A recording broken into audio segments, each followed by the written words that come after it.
The Religion of the Ancient Celts. By J. A. Macculloch. Preface. The scientific study of ancient Celtic religion is a thing of recent growth. As a result of the paucity of materials for such a study, earlier writers indulged in the wildest speculative flights and connected the religion with the distant East. Or saw in it the remains of a monotheistic faith or a series of esoteric doctrines veiled under polytheistic cults. With the works of Gauls, Bertrand, and Darbois de Jubanville in France, as well as by the publication of Irish texts by such scholars as Drs. Windisch and Stokes, a new era may be said to have dawned, and a flood of light was poured upon the scanty remains of Celtic religion. In this country the place of honor among students of that religion belongs to Sir John Rhys, whose Hibbert Lectures on the Origin and Growth of Religion as Illustrated by Celtic Heathendom, 1886, was an epoch-making work. Every student of the subject since that time feels the immense debt which he owes to the indefatigable researches and the brilliant suggestions of Sir John Rhys, and I would be ungrateful if I did not record my indebtedness to him. In his Hibbert Lectures, and in his later masterly work on the Arthurian legend, however, he took the standpoint of the mythological school, and tended to see in the old stories myths of the sun and dawn and the darkness. And in the divinities sun gods and dawn goddesses and a host of dark personages of supernatural character. The present writer, studying the subject rather from an anthropological point of view and in the light of modern folk survivals, has found himself in disagreement with Sir John Rhys on more than one occasion. But he is convinced that Sir John would be the last person to resent this, and that, in spite of his mythological interpretations, his Hibbert Lectures must remain as a source of inspiration to all Celtic students. More recently the studies of M. Salomon Renock and of M. Dotton, and the valuable little book on Celtic religion, by Professor Anwyl, have broken fresh ground. In this book I have made use of all the available sources, and have endeavored to study the subject from the comparative point of view and in the light of the anthropological method. I have also interpreted the earlier cults by means of recent folk survivals over the Celtic area wherever it has seemed legitimate to do so. The results are summarized in the introductory chapter of the work, and students of religion, and especially of Celtic religion, must judge how far they form a true interpretation of the earlier faith of our Celtic forefathers. Much of which resembles primitive religion and folk belief everywhere. Unfortunately no Celt left an account of his own religion, and we are left to our own interpretations, more or less valid, of the existing materials, and to the light shed on them by the comparative study of religions. As this book was written during a long residence in the Isle of Skye, where the old language of the people still survives, and where the genius loci speaks everywhere of things remote and strange, it may have been easier to attempt to realize the ancient religion there than in a busier or more prosaic place. Yet at every point I have felt how much would have been gained could an old Celt or Druid have revisited his former haunts, and permitted me to question him on 100 matters which must remain obscure. But this, alas, might not be. I have to thank Miss Turner and Miss Annie Gilchrist for valuable help rendered in the work of research, and the London Library for obtaining for me several works not already in its possession. Its stores are an invaluable aid to all students working at a distance from libraries. J. A. Macculloch. The Rectory. Bridge of Allan. October 1911. How do you find this book? Any thoughts about the book or the author? Any suggestion for improvement? Please take a moment to share your thoughts in a comment. If you like it, share it with your friends who might enjoy it as well. Subscribe to keep in touch. Visit CompleteAudiobooks.com for more quality content. Introductory. To summon a dead religion from its forgotten grave and to make it tell its story, would require an enchanter's wand. Other old faiths, of Egypt, Babylon, Greece, Rome, are known to us. But in their case liturgies, myths, theogonies, theologies, and the accessories of cult, remain to yield their report of the outward form of human belief and aspiration. How scanty, on the other hand, are the records of Celtic religion. The bygone faith of a people who have inspired the world with noble dreams must be constructed painfully, and often in fear and trembling, out of fragmentary and, in many cases, transformed remains. We have the surface observations of classical observers, dedications in the Romano-Celtic area to gods mostly assimilated to the gods of the conquerors, figured monuments mainly of the same period, coins, symbols, place and personal names. For the Irish Celts there is a mass of written material found mainly in 11th and 12th century missas. Much of this, in spite of alteration and excision, is based on divine and heroic myths, and it also contains occasional notices of ritual. From Wales come documents like the Mabinogion, and strange poems the personages of which are ancient gods transformed, but which tell nothing of rite or cult. Valuable hints are furnished by early ecclesiastical documents, but more important is existing folk custom, which preserves so much of the old cult, though it has lost its meaning to those who now use it. Folk tales may also be inquired of, if we discriminate between what in them is Celtic and what is universal. Lastly, Celtic burial mounds and other remains yield their testimony to ancient belief and custom. From these sources we try to rebuild Celtic paganism and to guess at its inner spirit, though we are working in the twilight on a heap of fragments. No Celt has left us a record of his faith and practice, and the unwritten poems of the Druids died with them. Yet from these fragments we see the Celt as the seeker after God, linking himself by strong ties to the unseen, and eager to conquer the unknown by religious rite or magic art. For the things of the spirit have never appealed in vain to the Celtic soul, and long ago classical observers were struck with the religiosity of the Celts. They neither forgot nor transgressed the law of the gods, and they thought that no good befell men apart from their will. The submission of the Celts to the Druids shows how they welcomed authority in matters of religion, and all Celtic regions have been characterized by religious devotion, easily passing over to superstition, and by loyalty to ideals and lost causes. The Celts were born dreamers, as their exquisite Elysium belief will show, and much that is spiritual and romantic in more than one European literature is due to them. The analogy of religious evolution in other faiths helps us in reconstructing that of the Celts. Though no historic Celtic group was racially pure, the profound influence of the Celtic temperament soon Celticized the religious contributions of the non-Celtic element which may already have had many Celtic parallels. Because a given Celtic rite or belief seems to be un-Aryan, it need not necessarily be borrowed.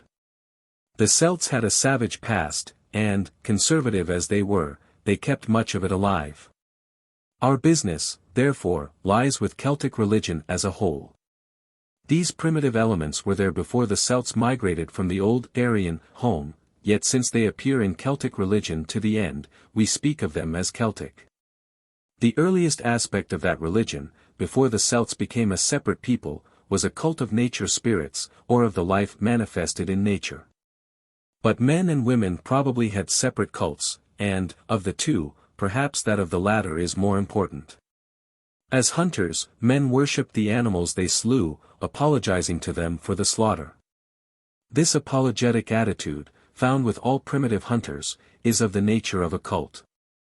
Other animals, too sacred to be slain, would be preserved and worshipped, the cult giving rise to domestication and pastoral life, with totemism as a probable factor. Earth, producing vegetation, was the fruitful mother. But since the origin of agriculture is mainly due to women, the earth cult would be practiced by them, as well as, later, that of vegetation and corn spirits, all regarded as female.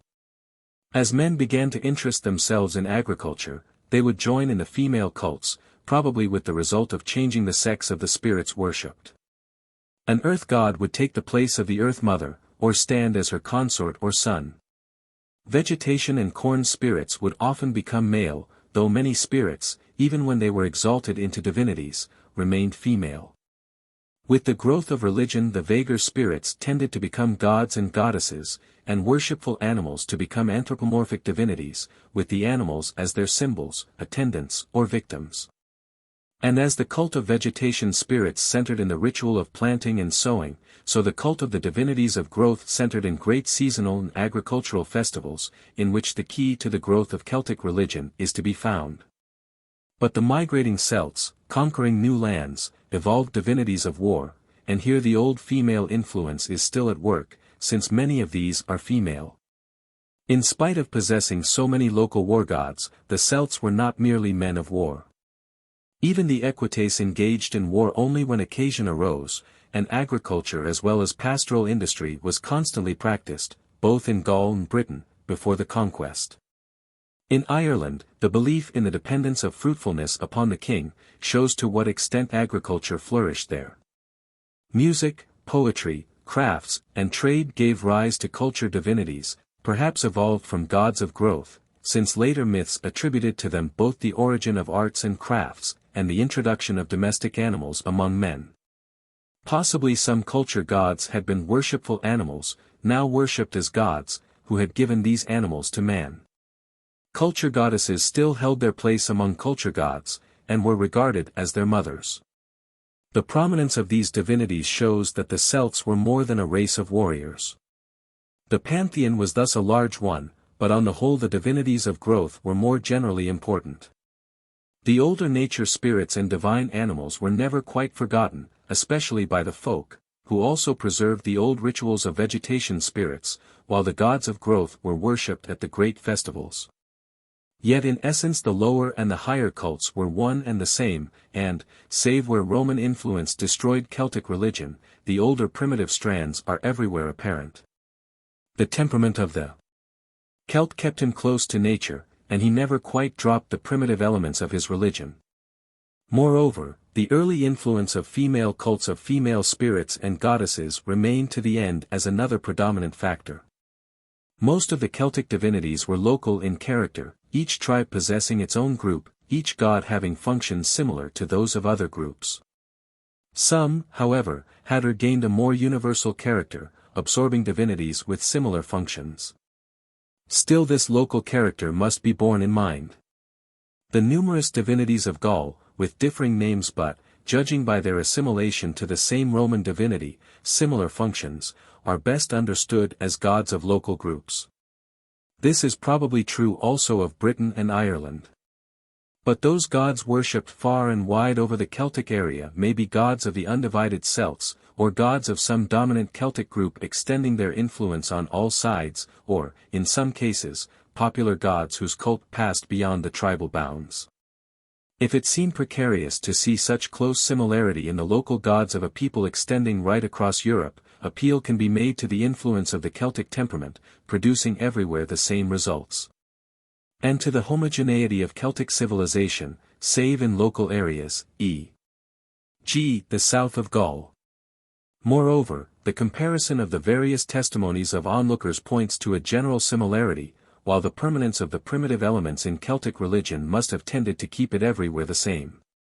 Though in Gaul we have only inscriptions and in Ireland only distorted myths, yet those testimonies, as well as the evidence of folk survivals in both regions, point to the similarity of religious phenomena. The Druids, as a more or less organized priesthood, would assist in preserving the general likeness. Thus the primitive nature spirits gave place to greater or lesser gods, each with his separate department and functions. Though growing civilization tended to separate them from the soil, they never quite lost touch with it. In return for man's worship and sacrifices, they gave life and increase, victory, strength, and skill. But these sacrifices had been and still often were rites in which the representative of a god was slain. Some divinities were worshipped over a wide area, most were gods of local groups, and there were spirits of every place, hill, wood, and stream. Magic rites mingled with the cult, but both were guided by an organized priesthood. And as the Celts believed in unseen gods, so they believed in an unseen region whither they passed after death.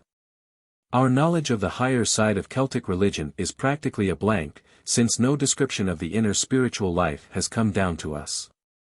How far the Celts cultivated religion in our sense of the term, or had glimpses of monotheism, or were troubled by a deep sense of sin, is unknown. But a people whose spiritual influence has later been so great, must have had glimpses of these things. Some of them must have known the thirst of the soul for God, or sought a higher ethical standard than that of their time. The enthusiastic reception of Christianity, the devotion of the early Celtic saints, and the character of the old Celtic Church, all suggest this. The relation of the Celtic Church to paganism was mainly intolerant, though not wholly so. It often adopted the less harmful customs of the past, merging pagan festivals in its own, founding churches on the sites of the old cult, dedicating sacred wells to a saint. A saint would visit the tomb of a pagan to hear an old epic rehearsed, or would call up pagan heroes from hell and give them a place in paradise. Other saints recall dead heroes from the land of the blessed, and learn the nature of that wonderland and the heroic deeds of the old days, which seem to be much older than any history that is written in any book. Reading such narratives, we gain a lesson in the fine spirit of Christian tolerance and Christian sympathy. 2. The Celtic people. Scrutiny reveals the fact that Celtic-speaking peoples are of differing types, short and dark, as well as tall and fairer Highlanders or Welshmen, short, broad-headed Bretons, various types of Irishmen. Men with Norse names and Norse aspect have the Gaelic. But all alike have the same character and temperament, a striking witness to the influence which the character as well as the language of the Celts, whoever they were, made on all with whom they mingled. Ethnologically there may not be a Celtic race, but something was handed down from the days of comparative Celtic purity which welded different social elements into a common type, found often where no Celtic tongue is now spoken. It emerges where we least expect it, and the stolid Anglo-Saxon may suddenly awaken to something in himself due to a forgotten Celtic strain in his ancestry. Two main theories of Celtic origins now hold the field. 1. The Celts are identified with the progenitors of the short, brachycephalic Alpine race of Central Europe, existing there in Neolithic times, after their migrations from Africa and Asia. The type is found among the Slavs, in parts of Germany and Scandinavia, and in modern France in the region of Caesars, Celti, among the Auvergnats, the Bretons, and in Lozera and Jura. Representatives of the type have been found in Belgian and French Neolithic graves. Professor Sergi calls this the Eurasiatic race, and, contrary to general opinion, identifies it with the Aryans, a savage people, inferior to the dolichocephalic Mediterranean race, whose language they Aryanized. Professor Keane thinks that they were themselves an Aryanized folk before reaching Europe, who in turn gave their acquired Celtic and Slavic speech to the preceding masses. Later came the Belgi, Aryans, who acquired the Celtic speech of the people they conquered.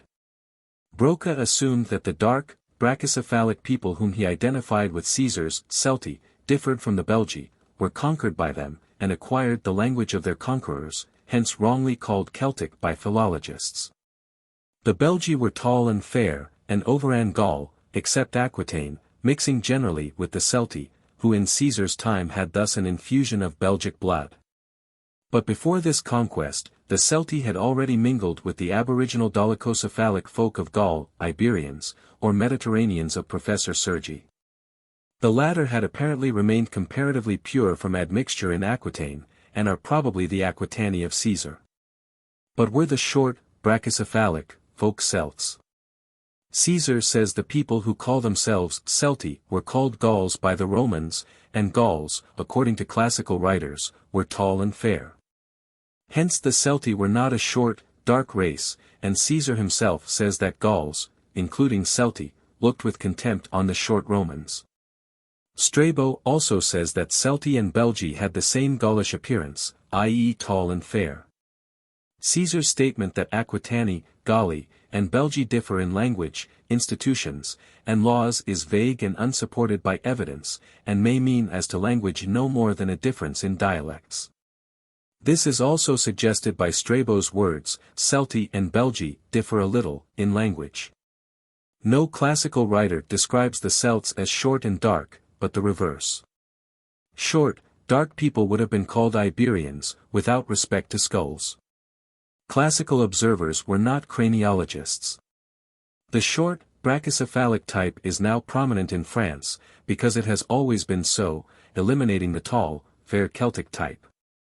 Conquering Celts, fewer in number than the broad and narrow-headed Aborigines, intermarried or made less lasting alliances with them. In course of time the type of the more numerous race was bound to prevail. Even in Caesar's day the latter probably outnumbered the tall and fair Celts, who had, however, Celticized them.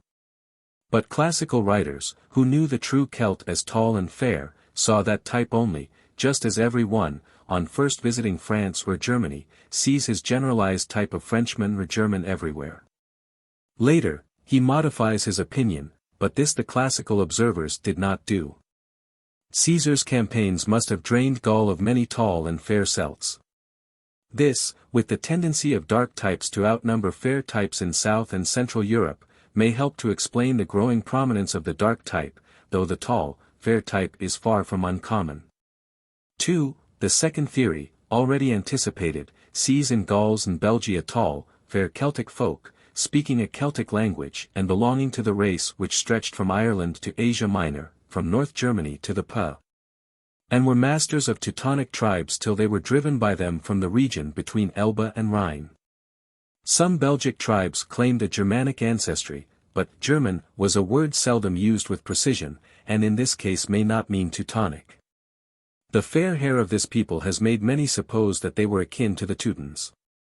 But fairness is relative, and the dark Romans may have called brown hair fair, while they occasionally distinguished between the fair Gauls and fairer Germans. Their institutions and their religions, Pace Professor Rees, differed, and though they were so long in contact the names of their gods and priests are unlike. Their languages, again, though of Aryan stock, differ more from each other than does Celtic from Italic, pointing to a long period of Italo-Celtic unity, before Italiotes and Celts separated, and Celts came in contact with Teutons. The typical German differs in mental and moral qualities from the typical Celt. Contrast an East Country Scot, descendant of Teutonic stock, with a West Highlander, and the difference leaps to the eyes. Celts and Germans of history differ, then, in relative fairness, character, religion, and language. The tall, blonde Teutonic type of the Roe Graves is dolichocephalic. Was the Celtic type, assuming that Broca's Celts were not true Celts, Dolicho or Brocchi? Broca thinks the Belgi or Cymri were dolichocephalic, but all must agree with him that the skulls are too few to generalize from. Celtic Iron Age skulls in Britain are dolichocephalic, perhaps a recrudescence of the aboriginal type. Broca's Cymric skulls are mesocephalic, this he attributes to crossing with the short round heads. The evidence is too scanty for generalization, while the Walloons, perhaps descendants of the Belgi, have a high index, and some Gauls of classical art are broad-headed. Skulls of the British round barrows, early Celtic Bronze Age, are mainly broad, the best specimens showing affinity to Neolithic brachycephalic skulls from Grinnell, though their owners were 5 inches shorter, Sklanios, and Borreby. Dar. Beddoe thinks that the narrow-skulled Belgi on the whole reinforced the meso or brachycephalic round barrow folk in Britain. Dar. Thurnham identifies the latter with the Belgi, Broca's Cymri, and thinks that Gaulish skulls were round, with beetling brows. Professors Ripley and Sergi, disregarding their difference in stature and higher cephalic index, identify them with the short Alpine race, Broca's Celts. This is negatived by Mr. Keane. Might not both, however, have originally sprung from a common stock and reached Europe at different times? But do a few hundred skulls justify these far-reaching conclusions regarding races enduring for thousands of years? At some very remote period there may have been a Celtic type, as at some further period there may have been an Aryan type. But the Celts, as we know them, must have mingled with the aborigines of Europe and become a mixed race, though preserving and endowing others with their racial and mental characteristics. Some Gauls or Belgi were dolichocephalic, to judge by their skulls, others were brachycephalic, while their fairness was a relative term. Classical observers probably generalized from the higher classes, of a purer type. They tell us nothing of the people. But the higher classes may have had varying skulls, as well as stature and color of hair, and Irish texts tell of a tall, fair, blue-eyed stock, and a short, dark-eyed stock, in Ireland. Even in those distant ages we must consider the people on whom the Celts impressed their characteristics, as well as the Celts themselves. What happened on the Eurasian steppe, the hypothetical cradle of the Daryans, whence the Celts came, stepping westwards, seems clear to some, but in truth is a book sealed with 7 seals. The men whose Aryan speech was to dominate far and wide may already have possessed different types of skull, and that age was far from the very beginning. Thus the Celts before setting out on their wanderjar may already have been a mixed race, even if their leaders were of purer stock. But they had the bond of common speech, institutions, and religion, and they formed a common Celtic type in Central and Western Europe. Intermarriage with the already mixed Neolithic folk of Central Europe produced further removal from the unmixed Celtic racial type. But though both reacted on each other as far as language, custom, and belief were concerned, on the whole the Celtic elements predominated in these respects. The Celtic migration into Gaul produced further racial mingling with descendants of the old Paleolithic stock, dolichocephalic Iberians and Ligurians, and brachycephalic swarthy folk, Brocas Celts. Thus even the first Celtic arrivals in Britain, the Goidels, were a people of mixed race, though probably relatively purer than the late-coming Brythons, the latest of whom had probably mingled with the Teutons. Hence among Celtic-speaking folk were their descendants short, dark, broad-headed Bretons, tall, fair or rufous Highlanders, tall chestnut-haired Welshmen or Irishmen, Highlanders of Norse descent, short, dark, narrow-headed Highlanders, Irishmen. And Welshman there is a common Celtic facies, the result of old Celtic characteristics powerful enough so to impress themselves on such varied peoples in spite of what they gave to the Celtic incomers. These peoples became Celtic, and Celtic in speech and character they have remained, even where ancestral physical types are reasserting themselves. The folk of a Celtic type, whether pre-Celtic, Celtic, or Norse, have all spoken a Celtic language and exhibit the same old Celtic characteristics: vanity, loquacity, excitability, fickleness, imagination, love of the romantic, fidelity, attachment to family ties, sentimental love of their country, religiosity passing over easily to superstition, and a comparatively high degree of sexual morality. Some of these traits were already noted by classical observers. Celtic speech had early lost the initial P of Old Indo-European speech, except in words beginning with point and, perhaps, ps Celtic per, lat. Pre, became r, met with in Aramorici, the dwellers by the sea, Aracluda, by the Clyde, the region watered by the Clyde. Irish affair, Manx air, and Irish I ask, represent respectively Latin pater and piscus. P occurring between vowels was also lost, e.g. Irish caora, sheep, is from caparax, for, upon, lat super, from upper. This change took place before the Goidelic Celts broke away and invaded Britain in the 10th century BC. But while Celts and Teutons were still in contact, since Teutons borrowed words with initial P, e.g. Gothic Ferguni, mountain, from Celtic Percunion, later Ercunio, the Hercynian forest. The loss must have occurred before 1000 BC. But after the separation of the Goidelic group a further change took place. Goidels preserved the sound represented by chu, or more simply by c or ch, but this was changed into p by the remaining continental Celts, who carried with them into Gaul, Spain, Italy, and Britain, the Brythons, words in which q became p. The British epidii is from Gaulish epos, horse, which is in Old Irish ek, lat equus. The Parisii take their name from Carisii, the Pictons or Pictavi of Poictiers from Pictos, which in the plural Picti gives us pix, derived from quicto dash. This change took place after the Goidelic invasion of Britain in the 10th century BC. On the other hand, some continental Celts may later have regained the power of pronouncing q. In Gaul the q of Sequana, Seine, was not changed to p, and a tribe dwelling on its banks was called the Sequani. This assumes that Sequana was a pre-Celtic word, possibly Ligurian. Professor Rees thinks, however, that Goidelic tribes, identified by him with Caesar's Celti, existed in Gaul and Spain before the coming of the Galli, and had preserved q in their speech.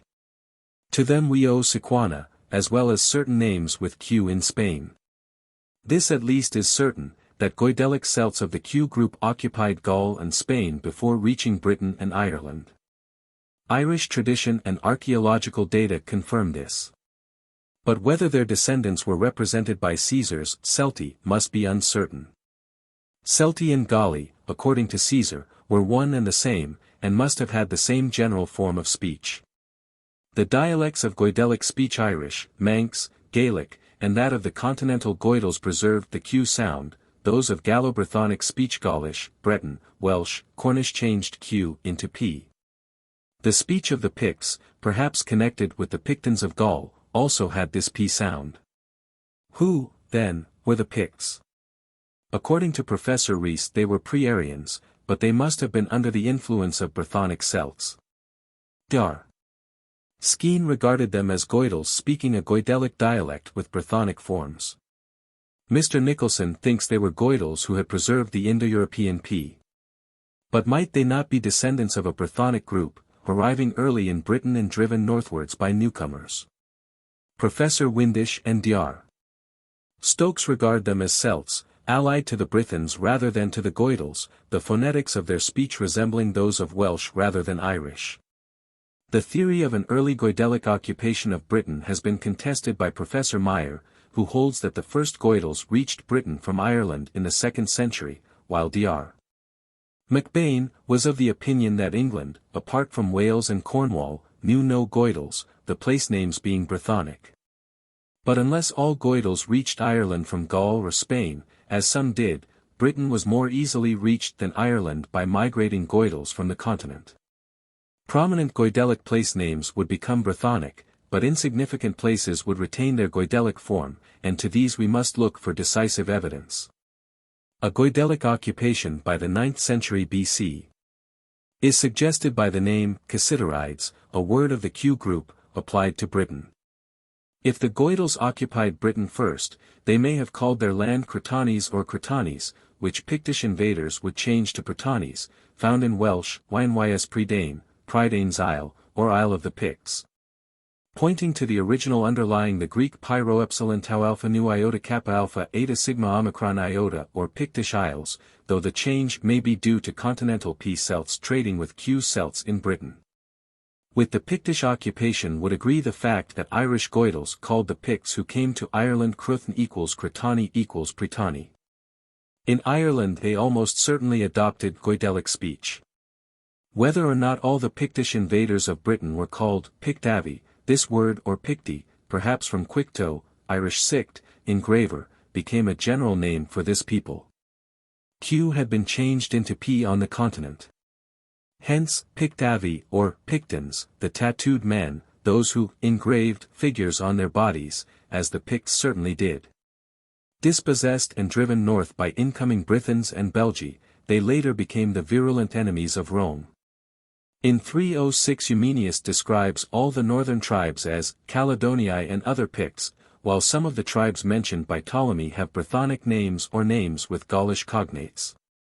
Place names in the Pictish area, personal names in the Pictish Chronicle, and Pictish names like Pínfahel, have Brythonic affinities. If the Picts spoke a Brythonic dialect, S. Columba's need of an interpreter when preaching to them would be explained. Later the Picts were conquered by Irish Goidels, the Scotti. The Picts, however, must already have mingled with aboriginal peoples and with Goidels, if these were already in Britain, and they may have adopted their supposed non-Aryan customs from the Aborigines. On the other hand, the matriarchate seems at one time to have been Celtic, and it may have been no more than a conservative survival in the Pictish royal house, as it was elsewhere. Britons, as well as Caledonii, had wives in common. As to tattooing, it was practiced by the Scotti, the scarred and painted men, and the Britons dyed themselves with woad, while what seem to be tattoo marks appear on faces on Gaulish coins. Tattooing, painting, and scarifying the body are varieties of one general custom, and little stress can be laid on Pictish tattooing as indicating a racial difference. Its purpose may have been ornamental, or possibly to impart an aspect of fierceness, or the figures may have been totem marks, as they are elsewhere. Finally, the description of the Caledonii, a Pictish people, possessing flaming hair and mighty limbs, shows that they differed from the short, dark pre-Celtic folk. The Pictish problem must remain obscure, a welcome puzzle to antiquaries, philologists, and ethnologists. Our knowledge of Pictish religion is too scanty for the interpretation of Celtic religion to be affected by it. But we know that the Picts offered sacrifice before war, a Celtic custom, and had Druids, as also had the Celts. The earliest Celtic kingdom was in the region between the upper waters of the Rhine, the Elbe, and the Danube, where probably in Neolithic times the formation of their Celtic speech as a distinctive language began. Here they first became known to the Greeks, probably as a semi-mythical people, the Hyperboreans, the folk dwelling beyond the Rhipaean mountains whence Boreas blew, with whom Hecataeus in the 4th century identifies them.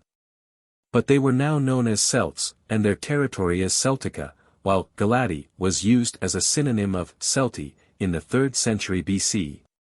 The name generally applied by the Romans to the Celts was Galli, a term finally confined by them to the people of Gaul.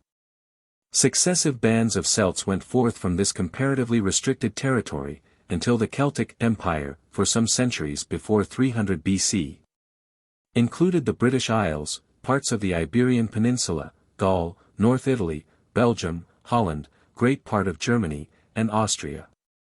When the German tribes revolted, Celtic bands appeared in Asia Minor, and remained there as the Galatian Celts. Archaeological discoveries with a Celtic facies have been made in most of these lands, but even more striking is the witness of place names.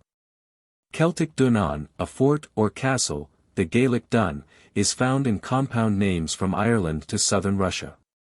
Mugos, a field, is met with in Britain, France, Switzerland, Prussia, Italy, and Austria. River and mountain names familiar in Britain occur on the continent. The Pennine Range of Cumberland has the same name as the Apennines. Rivers named for their inherent divinity, Devas, are found in Britain and on the continent Deva, etc.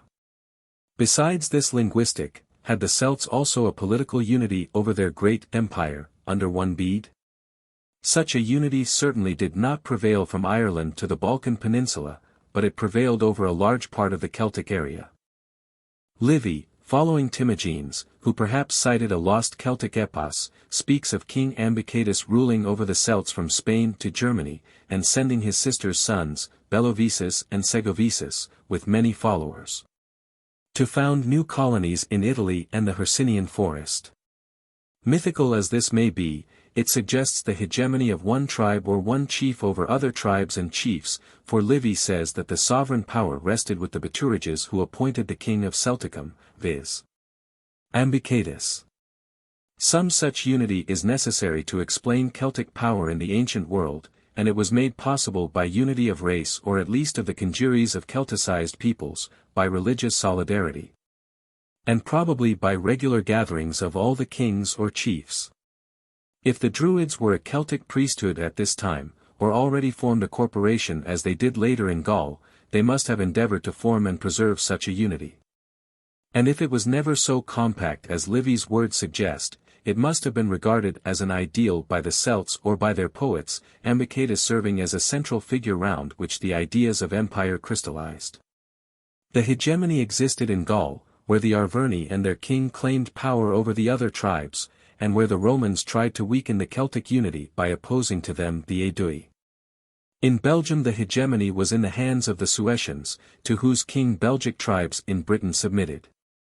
In Ireland the High King was supreme over other smaller kings, and in Galatia the unity of the tribes was preserved by a council with regular assemblies. The diffusion of the Ambicatus legend would help to preserve unity by recalling the mythic greatness of the past. The Boy and Insubri appealed to Transalpine Gauls for aid by reminding them of the deeds of their ancestors. Nor would the Druids omit to infuse into their pupils' minds the sentiment of national greatness. For this and for other reasons, the Romans, to whom the sovereignty of all Gaul was an obnoxious watchword, endeavored to suppress them. But the Celts were too widely scattered ever to form a compact empire.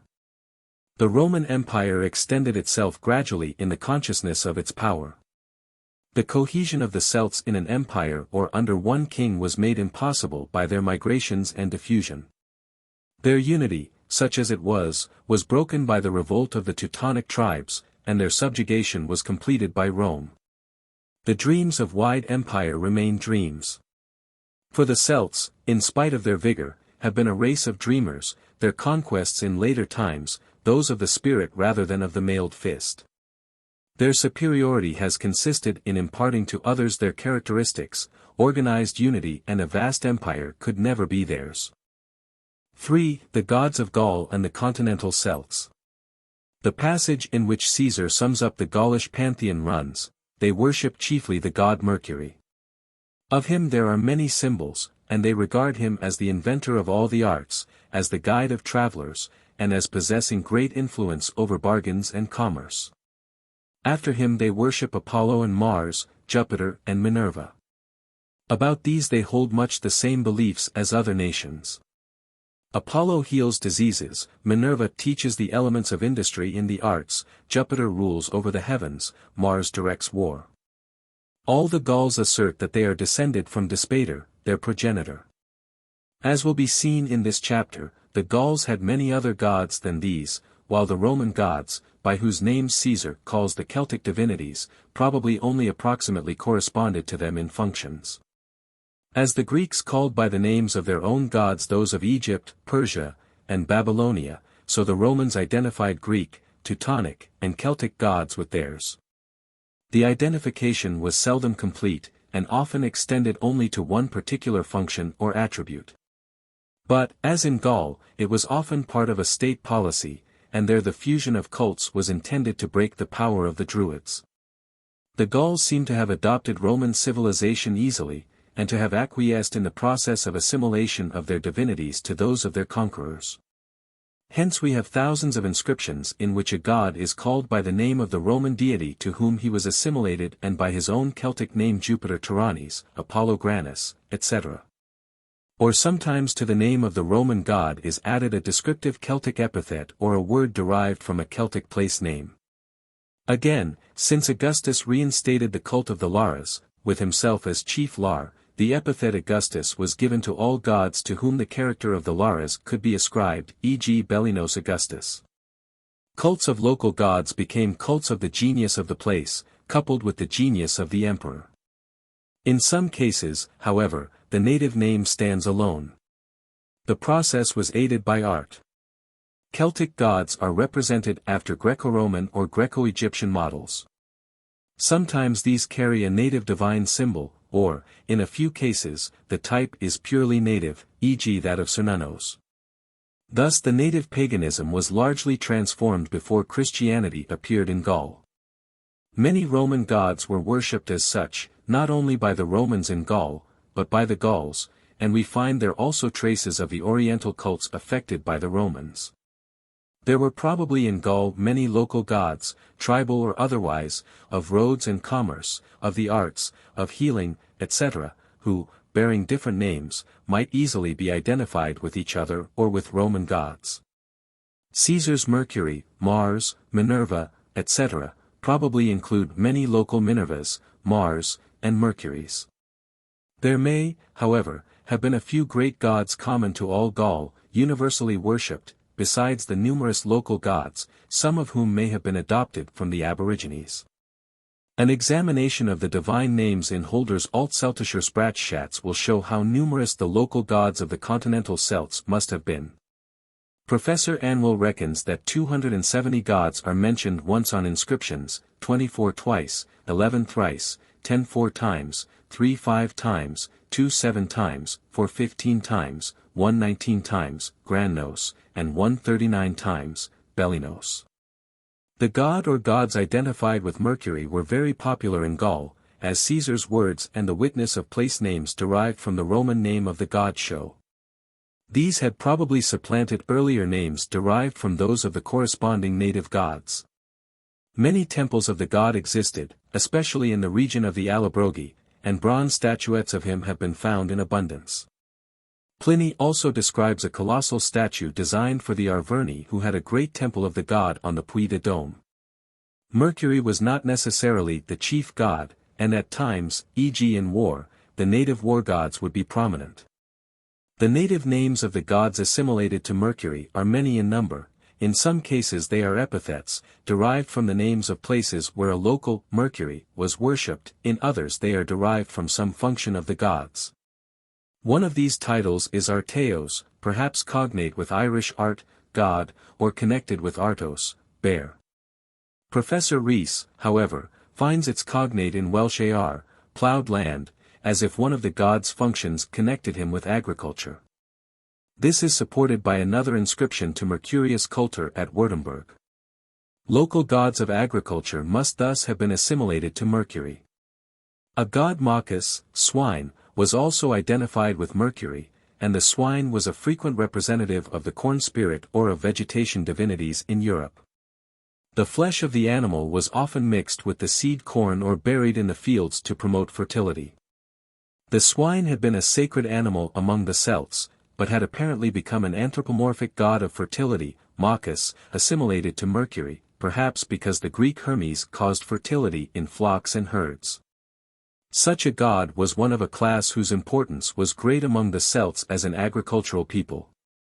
Commerce, much developed among the settled Gauls, gave rise to a god or gods who guarded roads over which merchants traveled, and boundaries where their transactions took place.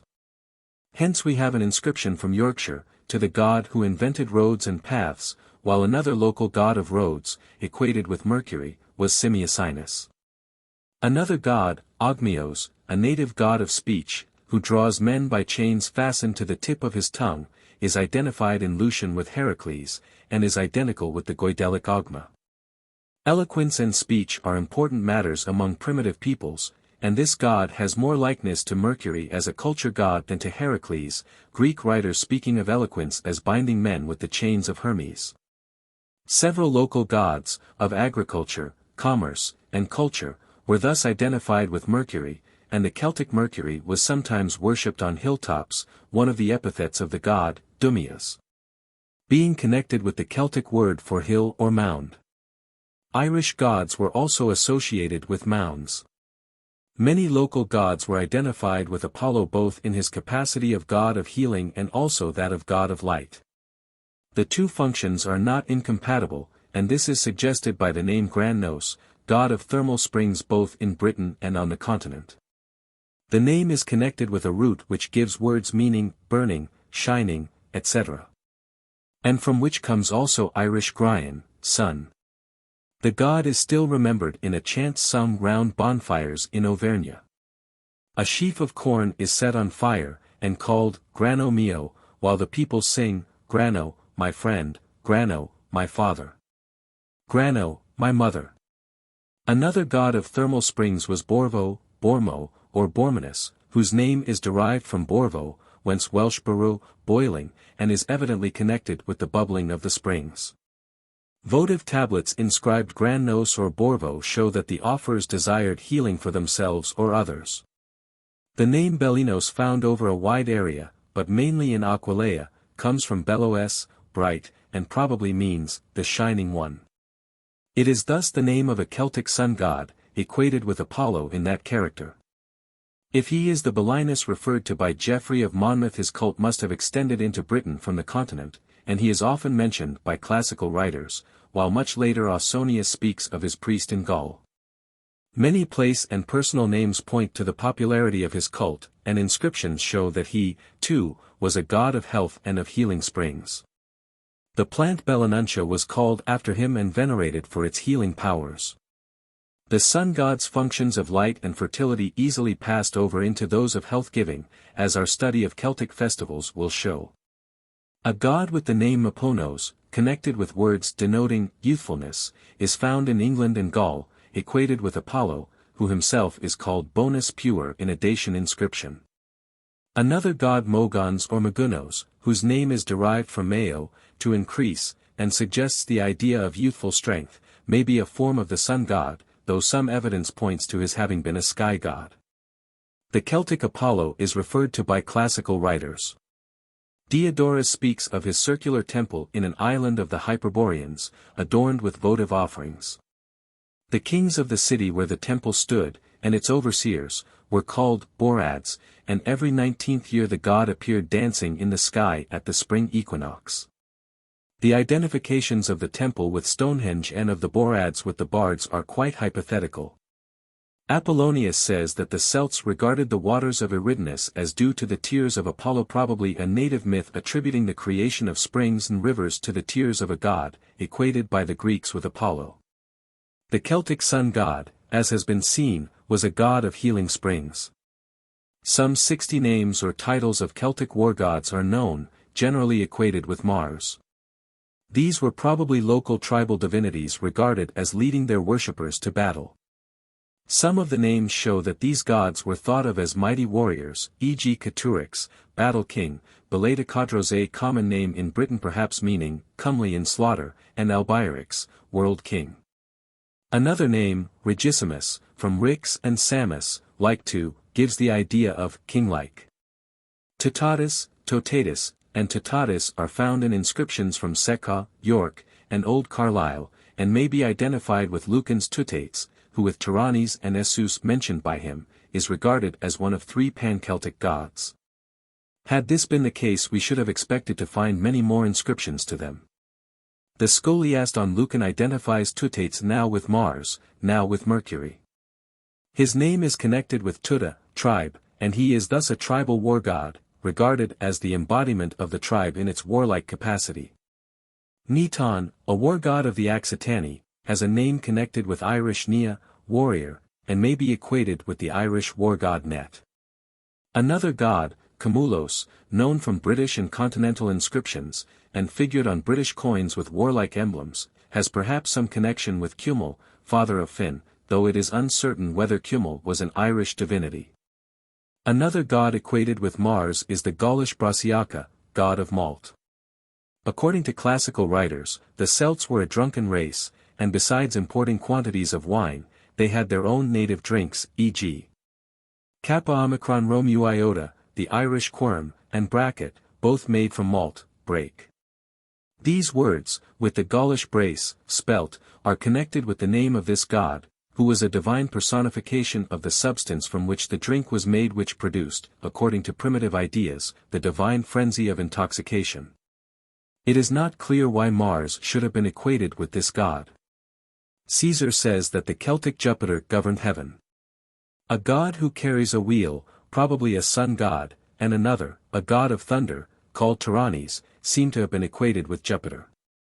The sun god with the wheel was not equated with Apollo, who seems to have represented Celtic sun gods only in so far as they were also gods of healing. In some cases the god with the wheel carries also a thunderbolt, and on some altars, dedicated to Jupiter, both a wheel and a thunderbolt are figured. Many races have symbolized the sun as a circle or wheel, and an old Roman god, Summonus, probably a sun god, later assimilated to Jupiter, had as his emblem a wheel.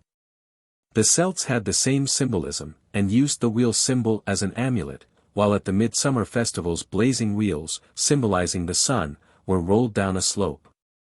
Possibly the god carries a thunderbolt because the Celts, like other races, believed that lightning was a spark from the sun. 3 divinities have claims to be the god whom Caesar calls Despater, a god with a hammer, a crouching god called Cernunnos, and a god called Essus or Silvanus. Possibly the native Despater was differently envisaged in different districts, so that these would be local forms of one god. 1. The god Tyrannes mentioned by Lucan is probably the Terranus and Terranuknos of inscriptions, sometimes equated with Jupiter. These names are connected with Celtic words for thunder, hence Tyrannes is a thunder god. The scholiasts on Lucan identify him now with Jupiter, now with Despater. This latter identification is supported by many who regard the god with the hammer as at once Tyrannes and Despater, though it cannot be proved that the god with the hammer is Tyrannes. On one inscription the hammer god is called Sucellos. Hence we may regard Tyrannes as a distinct deity, a thunder god, equated with Jupiter, and possibly represented by the Turan of the Welsh tale of Cúchulainn. Primitive men, whose only weapon and tool was a stone axe or hammer, must have regarded it as a symbol of force, then of supernatural force, hence of divinity. It is represented on remains of the Stone Age, and the axe was a divine symbol to the Mycenaeans, a hieroglyph of Neter to the Egyptians, and a worshipful object to Polynesians and Chaldeans. The cult of axe or hammer may have been widespread, and to the Celts, as to many other peoples, it was a divine symbol. Thus it does not necessarily denote a thunderbolt, but rather power and might, and possibly, as the tool which shaped things, creative might. The Celts made ex voto hammers of lead, or used axe heads as amulets, or figured them on altars and coins, and they also placed the hammer in the hand of a god. The god with the hammer is a gracious bearded figure, clad in Gaulish dress, and he carries also a cup. His plastic type is derived from that of the Alexandrian Serapis, ruler of the underworld, and that of Hades Pluto. His emblems, especially that of the hammer, are also those of the Pluto of the Etruscans, with whom the Celts had been in contact. He is thus a Celtic despater, an underworld god, possibly at one time an earth god and certainly a god of fertility, an ancestor of the Celtic folk. In some cases, like Serapis, he carries a modius on his head, and this, like the cup, is an emblem of Chthonian gods, and a symbol of the fertility of the soil. The god being benevolent, his hammer, like the tool with which man forms so many things, could only be a symbol of creative force. As an ancestor of the Celts, the god is naturally represented in Celtic dress. In one bas-relief he is called Sucellos, and has a consort, Nantosvelta. Various meanings have been assigned to Sucellos, but it probably denotes the god's power of striking with the hammer. M. Darbois hence regards him as a god of blight and death, like Balor. But though this Celtic despater was a god of the dead who lived on in the underworld, he was not necessarily a destructive god. The underworld god was the god from whom or from whose kingdom men came forth, and he was also a god of fertility. To this we shall return. 2. A bearded god, probably squatting, with horns from each of which hangs a torque, is represented on an altar found at Paris. He is called Cernunnos, perhaps, the horned, from Cerna, horn, and a whole group of nameless gods, with similar or additional attributes, have affinities with him. A bronze statuette from Autun represents a similar figure, probably horned, who presents a torque to two rams-headed serpents. Fixed above his ears are two small heads. On a monument from Vandoorvres is a squatting horned god, pressing a sack. Two genii stand beside him on a serpent, while one of them holds a torque. B. Another squatting horned figure with a torque occurs on an altar from Reims. He presses a bag, from which grain escapes, and on it an ox and stag are feeding. A rat is represented on the pediment above, and on either side stand Apollo and Mercury. On the altar of saints is a squatting but headless god with torque and purse. Beside him is a goddess with a cornucopia, and a smaller divinity with a cornucopia and an apple. A similar squatting figure, supported by male and female deities, is represented on the other side of the altar. On the altar of bone are three figures, one horned with a cornucopia, another three-headed, holding a basket. Three figures, one female and two male, are found on the Denevi altar. One god is three-faced, the other has a cornucopia, which he offers to a serpent. C. Another image represents a three-faced god, holding a serpent with a ram's head. D. Above a seated god and goddess on an altar from Malmaison is a block carved to represent three faces. To be compared with these are 7 steles from Reims, each with a triple face but only one pair of eyes. Above some of these is a ram's head. On an 8th stele the heads are separated. Cernunnos may thus have been regarded as a three-headed, horned, squatting god, with a torque and ram's-headed serpent. But a horned god is sometimes a member of a triad, perhaps representing myths in which Cernunnos was associated with other gods. The three-headed god may be the same as the horned god, though on the bone altar they are distinct. The various representations are linked together, but it is not certain that all are varying types of one god. Horns, torque, horned snake, or even the triple head may have been symbols pertaining to more than one god, though generally associated with Cernunnos. The squatting attitude of the god has been differently explained, and its affinities regarded now as Buddhist, now as Greco-Egyptian. But if the god is a despater, and the ancestral god of the Celts, it is natural, as M. Mowat points out, to represent him in the typical attitude of the Gauls when sitting, since they did not use seats. While the horns were probably symbols of power and worn also by chiefs on their helmets, they may also show that the god was an anthropomorphic form of an earlier animal god, like the wolf skin of other gods. Hence also horned animals would be regarded as symbols of the god, and this may account for their presence on the Reims monument. Animals are sometimes represented beside the divinities who were their anthropomorphic forms. Similarly, the ram's-headed serpent points to animal worship. But its presence with three-headed and horned gods is enigmatic, though, as will be seen later, it may have been connected with a cult of the dead. While the serpent was a Chthonian animal, these gods were gods of fertility and of the underworld of the dead. While the bag or purse, interchangeable with the cornucopia, was a symbol of Mercury, it was also a symbol of Pluto, and this may point to the fact that the gods who bear it had the same character as Pluto. The significance of the torque is also doubtful, but the Gauls offered torques to the gods, and they may have been regarded as vehicles of the warrior's strength which passed from him to the god to whom the victor presented it. Though many attempts have been made to prove the non-Celtic origin of the three-headed divinities or of their images, there is no reason why the conception should not be Celtic, based on some myth now lost to us. The Celts had a cult of human heads, and fixed them up on their houses in order to obtain the protection of the ghost. Bodies or heads of dead warriors had a protective influence on their land or tribe, and myth told how the head of the god Bran saved his country from invasion. In other myths, human heads speak after being cut off. It might thus easily have been believed that the representation of a god's head had a still more powerful protective influence, especially when it was triplicate, thus looking in all directions, like Janus.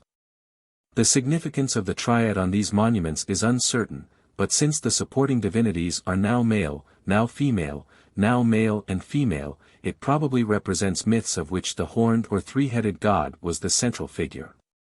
Perhaps we shall not be far wrong in regarding such gods, on the whole, as Cernunnos, a god of abundance to judge by his emblems, and by the cornucopia held by his companions, probably divinities of fertility. In certain cases figures of squatting and horned goddesses with cornucopia occur. These may be consorts of Cernunnos, and perhaps preceded him in origin. We may also go further and see in this god of abundance and fertility at once an earth and an underearth god, since earth and underearth are much the same to primitive thought, and fertility springs from below the earth's surface. Thus Cernunnos would be another form of the Celtic despater. Generally speaking, the images of Cernunnos are not found where those of the god with the hammer, despater, are most numerous. These two types may thus be different local forms of despater. The squatting attitude of Cernunnos is natural in the image of the ancestor of a people who squatted. As to the symbols of plenty, we know that Pluto was confounded with Plutus, the god of riches, because corn and minerals came out of the earth, and were thus the gifts of an earth or underearth god. Celtic myth may have had the same confusion. On a Paris altar and on certain steles a god attacks a serpent with a club. The serpent is a Chthonian animal, and the god, called Smertulos, may be a despater. Gods who are anthropomorphic forms of earlier animal divinities, sometimes have the animals as symbols or attendants, or are regarded as hostile to them.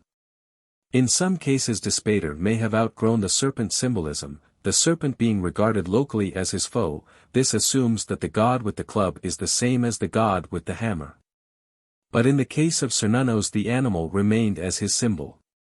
Despater was a god of growth and fertility, and besides being lord of the underworld of the dead, not necessarily a dark region or the abode of dark gods as is so often assumed by writers on Celtic religion, he was ancestor of the living. This may merely have meant that, as in other mythologies, men came to the surface of the earth from an underground region, like all things whose roots struck deep down into the earth. The lord of the underworld would then easily be regarded as their ancestor. 3. The hammer and the cup are also the symbols of a god called Silvanus, identified by M. Mowat with Asus, a god represented cutting down a tree with an axe. Axe and hammer, however, are not necessarily identical, and the symbols are those of despater, as has been seen. A purely superficial connection between the Roman Silvanus and the Celtic despater may have been found by Gallo-Roman artists in the fact that both wear a wolf skin, while there may once have been a Celtic wolf totem god of the dead. The Roman god was also associated with the wolf. This might be regarded as one out of many examples of a mere superficial assimilation of Roman and Celtic divinities, but in this case they still kept certain symbols of the native despater, the cup and hammer. Of course, since the latter was also a god of fertility, there was here another link with Silvanus, a god of woods and vegetation. The cult of the god was widespread in Spain, Gaul, the Rhine provinces, Cisalpine Gaul, Central Europe and Britain. But one inscription gives the name Silvanos, and it is not impossible that there was a native god Silvanus. If so, his name may have been derived from selva, possession, Irish sealb, possession, cattle, and he may have been a Chthonian god of riches, which in primitive communities consisted of cattle. Domestic animals, in Celtic mythology, were believed to have come from the god's land. Silvanus would thus be easily identified with Silvanus, a god of flocks. Thus the Celtic despater had various names and forms in different regions, and could be assimilated to different foreign gods. Since earth and underearth are so nearly connected, this divinity may once have been an earth god, and as such perhaps took the place of an earlier earth mother, who now became his consort or his mother. On a monument from Salzbach, Despater is accompanied by a goddess called Ericura, holding a basket of fruit, and on another monument from Oberseebach, the companion of Despater holds a cornucopia. In the latter instance Despater holds a hammer and cup, and the goddess may be Ericura. Ericura is also associated with Despater in several inscriptions. It is not yet certain that she is a Celtic goddess, but her presence with this evidently Celtic god is almost sufficient proof of the fact. She may thus represent the old earth goddess, whose place the native Despater gradually usurped.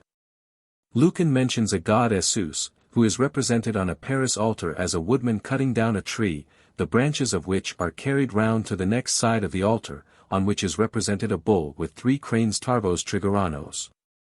The same figure, unnamed, occurs on another altar at Treves, but in this case the bull's head appears in the branches, and on them sit the birds. M. Renock applies one formula to the subjects of these altars. The divine woodman hews the tree of the bull with 3 cranes. The whole represents some myth unknown to us, but M. Darbois finds in it some allusion to events in the Cúchulainn Saga. To this we shall return. Bull and tree are perhaps both divine, and if the animal, like the images of the divine bull, is 3-horned, then the 3 cranes, Guaranus, crane, may be a rebus for 3-horned, Tricaris, or more probably 3-headed, Tricarinos.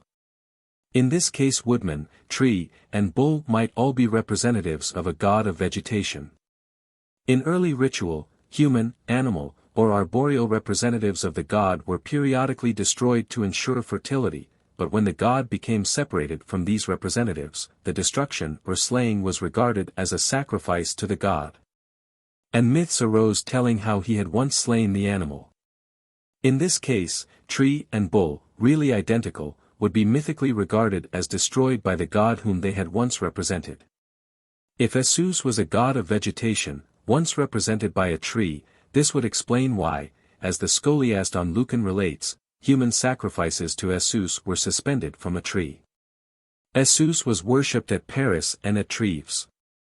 A coin with the name Esus was found in England, and personal names like Esuginos, son of Esus, and Esunerdus, he who has the strength of Esus, occur in England, France, and Switzerland. Thus the cult of this god may have been comparatively widespread. But there is no evidence that he was a Celtic Jehovah or a member, with Tuatates and Tyrannies, of a pan-Celtic triad, or that this triad, introduced by Gauls, was not accepted by the Druids. Had such a great triad existed, some instance of the occurrence of the 3 names on one inscription would certainly have been found. Lucan does not refer to the gods as a triad, nor as gods of all the Celts or even of one tribe. He lays stress merely on the fact that they were worshipped with human sacrifice, and they were apparently more or less well-known local gods. The insular Celts believed that some of their gods lived on or in hills. We do not know whether such a belief was entertained by the Gauls, though some of their deities were worshipped on hills, like the Puy de Dôme. There is also evidence of mountain worship among them. One inscription runs, "To the mountains." A god of the Pennine Alps, Poeninus, was equated with Jupiter, and the god of the Vosges mountains was called Vossigus, perhaps still surviving in the giants supposed to haunt them. Certain grouped gods, diikasas, were worshipped by Celts on the right bank of the Rhine, but nothing is known regarding their functions, unless they were road gods.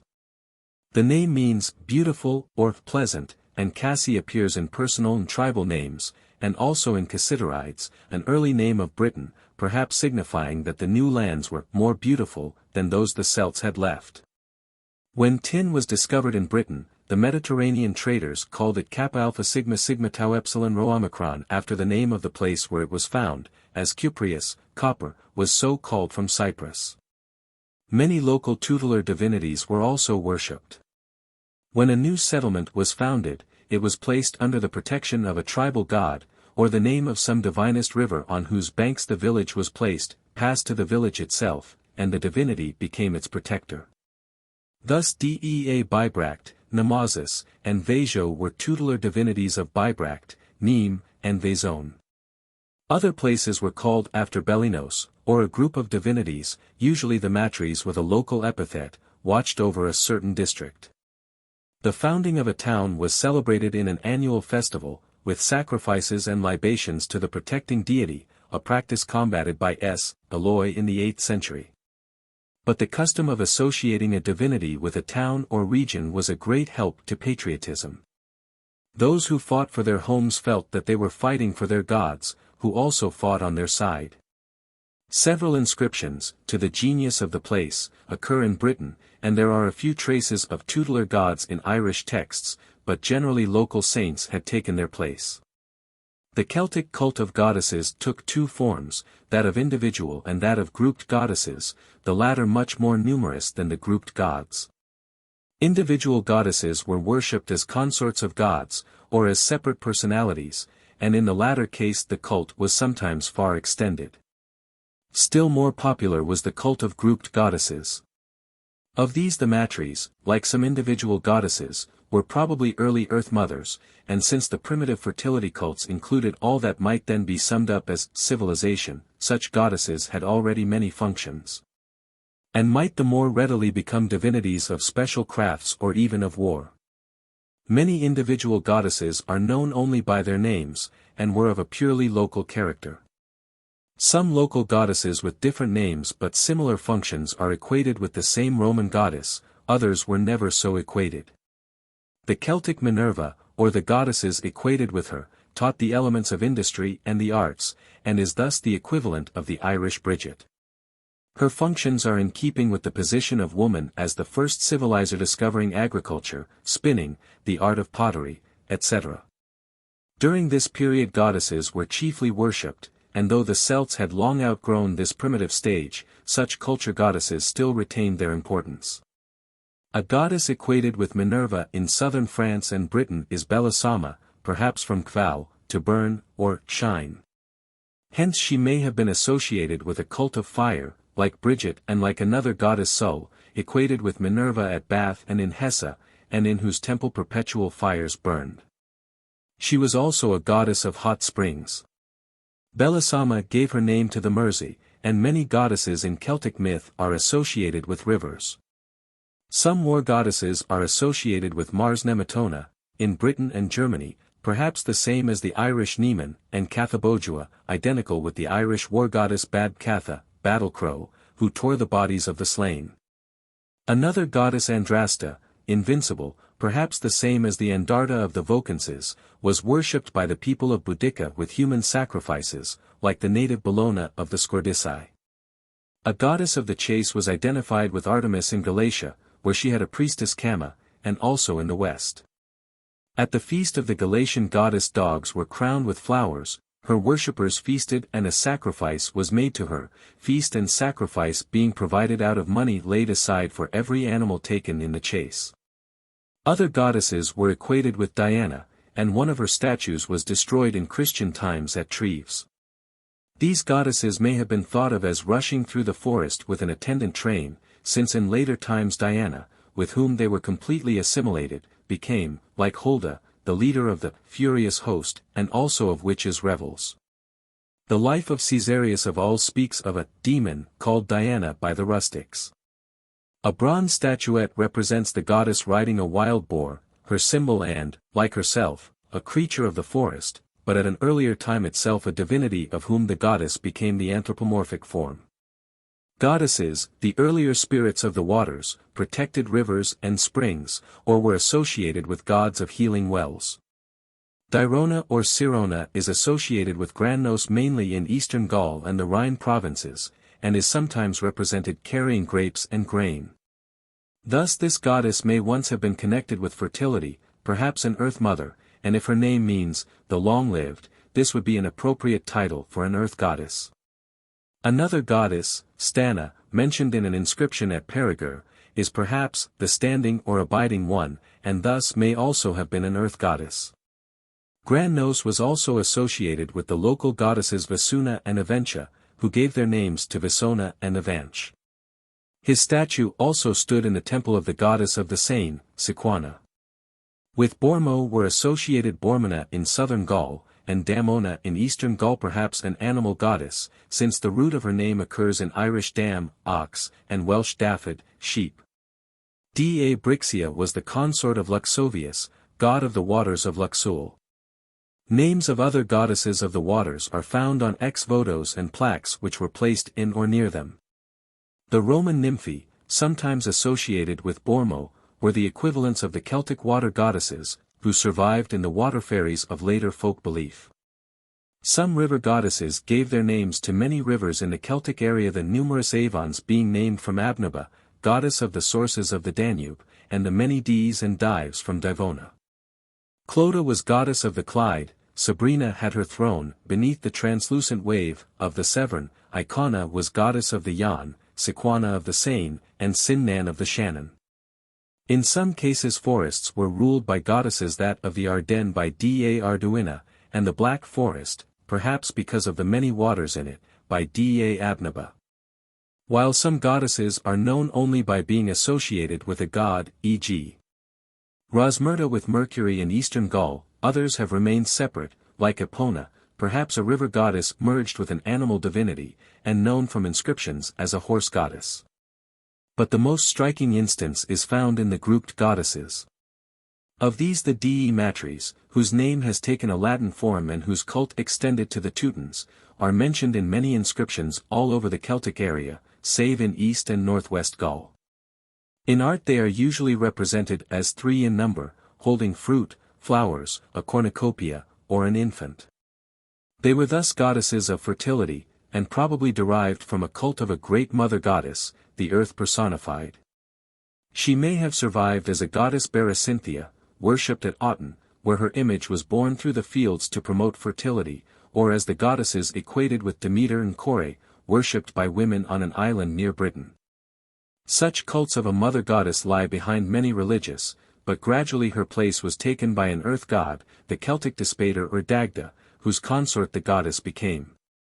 She may therefore be the goddess with the cornucopia, on monuments of the horned god, or Ericura, consort of Despater, or a goddess on a monument at Epinal holding a basket of fruit and a cornucopia, and accompanied by a ram's-headed serpent. These symbols show that this goddess was akin to the Matres.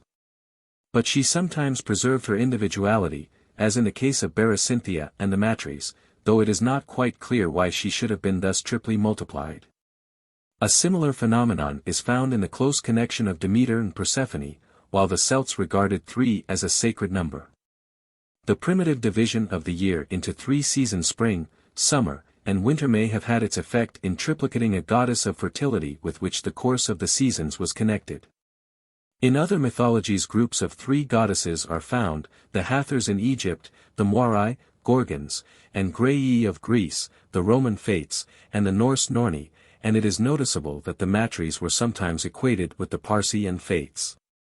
In the Matres, primarily goddesses of fertility and plenty, we have one of the most popular and also primitive aspects of Celtic religion. They originated in an age when women cultivated the ground, and the earth was a goddess whose cult was performed by priestesses. But in course of time new functions were bestowed on the Matres. Possibly river goddesses and others are merely mothers whose functions have become specialized. The matres are found as guardians of individuals, families, houses, of towns, a province, or a whole nation, as their epithets in inscriptions show. The matres domesticae are household goddesses, the matres trevari, or Galaici, or Vidianti, are the mothers of treves, of the Galaici, of the Vidiantii, the matres nemiciales are guardians of groves. Besides presiding over the fields as matres campestri, they brought prosperity to towns and people. They guarded women, especially in childbirth, as ex-votos prove, and in this aspect they are akin to the June ones worshipped also in Gaul and Britain. The name thus became generic for most goddesses, but all alike were the lineal descendants of the primitive Earth Mother. Popular superstition has preserved the memory of these goddesses in the three bonnes dames, dames blanches, and white women, met by wayfarers in forests, or in the three fairies or wise women of folk tales, who appear at the birth of children. But sometimes they have become hateful hags. The matres and other goddesses probably survived in the beneficent fairies of rocks and streams, in the fairy Abond who brought riches to houses, or Esterel of Provence who made women fruitful, or Errol who watched over meadows. Or in beings like Melusine, Vivian, and others. In Gallo-Roman Britain the cult of the matres is found, but how far it was indigenous there is uncertain. A Welsh name for fairies, Y Mamau, the mothers, and the phrase, the blessing of the mothers, used of a fairy benediction, may be a reminiscence of such goddesses. The presence of similar goddesses in Ireland will be considered later. Images of the matres bearing a child have sometimes been taken for those of the Virgin, when found accidentally, and as they are of wood blackened with age, they are known as Vierges Noires, and occupy an honored place in Christian sanctuaries. Many churches of Notre Dame have been built on sites where an image of the Virgin is said to have been miraculously found, the image probably being that of a pagan mother. Similarly, an altar to the matres at Vaison is now dedicated to the Virgin as the Good Mother. In inscriptions from eastern and Cisalpine Gaul, and from the Rhine and Danube region, the matroni are mentioned, and this name is probably indicative of goddesses like the matres. It is akin to that of many rivers, e.g. the Marne or Mayron, and shows that the mothers were associated with rivers. The Mother River fertilized a large district, and thus exhibited the characteristic of the whole group of goddesses. Akin also to the matres are the Solivii, guardian goddesses, called matres in a few inscriptions, the Comodovi, whose name perhaps denotes guardianship or power, the Domini, who watched over the home, perhaps the dames of medieval folklore. And the virgins, perhaps an appellative of the matres, and significant when we find that virgin priestesses existed in Gaul and Ireland. The Proximi were worshipped in southern Gaul, and the Quadrivii, goddesses of crossroads, at Cherbourg. Some Roman gods are found on inscriptions without being equated with native deities. They may have been accepted by the Gauls as new gods, or they had perhaps completely ousted similar native gods. Others, not mentioned by Caesar, are equated with native deities, Juno with Clavanna, Saturn with Arvillus, and to a native Vulcan the Celts vowed spoils of war. Again, many native gods are not equated with Roman deities on inscriptions. Apart from the divinities of Pyrenean inscriptions, who may not be Celtic, the names of over 400 native deities, whether equated with Roman gods or not, are known. Some of these names are mere epithets, and most of the gods are of a local character, known here by one name, there by another. Only in a very few cases can it be asserted that a god was worshipped over the whole Celtic area by one name, though some gods in Gaul, Britain, and Ireland with different names have certainly similar functions. The pantheon of the continental Celts was a varied one. Traces of the primitive agricultural rites, and of the priority of goddesses to gods, are found, and the vaguer aspects of primitive nature worship are seen behind the cult of divinities of sky, sun, thunder, forests, rivers. Or in deities of animal origin. We come next to evidence of a higher stage, in divinities of culture, healing, the chase, war, and the underworld. We see divinities of Celtic groups, gods of individuals, the family, the tribe. Sometimes war gods assumed great prominence, in time of war, or among the aristocracy, but with the development of commerce, gods associated with trade and the arts of peace came to the front. At the same time, the popular cults of agricultural districts must have remained as of old. With the adoption of Roman civilization, enlightened Celts separated themselves from the lower aspects of their religion, but this would have occurred with growing civilization had no Roman ever entered Gaul.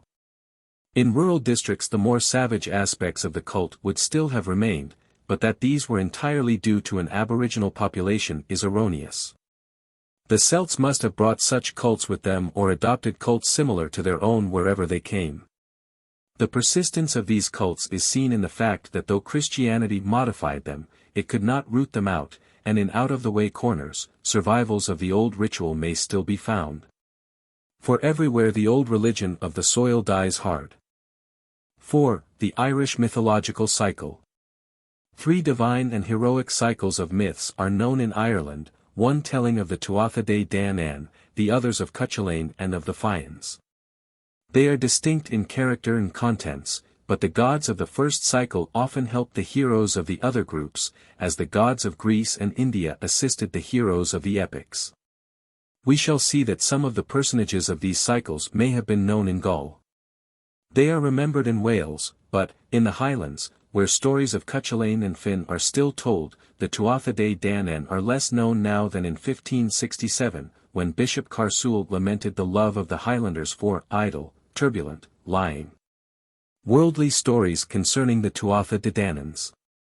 As the new Achaean religion in Greece and the Vedic sacred books of India regarded the aboriginal gods and heroes as demons and goblins, so did Christianity in Ireland sometimes speak of the older gods there. On the other hand, it was mainly Christian scribes who changed the old mythology into history, and made the gods and heroes kings. Doubtless myths already existed, telling of the descent of rulers and people from divinities, just as the Gauls spoke of their descent from Despater, or as the Incas of Peru, the Mikados of Japan. And the kings of Uganda considered themselves offspring of the gods. This is a universal practice, and made it the more easy for Christian chroniclers to transmute myth into history. In Ireland, as elsewhere, myth doubtless told of monstrous races inhabiting the land in earlier days, of the strife of the aborigines and incomers, and of their gods.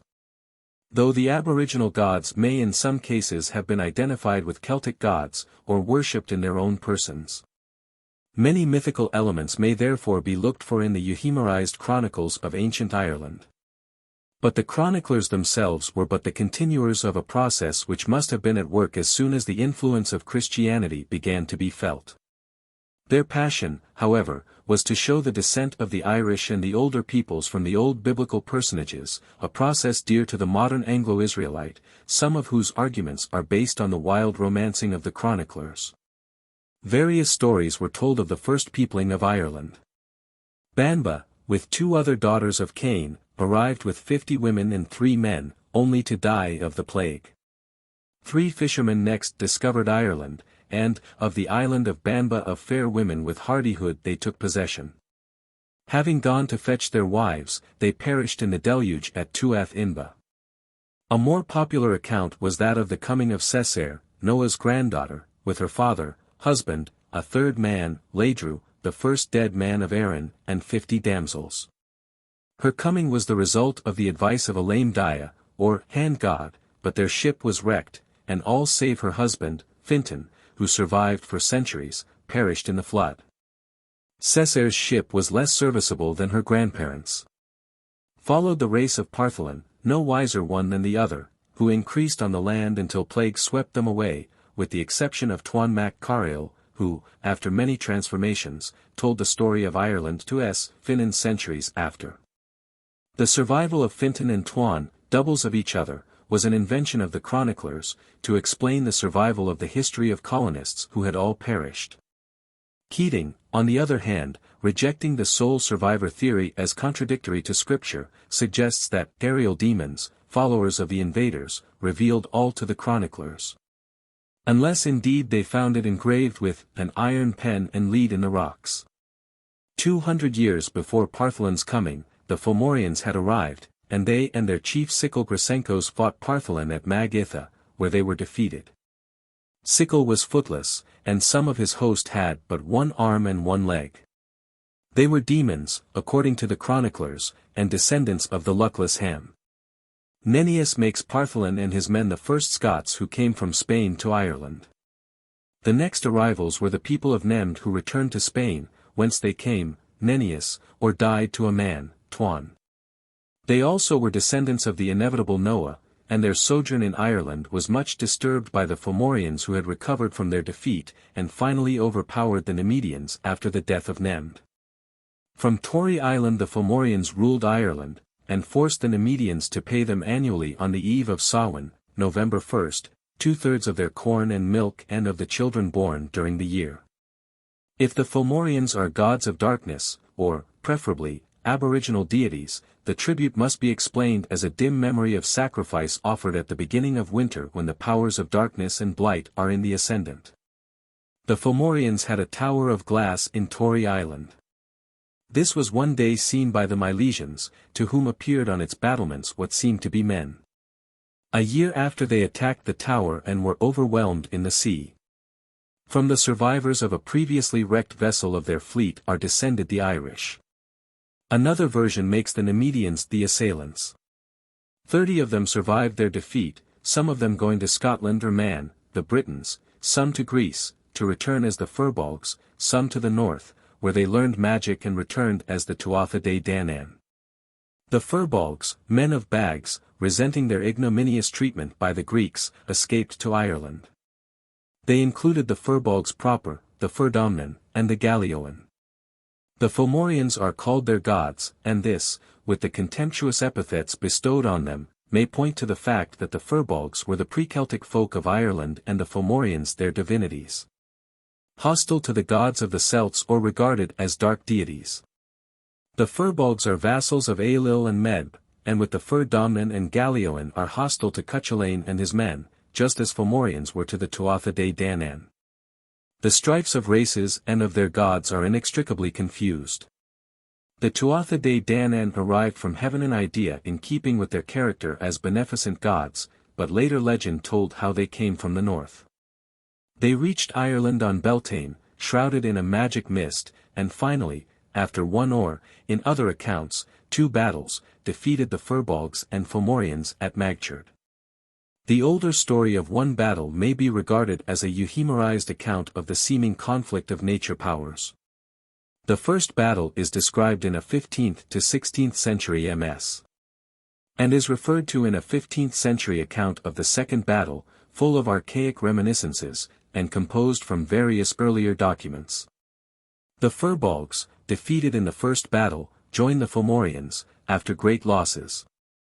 Meanwhile Nuada, leader of the Tuatha Dé Danann, lost his hand, and as no king with a blemish could sit on the throne, the crown was given to Bres, son of the Fomorian Elitha and his sister Eri, a woman of the Tuatha Dé Danann.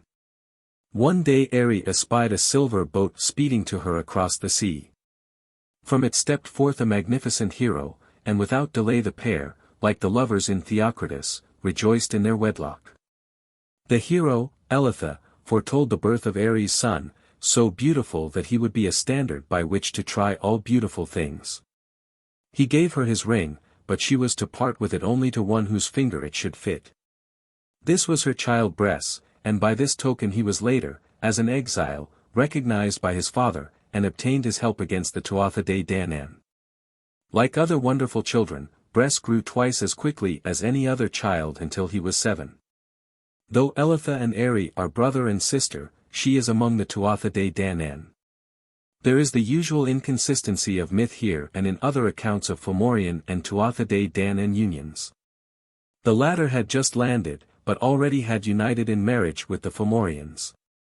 This inconsistency escaped the chroniclers, but it points to the fact that both were divine not human, and that, though in conflict, they united in marriage as members of hostile tribes often do.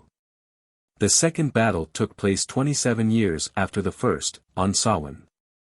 It was fought like the first on the plain of Magchurd, though later accounts made one battle take place at Magchurd in Mayo, the other at Magchurd in Sligo.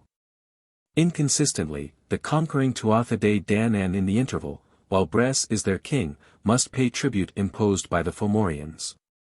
Obviously in older accounts this tribute must have been imposed before the first battle and have been its cause.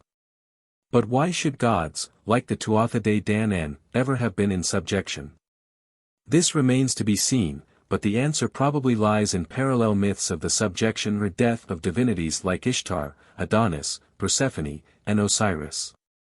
Bress having exacted a tribute of the milk of all hornless dun cows, the cows of Ireland were passed through fire and smeared with ashes, a myth based perhaps on the Beltane fire ritual. The avaricious Bress was satirized, and naught but decay was on him from that hour, and when Nuada, having recovered, claimed the throne, he went to collect an army of the Fomorians, who assembled against the Tuatha Dé Danann. In the battle Indech wounded Ogma, and Baelor slew Nuada, but was mortally wounded by Lug. Thereupon the Fomorians fled to their own region. The Tuatha Dé Danann remained masters of Ireland until the coming of the Milesians, so named from an eponymous Mile, son of Bile.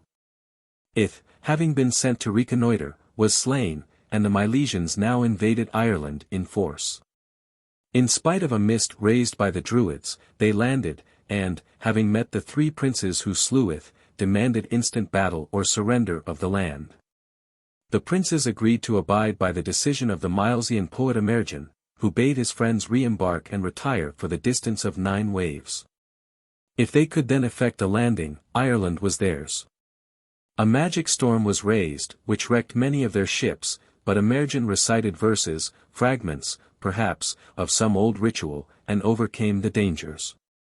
After their defeat the survivors of the Tuatha Dé Danann retired into the hills to become a fairy folk, and the Milesians, the Goidels or Scots, became ancestors of the Irish. Throughout the long story of the conquests of Ireland there are many reduplications, the same incidents being often ascribed to different personages. Different versions of similar occurrences, based on older myths and traditions, may already have been in existence, and ritual practices, dimly remembered, required explanation. In the hands of the chroniclers, writing history with a purpose and combining their information with little regard to consistency, all this was reduced to a more or less connected narrative. At the hands of the prosaic chroniclers divinity passed from the gods, though traces of it still linger. Ye are gods, and, behold, ye shall die, and the waves be upon you at last. In the darkness of time, in the deeps of the years, in the changes of things. Ye shall sleep as a slain man sleeps, and the world shall forget you for kings. From the analytic point of view the Fomorians are sea demons or pirates, their name being derived from Muir, sea, while they are descended along with other monstrous beings from them. Professor Rees, while connecting the name with Welsh for, giant, Gaelic fam hair, derives the name from fo, under, and Muir, and regards them as submarine beings. Dar. MacBain connected them with the fierce powers of the Western Sea personified, like the Muriartak, a kind of sea hag, of a Finn ballad. But this association of the Fomorians with the ocean may be the result of a late folk etymology, which wrongly derived their name from Muir. The Celtic experience of the Lochlanners or Norsemen, with whom the Fomorians are associated, would aid the conception of them as sea pirates of a more or less demoniacal character. Dar. Stokes connects the second syllable more with mare in nightmare, from morrow, and regards them as subterranean as well as submarine. But the more probable derivation is that of Zimmer and Darbois, from fo and morio, more, great, which would thus agree with the tradition which regarded them as giants. They were probably beneficent gods of the Aborigines, whom the Celtic conquerors regarded as generally evil, perhaps equating them with the dark powers already known to them. They were still remembered as gods, and are called champions of the Cid, like the Tuatha Dé Danann. Thus King Bress sought to save his life by promising that the kine of Ireland would always be in milk, then that the men of Ireland would reap every quarter, and finally by revealing the lucky days for ploughing, sowing, and reaping. Only an autochthonous god could know this, and the story is suggestive of the true nature of the Fomorians. The hostile character attributed to them is seen from the fact that they destroyed corn, milk, and fruit. But in Ireland, as elsewhere, this destructive power was deprecated by begging them not to destroy corn nor milk in Erin beyond their fair tribute. Tribute was also paid to them on Samhain, the time when the powers of blight feared by men are in the ascendant. Again, the kingdom of Balor, their chief, is still described as the kingdom of cold. But when we remember that a similar tribute was paid to Crom Cruach, a god of fertility, and that after the conquest of the Tuatha Dé Danann they also were regarded as hostile to agriculture, we realize that the Fomorians must have been aboriginal gods of fertility whom the conquering Celts regarded as hostile to them and their gods. Similarly, in folk belief the beneficent corn spirit has sometimes a sinister and destructive aspect. Thus the stories of tribute would be distorted reminiscences of the ritual of gods of the soil, differing little in character from that of the similar Celtic divinities. What makes it certain that the Fomorians were aboriginal gods is that they are found in Ireland before the coming of the early colonist Partholon. They were the gods of the pre-Celtic folk Firbolgs, Firdomnan, and Gallio, and all of them in Ireland before the Tuatha Dé Danann arrived, and all of them regarded as slaves, spoken of with the utmost contempt. Another possibility, however, ought to be considered. As the Celtic gods were local in character, and as groups of tribes would frequently be hostile to other groups, the Fomorians may have been local gods of a group at enmity with another group, worshipping the Tuatha Dé Danann. The strife of Fomorians and Tuatha Dé Danann suggests the dualism of all nature religions. Demons or giants or monsters strive with gods in Hindu, Greek, and Teutonic mythology, and in Persia the primitive dualism of beneficent and hurtful powers of nature became an ethical dualism, that eternal opposition of good and evil. The sun is vanquished by cloud and storm, but shines forth again in vigor. Vegetation dies, but undergoes a yearly renewal. So in myth the immortal gods are wounded and slain in strife. But we must not push too far the analogy of the apparent strife of the elements and the wars of the gods. The one suggested the other, especially where the gods were elemental powers. But myth-making man easily developed the suggestion. Gods were like men and could never get enough o fectin. The Celts knew of divine combats before their arrival in Ireland, and their own hostile powers were easily assimilated to the hostile gods of the Aborigines. The principal Fomorians are described as kings. Eletha was son of Net, described by Cormac as a battle god of the heathen Gael, i.e. he is one of the Tuatha Dé Danann, and has as wives two war goddesses, Badb and Nemain. Thus he resembles the Fomorian Tethra, whose wife is a Badb or battle crow, preying on the slain. Eletha's name, connected with words meaning knowledge, suggests that he was an aboriginal culture god. In the genealogies, Fomorians and Tuatha Dé Danann are inextricably mingled. Bresa's temporary position as king of the Tuatha Dé Danann may reflect some myth of the occasional supremacy of the powers of blight. Want and niggardliness characterize his reign, and after his defeat a better state of things prevails. Bresa's consort was Bridget, and their son Ruadan, sent to spy on the Tuatha Dé Danann, was slain. His mother's wailing for him was the first mourning wail ever heard in Erin. Another god, Indech, was son of Dea Domnu, a Fomorian goddess of the deep, i.e. of the underworld, and probably also of fertility, who may hold a position among the Fomorians similar to that of Danu among the Tuatha Dé Danann. Indech was slain by Ogma, who himself died of wounds received from his adversary. Balor had a consort Sethlin, whose venom killed Dagda. His one eye had become evil by contact with the poisonous fumes of a concoction which his father's Druids were preparing. The eyelid required 4 men to raise it, when his evil eye destroyed all on whom its glance fell. In this way Balor would have slain Lug at Mag Tuird, but the god at once struck the eye with a sling stone and slew him. Balor, like the Greek Medusa, is perhaps a personification of the evil eye, so much feared by the Celts. Healthful influences and magical charms avert it, hence Lug, a beneficent god, destroys Balor's maleficence. Tethra, with Balor and Eletha, ruled over Erin at the coming of the Tuatha Dé Danann. From a phrase used in the story of Conla's visit to Elysium, "Thou art a hero of the men of Tethra," M. Darbois assumes that Tethra was ruler of Elysium, which he makes one with the land of the dead. The passage, however, bears a different interpretation, and though a Fomorian, Tethra, a god of war, might be regarded as lord of all warriors. Elysium was not the land of the dead, and when M. Darbois equates Tethra with Kronos, who after his defeat became ruler of a land of dead heroes, the analogy, like other analogies with Greek mythology, is misleading. He also equates Bres, as temporary king of the Tuatha Dé Danann, with Kronos, king of heaven in the Age of Gold. Kronos, again, slain by Zeus, is parallel to Balor slain by his grandson Lug Tethra, Bres, and Balor are thus separate fragments of one god equivalent to Kronos. Yet their personalities are quite distinct. Each race works out its mythology for itself, and, while parallels are inevitable, we should not allow these to override the actual myths as they have come down to us.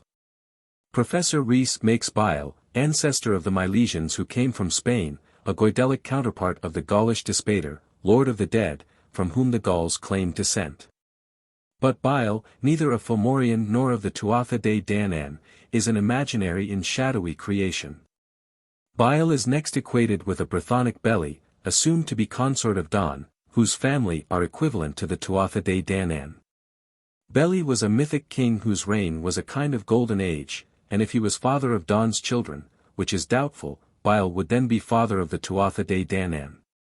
But he is ancestor of the Milesians, their opponents according to the annalists.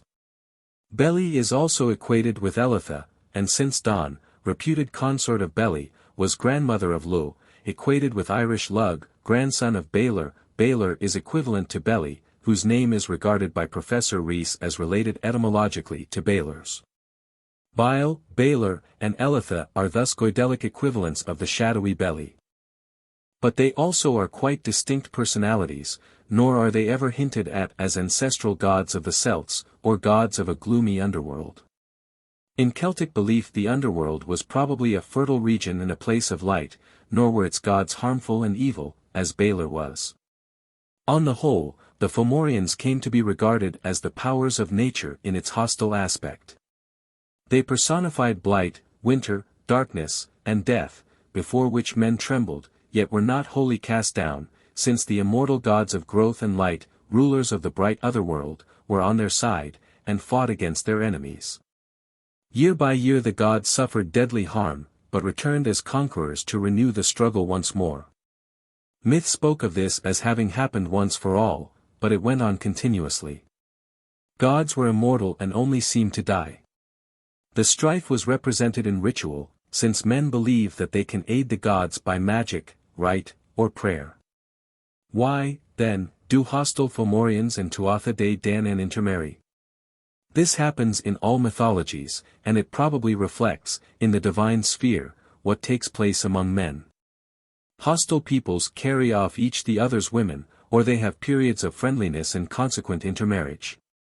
Man makes his gods in his own image, and the problem is best explained by facts like these, exaggerated no doubt by the Irish annalists.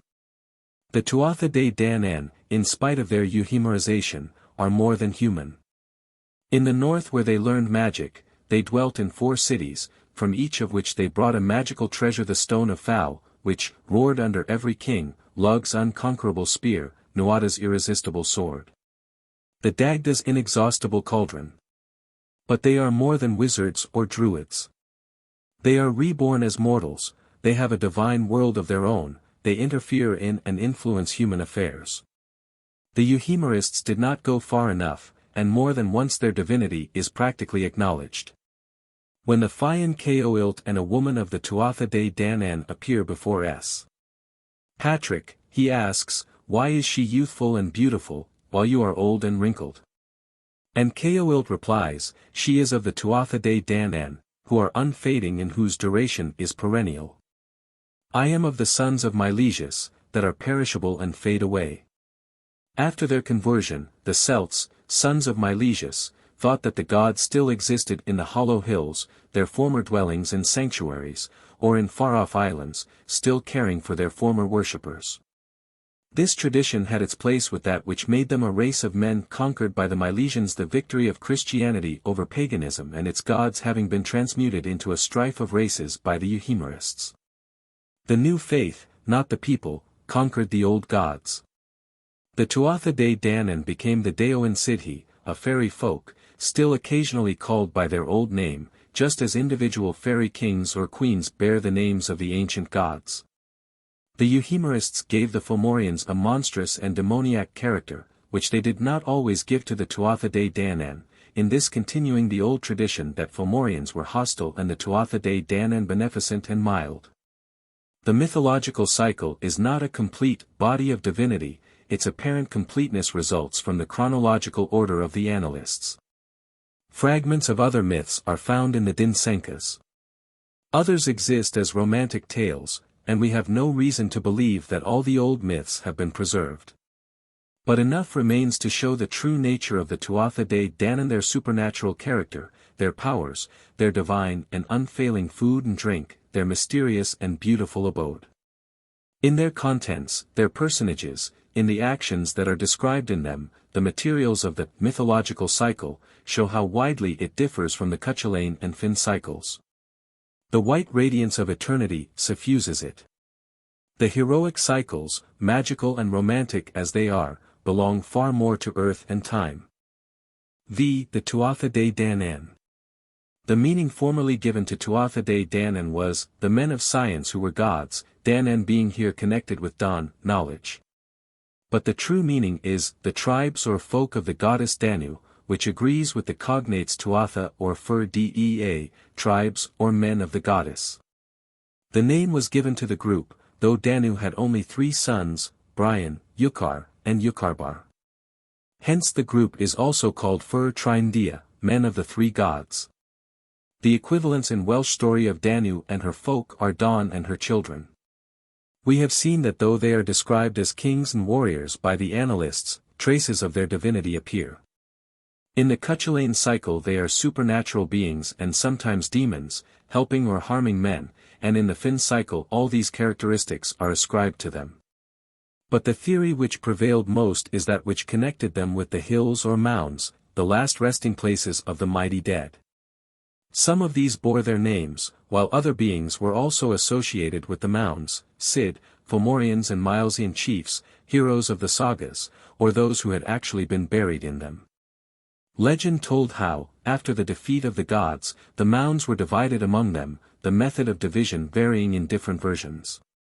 In an early version the Tuatha Dé Danann are immortal and the Dagda divides the Cid. But in a poem of Flann Manastrech, OB 1056, they are mortals and die.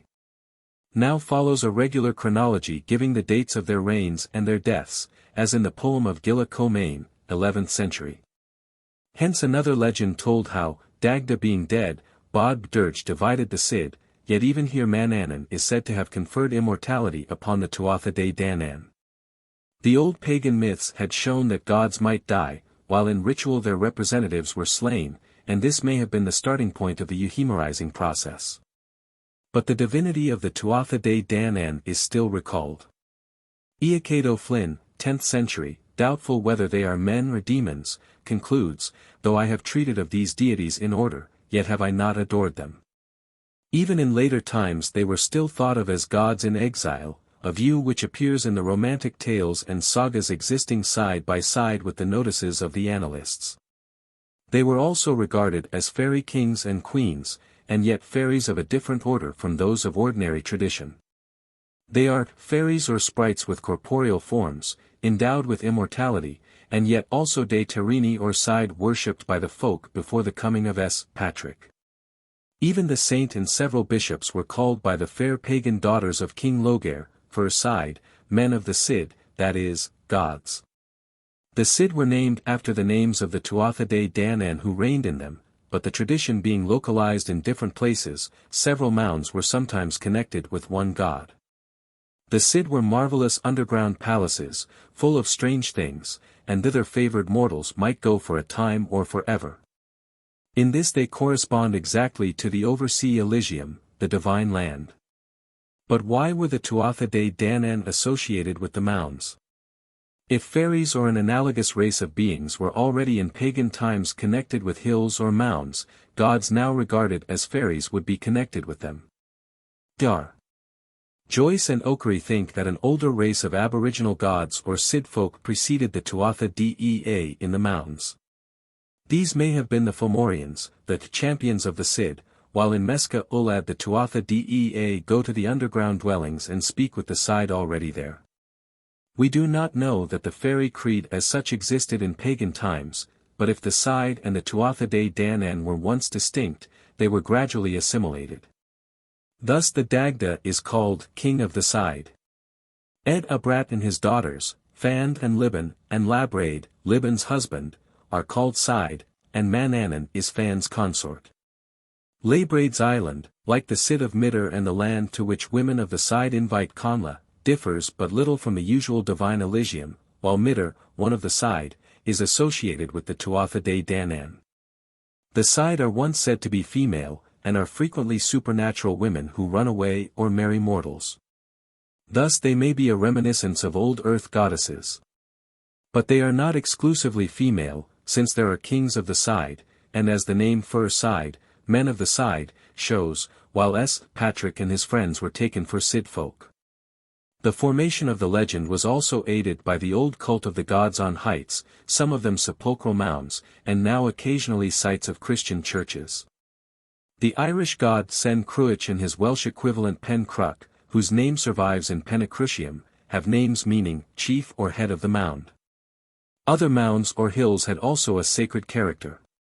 Hence gods worshipped at mounds, dwelling or revealing themselves there, still lingered in the haunted spots. They became fairies, or were associated with the dead buried in the mounds, as fairies also have been, or were themselves thought to have died and been buried there. The haunting of the mounds by the old gods is seen in a prayer of S. Columba's, who begs God to dispel this host, i.e. the old gods, around the cairns that reigneth. An early MS also tells how the Milesians allotted the underground part of Erin to the Tuatha Dé Danann who now retired within the hills. In other words, they were gods of the hills worshipped by the Milesians on hills. But, as we shall see, the gods dwelt elsewhere than in hills. Tumuli may already in pagan times have been pointed out as tombs of gods who died in myth or ritual, like the tombs of Zeus in Crete and of Osiris in Egypt. Again, fairies, in some aspects, are ghosts of the dead, and haunt tumuli. Hence, when gods became fairies they would do the same. And once they were thought of as dead kings, any notable tumuli would be pointed out as theirs, since it is a law in folk belief to associate tumuli or other structures not with the dead or with their builders, but with supernatural or mythical or even historical personages. If Cid ever meant ghosts, it would be easy to call the dead gods by this name, and to connect them with the places of the dead. Many strands went to the weaving of the later conception of the gods, but there still hung around them an air of mystery, and the belief that they were a race of men was never consistent with itself. Danu gave her name to the whole group of gods, and is called their mother, like the Egyptian Neith or the Semitic Ishtar. In the Annalists she is daughter of Dagda, and has 3 sons. She may be akin to the goddess Anu, whom Cormac describes as Mater Deorum Hibernensium. It was well she nursed the gods. From her name he derives Anna, plenty, and 2 hills in Kerry are called the Paps of Anu. Thus as a goddess of plenty Danu or Anu may have been an early earth mother, and what may be a dim memory of Anu in Leicestershire confirms this view. A cave on the Dane Hills is called Black Annis Bower, and she is said to have been a savage woman who devoured human victims. Earth goddesses usually have human victims, and Anu would be no exception. In the cult of earth divinities earth and underearth are practically identical, while earth goddesses like Demeter and Persephone were associated with the underworld, the dead being Demeter's folk. The fruits of the earth with their roots below the surface are then gifts of the earth or underearth goddess. This may have been the case with Danu, for in Celtic belief the gifts of civilization came from the underworld or from the gods. Professor Rees finds the name Anu in the Dat Anoniridi, chariot of Anu, in an inscription from Vaucluse, and the identification is perhaps established by the fact that goddesses of fertility were drawn through the fields in a vehicle. Cormac also mentions Buanan as mother and nurse of heroes, perhaps a goddess worshipped by heroes. Danu is also identified with Bridget, goddess of knowledge, Dan, perhaps through a folk etymology. She was worshipped by poets, and had two sisters of the same name connected with leechcraft and smithwork. They are duplicates or local forms of Bridget, a goddess of culture and of poetry, so much loved by the Celts. She is thus the equivalent of the Gaulish goddess equated with Minerva by Caesar, and found on inscriptions as Minerva Belisama and Brigindo. She is the Dea Brigantia, of British inscriptions. One of the seats of her worship was the land of the Brigantes, of whom she was the eponymous goddess, and her name, Cfir Brig, power, or craft, Welsh bri, honor, renown, suggests her high functions. But her popularity is seen in the continuation of her personality and cult in those of S. Bridget, at whose shrine in Kildare a sacred fire, which must not be breathed on, or approached by a male, was watched daily by 19 nuns in turn, and on the 20th day by the saint herself. Similar sacred fires were kept up in other monasteries, and they point to the old cult of a goddess of fire, the nuns being successors of a virgin priesthood like the Vestals, priestesses of Vesta. As has been seen, the goddesses Belisama and Sul, probably goddesses of fire, resembled Bridget in this. But Bridget, like Vesta, was at once a goddess of fire and of fertility, as her connection with Candlemas and certain ritual survivals also suggest. In the Hebrides on S. Bride's Day, Candlemas Eve, women dressed a sheaf of oats in female clothes and set it with a club in a basket called Bride's Bed. Then they called, Bride is come, bride is welcome. Or a bed was made of corn and hay with candles burning beside it, and bride was invited to come as her bed was ready. If the mark of the club was seen in the ashes, this was an omen of a good harvest and a prosperous year. It is also noteworthy that if cattle cropped the grass near Bridget's shrine, next day it was as luxuriant as ever.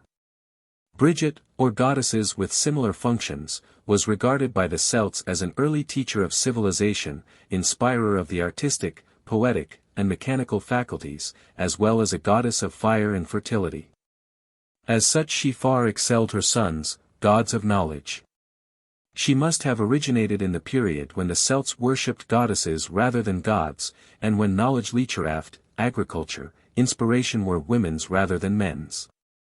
She had a female priesthood, and men were perhaps excluded from her cult, as the tabooed shrine at Kildare suggests.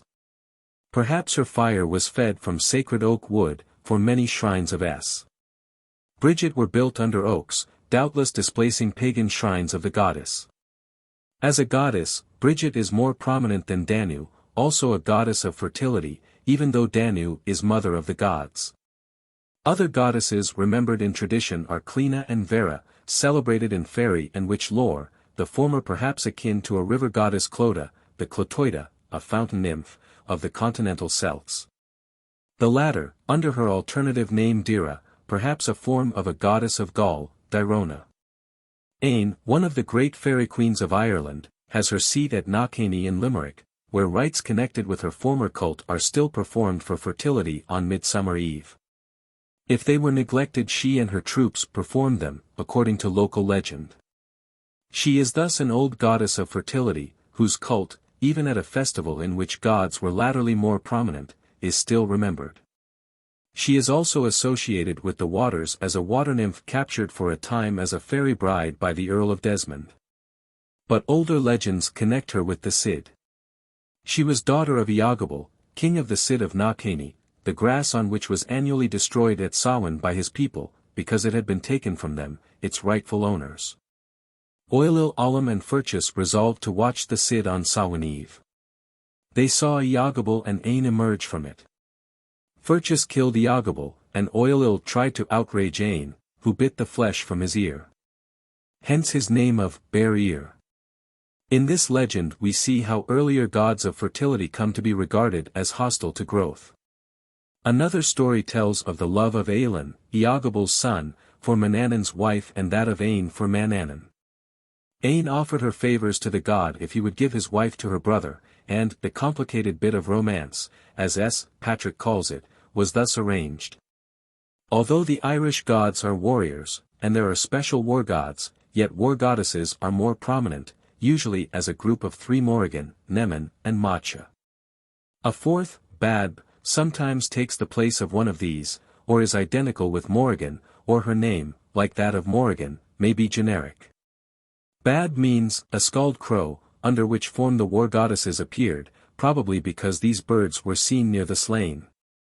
She is also called Bad Catha, Battle Badb, and is thus the equivalent of Athabojua, or, more probably, Cathabojua, mentioned in an inscription from Haute-Savoy, while this, as well as personal names like Baduaginos, shows that a goddess Bajua was known to the Gauls.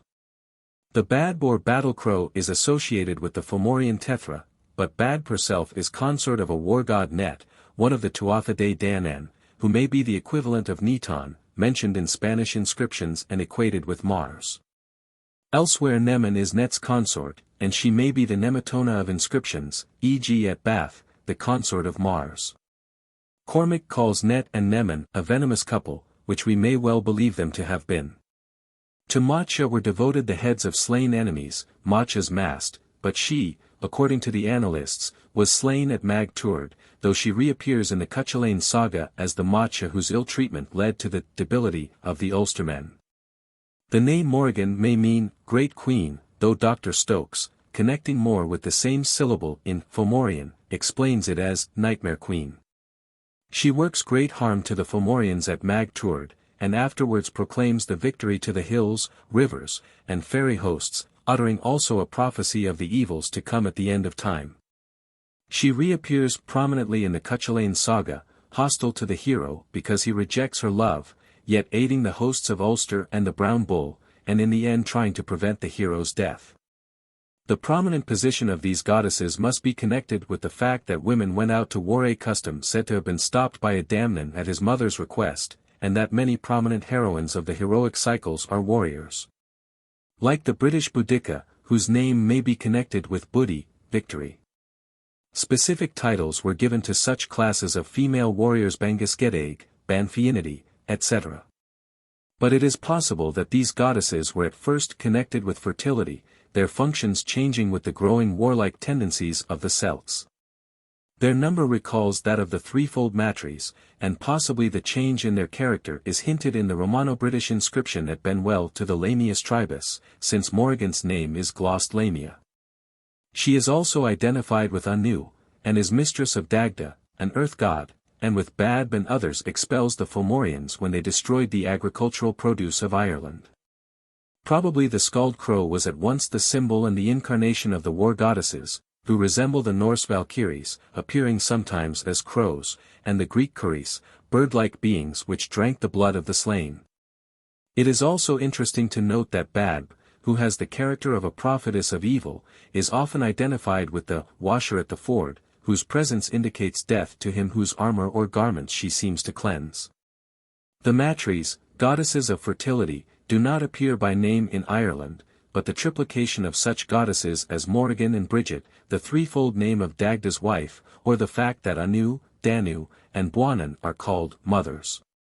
While Buanan's name is sometimes rendered good mother, may suggest that such grouped goddesses were not unknown.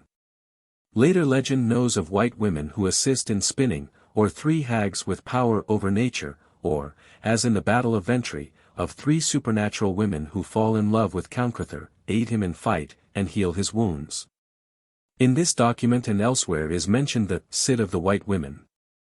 Goddesses of fertility are usually goddesses of love, and the prominence given to females among, the fact that they are often called befind, white women, like fairies who represent the matres elsewhere. And that they freely offer their love to mortals, may connect them with this group of goddesses. Again, when the Milesians arrived in Ireland, three kings of the Tuatha Dé Danann had wives called Eriu, Bamba, and Fotla, who begged that Ireland should be called after them. This was granted, but only Eriu, Erin, remained in general use. The story is an etiological myth explaining the names of Ireland, but the three wives may be a group like the matres, guardians of the land which took its name from them. Brian, Yukar, and Yucharba, who give a title to the whole group, are called Tuatha Dé Danann, the three gods, sons of Danu, or, again, gods of dawn, knowledge, perhaps as the result of a folk etymology. Associating dawn with their mother's name Danu. Various attributes are personified as their descendants, wisdom being son of all three. Though some of these attributes may have been actual gods, especially Ecne or wisdom, yet it is more probable that the personification is the result of the subtleties of bardic science, of which similar examples occur. On the other hand, the fact that Ecne is the son of three brothers, may recall some early practice of polyandry of which instances are met within the sagas. M. Darbois has suggested that Yukar and Yucharba are mere duplicates of Brian, who usually takes the leading place, and he identifies them with three kings of the Tuatha Dé Danann reigning at the time of the Milesian invasion Macquill, Mac sect. And Mac Grain, so called, according to Keating, because the hazel, Call, the plough, sect, and the sun, Grian, were gods of worship to them. Both groups are grandsons of Dagda, and M. Darbois regards this second group as also triplicates of one god, because their wives Fotla, Banba, and Eriu all bear names of Ireland itself, are personifications of the land, and thus may be reduced to unity. While this reasoning is ingenious, it should be remembered that we must not lay too much stress upon Irish divine genealogies, while each group of three may have been similar local gods associated at a later time as brothers. Their separate personality is suggested by the fact that the Tuatha Dé Danann are called after them, the men of the three gods, and their supremacy appears in the incident of Dagda, Lug. And Ogma consulting them before the fight at Mag Tuatha natural proceeding if they were gods of knowledge or destiny. The brothers are said to have slain the god Cian, and to have been themselves slain by Lug, and on this seems to have been based the story of the children of Tuireann, in which they perished through their exertions in obtaining the eric demanded by Lug. Here they are sons of Tuireann, but more usually their mother Danu or Bridget is mentioned. Another son of Bridget's was Ogma, master of poetry and inventor of Ogham writing, the word being derived from his name.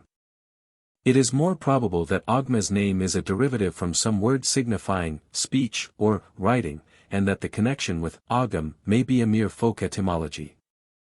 Ogma appears as the champion of the gods, a position given him perhaps from the primitive custom of rousing the warrior's emotions by eloquent speeches before a battle. Similarly, the Babylonian Marduk, seer of the gods, was also their champion in fight. Ogma fought and died at Mag Tuatha.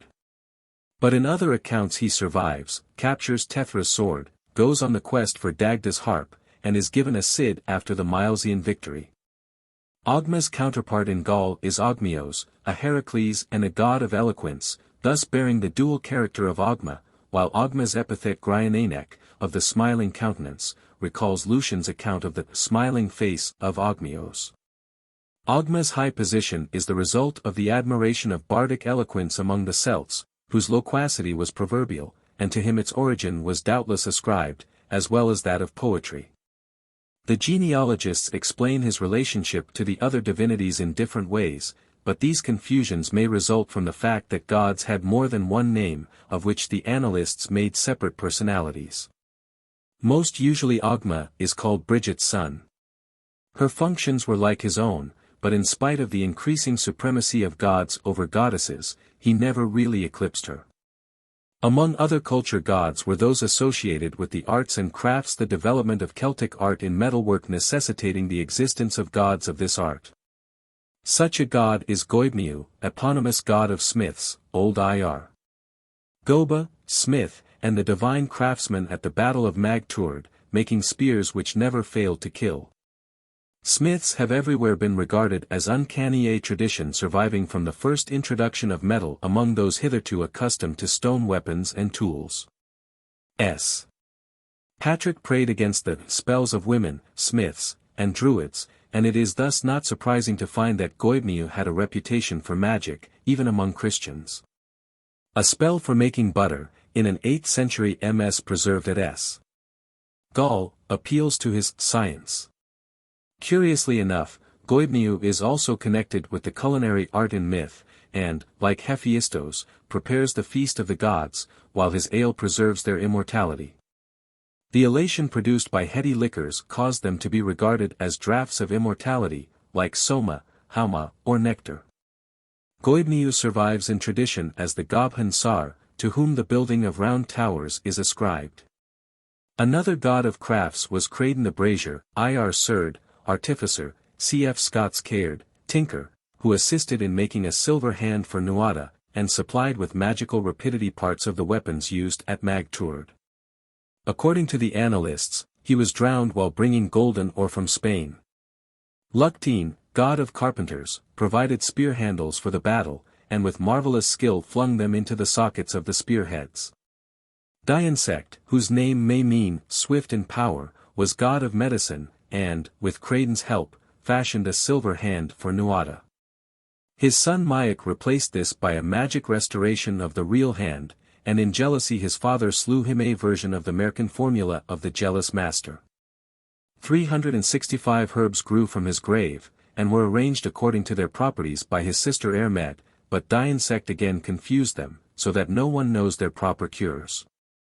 At the second battle of Mag Tuaird, Dionsect presided over a healing well containing magic herbs. These and the power of spells caused the mortally wounded who were placed in it to recover. Hence it was called the Spring of Health. Dionsect, associated with a healing well, may be cognate with Grannos. He is also referred to in the Gaul ms, where his healing powers are extolled. An early chief of the gods is Dagda, who, in the story of the Battle of Mag Tuaird, is said to be so called because he promised to do more than all the other gods together. Hence they said, "It is thou art the good hand, Dagda." The Coir Anman explains Dagda as fire of God, Daig and Dae. The true derivation is from Dagos, good, and Devos, God, though Dr. Stokes considers Dagda as connected with Dag, whence Dagda, cunning. Dagda is also called Sarah, a word perhaps derived from Kar and connected with Lat. Ceres, creator, and other names of his are Ruadrofessa, Lord of great knowledge, and Eacade Alathair, great father, for a great father to the Tuatha Dé Danann was he. He is also called a beautiful god, and the principal god of the pagans. After the battle he divides the Brugs or Cid among the gods, but his son Iengus, having been omitted, by a stratagem succeeded in ousting his father from his Cid. Over which he now himself reigned, possibly the survival of an old myth telling of a superseding of Dagda's cult by that of Iengus, a common enough occurrence in all religions. In another version, Dagda being dead, Bod Bdirge divides the Cid, and Manannan makes the Tuatha Dé invisible and immortal. He also helps Iengus to drive out his foster father Elkmer from his Brug, where Iengus now lives as a god. The underground Brugs are the god's land, in all respects resembling the oversea Elysium, and at once burial places of the euhemerized gods and local forms of the divine land. Professor Rees regards Dagda as an atmospheric god, Dr. McBain sees in him a sky god. More probably he is an early earth god and a god of agriculture. He has power over corn and milk, and agrees to prevent the other gods from destroying these after their defeat by the Milesians' former beneficent gods, being regarded as hurtful, a not uncommon result of the triumph of a new faith. Dagda is called the god of the earth, because of the greatness of his power. Mythical objects associated with him suggest plenty and fertility: his cauldron which satisfied all comers, his unfailing swine, one always living, the other ready for cooking, a vessel of ale, and 3 trees always laden with fruit. These were in his Cid, where none ever tasted death, hence his Cid was a local Elysium, not a gloomy land of death, but the underworld in its primitive aspect as the place of gods of fertility. In some myths he appears with a huge club or fork, and M. Darbois suggests that he may thus be an equivalent of the Gaulish god with the mallet. This is probable, since the Gaulish god may have been a form of Despater, an earth or under-earth god of fertility. If Dagda was a god of fertility, he may have been an equivalent of a god whose image was called Sen or Crom Cruich, head or crooked one of the mound, or bloody head or crescent. Valency, citing a text now lost, says that Crómiocha was a name of Dagda, and that a motto at the sacrificial place at Tara read, "Let the altar ever blaze to Dagda." These statements may support this identification. The cult of Crom is preserved in some verses. He was their god.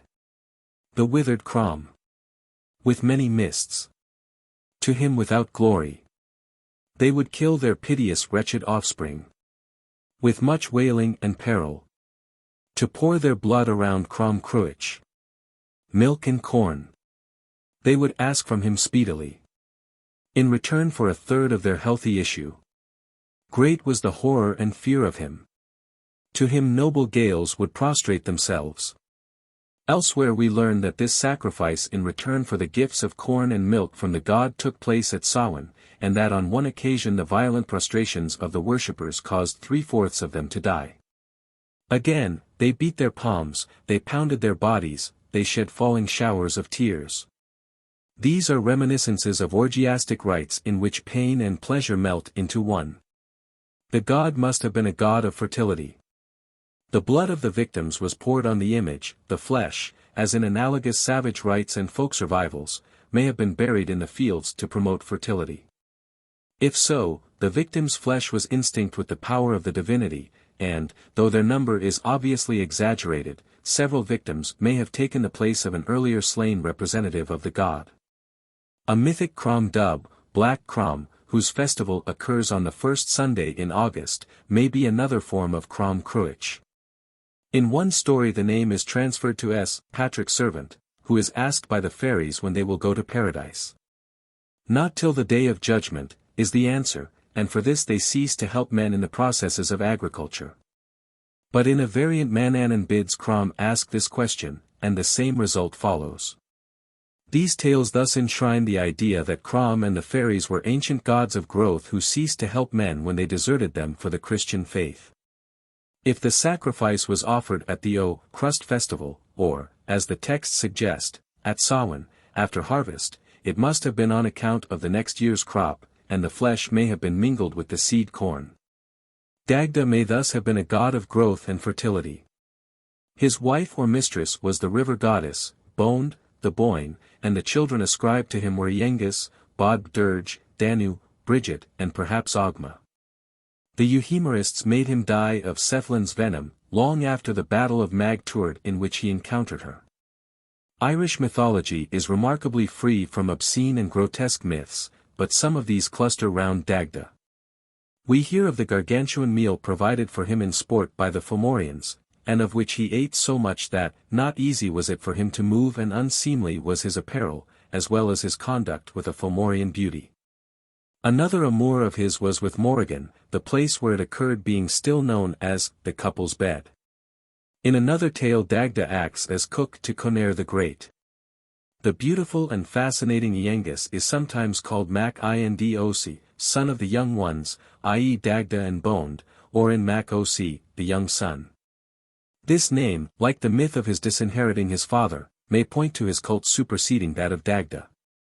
If so, he may then have been affiliated to the older god, as was frequently done in parallel cases, e.g. in Babylon. Iengus may thus have been the high god of some tribe who assumed supremacy, ousting the high god of another tribe, unless we suppose that Dagda was a pre-Celtic god with functions similar to those of Iengus. And that the Celts adopted his cult but gave that of Iengus a higher place. In one myth the supremacy of Iengus is seen. After the first battle of Mag Tuath, Dagda is forced to become the slave of Bress, and is much annoyed by a lampooner who extorts the best pieces of his rations. Following the advice of Iengus, he not only causes the lampooner's death, but triumphs over the Fomorians. On insufficient grounds, mainly because he was patron of Dermot, beloved of women, and because his kisses became birds which whispered love thoughts to youths and maidens, Iengus has been called the Eros of the Gaels. More probably B was primarily a supreme god of growth, who occasionally suffered eclipse during the time of death in nature, like Tammuz and Adonis, and this may explain his absence from Mag Tuath. The beautiful story of his vision of a maiden with whom he fell violently in love contains too many Merkin formulae to be of any mythological or religious value. His mother Bond caused search to be made for her, but without avail. At last she was discovered to be the daughter of a semi-divine lord of a Cid, but only through the help of mortals was the secret of how she could be taken wrung from him. She was a swan maiden, and on a certain day only would Iengus obtain her. Ultimately she became his wife.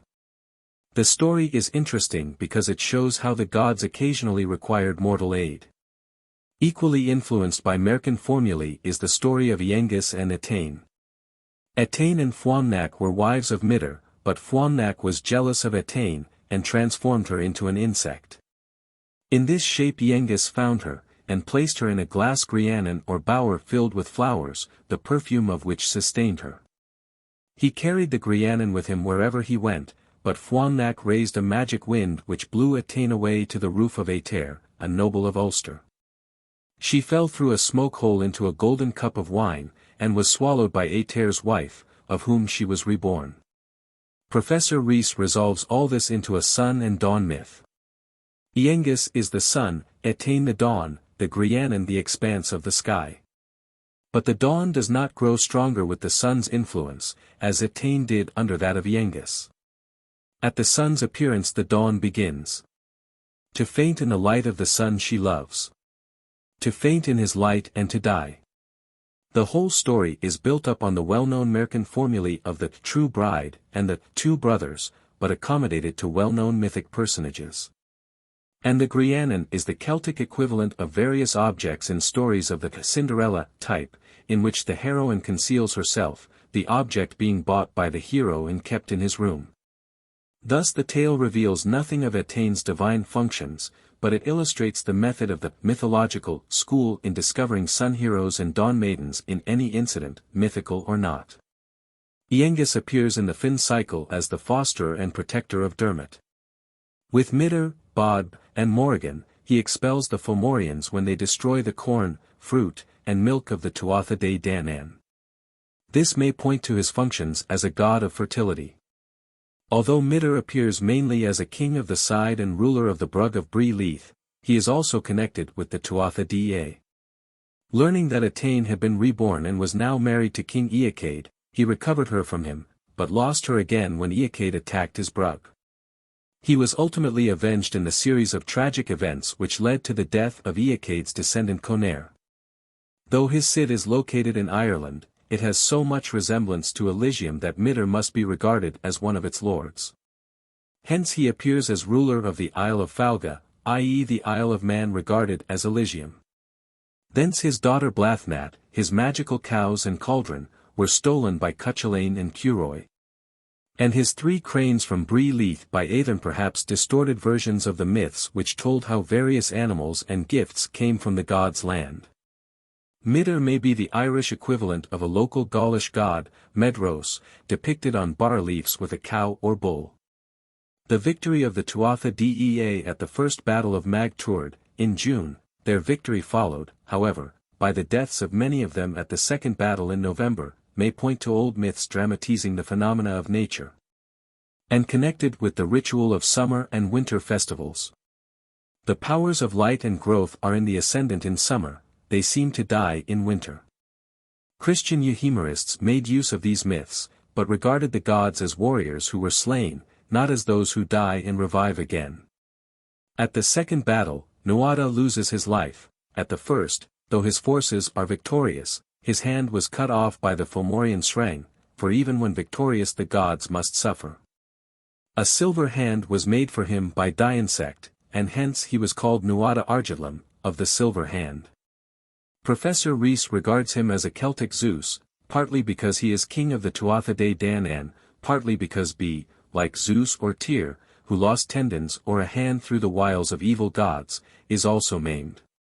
Similarly in the Rig Veda the Akvans substitute a leg of iron for the leg of Vispala, cut off in battle, and the sun is called golden-handed because Savitri cut off his hand and the priests replaced it by one of gold.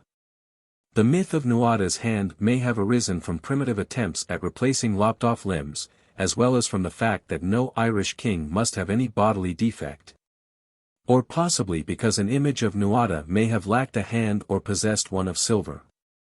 Images were often maimed or given artificial limbs, and myths then arose to explain the custom. Nuada appears to be a god of life and growth, but he is not a sun god. His Welsh equivalent is Lud Lawraint, or silver-handed, who delivers his people from various scourges. His daughter Credilad is to be wedded to Gwythyr, but is kidnapped by Gwyn. Arthur decides that they must fight for her yearly on May 1st until the Day of Judgment, when the victor would gain her hand. Professor Rees regards Credilad as a Persephone, wedded alternately to light and dark divinities. But the story may rather be explanatory of such ritual acts as are found in folk survivals in the form of fights between summer and winter, in which a Queen of May figures.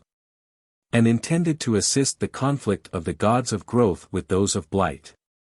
Credilad is daughter of a probable god of growth, nor is it impossible that the story of the Battle of Mag Tuired is based on mythic explanations of such ritual combats. The Brythons worshipped Nuada as Nodons in Romano-British times. The remains of his temple exist near the mouth of the Severn, and the god may have been equated with Mars, though certain symbols seem to connect him with the waters as a kind of Neptune. An Irish mythic poet Nuada Necht may be the Necton who owned a magic well whence issued the Boyne, and was perhaps a water god. If such a water god was associated with Nuada, he and Nodons might be a Celtic Neptune. But the relationship and functions of these various personages are obscure, nor is it certain that Nodons was equated with Neptune or that Nuada was a water god. His name may be cognate with words meaning growth, possession, harvest, and this supports the view taken here of his functions.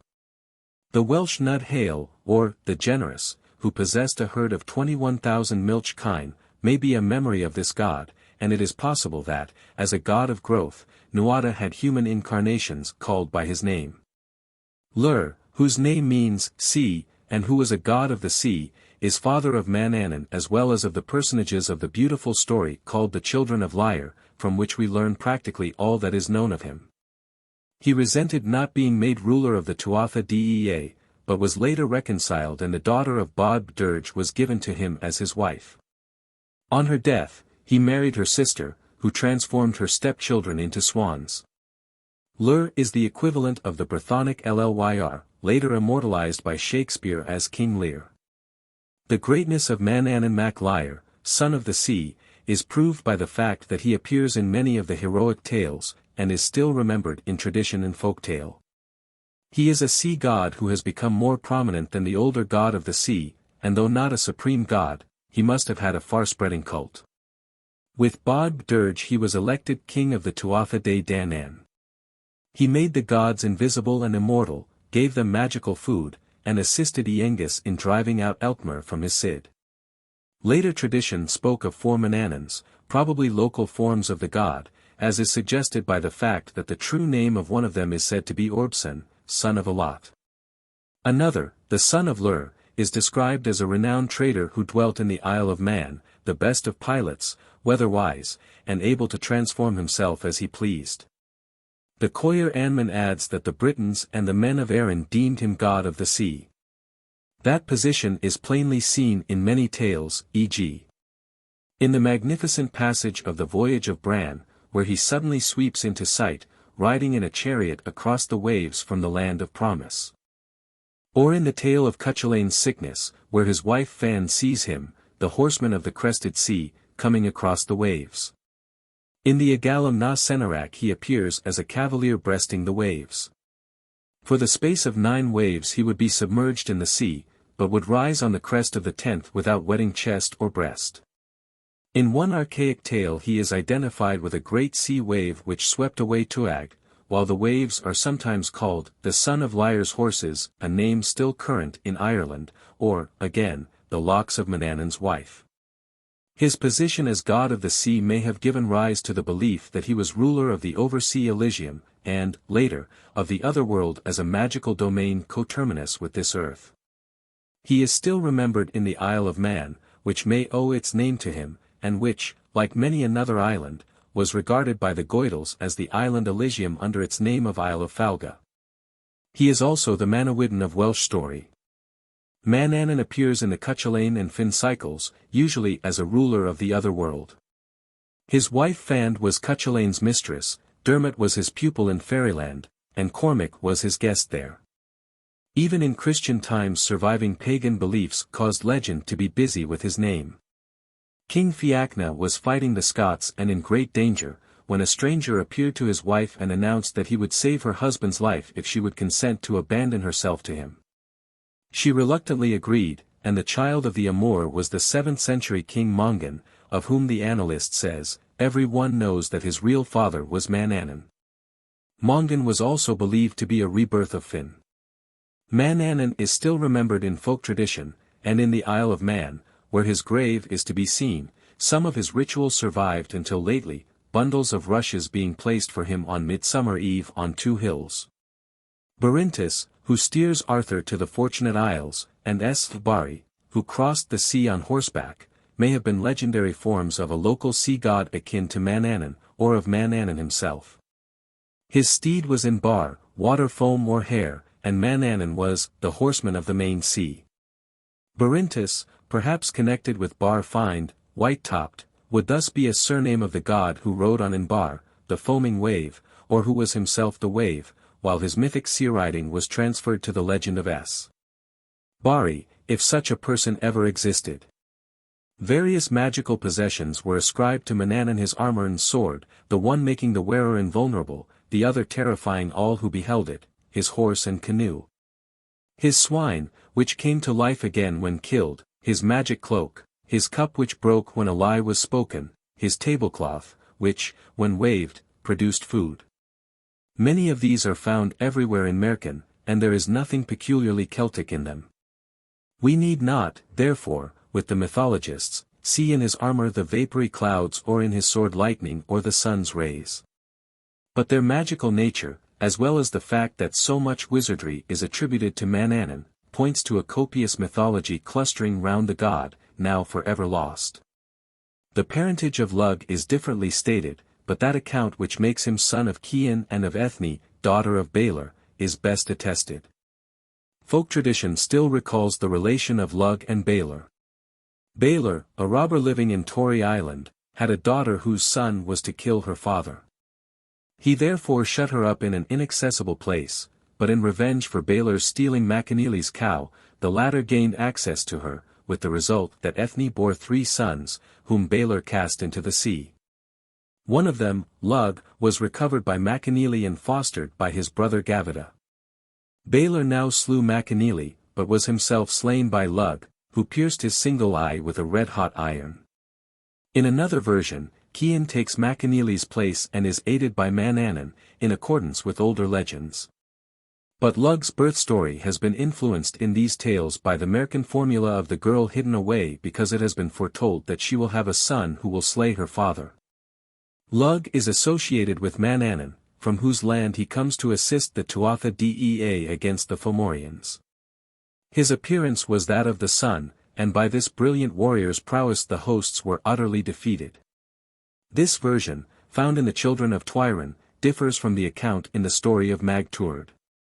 Here Lug arrives at the gates of Tara and offers his services as a craftsman. Each offer is refused, until he proclaims himself the man of each and every art, or Samaldanac, possessing many arts. Nuada resigns his throne to him for 13 days, and Lug passes in review the various craftsmen, i.e. the gods, and though they try to prevent such a marvelous person risking himself in fight, he escapes, heads the warriors, and sings his war song. Baelor, the evil-eyed, he slays with a sling stone, and his death decided the day against the Fomorians. In this account Lug Samaldanac is a patron of the divine patrons of crafts, in other words, he is superior to a whole group of gods. He was also inventor of draughts, ball play, and horsemanship. But, as M. Darbois shows, Samaldanac is the equivalent of inventor of all arts, applied by Caesar to the Gallo-Roman Mercury, who is thus an equivalent of Lug. This is attested on other grounds. As Lug's name appears in Irish Louth, Lug Math, and in British Lugavalum, near Hadrian's Wall, so in Gaul the names Lugadunum, lions, Lugudiacus, and Lugselva, devoted to Lugus, show that a god Lugus was worshipped there. A Gaulish feast of Lugus in August. The month of Lug's festival in Ireland was perhaps superseded by one in honor of Augustus. No dedication to Lugus has yet been found, but images of and inscriptions to Mercury abound at Lugudunum Convenarum. As there were 3 Brigits, so there may have been several forms of Lugus, and 2 dedications to the Lugos have been found in Spain and Switzerland, one of them inscribed by the shoemakers of Uxama. Thus the Lugos may have been multiplied forms of Lugus or Lugovos, a hero, the meaning given to Lug by Odovorn. Shoemaking was not one of the arts professed by Lug, but Professor Rees recalls the fact that the Welsh Llew, whom he equates with Lug, disguised himself as a shoemaker. Lugus, besides being a mighty hero, was a great Celtic culture god, superior to all other culture divinities. The Euhemerists assigned a definite date to Lug's death, but side by side with this the memory of his divinity prevailed, and he appears as the father and helper of Cúchulainn, who was possibly a rebirth of the god. His high position appears in the fact that the Gaulish assembly at Lugudunum was held in his honor, like the festival of Lugnasad in Ireland. Craftsmen brought their wares to sell at this festival of the god of crafts, while it may also have been a harvest festival.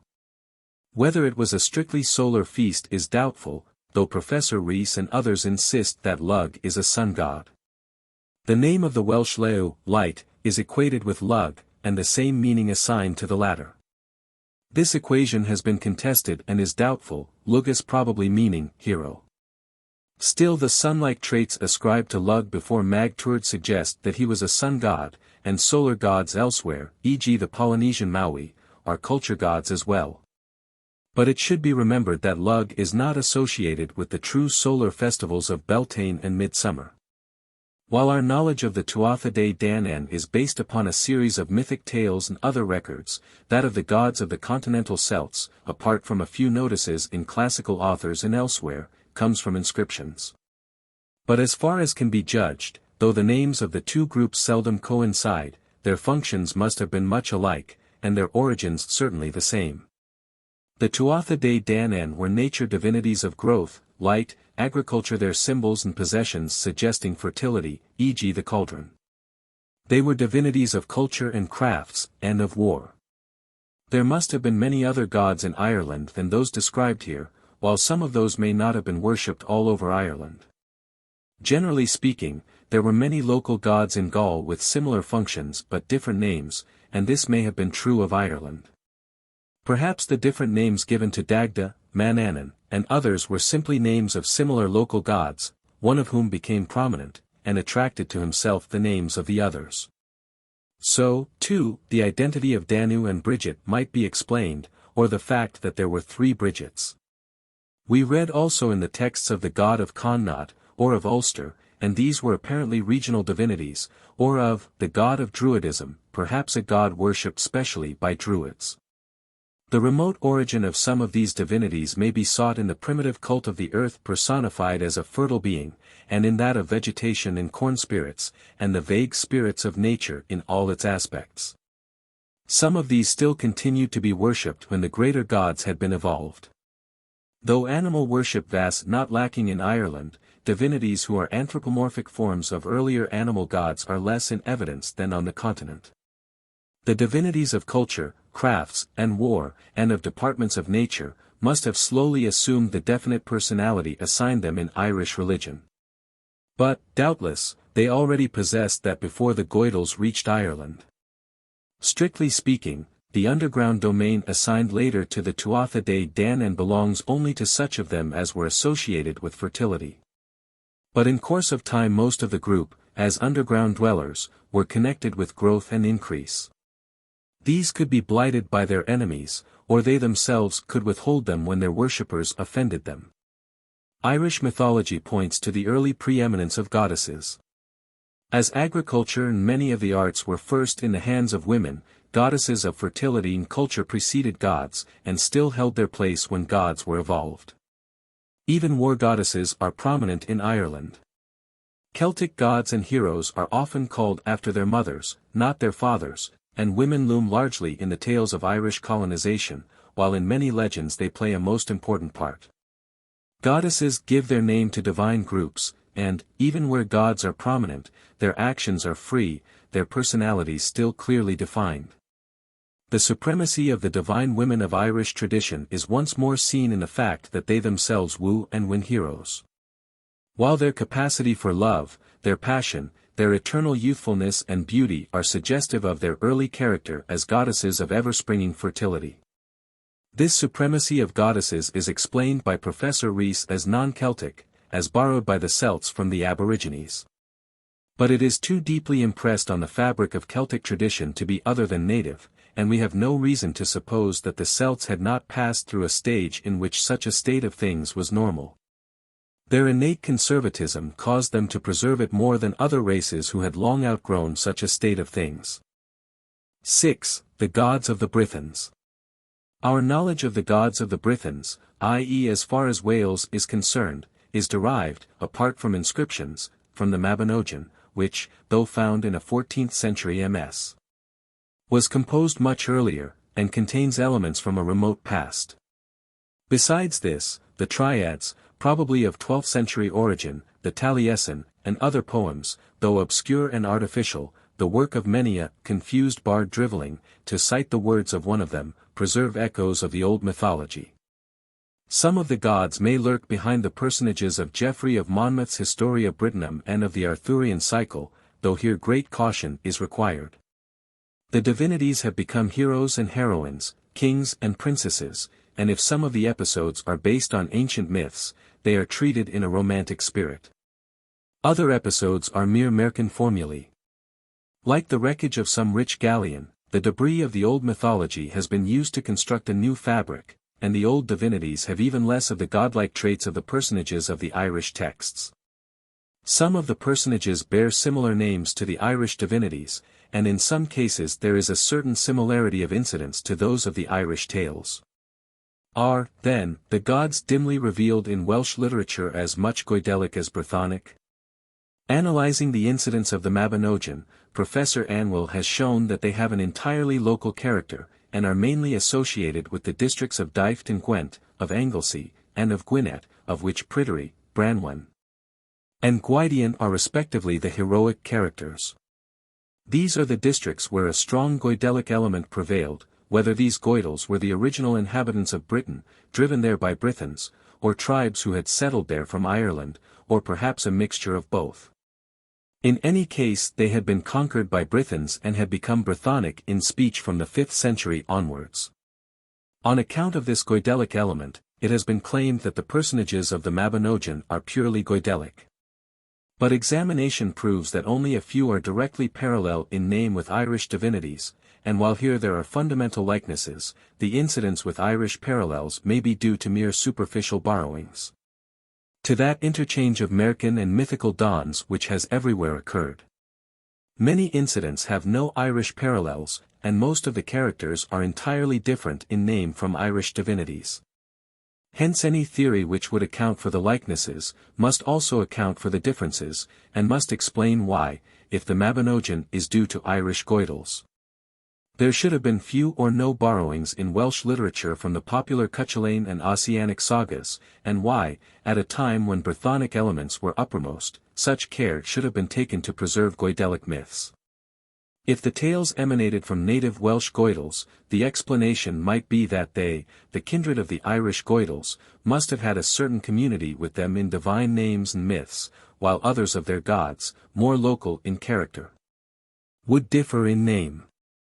Or if they are Brythonic, the likenesses might be accounted for by an early community in myth and cult among the common ancestors of Brythons and Goidels.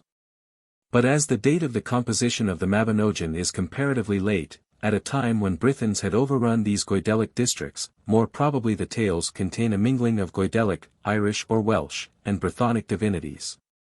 Though some of these may be survivals of the common Celtic heritage. Celtic divinities were mainly of a local, tribal character. Hence some would be local Goidelic divinities, others, classed with these, local Brythonic divinities. This would explain the absence of divinities and heroes of other local Brythonic groups, e.g. Arthur, from the Mabinogion. But with the growing importance of these, they attracted to their legend the folk of the Mabinogion and other tales. These are associated with Arthur in Coolwich, and the Don group mingles with that of Taliesin in the Taliesin poems. Hence Welsh literature, as far as concerns the old religion, may be regarded as including both local Goidelic and Brythonic divinities, of whom the more purely Brythonic are Arthur, Gwyn, Taliesin, etc. They are regarded as kings and queens, or as fairies, or they have magical powers. They are mortal and die, and the place of their burial is pointed out, or existing tumuli are associated with them. All this is parallel to the history of the Tuatha Dé Danann, and shows how the same process of degradation had been at work in Wales as in Ireland. The story of the Llyr group is told in the Mabinogion of Branwen and of Manawydan. They are associated with the Pool group, and apparently opposed to that of Don. Branwen is married to Macculloch, king of Ireland, but is ill-treated by him on account of the insults of the mischievous Efnisien, in spite of the fact that Bran had atoned for the insult by many gifts, including that of a cauldron of regeneration. Now he crosses with an army to Ireland, where Efnisien throws Branwen's child, to whom the kingdom is given, on the fire. A fight ensues, the dead Irish warriors are resuscitated in the cauldron, but Efnisien, at the cost of his life, destroys it. Bran is slain, and by his directions his head is cut off and carried first to Harlech, then to Gauls, where it will entertain its bearers for 80 years. At the end of that time it is to be taken to London and buried. Branwen, departing with the bearers, dies of a broken heart at Anglesey, and meanwhile Caswallon, son of Beli, seizes the kingdom. Two of the bearers of the head are Manawydan and Pryderi, whose fortunes we follow in the Mabinogi of the former. Pryderi gives his mother Rhiannon to Manawydan as his wife, along with some land which by magic art is made barren. After following different crafts, they are led by a boar to a strange castle, where Rhiannon and Pryderi disappear along with the building. Manawydan, with Pryderi's wife Kicva, set out as shoemakers, but are forced to abandon this craft on account of the envy of the craftsmen. Finally, we learn how Manawydan overcame the enchanter Llwyd, who, because of an insult offered by Pryderi's father to his friend Gaul, had made Rhiannon and Pryderi disappear. They are now restored, and Llwyd seeks no further revenge.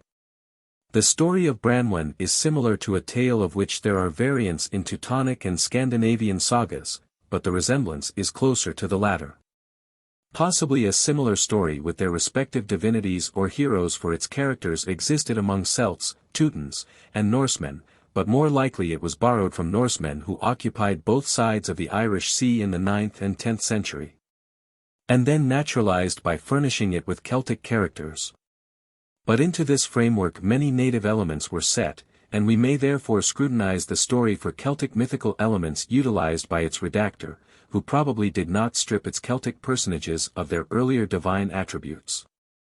In the two Mabinogi these personages are Llyr, his sons Bran and Manawydan, his daughter Branwen, their half-brothers Nisian and Efnisien, sons of Llyr's wife Penardim, daughter of Beli, by a previous marriage with Euroswyd.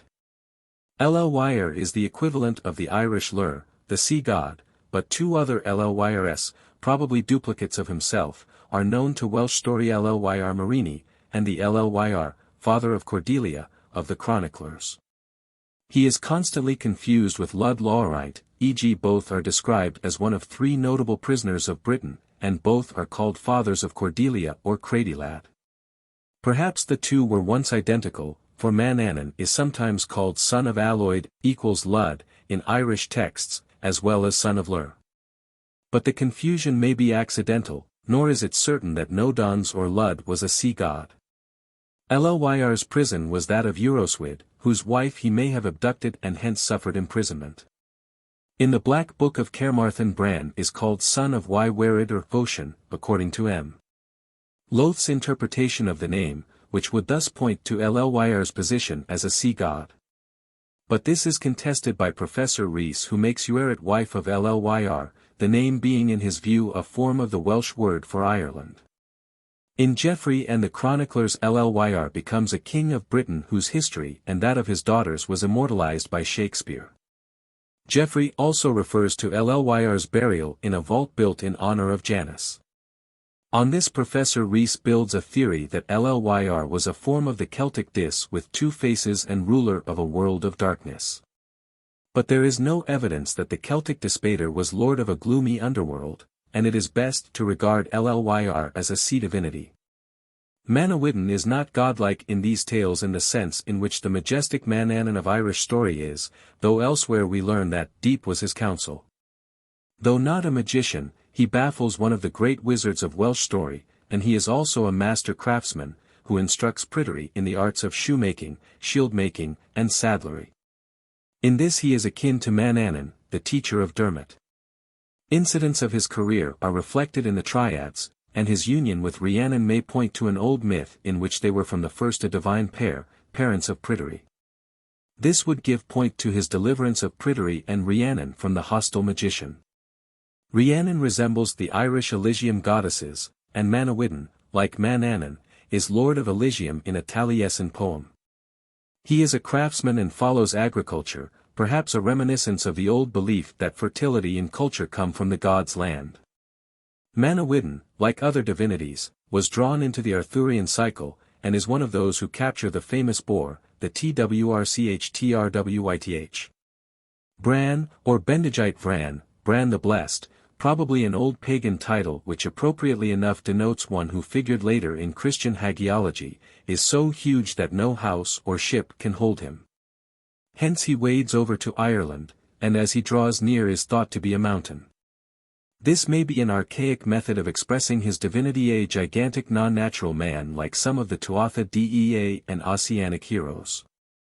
But Bran also appears as the Erdal Ben, or noble head, which makes time pass to its bearers like a dream, and when buried protects the land from invasion. Both as a giant squatting on a rock and as a head, Bran is equated by Professor Rees with Cernunnos, the squatting god, represented also as a head, and also with the Welsh Urien whose attribute was a raven, the supposed meaning of Bran's name. He further equates him with the Ben, wonderful head, the superior bard, harper and piper of a Taliesin poem.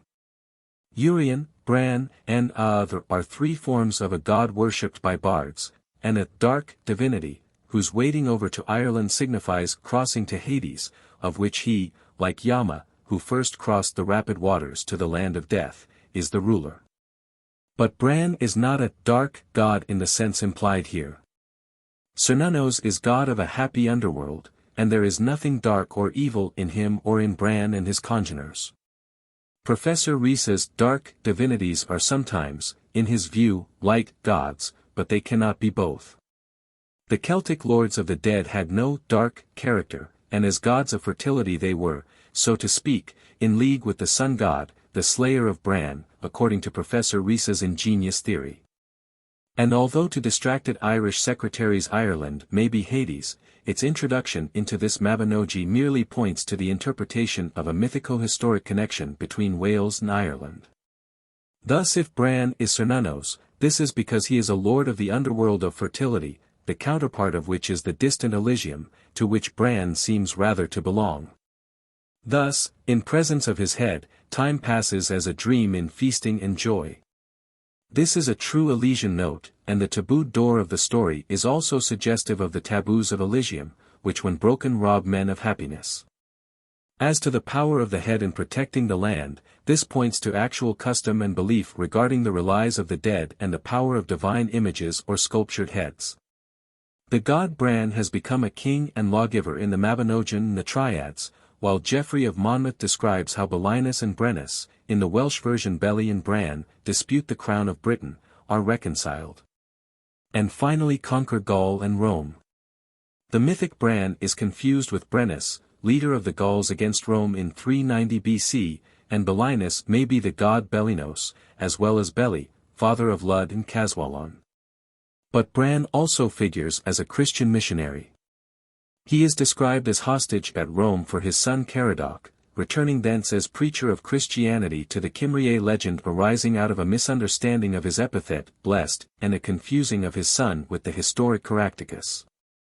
Hence Bran's family is spoken of as one of the three saintly families of Prydian, and he is ancestor of many saints.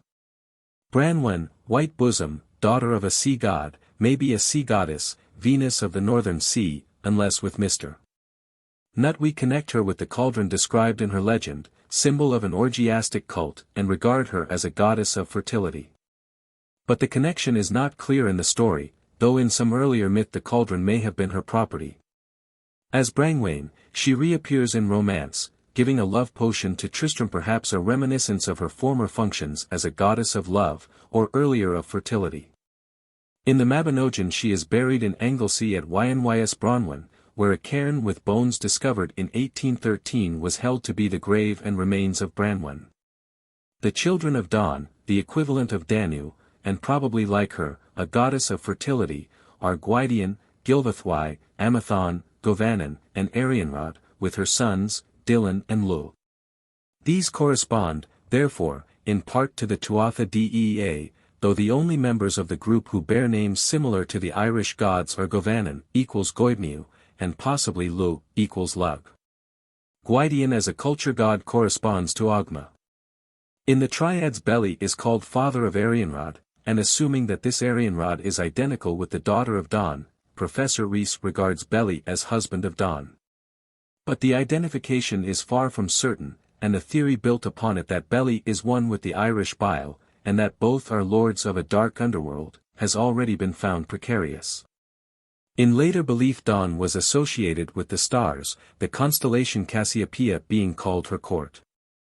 She is described as wise in a Taliesin poem. This group of divinities is met with mainly in the Mabinogi of Math, which turns upon Gilvathwy's illicit love of Math's footholder, Gawain. To assist him in his amour, Gwydion, by a magical trick, procures for Math from the court of Pryderi certain swine sent him by Araun, king of Anwunfen. In the battle which follows when the trick is discovered, Gwydion slays Pryderi by enchantment. Math now discovers that Gilvathwy has seduced Gawain, and transforms him and Gwydion successively into deer, swine, and wolves. Restored to human form, Gwydion proposes that Arianrhod should be Math's footholder, but Math by a magic test discovers that she is not a virgin.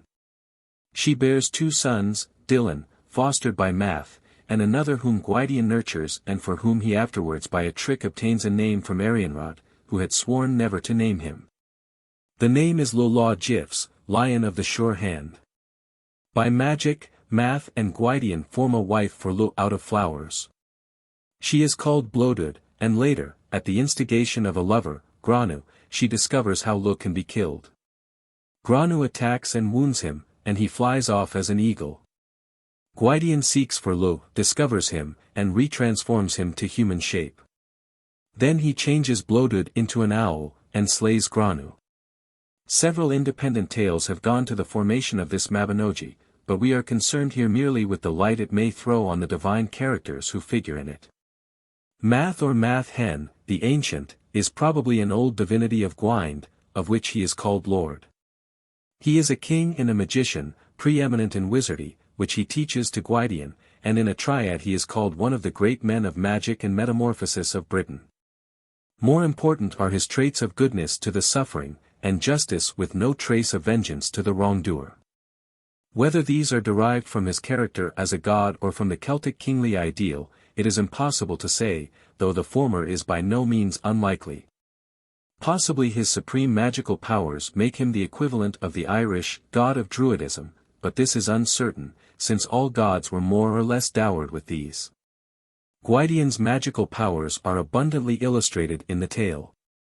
At Pryderi's court he changes fungus into horses and dogs, and afterwards slays Pryderi by power of enchantments. He produces a fleet by magic before Arianrhod's castle, with Math's help he forms Blodud out of flowers.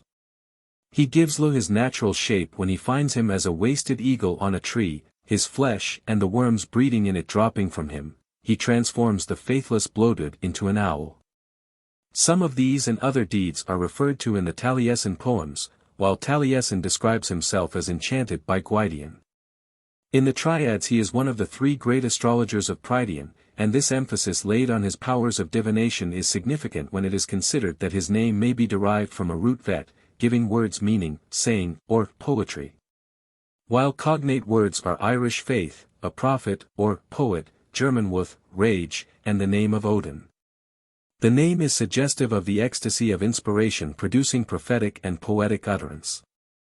In the Mabinogion he is a mighty bard, and in a poem, he, under the name of Gwir, is imprisoned in the other world, and there becomes a bard, thus receiving inspiration from the gods' land. He is the ideal faith diviner, prophet, and poet, and thus the god of those professing these arts. Strabo describes how the Celtic faith, was also a philosopher, and this character is given in a poem to Fionn, probably equals Gwydion, whose artists are poets and magicians. But he is also a culture god, bringing swine to men from the gods' land. For though Pryderi is described as a mortal who has himself received the swine from Anwunfn, Elysium, there is no doubt that he himself was a lord of Anwunfn, and it was probably on account of Gwydion's theft from Anwunfn that B, as Gwir, was imprisoned there, through the messenger of Pwyll and Pryderi. A raid is here made directly on the gods' land for the benefit of men, and it is unsuccessful, but in the Mabinogi a different version of the raid is told. Perhaps Gwydion also brought kine from Anwunfn, since he is called one of the three herds of Britain, while he himself may once have been an animal god, then an anthropomorphic deity associated with animals.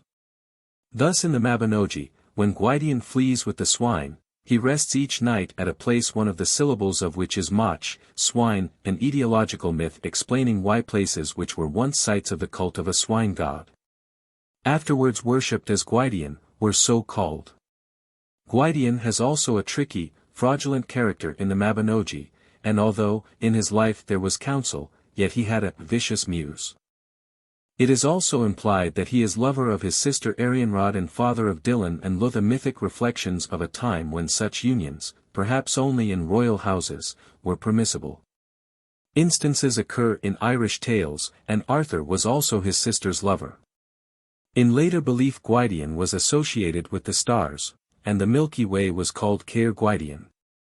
Across it he had chased the faithless Blodud. Professor Rees equates him with Odin, and regards both as representing an older Celto-Teutonic hero, though many of the alleged similarities in their respective mythologies are not too obvious. Amathon the Good is described in Cúchulainn as the only husbandman who could till or dress a certain piece of land, though Cúchulainn will not be able to force him or to make him follow him. This, together with the name Amathon, from Cymric amath, labourer, or ploughman, throws some light on his functions. He was a god associated with agriculture, either as one who made waste places fruitful, or possibly as an anthropomorphic corn divinity. But elsewhere his taking a roebuck and a whelp, and in a triad, a lapwing from Araun, king of Anwunfn, led to the Battle of Godu, in which he fought Araun, aided by Gwydion, who vanquished one of Araun's warriors, Bran, by discovering his name. Amathon, who brings useful animals from the gods' land, plays the same part as Gwydion, bringer of the swine. The dog and deer are frequent representatives of the corn spirit, of which Amathon may have been an anthropomorphic form, or they, with the lapwing, may have been earlier worshipful animals, associated with Amathon as his symbols. While later myth told how he had procured them from Anwunfn. The divine functions of Lugh Gifs are hardly apparent in the Mabinogi. The incident of Blodud's unfaithfulness is simply that of the Merkin formula of the treacherous wife who discovers the secret of her husband's life, and thus puts him at her lover's mercy. But since Lugh is not slain, but changes to eagle form, this unusual ending may mean that he was once a bird divinity, the eagle later becoming his symbol. Some myth must have told of his death, or he was afterwards regarded as a mortal who died, for a poem mentions his tomb, and adds, he was a man who never gave justice to any one. Dar. Skene suggests that truth, not justice, is here meant, and finds in this a reference to Lugh's disguises. Professor Rees, for reasons not held convincing by M. Loth, holds that Lugh, lion, was a misapprehension for his true name Leu, interpreted by him, light. This meaning he also gives to Lugh, equating Lugh and Lugh, and regarding both as sun gods. He also equates Lugh Gifs, steady or strong hand, with Lugh's epithet Lam Fada, long hand, suggesting that Gifs may have meant long, although it was Lugh's steadiness of hand in shooting which earned him the title. Again, Lugh's rapid growth need not make him the sun, for this was a privilege of many heroes who had no connection with the sun. Lu's unfortunate matrimonial affairs are also regarded as a sun myth. Blodud is a dawn goddess dividing her love between the sun god and the prince of darkness. Lu as the sun is overcome by the latter, but is restored by the culture hero Gwydion, who slays the dark rival. The transformation of Blodud into an owl means that the dawn has become the dusk. As we have seen, all this is a Merkin formula with no mythical significance. Evidence of the precariousness of such an interpretation is furnished from the similar interpretation of the story of Curoi's wife, Blathnat, whose lover Cúchulainn slew Curoi. Here a supposed sun god is the treacherous villain who kills a dark divinity, husband of a dawn goddess. If Lu is a sun god, the equivalent of Lug, it is curious that he is never connected with the August festival in Wales which corresponds to Lugnasad in Ireland. There may be some support to the theory which makes him a sun god in a triad where he is one of the three Rudvolk who cause a year's sterility wherever they set their feet, though in this Arthur excels them, for he causes 7 years' sterility. Does this point to the scorching of vegetation by the summer sun? The mythologists have not made use of this incident. On the whole, the evidence for Lu as a sun god is not convincing. The strongest reason for identifying him with Lug rests on the fact that both have uncles who are smiths and have similar names Govanan and Gavida, Goibniu. Like Amathon, Govanan, the artificer or smith, Goff, smith, is mentioned in Cúchulainn as one whose help must be gained to wait at the end of the furrows to cleanse the iron of the plough. Here he is brought into connection with the plough, but the myth to which the words refer is lost. A Taliesin poem associates him with math, I have been with artificers, with the old math and with Govanan, and refers to his care or castle. Arianrod, silver wheel, has a twofold character. She pretends to be a virgin, and disclaims all knowledge of her son Lu, yet she is mistress of Gwydion. In the triad she appears as one of the three blessed, or white, ladies of Britain. Perhaps these two aspects of her character may point to a divergence between religion and mythology, the cult of a virgin goddess of whom myth told discreditable things. More likely she was an old earth goddess, at once a virgin and a fruitful mother, like Artemis, the virgin goddess, yet neither chaste nor fair, or like a Babylonian goddess addressed as at once mother, wife, and maid. Arianrod, beauty famed beyond summer's dawn, is mentioned in a Taliesin poem, and she was later associated with the constellation Corona Borealis. Possibly her real name was forgotten, and that of Arianrod derived from a place name, Caer Arianrod, associated with her. The interpretation which makes her a dawn goddess, mother of light, Leu, and darkness, Dylan, is far from obvious. Dylan, after his baptism, rushed into the sea, the nature of which became his.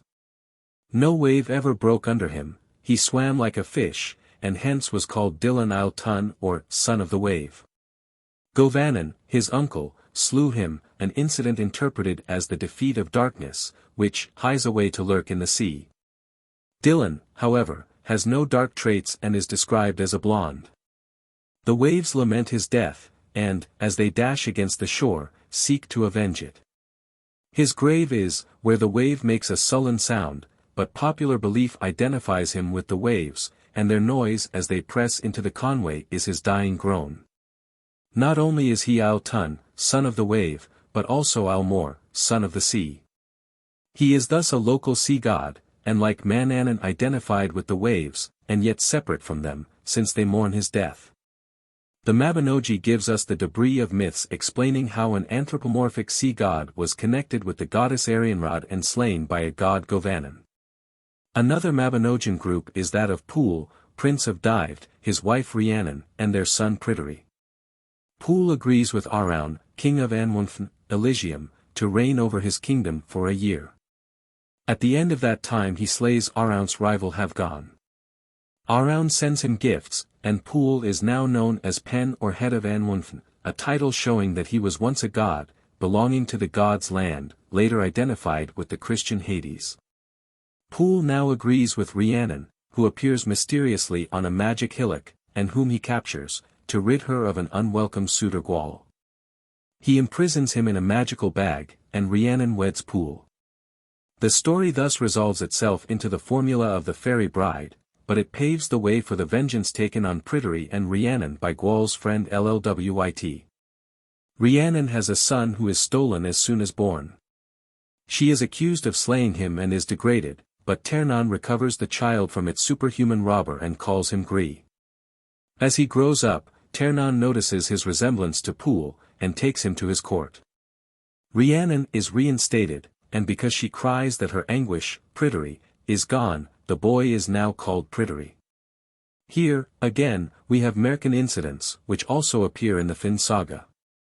Though there is little that is mythological here, it is evident that Pwyll is a god and Rhiannon a goddess, whose early importance, like that of other Celtic goddesses, appears from her name, a corruption of Rhagantona, Great Queen. Elsewhere we hear of her magic birds whose song charmed Bran's companions for 7 years, and of her marriage to Manawyddan, an old myth in which Manawyddan may have been Pryderi's father. While possibly in some other myth Pryderi may have been child of Rhagantona and Tiernan equals Tigernonnos, king.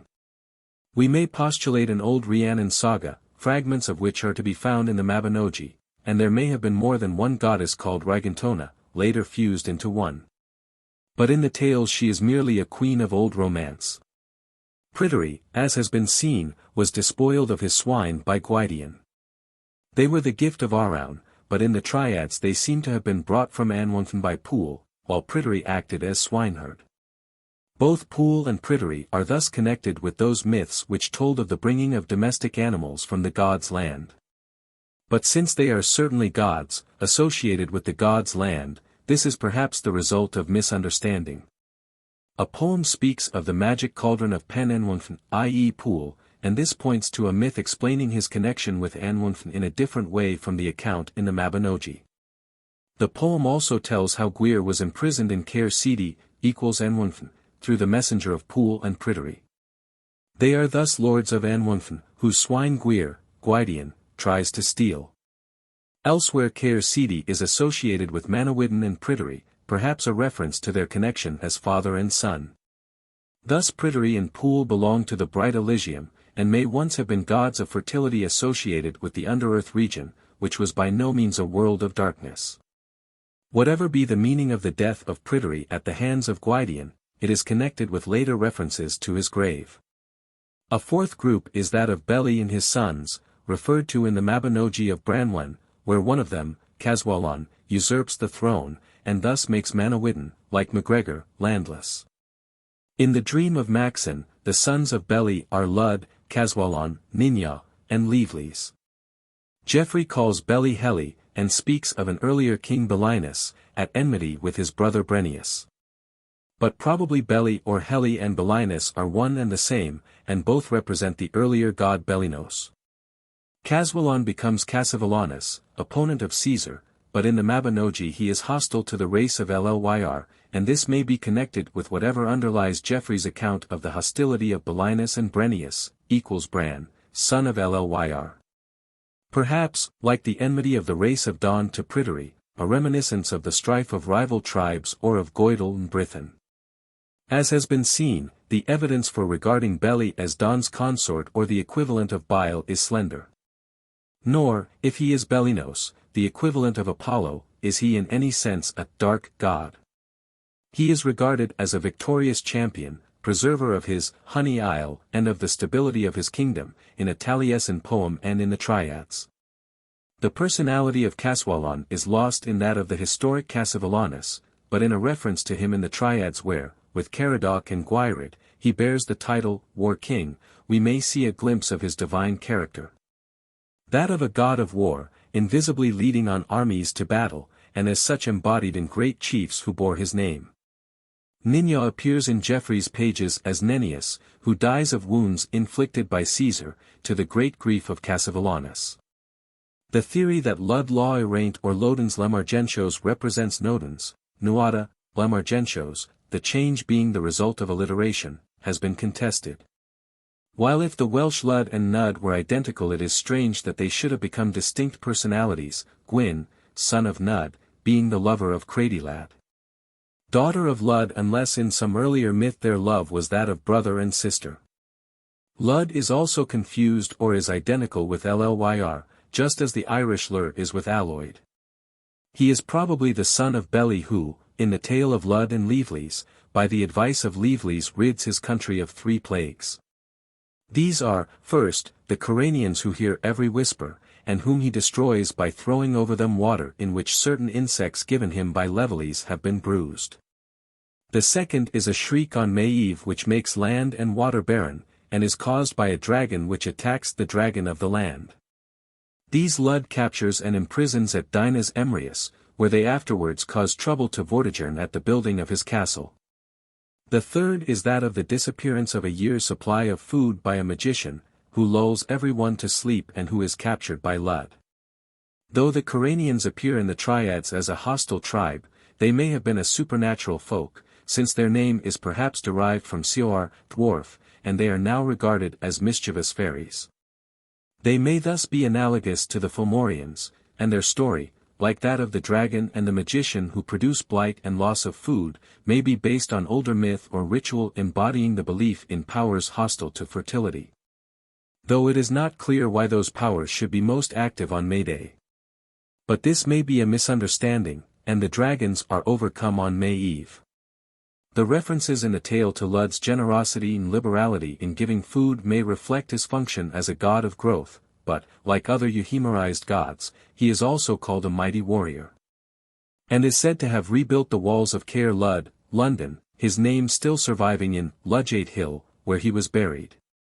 This legend doubtless points to some ancient cult of Lud at this spot. Nud, already discussed under his title Nodons, is less prominent than his sword Gwyn, whose fight with Guthor we have explained as a mythic explanation of ritual combats for the increase of fertility. He also appears as a hunter and as a great warrior, the hope of armies, and thus he may be a god of fertility who became a god of war and the chase. But legend associated him with Anwunfn, and regarded him, like the Tuatha Dé Danann, as a king of fairyland. In the legend of S. Colin, the saint tells 2 men, whom he overhears speaking of Gwyn and the fairies, that these are demons. "Thou shalt receive a reproof from Gwyn," said one of them, and soon after Colin was summoned to meet the king of Anwunfn on Glastonbury Tor. He climbed the hill with a flask of holy water, and saw on its top a splendid castle, with crowds of beautiful and youthful folk, while the air resounded with music. He was brought to Gwyn, who politely offered him food, but "I will not eat of the leaves of the tree," cried the saint, and when he was asked to admire the dresses of the crowd, all he would say was that the red signified burning, the blue coldness. Then he threw the holy water over them, and nothing was left but the bare hillside. Though Gwyn's court on Glastonbury is a local Celtic Elysium, which was actually located there, the story marks the hostility of the church to the cult of Gwyn, perhaps practiced on hilltops. And this is further seen in the belief that he hunts souls of the wicked and is connected with Anwunfn in its later sense of hell. But a mediant view is found in Cúchulainn, where it is said of him that he restrains the demons of hell lest they should destroy the people of this world. In the triads he is, like other gods, a great magician and astrologer. Another group, unknown to the Mabinogion, save that Taliesin is one of the bearers of Bran's head, is found in the Book of Taliesin and in the late story of Taliesin. These, like the Arthur cycle, often refer to personages of the Mabinogion. Hence we gather that local groups of gods, originally distinct, were later mingled in story, the references in the poems reflecting this mingling. Late as is the Haynes Taliesin or story of Taliesin, and expressed as much of it is in American formula, it is based on old myths about Ceridwen and Taliesin of which its compiler made use. Following an old tradition already stereotyped in one of the poems in the American formula of the Transformation combat.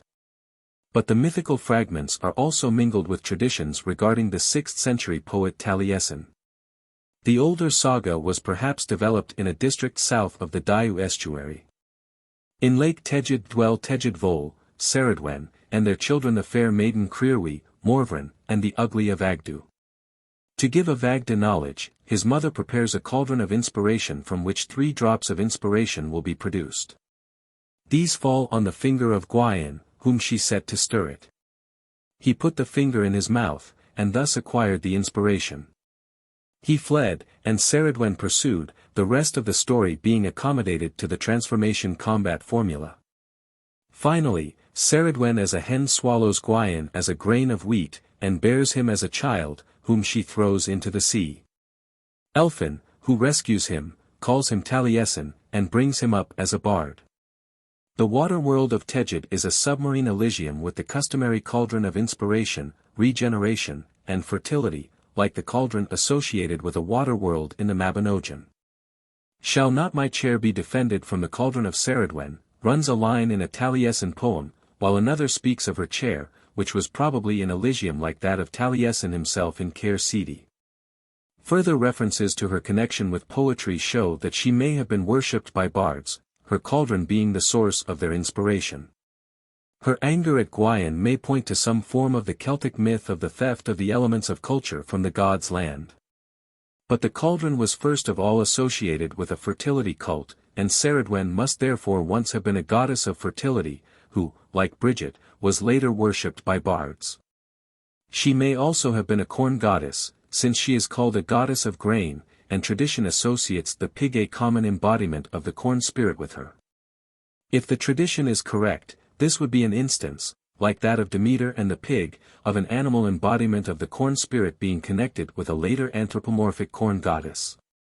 Taliesin was probably an old god of poetic inspiration confused with the 6th century poet of the same name, perhaps because this boastful poet identified himself or was identified by other bards with the gods.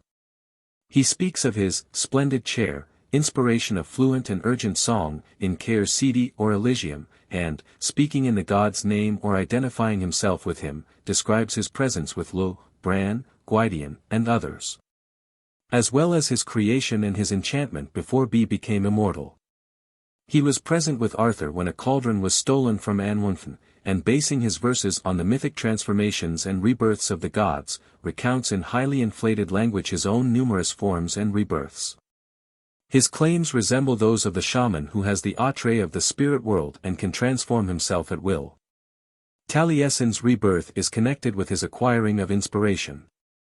These incidents appear separately in the story of Fionn, who acquired his inspiration by an accident, and was also said to have been reborn as Mongan.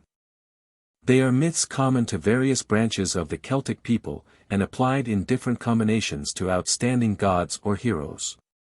The Taliesin poems show that there may have been two gods or two mythic aspects of one god, later combined together. He is the son of the goddess and dwells in the divine land, but he is also a culture hero stealing from the divine land. Perhaps the myths reflect the encroachment of the cult of a god on that of a goddess, his worshippers regarding him as her son, her worshippers reflecting their hostility to the new god in a myth of her enmity to him. Finally, the legend of the rescue of Taliesin the poet from the waves became a myth of the divine outcast child rescued by Elphin, and proving himself a bard when normal infants are merely babbling. The occasional and obscure references to the other members of this group throw little light on their functions, save that Morvran, Sea Crow, is described in Coolwich as so ugly and terrible that no one would strike him at the Battle of Camlan. He may have been a war god, like the Scald Crow goddesses of Ireland, and he is also spoken of in the triads as an obstructor of slaughter, or support of battle. Ingenuity and speculation have busied themselves with trying to prove that the personages of the Arthurian cycle are the old gods of the Brythons, and the incidents of the romances fragments of the old mythology. While some of these personages, those already present in genuinely old Welsh tales and poems or in Geoffrey's history, are reminiscent of the old gods, the romantic presentment of them in the cycle itself is so largely imaginative that nothing certain can be gained from it for the understanding of the old mythology, much less the old religion. Incidents which are the common stock of real life as well as of romance are interpreted mythologically, and it is never quite obvious why the slaying of one hero by another should signify the conquest of a dark divinity by a solar hero. Or why the capture of a heroine by one knight when she is beloved of another, should make her a dawn goddess sharing her favors, now with the sun god, now with a dark divinity. Or, even granting the truth of this method, what light does it throw on Celtic religion? We may postulate a local Arthur saga fusing an old Brythonic god with the historic 6th century Arthur. From this or from Geoffrey's handling of it sprang the great romantic cycle. In the 9th century Nennius Arthur is the historic war chief, possibly Count of Britain, but in the reference to his hunting the porcus troit, the twrchtrwyth, the mythic Arthur momentarily appears. Geoffrey's Arthur differs from the later Arthur of romance, and he may have partially rationalized the saga, which was either of recent formation or else local and obscure. Since there is no reference to Arthur in the Mabinogion, fact which shows that, in the legends of Gwynedd and Dyfed he had no place whatever, and also that Arthur the god or mythic hero was also purely local. In Geoffrey Arthur is the fruit of Igerna's amour with Uther, to whom Merlin has given her husband's shape. Arthur conquers many hosts as well as giants, and his court is the resort of all valorous persons. But he is at last wounded by his wife's seducer, and carried to the Isle of Avalon to be cured of his wounds, and nothing more is ever heard of him. Some of these incidents occur also in the stories of Fionn and Mongan, and those of the mysterious begetting of a wonder child and his final disappearance into fairyland are local forms of a tale common to all branches of the Celts. This was fitted to the history of the local god or hero Arthur, giving rise to the local saga, to which was afterwards added events from the life of the historic Arthur. This complex saga must then have acquired a wider fame long before the Romantic cycle took its place, as is suggested by the purely Welsh tales of Cúchulainn and the Dream of Rhonabwy. In the former of which the personages, gods, of the Mabinogion figure in Arthur's train, though he is far from being the Arthur of the romances. Sporadic references to Arthur occur also in Welsh literature, and to the earlier saga belongs the Arthur who spoils Elysium of its cauldron in a Taliesin poem. In the triads there is a mingling of the historic, the saga, and the later romance Arthur. But probably as a result of the growing popularity of the saga Arthur he is added to many triads as a more remarkable person than the three whom they describe. Arthurian place names over the Brythonic area are more probably the result of the popularity of the saga than that of the later Romantic cycle. A parallel instance being found in the extent of Ossianic place names over the Goidelic area as a result of the spread of the Finn saga. The character of the romance Arthur the flower of knighthood and a great warrior and the blending of the historic war leader Arthur with the mythic Arthur, suggest that the latter was the ideal hero of certain Brythonic groups. As Fionn and Cúchulainn of certain Goidelic groups. He may have been the object of a cult as these heroes perhaps were, or he may have been a god more and more idealized as a hero. If the earlier form of his name was Artair, a ploughman, but perhaps with a wider significance, and having an equivalent in Artaeus, a Gaulish god equated with Mercury, he may have been a god of agriculture who became a war god.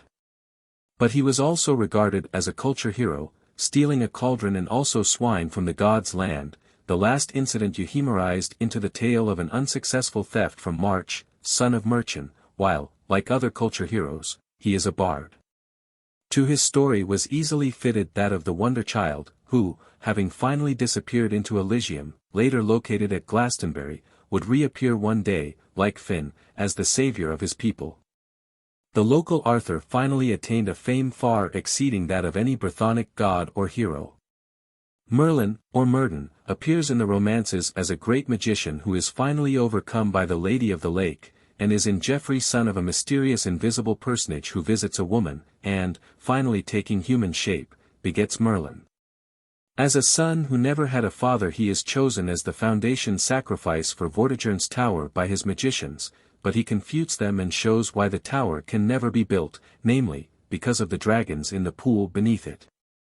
Then follow his prophecies regarding the dragons and the future of the country, and the story of his removal of the Giants' Dance, or Stonehenge, from Ireland to its present site, an etiological myth explaining the origin of the Great Stone Circle. His description of how the giants used the water with which they washed the stones for the cure of sickness or wounds, probably points to some ritual for healing in connection with these megaliths. Finally, we hear of his transformation of the lovelorn Uther and of his confidant Ulfin, as well as of himself. Here he appears as little more than an ideal magician, possibly an old god, like the Irish god of Druidism, to whose legend had been attached a story of supernatural conception. Professor Rees regards him as a Celtic Zeus or as the sun, because late legends tell of his disappearance in a glass house into the sea. The glass house is the expanse of light traveling with the sun, Merlin, while the Lady of the Lake who comes daily to solace Merlin in his enchanted prison is a dawn goddess. Stonehenge was probably a temple of this Celtic Zeus, whose late legendary self we have in Merlin. Such late romantic episodes and an etiological myth can hardly be regarded as affording safe basis for these views, and their mythological interpretation is more than doubtful. The sun is never prisoner of the dawn as Merlin is of Vivian. Merlin and his glass house disappear forever, but the sun reappears every morning. Even the most poetic mythology must conform in some degree to actual phenomena, but this cannot be said of the systems of mythological interpretation. If Merlin belongs to the pagan period at all, he was probably an ideal magician or god of magicians, prominent, perhaps, in the Arthur saga as in the later romances, and credited with a mysterious origin and an equally mysterious ending. The latter described in many different ways. The boastful Kay of the romances appears already in Cúchulainn, while in Geoffrey he is Arthur's seneschal. Nobler traits are his in later Welsh poetry. He is a mighty warrior, fighting even against 100, though his powers as a toper are also great. Here, too, his death is lamented. He may thus have been a god of war, and his battle fury may be poetically described in a curious passage referring to him in Cúchulainn. His breath lasted 9 days and 9 nights under water. He could remain without sleep for the same period. No physician could heal a wound inflicted by his sword. When he pleased he could make himself as tall as the tallest tree in the wood. And when it rained hardest, whatever he carried remained dry above and below his hand to the distance of a handbreadth, so great was his natural heat. When it was coldest he was as glowing fuel to his companions. This almost exactly resembles Cuchulainn's aspect in his battle fury. In a curious poem Guinevere extols his prowess as a warrior above that of Arthur, and in Cúchulainn and elsewhere there is enmity between the two. This may point to Kay's having been a god of tribes hostile to those of whom Arthur was hero. Mabon, one of Arthur's heroes in Cúchulainn and the Dream of Rhonabwy, whose name, from map, means, a youth, may be one with the god Maponos equated with Apollo in Britain and Gaul, perhaps as a god of healing springs. His mother's name, Modron, is a local form of Matrona, a river goddess and probably one of the mother goddesses as her name implies. In the triads Mabon is one of the 3 eminent prisoners of Prydian. To obtain his help in hunting the magic boar his prison must be found, and this is done by animals, in accordance with a Merkin formula. While the words spoken by them show the immense duration of his imprisonment, perhaps a hint of his immortality. But he was also said to have died and been buried at Nantle, which, like Gloucester, the place of his prison, may have been a site of his widely extended cult. Taken as a whole, the various gods and heroes of the Brythons, so far as they are known to us, just as they resemble the Irish divinities in having been later regarded as mortals, magicians, and fairies, so they resemble them in their functions. Dimly as these are perceived. They are associated with Elysium, they are lords of fertility and growth, of the sea, of the arts of culture and of war. The prominent position of certain goddesses may point to what has already been discovered of them in Gaul and Ireland, their preeminence and independence. But, like the divinities of Gaul and Ireland, those of Wales were mainly local in character, and only in a few cases attained a wider popularity and cult. Certain British gods mentioned on inscriptions may be identified with some of those just considered: Nodons with Nud or Lud, Bellinos with Bellinus or Belly, Maponos with Mahon, Terranos, in continental inscriptions only, with a Turan mentioned in Cúchulainn. Others are referred to in classical writings: Andrasta, a goddess of victory, to whom Boudica prayed, Sul, a goddess of hot springs, equated with Minerva at Bath. Inscriptions also mention Epona, the horse goddess. Brigantia, perhaps a form of Bridget, Belisama, the Mersey and Ptolemy, a goddess in Gaulish inscriptions. Others refer to the group goddesses, the Matries. Some gods are equated with Mars Cumulus, known also on the continent and perhaps the same as Cumul, father of Finn, Bellaticodros, comely in slaughter, Cosidius, Corociacus, Barrax, and Totatus, perhaps Lucan's Tutates. Others are equated with Apollo in his character as a god of healing, Anaxtiamarus, Grannos, at Musselburgh and in many continental inscriptions, Arvelis, Mogons, etc. Most of these and many others found on isolated inscriptions were probably local in character, though some, occurring also on the continent, had attained a wider popularity. But some of the inscriptions referring to the latter may be due to Gaulish soldiers quartered in Britain. Comparative table of divinities with similar names in Ireland, Britain, and Gaul. Italics denote names found in inscriptions. Ireland/Britain/Gaul. /Annextiamoris and /Anna/Ananiridi, chariot of Anu. Bad//Bajua. /Belly, Bellinus/Bellinos. /Belisama/Belisama. Bridget/Brigantia/Brigindu. Bron/Bran/Brennis. Buanan/Buanu. Cumul/Cumulos/Cumulos. Danu/Don/. /Epona/Epona. Goibniu/Govanan/. /Grannos/Grannos. Lur/Llyr/. Lug/Luerleu/Lugus, Lugos. /Mabon, Maponos/Maponos. Mananan/Manawidden/. /Matries/Matries. Midder//Medros. /Madron/Matrona.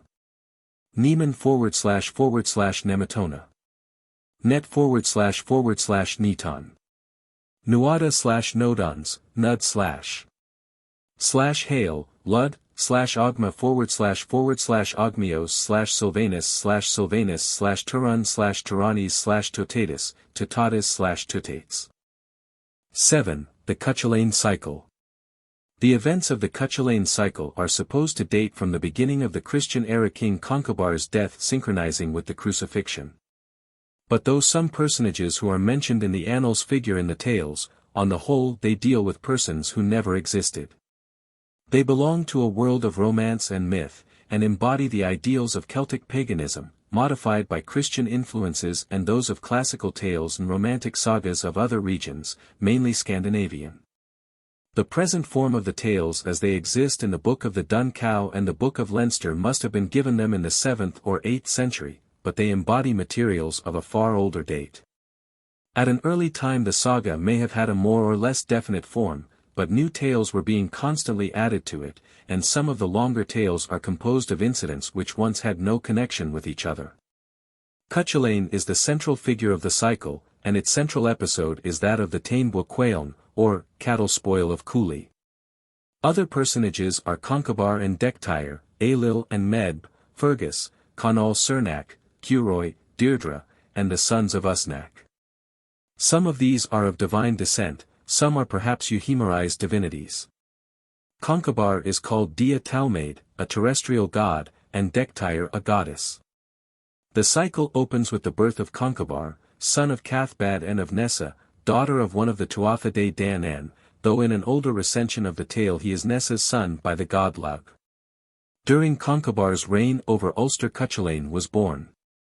He was son of Dectyre, either by Sualtaim, or by her brother Concobar, or by the god Lug, of whom he may also be a reincarnation. Like other heroes of saga, he possesses great strength and skill at a tender age, and, setting out for Concobar's court, overpowers the king's boy corps, and then becomes their chief. His next adventure is the slaying of the watchdog of Cúchulainn the smith, and his appeasing the anger of its owner by offering to act as his watchdog. Cathbad now announced that his name would henceforth be Cúchulainn, Cúchulainn's hound. At the mature age of 7 he obtained Concobar's spears, sword, shield, and chariot, and with these he overcame 3 mighty champions, returning in the distortion of his battle fury to Emania. To prevent mischief from his rage, the women went forth naked to meet him. He modestly covered his eyes, for it was one of his geasa not to look on a woman's breast. Thus taken unawares, he was plunged into 3 successive vats of cold water until his natural appearance was restored to him, although the water boiled and hissed from his heat. As Cúchulainn grew up, his strength, skill, wisdom, and beauty were unsurpassed. All women fell in love with him, and to forestall a series of Bond's fortunes, the men of Ulster sought a wife for him. But the hero's heart was set on Emer, daughter of Fergal, whom he wooed in a strange language which none but she could understand. At last she consented to be his wife if he would slay a number of warriors. Fergal was opposed to the match, and with a view to Cúchulainn's destruction suggested that he should go to Donal in Alba to increase his skill, and to Scathack if he would excel all other warriors. He agreed, provided that Fergal would give him whatever he asked for on his return. Arrived in Alba, he refused the love of Donal's daughter, Dornalla, who swore to be avenged. Thence he went to Scathack, overcoming all the dangers of the way, leaping in safety the gulf surrounding her island, after essaying in vain to cross a narrow, swinging bridge. From Scathack he learned supreme skill in arms, and overcame her Amazonian rival Aeth. He begot a son by Aeth, and instructed her to call him Connla, to give him his father's ring, to send him to seek Cúchulainn, and to forbid him to reveal his name. In the sequel, Cúchulainn, unaware that Connla was his son, slew him in single combat, too late discovering his identity from the ring which he wore. This is the well-known saga formula of Sorab and Rustum, of Theseus and Hippolytus. On his return from Scathack Cúchulainn destroyed Fergal's wrath with many of its inmates, including Fergal, and carried off Emer. To the 10 years which followed, during which he was the great champion of Ulster, belong many tales in which he figures prominently. One of these is the debility of the Ultonians. This was caused by Macha, who, during her pregnancy, was forced to run a race with Concobar's horses. She outran them, but gave birth immediately to twins, and, in her pangs, cursed the men of Ulster, with a curse that, in time of oppression, they would be overcome with the weakness of childbirth. From this Cúchulainn was exempt, for he was not of Ulster, but a son of Lug. Various attempts have been made to explain this debility. It may be a myth explaining a Celtic use of the kvad, though no example of a simultaneous tribal kvad is known, unless we have here an instance of Westermarck's human pairing season in primitive times, with its consequent simultaneous birth period for women and kvad for men. Others, with less likelihood, explain it as a period of tabu, with cessation from work and warfare, at a funeral or festival. In any case, Macha's curse is a myth explanatory of the origin of some existing custom, the duration of which is much exaggerated by the narrator. To this period belong also the tale of Cúchulainn's visit to Elysium, and others to be referred to later. Another story describes his attack upon Morrigan because she would neither yield up the cows which she was driving away nor tell her true name, an instance of the well-known name Tabu. Morrigan took the form of a bird, and was then recognized by Cúchulainn, who poured scorn upon her, while she promised to oppose him during the fight of the Táin in the forms of an eel, a wolf, and a cow, all of which he vowed to destroy. Like many others in the saga, this story is introductory to the main episode of the Táin. To this we now turn. Medb had been wife of Concobar, but, leaving him, had married in succession 2 chiefs called Aelil, the second of whom had a bull, Finnbenach, the white-horned, which she resolved to match by one in every way its equal. Having been refused the brown bull of Cúchulainn, she summoned all her forces to invade Ulster. The moment was inauspicious for Ulster, for all its men were suffering from their debility. Cúchulainn, therefore, went out to encounter the host, and forced Medb to agree that a succession of her warriors should engage him in single combat. Among these was his old friend Ferdia, and nothing is so touching as his reluctance to fight him, or so pathetic as his grief when Ferdia falls. The reluctance is primarily due to the tie of blood brotherhood existing between them. Finally, the Ulstermen rose in force and defeated Medb, but not before she had already captured the bull and sent it into her own land. There it was fought by the Finnbenach and slew it, rushing back to Ulster with the mangled body on its horns. But in its frenzy a rock seemed to be another bull, which it charged, its brains were dashed out, and it fell dead. The Morrigan had warned the bull of the approach of Medb's army, and she had also appeared in the form of a beautiful woman to Cúchulainn offering him her love, only to be repulsed. Hence she turned against him, and described how she would oppose him as an eel, a wolf, and a red heiferin incident which is probably a variant of that already described. In each of these shapes she was conquered and wounded by the hero, and knowing that none whom he hurt could be healed save by himself, she appeared to him as an old crone milking a cow. At each draught of the milk which he received from her he blessed her with the blessing of gods and not gods, and so her wounds were healed. For this, at a later time, she tried to ward off his death, but unsuccessfully. During the progress of the Táin, one of Cúchulainn's fairy kinsmen, namely, Lug, who announced himself as his father, appeared to aid him, while others of the Tuatha Dé Danann threw herbs of healing into the streams in which his wounds were washed. During the Táin, Cúchulainn slaughtered the wizard Cúchulainn and his daughters. But Cúchulainn's wife bore 3 posthumous sons and 3 daughters, and through their means the hero was at last slain. Everything was done to keep him back from the host which now advanced against Ulster, but finally one of Cúchulainn's daughters took the form of Niamh and bade him go forth. As he passed to the fight, Cúchulainn's daughters persuaded him to eat the flesh of a dog, a fatal deed, for it was one of his geasa never to eat dog's flesh. So it was that in the fight he was slain by Lugade, and his soul appeared to the thrice 50 queens who had loved him, chanting a mystic song of the coming of Christ and the day of doom, an interesting example of a phantasm coincidental with death. This and other Christian touches show that the Christian redactors of the saga felt tenderly towards the old pagan hero. This is even more marked in the story in which he appears to King Logair and S. Patrick, begging the former to believe in God and the saint, and praying Patrick to bring me with thy faithful ones unto the land of the living.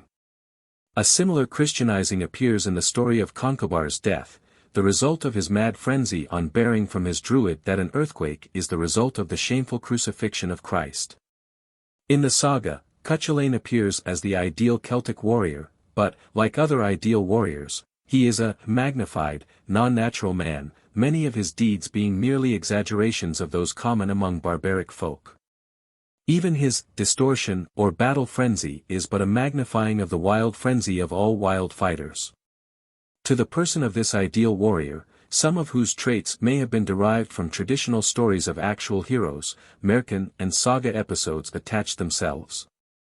Of every ideal hero, Celtic, Greek, Babylonian, or Polynesian, certain things are told: his phenomenal strength as a child, his victory over enormous forces, his visits to the otherworld, his amours with a goddess, his divine descent. These belong to the common stock of folk-tale episodes, and accumulate round every great name. Hence, save in the coloring given to them or the use made of them by any race, they do not afford a key to the mythic character of the hero. Such deeds are ascribed to Cúchulainn, as they doubtless were to the ideal heroes of the undivided Aryans, but though parallels may be found between him and the Greek Heracles, they might just as easily be found in non-Aryan regions, e.g. in Polynesia. Thus the parallels between Cúchulainn and Heracles throw little light on the personality of the former, though here and there in such parallels we observe a peculiarly Celtic touch. Thus, while the Greek hero rescues Hesione from a dragon, it is from 3 Fomorians that Cúchulainn rescues Divorgilla, namely, from beings to whom actual human sacrifice was paid. Thus a Merkin formula of worldwide existence has been molded by Celtic religious belief and ritual practice. It was inevitable that the mythological school should regard Cúchulainn as a solar hero. Thus, he reaches his full development at an unusually early age, as the sun does, but also as do many other heroes of saga and Merkin who are not solar. The 3 colors of Cúchulainn's hair, dark near the skin, red in the middle, golden near the top, are claimed to be a description of the sun's rays, or of the 3 parts into which the Celts divided the day. Elsewhere his tresses are yellow, like Prince Charlie's in fact and in song, yet B was not a solar hero. Again, the 7 pupils of his eyes perhaps referred to the days of the week. Blindness befell all women who loved him, a reference to the difficulty of gazing at the sun. This is prosaic. The blindness was a compliment paid to Cúchulainn the blind, by women who made themselves blind while talking to him, just as Conall Cernach's mistresses squinted as he did. Cúchulainn's blindness arose from his habit of sinking one eye into his head and protruding the other, a well-known solar trait.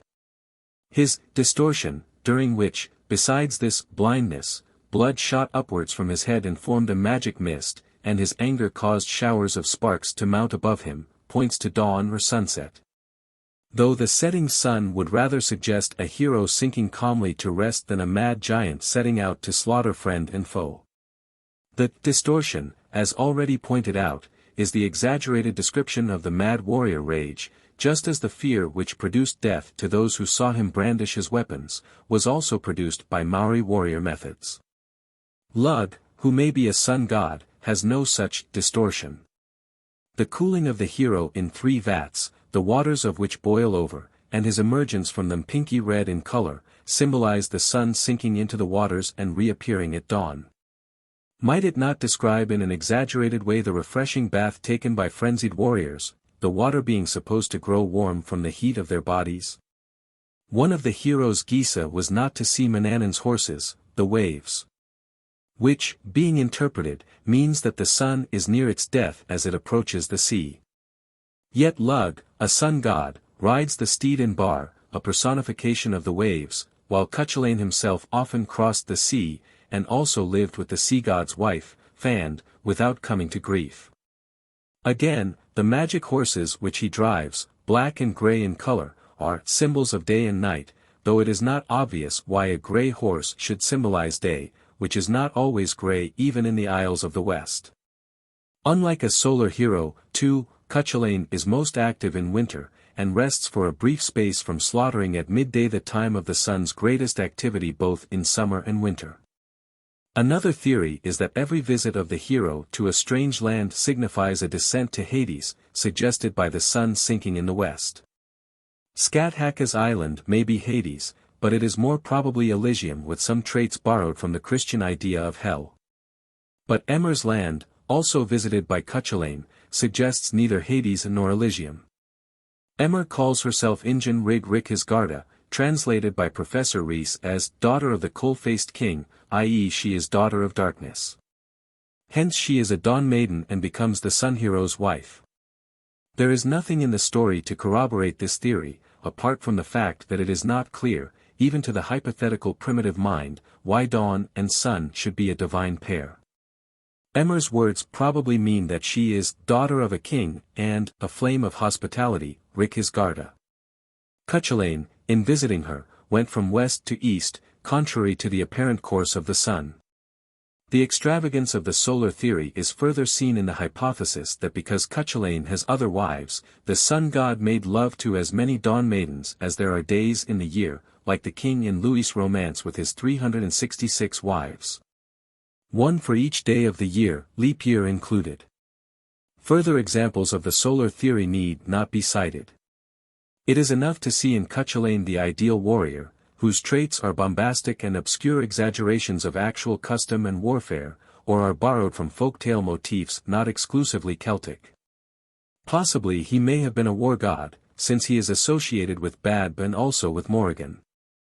But he has also some traits of a culture hero. He claims superiority in wisdom, in law, in politics, in the art of the fillet, and in Druidism, while he brings various things from the world of the gods. In any case the Celts paid divine honors to heroes, living or dead, and Cúchulainn, god or ideal hero, may have been the subject of a cult. This lends point to the theory of M. Darbois that Cúchulainn and Conall Cernach are the equivalents of Castor and Pollux, the Dioscuri, said by Diodorus to be worshipped among the Celts near the ocean. Cúchulainn, like Pollux, was son of a god, and was nursed, according to some accounts, by Fionn, mother of Conall, just as Leda was mother of Castor as well as of Pollux. But, on the other hand, Cúchulainn, unlike Pollux, was mortal. M. Darbois then identifies the two pairs of heroes with certain figures on an altar at Cluny. These are Castor and Pollux, Cernunnos and Smertullos. He equates Castor with Cernunnos, and Pollux with Smertullos. Smertullos is Cúchulainn, and the name is explained from an incident in the Táin, in which the hero, reproached for his youth, puts on a false beard before attacking Morrigan in her form as an eel.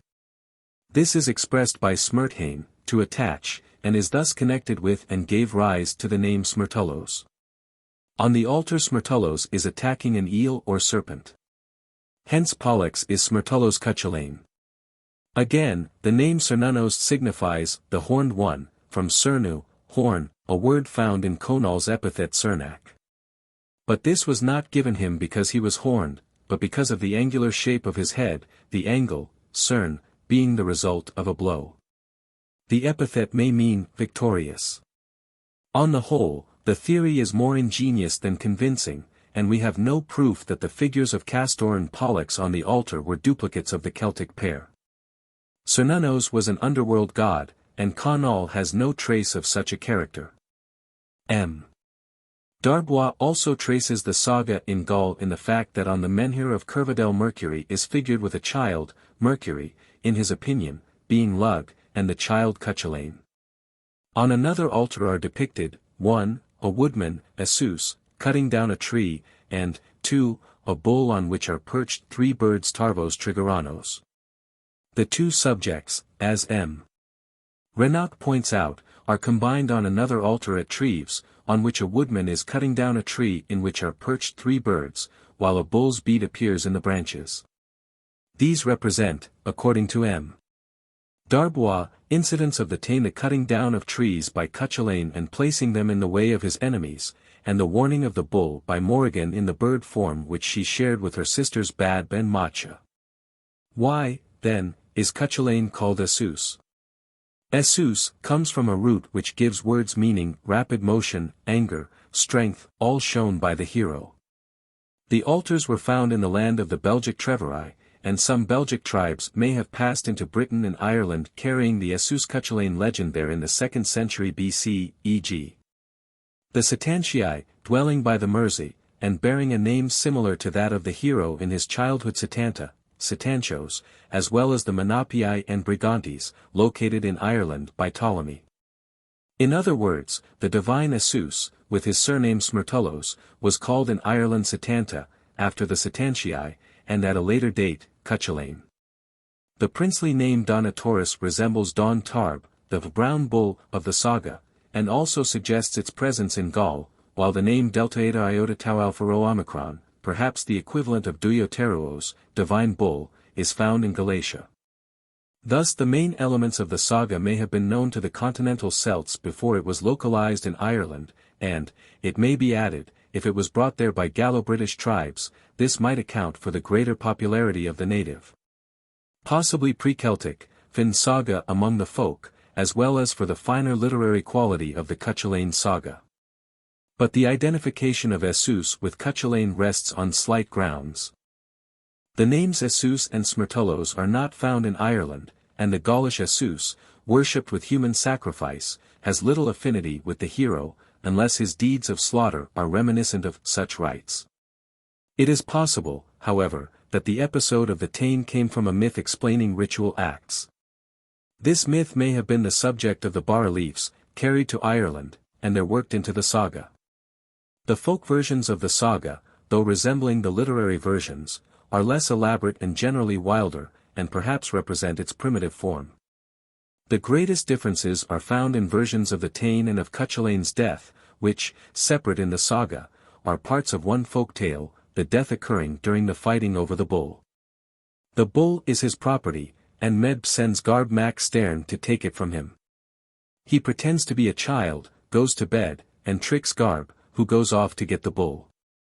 Cúchulainn arrives before him and personates the herdsman. Each seizes a horn, and the bull is torn in two. Does this represent the primitive form of the Táin, and, further, were the bull and Cúchulainn once one and the same a bull, the incarnation of a god or vegetation spirit? Being later made anthropomorphic a hero god whose property or symbol was a bull. Instances of this process are not unknown among the Celts. In India, Indra was a bull and a divine youth, in Greece there was the bull Dionysus, and among the Celts the name of the divine bull was borne by kings. In the saga Morrigan is friendly to the bull, but fights for Medb, but she is now friendly, now hostile to Cúchulainn, finally, however, trying to avert his doom. If he had once been the bull, her friendliness would not be quite forgotten, once he became human and separate from the bull. When she first met Cúchulainn she had a cow on whom the brown bull was to beget a calf, and she told the hero that so long as the calf which is in this cow's body is a yearling, it is up to that time that thou art in life. And it is this that will lead to the tame. This suggests that the hero was to die in the battle, but it shows that the brown bull's calf is bound up with his life.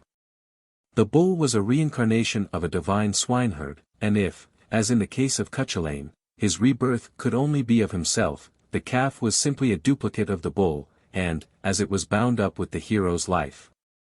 Bull and hero may well have been one. The life or soul was in the calf, and, as in all such cases, the owner of the soul and that in which it is hidden are practically identical. Cúchulainn's distortion might then be explained as representing the bull's fury in fight, and the folktales would be popular forms of an old myth explaining ritual in which a bull, the incarnation of a tree or vegetation spirit, was slain. And the sacred tree cut down and consumed, as in Celtic agricultural ritual. This would be the myth represented on the bas-reliefs, and in the ritual the bull would be slain, rent, and eaten by his worshippers. Why, then, should Cúchulainn rend the bull? In the later stages of such rites the animal was slain, not so much as a divine incarnation as a sacrifice to the god once incarnated in him. And when a god was thus separated from his animal form, myths often arose telling how he himself had slain the animal.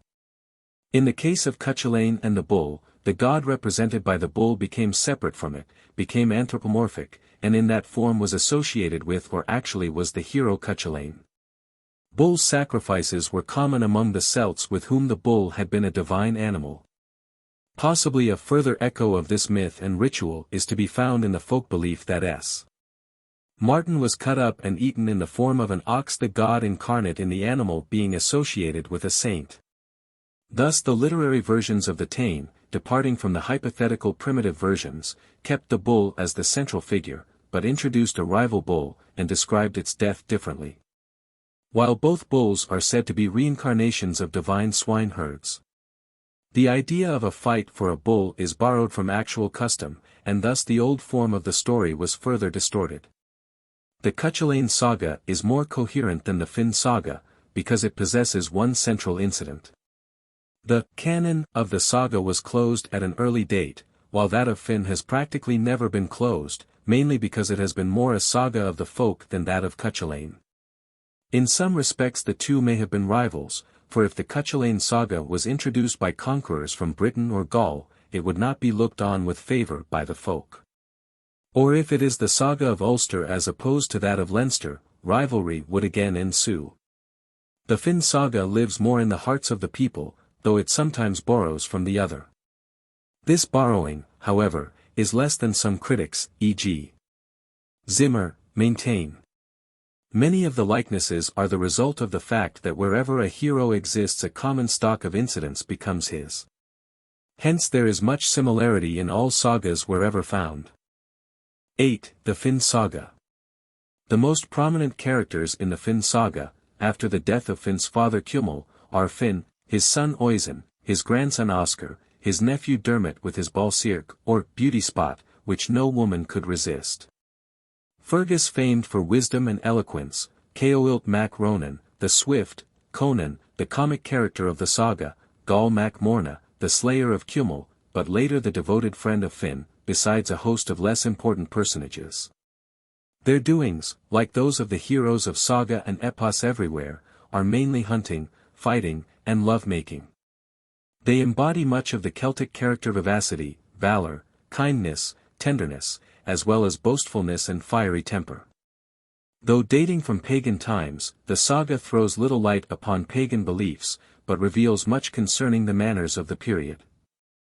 Here, as always in early Celtdom, woman is more than a mere chattel, and occupies a comparatively high place. The various parts of the saga, like those of the Finnish Kalevala, always existed separately, never as one complete epos, though always bearing a certain relation to each other.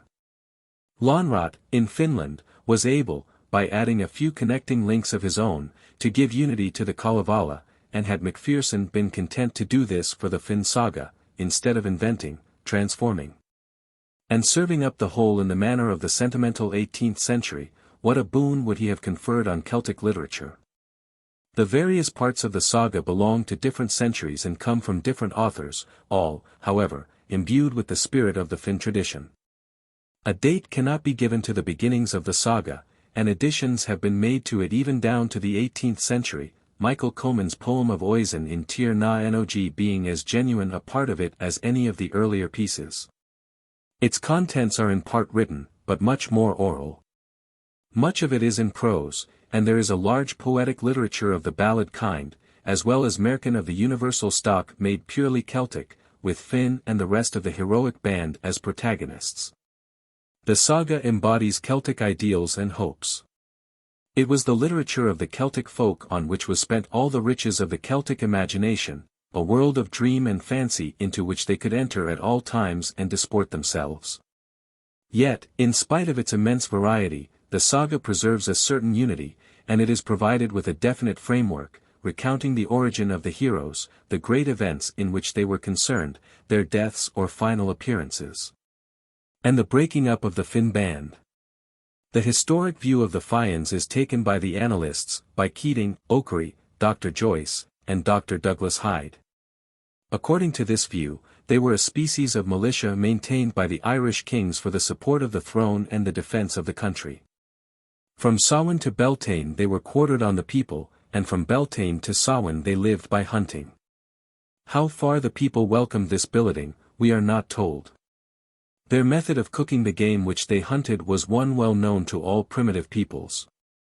Holes were dug in the ground, in them red-hot stones were placed, and on the stones was laid venison wrapped in sedge. All was then covered over, and in due time the meat was done to a turn. Meanwhile the heroes engaged in an elaborate toilette before sitting down to eat. Their beds were composed of alternate layers of brushwood, moss, and rushes. The Fianns were divided into catha of 3,000 men, each with its commander, and officers to each 100, each 50, and each 9, a system not unlike that of the ancient Peruvians. Each candidate for admission to the band had to undergo the most trying ordeals, rivaling in severity those of the American Indians, and not improbably genuine though exaggerated reminiscences of actual tests of endurance and agility. Once admitted he had to observe certain gisa or taboos, e.g. not to choose his wife for her dowry like other Celts, but solely for her good manners, not to offer violence to a woman, not to flee when attacked before less than 9 warriors, and the like. All this may represent some genuine tradition with respect to a warrior band, with many exaggerations in details and numbers. Some of its outstanding heroes may have had names derived from or corresponding to those of the heroes of an existing saga. But as time went on they became as unhistorical as their ideal prototypes. Round their names crystallized floating myths and tales, things which had been told of the saga heroes were told of them, their names were given to the personages of existing folk tales. This might explain the great divergence between the historical and the romantic aspects of the saga as it now exists. Yet we cannot fail to see that what is claimed as historical is full of exaggeration, and, in spite of the pleading of Dr. Hyde and other patriots, little historic fact can be found in it. Even if this exists, it is the least important part of the saga. What is important is that part 9/10 of the whole which is not true because it cannot be true. It belongs to the region of the supernatural and the unreal. But personages, 9/10 of whose actions belong to this region, must bear the same character themselves, and for that reason are all the more interesting, especially when we remember that the Celts firmly believed in them and in their exploits. A Finn myth arose as all myths do, increasing as time went on, and the historical nucleus, if it ever existed, was swamped and lost. Throughout the saga the Fianns are more than mere mortals, even in those very parts which are claimed as historical. They are giants, their story bristles with the supernatural. They are the ideal figures of Celtic legend throwing their gigantic shadows upon the dim and misty background of the past. We must therefore be content to assume that whether personages called Finn, Oisin, Dermot, or Conan ever existed, what we know of them now is purely mythical. Bearing in mind that they are the cherished heroes of popular fancy in Ireland and the Scottish Highlands, we have now to inquire whether they were Celtic in origin. We have seen that the Celts were a conquering people in Ireland, bringing with them their own religion and mythology, their own sagas and tales reflected now in the mythological and Cúchulainn cycles, which found a local habitation in Ireland. Cúchulainn was the hero of a saga which flourished more among the aristocratic and lettered classes than among the folk, and there are few popular tales about him. But it is among the folk that the Fionn saga has always been popular, and for every peasant who could tell a story of Cúchulainn 1,000 could tell one of Fionn.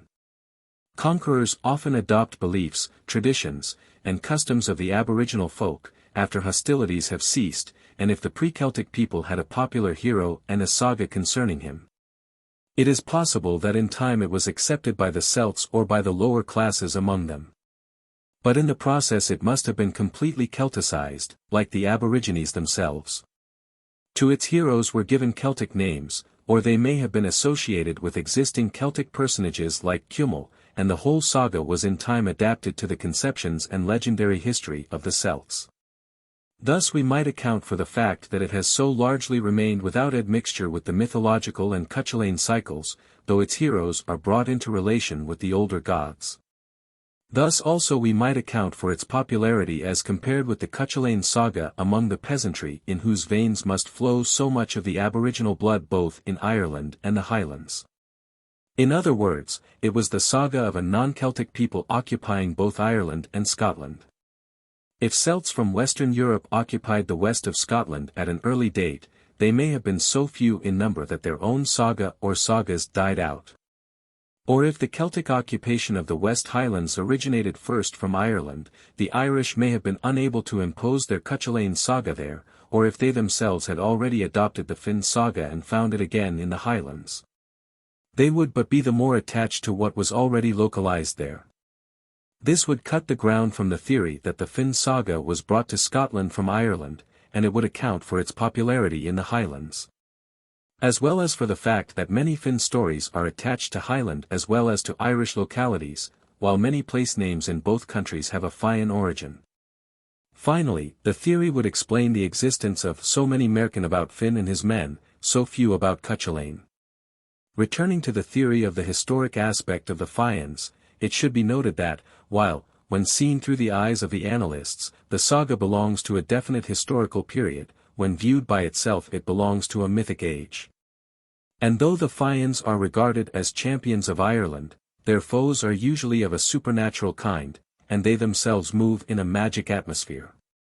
They are also brought into connection with the unhistoric Tuatha Dé Danann, they fight with them or for them, they have amours with or wed their women, and some of the gods even become members of the Fionn band. Dermot was the darling of the gods Iengus and Manannan, and in his direst straits was assisted by the former.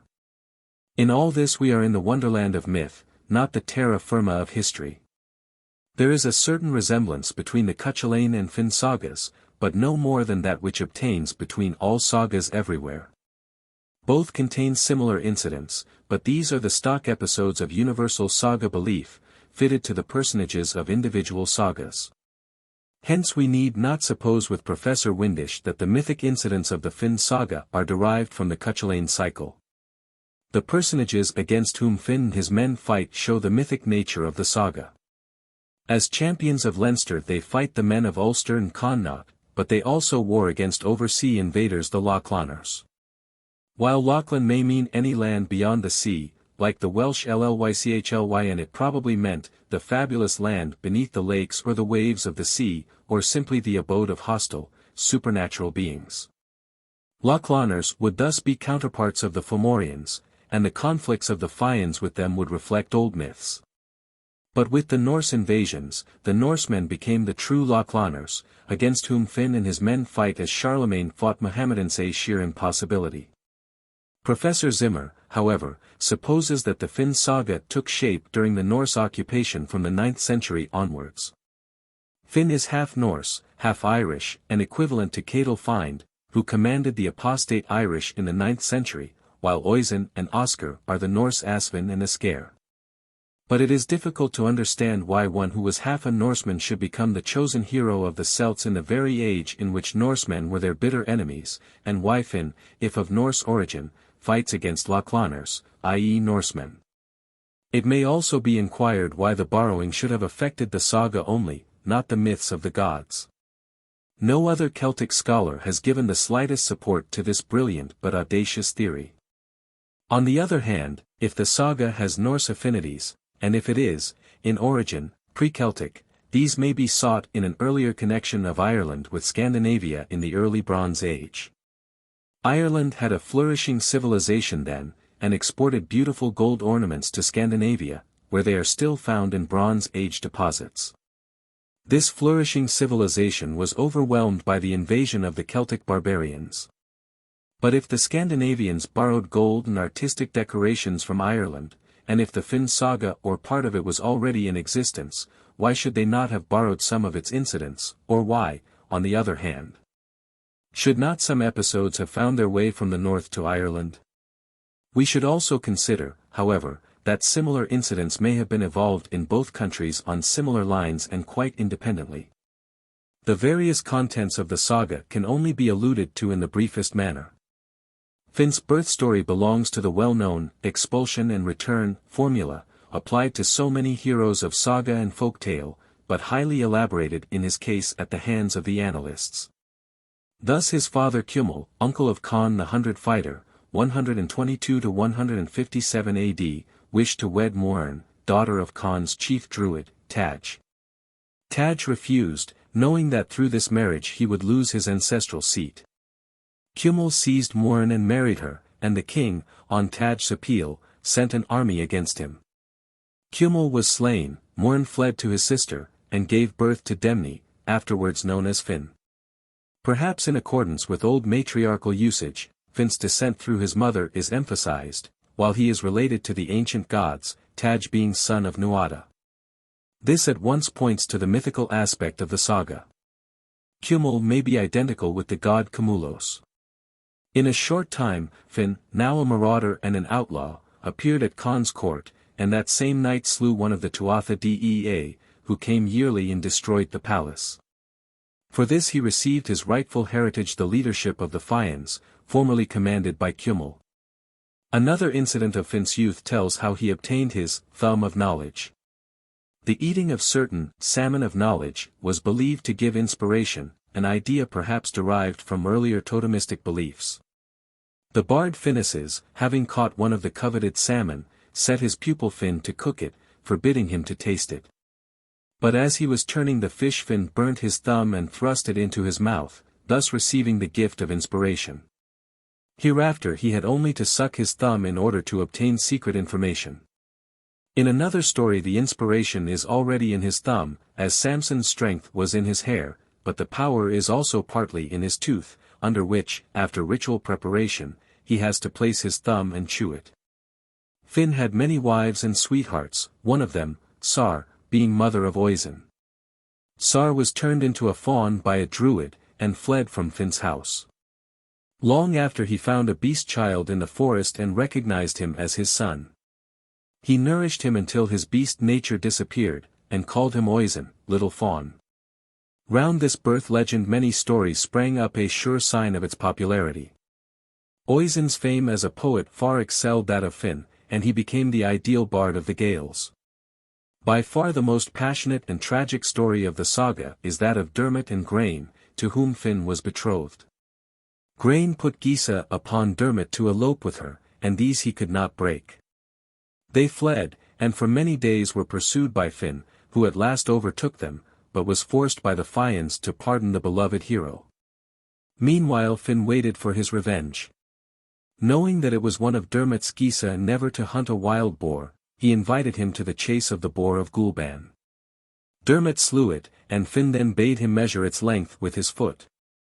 A bristle pierced his heel, and he fell down in agony, beseeching Finn to bring him water in his hand, for if he did this he would heal him. In spite of repeated appeals, Finn, after bringing the water, let it drip from his hands. Dermot's brave soul passed away, and on Finn's character this dire blot was fixed forever.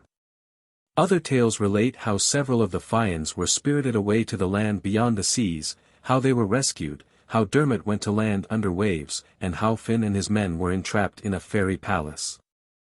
Of greater importance are those which tell the end of the Fiann band. This, according to the annalists, was the result of their exactions and demands. Fionn was told by his wife, a wise woman, never to drink out of a horn, but coming one day thirsty to a well, he forgot this taboo, and so brought the end near. He encountered the sons of Yrgren, whom he had slain, and in the fight with them he fell. Soon after were fought several battles, culminating in that of Gabra, in which all but a few Fians perished. Among the survivors were Oisin and Ceolwulf, who lingered on until the coming of Patrick. Ceolwulf remained on earth, but Oisin, whose mother was of the Cid folk, went to fairyland for a time, ultimately returning and joining Patrick's company. But a different version is given in the 18th century poem of Michael Comyn, undoubtedly based on popular tales. Oisin met the queen of Tir na Ogi and went with her to fairyland, where time passed as a dream until one day he stood on a stone against which she had warned him. He saw his native land and was filled with homesickness. The queen tried to dissuade him, but in vain. Then she gave him a horse, warning him not to set foot on Irish soil. He came to Ireland, and found it all changed. Some puny people were trying in vain to raise a great stone, and begged the huge stranger to help them. He sprang from his horse and flung the stone from its resting place. But when he turned, his horse was gone, and he had become a decrepit old man. Soon after he met Patrick and related the tale to him. Of most of the tales preserved in 12th to 15th century MSS. It may be said that in essence they come down to us from a remote antiquity, like stars pulsing their clear light out of the hidden depths of space. Many of them exist as folktales, often wild and weird in form, while some folktales have no literary parallels. Some are Merkin with members of the Fionn band as heroes, and of these there are many European parallels. But it is not unlikely that, as in the case of the Cúchulainn Cycle, the folk versions may be truer to the original forms of the saga than the rounded and polished literary versions. Whatever the Fians were in origin gods, mythic heroes, or actual personages, it is probable that a short Heldensage was formed in early times. This slowly expanded, new tales were added, and existing Merkin formulae were freely made use of by making their heroes the heroes of the saga. Then came the time when many of the tales were written down, while later they were adapted to a scheme of Irish history, the heroes becoming warriors of a definite historic period, or perhaps connected with such warriors. But these heroes belonged to a timeless world, whose margins are the shore of old romance, and it was as if they, who were not for an age but for all time, scorned to become the puppets of the page of history. The earliest evidence of the attitude of the ecclesiastical world to these heroes is found in the Agallam na Cenarac, or Colloquy of the Ancients. This may have been composed in the 13th century, and its author knew scores of Fionn legends. Making use of the tradition that Ceolwulf and Oisin had met Patrick, makes Ceolwulf relate many of the tales, usually in connection with some place name of Fian origin. The saint and his followers are amazed at the huge stature of the Fians, but Patrick asperges them with holy water, and hosts of demons flee from them. At each tale which Ceolwulf tells, the saint says, "Success and benediction, Ceolwulf." All this is to us a recreation of spirit and of mind, were it only not a destruction of devotion and a dereliction of prayer. But presently his guardian angel appears, and bids him not only listen to the tales but cause them to be written down. He and his attendant clerics now lend a willing ear to the recital and encourage the narrator with their applause. Finally, baptism is administered to Ceolwulf and his men, and by Patrick's intercessions Ceolwulf's relations and Fionn himself are brought out of hell. In this work the representatives of paganism are shown to be on terms of friendliness with the representatives of Christianity. But in Highland ballads collected in the 16th century by the Dean of Lismore, as well as in Irish ballads found in MSS. Dating from the 17th century onwards, the saint is a sour and intolerant cleric, and the Fians are equally intolerant and blasphemous pagans. There is no attempt at compromise. The saint rejoices that the Fian band are in hell, and Oisin throws contempt on the god of the shaven priests. But sometimes this contempt is mingled with humor and pathos. Were the heroes of Oisin's band now alive, scant work would be made of the monks' bells, books, and psalm singing. It is true that the saint gives the weary old man hospitality, but Oisin's eyes are blinded with tears as he thinks of the departed glories of the Fians, and his ears are tormented by jangling bells, droning psalms, and howling clerics. These ballads probably represent one main aspect of the attitude of the Church to Celtic paganism. How, then, did the more generous colloquy come into being? We must note first that some of the ballads have a milder tone.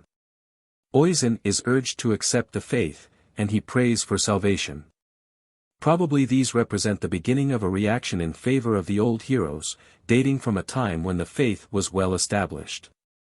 There was no danger of a pagan revival, and, provided the Fians were Christianized, it might be legitimate to represent them as heroic and noble. The colloquy would represent the high-water mark of this reaction among the lettered classes, for among the folk, to judge by popular tales, the Fians had never been regarded in other than a favorable light. The colloquy re-established the dignity of the Fian band in the eyes of official Christianity. They are baptized or released from hell, and in their own nature they are virtuous and follow lofty ideals. Who or what was it that maintained you in life, asks Patrick. And Caoilt gives the noble reply, truth that was in our hearts, and strength in our arms, and fulfillment in our tongues. Patrick says of Fionn, he was a king, a seer, a poet, a lord with a manifold and great train, our magician, our knowledgeable one, our soothsayer, all whatsoever he said was sweet with him. Excessive, perchance, as ye deem my testimony of Fionn, although ye hold that which I say to be overstrained, nevertheless, and by the king that is above me, he was 3 times better still. Not only so, but Caoilt maintains that Fionn and his men were aware of the existence of the true God. They possessed the anima naturaliter Christiana. The growing appreciation of a wider outlook on life, and possibly acquaintance with the romances of chivalry, made the composition of the colloquy possible, but, again, it may represent a more generous conception of paganism existing from the time of the first encounter of Christianity with it in Ireland. The strife of creeds in Ireland, the old order changing, giving place to new, had evidently impressed itself on the minds of Celtic poets and romancers. It suggested itself to them as providing an excellent situation, hence we constantly hear of the meeting of gods, demigods, or heroes with the saints of the new era. Frequently they bow before the cross, they are baptized and receive the Christian verity, as in the colloquy and in some documents of the Cúchulainn Cycle. Probably no other European folk literature so takes advantage of just this situation, this meeting of creeds, one old and ready to vanish away, the other with all the buoyant freshness of youth. Was Macpherson's a genuine Celtic epic unearthed by him and by no one else? No mortal eye save his has ever seen the original, but no one who knows anything of the contents of the saga can deny that much of his work is based on materials collected by him. He knew some of the tales and ballads current among the folk, possibly also some of the Irish MS versions. He saw that there was a certain unity among them, and he saw that it was possible to make it more evident still. He fitted the floating incidents into an epic framework, adding, inventing, altering, and molding the whole into an English style of his own. Later he seems to have translated the whole into Gaelic. He gave his version to the world, and found himself famous, but he gave it as the genuine translation of a genuine Celtic epic. Here was his craft, here he was the charlatan of genius. His genius lay in producing an epic which people were willing to read, and in making them believe it to be not his work but that of the Celtic heroic age. Anyone can write an epic, but few can write one which thousands will read, which men like Chateaubriand, Goethe, Napoleon, Byron, and Coleridge will admire and love, and which will, as it were, crystallize the aspirations of an age weary with classical formalism. Macpherson introduced his readers to a new world of heroic deeds, romantic adventure, deathless love, exquisite sentiments sentimentally expressed. He changed the rough warriors and beautiful but somewhat unabashed heroines of the saga into sentimental personages, who suited the taste of an age poised between the bewigged and powdered formalism of the 18th century and the outburst of new ideals which was to follow. His Ossian is a cross between Pope's Homer and Byron's Childe Harold. His heroes and heroines are not on their native heath, and are uncertain whether to mince and strut with Pope or to follow nature with Rousseau's noble savages and St. Pierre's Paul and Virginia. The time has gone when it was heresy to cast doubt upon the genuineness of Macpherson's epic, but if anyone is still doubtful, let him read it and then turn to the existing versions, ballads, and tales. He will find himself in a totally different atmosphere, and will recognize in the latter the true epic note, the warrior's rage and the warrior's generosity, dire cruelty yet infinite tenderness, wild lust yet also true love.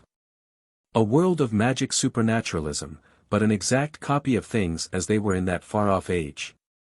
The barbarism of the time is in these old tales, deeds which make one shiver, customs regarding the relations of the sexes now found only among savages, social and domestic arrangements which are somewhat lurid and disgusting. And yet, withal, the note of bravery, of passion, of authentic life is there. We are held in the grip of genuine manhood and womanhood. Macpherson gives a picture of the Oceanic age as he conceived it, an age of Celtic history that never was on sea or land. Even his ghosts are un-Celtic, misty and unsubstantial phantasms, unlike the embodied revenants of the Saga, which are in agreement with the Celtic belief that the soul assumed a body in the other world. Macpherson makes Fionn invariably successful, but in the Saga tales he is often defeated. He mingles the Cúchulainn and Oceanic cycles, but these, save in a few casual instances, are quite distinct in the old literature. Yet had not his poem been so great as it is, though so un-Celtic, it could not have influenced all European literature. But those who care for genuine Celtic literature, the product of a people who loved nature, romance, doughty deeds, the beauty of the world, the music of the sea and the birds, the mountains, valor in men, beauty in women, will find all these in the Saga, whether in its literary or its popular forms. And through it all sounds the undertone of Celtic pathos and melancholy, the distant echo of old unhappy, far-off things, and battles long ago. 9. Gods and Men. Though man usually makes his gods in his own image, they are unlike as well as like him. Intermediate between them and man are ideal heroes whose parentage is partly divine, and who may themselves have been gods. One mark of the Celtic gods is their great stature. No house could contain Bran, and certain divine people of Elysium who appeared to Fionn had rings, as thick as a 3-ox goad. Even the Fians are giants, and the skull of one of them could contain several men. The gods have also the attribute of invisibility, and are only seen by those to whom they wish to disclose themselves, or they have the power of concealing themselves in a magic mist. When they appear to mortals, it is usually in mortal guise, sometimes in the form of a particular person, but they can also transform themselves into animal shapes, often that of birds. The animal names of certain divinities show that they had once been animals pure and simple, but when they became anthropomorphic, myths would arise telling how they had appeared to men in these animal shapes. This, in part, accounts for these transformation myths. The gods are also immortal, though in myth we hear of their deaths. The Tuatha Dé Danann are unfading, their duration is perennial. This immortality is sometimes an inherent quality. Sometimes it is the result of eating immortal food, Manan and swine, Goibniu's feast of age and his immortal ale, or the apples of Elysium. The stories telling of the deaths of the gods in the annalists may be based on old myths in which they were said to die, these myths being connected with ritual acts in which the human representatives of gods were slain.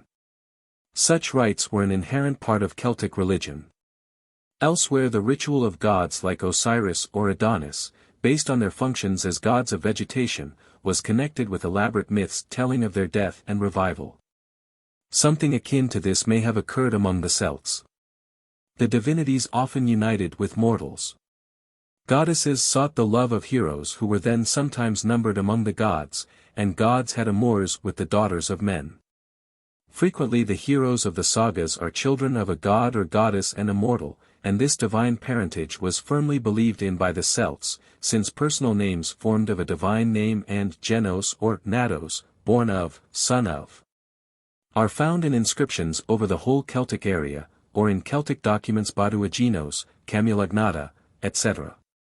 Those who first bore these names were believed to be of divine descent on one side.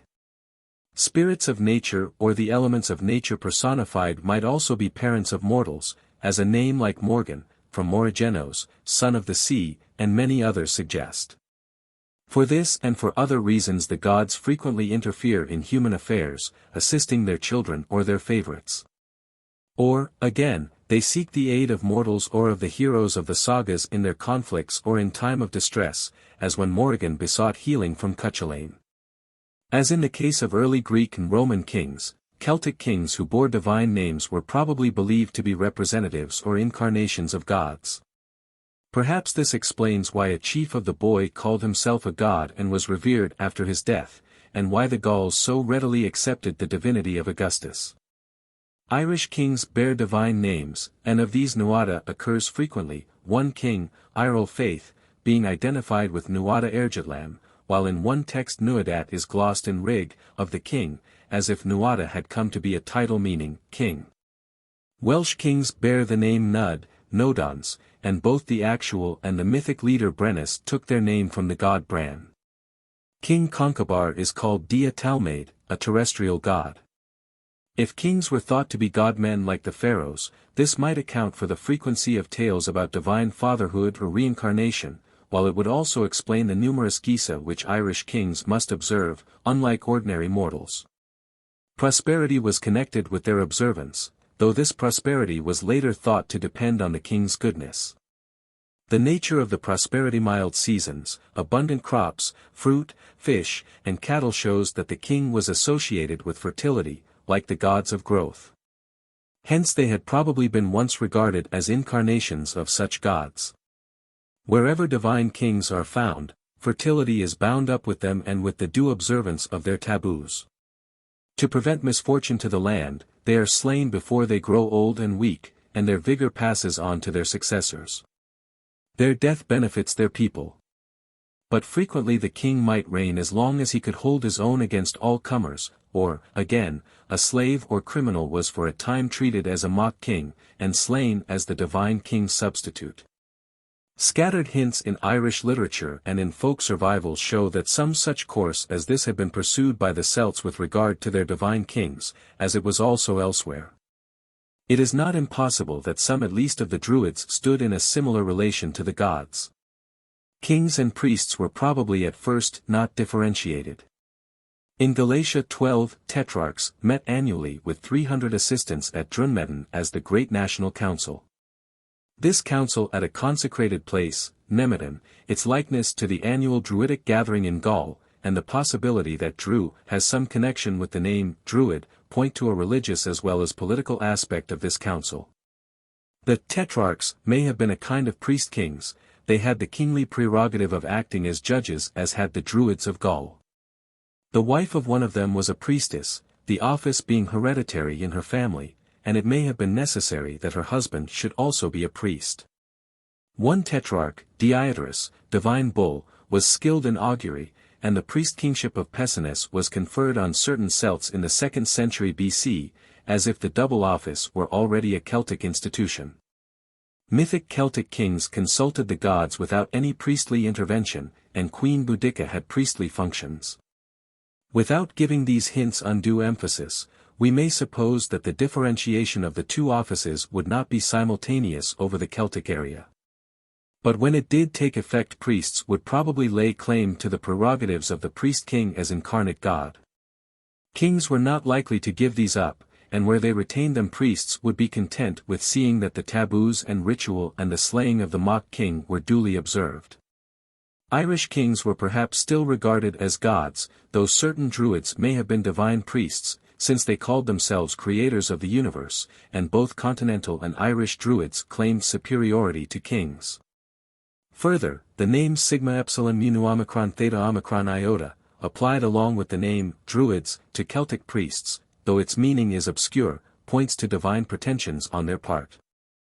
The incarnate god was probably representative of a god or spirit of earth, growth, or vegetation, represented also by a tree.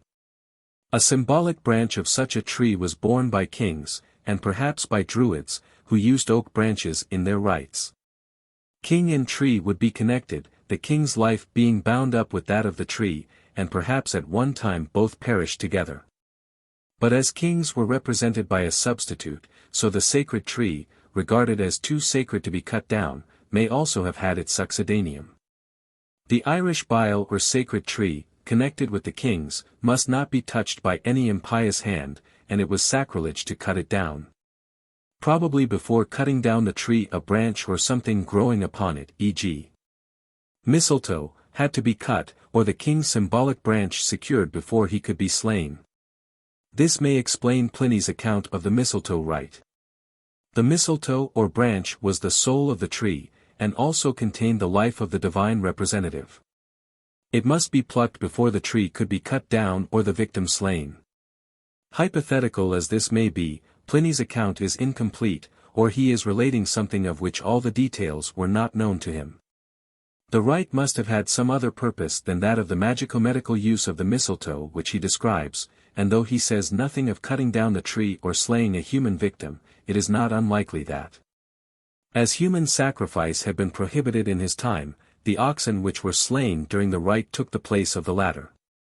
Later Romantic tales suggest that, before slaying some personage, the mythico-romantic survivor of a divine priest or king, a branch carried by him had to be captured by his assailant, or plucked from the tree which he defended. These may point to an old belief in tree and king as divine representatives, and to a ritual like that associated with the priest of Nemi. The divine tree became the mystic tree of Elysium, with gold and silver branches and marvelous fruits. Armed with such a branch, the gift of one of its people, mortals might penetrate unhindered to the divine land. Perhaps they may be regarded as romantic forms of the old divine kings with the branch of the divine tree.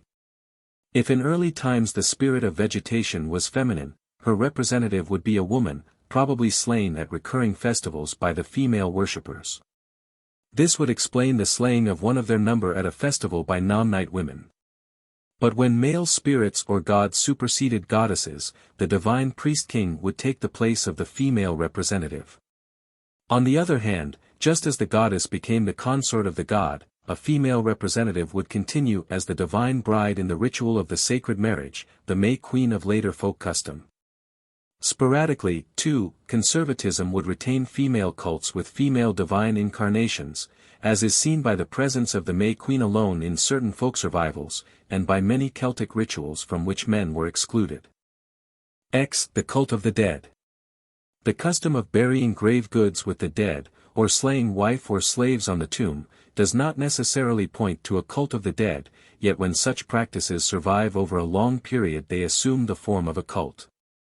These customs flourished among the Celts, and, taken in connection with the reverence for the sepulchres of the dead, they point to a worship of ancestral spirits as well as of great departed heroes. Heads of the slain were offered to the strong shades, the ghosts of tribal heroes whose praises were sung by bards. When such heads were placed on houses, they may have been devoted to the family ghosts. The honor in which mythic or real heroes were held may point to an actual cult, the hero being worshipped when dead, while he still continued his guardianship of the tribe. We know also that the tomb of King Cottius in the Alps was a sacred place, that Irish kings were often inaugurated on ancestral burial cairns, and that Irish gods were associated with barrows of the dead. The cult of the dead culminated at the family hearth, around which the dead were even buried, as among the Aedui. This latter custom may have been general. In any case, the belief in the presence of ancestral ghosts around the hearth was widespread, as existing superstitions show. In Brittany the dead seek warmth at the hearth by night, and a feast is spread for them on All Souls' Eve, or crumbs are left for them after a family gathering. But generally the family ghost has become a brownie, lutin, or puka, haunting the hearth and doing the household work. Fairy corresponds in all respects to old ancestral ghost, and the one has succeeded to the place of the other, while the fairy is even said to be the ghost of a dead person. Certain archaeological remains have also a connection with this ancient cult. Among Celtic remains in Gaul are found andirons of clay, ornamented with a ram's head. M. Dechelet sees in this, the symbol of sacrifice offered to the souls of ancestors on the altar of the hearth. The ram was already associated as a sacrificial animal with the cult of fire on the hearth, and by an easy transition it was connected with the cult of the dead there. It is found as an emblem on ancient tombs, and the domestic lard was purified by the immolation of a ram. Figurines of a ram have been found in Gaulish tombs, and it is associated with the god of the underworld. The ram of the andirons was thus a permanent representative of the victim offered in the cult of the dead. A mutilated inscription on one of them may stand for Laribus Augustus, and certain markings on others may represent the garlands twined round the victim. Serpents with rams' heads occur on the monuments of the underworld god. The serpent was a Chthonian god or the emblem of such a god, and it may have been thought appropriate to give it the head of an animal associated with the cult of the dead. The dead were also fed at the grave or in the house. Thus cups were placed in the recess of a well in the churchyard of Kilranalach by those interring a child under 5, and the ghost of the child was supposed to supply the other spirits with water from these cups. In Ireland, after a death, food is placed out for the spirits, or, at a burial, nuts are placed in the coffin. In some parts of France, milk is poured out on the grave, and both in Brittany and in Scotland the dead are supposed to partake of the funeral feast. These are survivals from pagan times and correspond to the rites in use among those who still worship ancestors. In Celtic districts a cairn or a cross is placed over the spot where a violent or accidental death has occurred, the purpose being to appease the ghost, and a stone is often added to the cairn by all passers-by. Festivals were held in Ireland on the anniversaries of the death of kings or chiefs, and these were also utilized for purposes of trade, pleasure, or politics. They sometimes occurred on the great festivals, e.g. Lugnasad and Samhain, and were occasionally held at the great burial places. Thus the gathering at Tailtiu on Lugnasad was said to have been founded by Lug in memory of his foster mother, Tailtiu, and the Leinstermen met at Carman on the same day to commemorate King Garman, or in a variant account, a woman called Carman. She and her sons had tried to blight the corn of the Tuatha Dé Danann, but the sons were driven off and she died of grief, begging that a fair should always be held in her name, and promising abundance of milk, fruit, and fish for its observance. These may be etiological myths explaining the origin of these festivals on the analogy of funeral festivals, but more likely, since Lugnasad was a harvest festival, they are connected with the custom of slaying a representative of the corn spirit. The festival would become a commemoration of all such victims, but when the custom itself had ceased it would be associated with one particular personage, the corn goddess regarded as a mortal.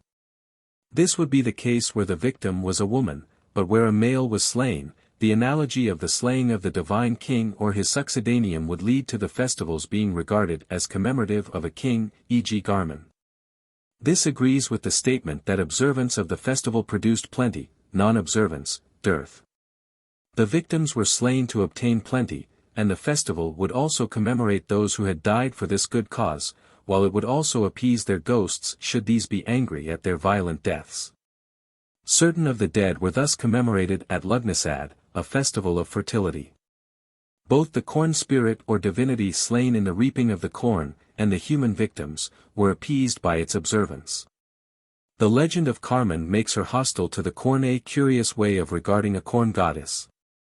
But we have already seen that gods of fertility were sometimes thought of as causing blight, and in folk belief the corn spirit is occasionally believed to be dangerous. Such inversions occur wherever revolutions in religion take place.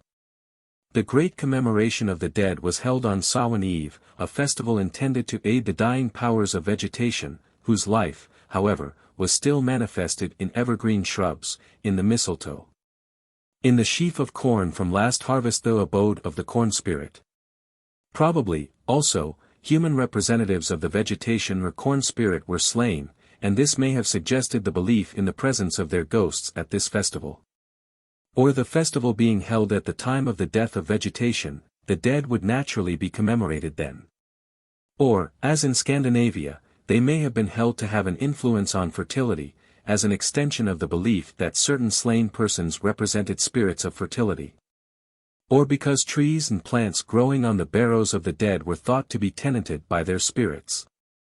In Scandinavia, the dead were associated with female spirits or fylgja, identified with the Désir, a kind of earth goddesses, living in hollow hills. The nearest Celtic analogy to these is the Matries, goddesses of fertility. Bede says that Christmas Eve was called Modranacht, Mother's Night, and as many of the rites of Samhain were transferred to Yule, the former date of Modranacht may have been Samhain, just as the Scandinavian Disablat, held in November, was a festival of the Désir and of the dead. It has been seen that the Celtic earth god was lord of the dead, and that he probably took the place of an earth goddess or goddesses, to whom the Matries certainly correspond. Hence the connection of the dead with female earth spirits would be explained. Mother Earth had received the dead before her place was taken by the Celtic Despater. Hence the time of Earth's decay was the season when the dead, her children, would be commemorated. Whatever be the reason, Celts, Teutons, and others have commemorated the dead at the beginning of winter, which was the beginning of a new year, while a similar festival of the dead at New Year is held in many other lands. Both in Ireland and in Brittany, on November Eve food is laid out for the dead who come to visit the houses and to warm themselves at the fire in the stillness of the night, and in Brittany a huge log burns on the hearth. We have here returned to the cult of the dead at the hearth. Possibly the Yule log was once a log burned on the hearth, the place of the family ghosts at Samhain, when new fire was kindled in each house. On it libations were poured, which would then have been meant for the dead. The Yule log and the log of the Breton peasants would thus be the domestic aspect of the fire ritual, which had its public aspect in the Samhain bonfires. All this has been in part affected by the Christian Feast of All Souls. Dr. Fraser thinks that the Feast of All Saints, November 1st, was intended to take the place of the pagan cult of the dead. As it failed to do this, All Souls, a festival of all the dead, was added on November 2nd. To some extent, but not entirely, it has neutralized the pagan rites, for the old ideas connected with Samhain still survive here and there. It is also to be noted that in some cases the friendly aspect of the dead has been lost sight of, and, like the Cid folk, they are popularly connected with evil powers which are in the ascendant on Samhain Eve. 11. Primitive Nature Worship. In early thought everything was a person, in the loose meaning then possessed by personality, and many such persons were worshipped earth, sun, moon, sea, wind, etc. This led later to more complete personification, and the sun or earth divinity or spirit was more or less separated from the sun or earth themselves. Some Celtic divinities were thus evolved, but there still continued a veneration of the objects of nature in themselves, as well as a cult of nature spirits or secondary divinities who peopled every part of nature. Nor will I call out upon the mountains, fountains, or hills, or upon the rivers, which are now subservient to the use of man, but once were an abomination and destruction to them, and to which the blind people paid divine honors, cries Gildas. This was the true cult of the folk, the blind people, even when the greater gods were organized, and it has survived with modifications in out-of-the-way places, in spite of the coming of Christianity. Kentigern rebuked the Cambrians for worshipping the elements which God made for man's use. The question of the daughters of Logair also throws much light on Celtic nature worship. Has your God sons or daughters? Have many fostered his sons? Are his daughters dear and beautiful to men? Is he in heaven or on earth, in the sea, in the rivers, in the mountains, in the valleys? The words suggest a belief in divine beings filling heaven, earth, sea, air, hills, glens, lochs, and rivers, and following human customs. A naive faith, full of beauty and poetry, even if it had its dark and grim aspects. These powers or personalities had been invoked from time immemorial, but the invocations were soon stereotyped into definite formulae. Such a formula is put into the mouth of Emergen, the poet of the Milesians, when they were about to invade Erin. And it may have been a magical invocation of the powers of nature at the beginning of an undertaking or in times of danger. I invoke the land of Ireland. Shining, shining sea. Fertile, fertile mountain. Wooded vale. Abundant river, abundant in waters.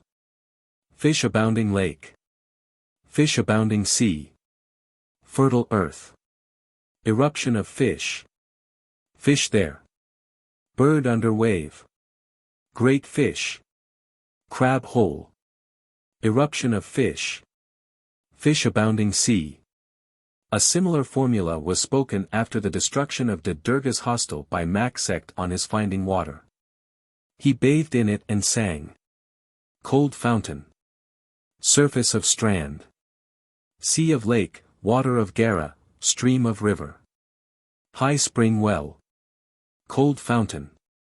The goddess Morrigan, after the defeat of the Fomorians, invokes the powers of nature and proclaims the victory to the royal mountains of Ireland, to its chief waters, and its river mouths. It was also customary to take oaths by the elements heaven, earth, sun, fire, moon, sea, land, day, night, etc., and these punished the breaker of the oath. Even the gods exacted such an oath of each other. Bres swore by sun, moon, sea, and land, to fulfill the engagement imposed on him by Lug. The formulae survived into Christian times, and the faithful were forbidden to call the sun and moon gods or to swear by them, while in Breton folk custom at the present day oaths by sun, moon, or earth, followed by punishment of the oath-breaker by the moon, are still in use. These oaths had originated in a time when the elements themselves were thought to be divine, and similar adjurations were used by Greeks and Scandinavians.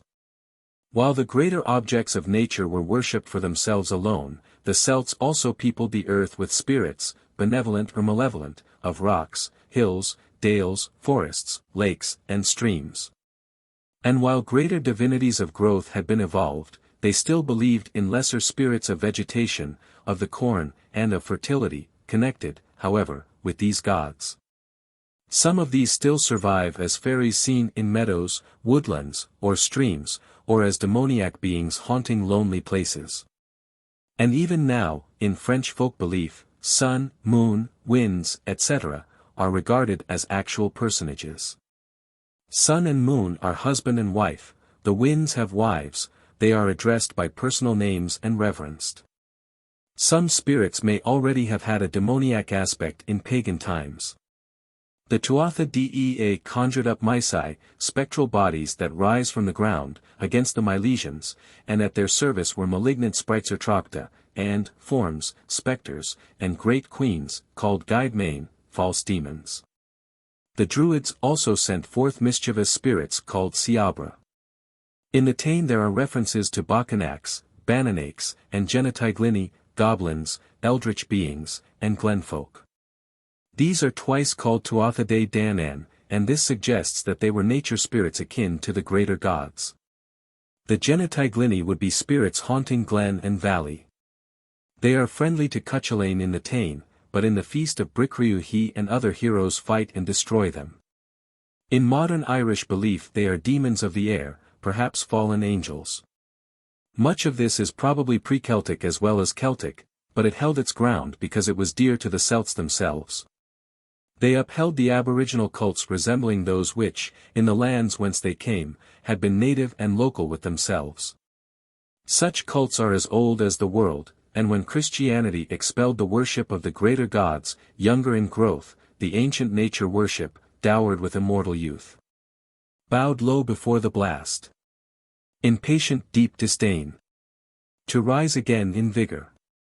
Preachers, councils, and laws invade against it. The old rites continued to be practiced, or survived under a Christian dress and coloring.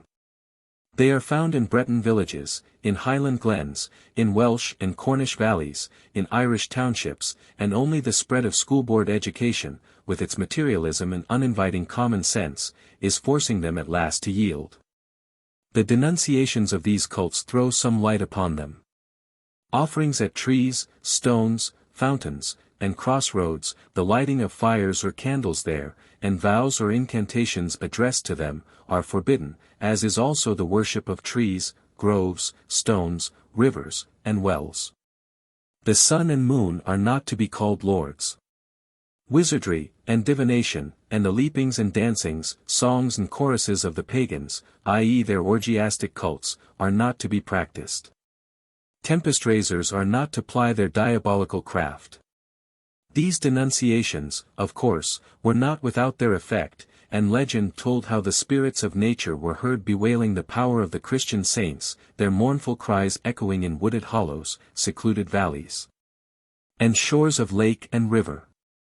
Their power, though limited, was not annihilated, but the secrecy in which the old cults often continued to be practiced gave them a darker color. They were identified with the works of the devil, and the spirits of paganism with dark and grisly demons. This culminated in the medieval witch persecutions, for witchcraft was in part the old paganism in a new guise. Yet even that did not annihilate superstition, which still lives and flourishes among the folk, though the actual worship of nature spirits has now disappeared. Perhaps the most important object in nature to the early Celts as to most primitive folk was the moon. The phases of the moon were apparent before men observed the solstices and equinoxes, and they formed an easy method of measuring time. The Celtic year was at first lunar. Pliny speaks of the Celtic method of counting the beginning of months and years by the moon, and night was supposed to precede day. The festivals of growth began, not at sunrise, but on the previous evening with the rising of the moon, and the name La Lunade is still given to the midsummer festival in parts of France. At Valoir de la Suile, a wood on the slope where the festival is held is called Bois de la Lune, and in Ireland, where the festival begins on the previous evening, in the district where an ascent of Knock Ain is made. The position of the moon must be observed. A similar combination of sun and moon cults is found in an inscription at Losantu, the genius of the sun and moon. Possibly sun festivals took the place of those of the moon. Traces of the connection of the moon with agriculture occur in different regions, the connection being established through the primitive law of sympathetic magic. The moon waxes and wanes, therefore it must affect all processes of growth or decay. Dr. Fraser has cited many instances of this belief, and has shown that the moon had a priority to the sun in worship, e.g. in Egypt and Babylon. Sowing is done with a waxing moon, so that, through sympathy, there may be a large increase.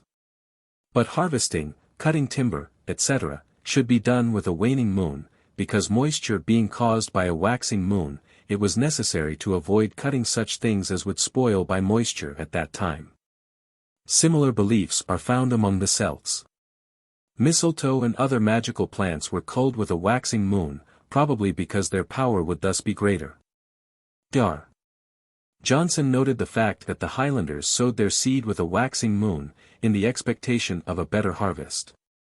For similar occult reasons, it is thought in Brittany that conception during a waxing moon produces a male child, during a waning moon a female, while accouchements at the latter time are dangerous. Sheep and cows should be killed at the new moon, else their flesh will shrink, but peats should be cut in the last quarter, otherwise they will remain moist and give out a power of smoke. These ideas take us back to a time when it was held that the moon was not merely the measure of time, but had powerful effects on the processes of growth and decay. Artemis and Diana, moon goddesses, had power over all growing things, and as some Celtic goddesses were equated with Diana, they may have been connected with the moon. More especially as Gallo-Roman images of Diana have the head adorned with a crescent moon. In some cases festivals of the moon remained intact, as among the Celtiberians and other peoples to the north of them, who at the time of full moon celebrated the festival of a nameless god, dancing all night before the doors of their houses. The nameless god may have been the moon, worshipped at the time of her intensest light. Moonlight dances round a great stone, with singing, on the first day of the year, occurred in the Highlands in the 18th century. Other survivals of cult are seen in the practices of bowing or baring the head at new moon, or addressing it with words of adoration or supplication. In Ireland, Camden found the custom at new moon of saying the Lord's Prayer with the addition of the words, "Leave us whole and sound as thou hast found us." Similar customs exist in Brittany, where girls pray to the moon to grant them dreams of their future husbands. Like other races, the Celts thought that eclipses were caused by a monster attacking the moon, while it could be driven off with cries and shouts. In 218 BC, the Celtic allies of Attalus were frightened by an eclipse, and much later Christian legislation forbade the people to assemble at an eclipse and shout, "Vince, Luna." Such a practice was observed in Ireland in the 17th century. At an earlier time, Irish poets addressed sun and moon as divinities, and they were represented on altars even in Christian times. While the Celts believed in sea gods Manannan, Morgan, Dillon, the sea itself was still personified and regarded as divine. It was thought to be a hostile being, and high tides were met by Celtic warriors, who advanced against them with sword and spear, often perishing in the rushing waters rather than retreat.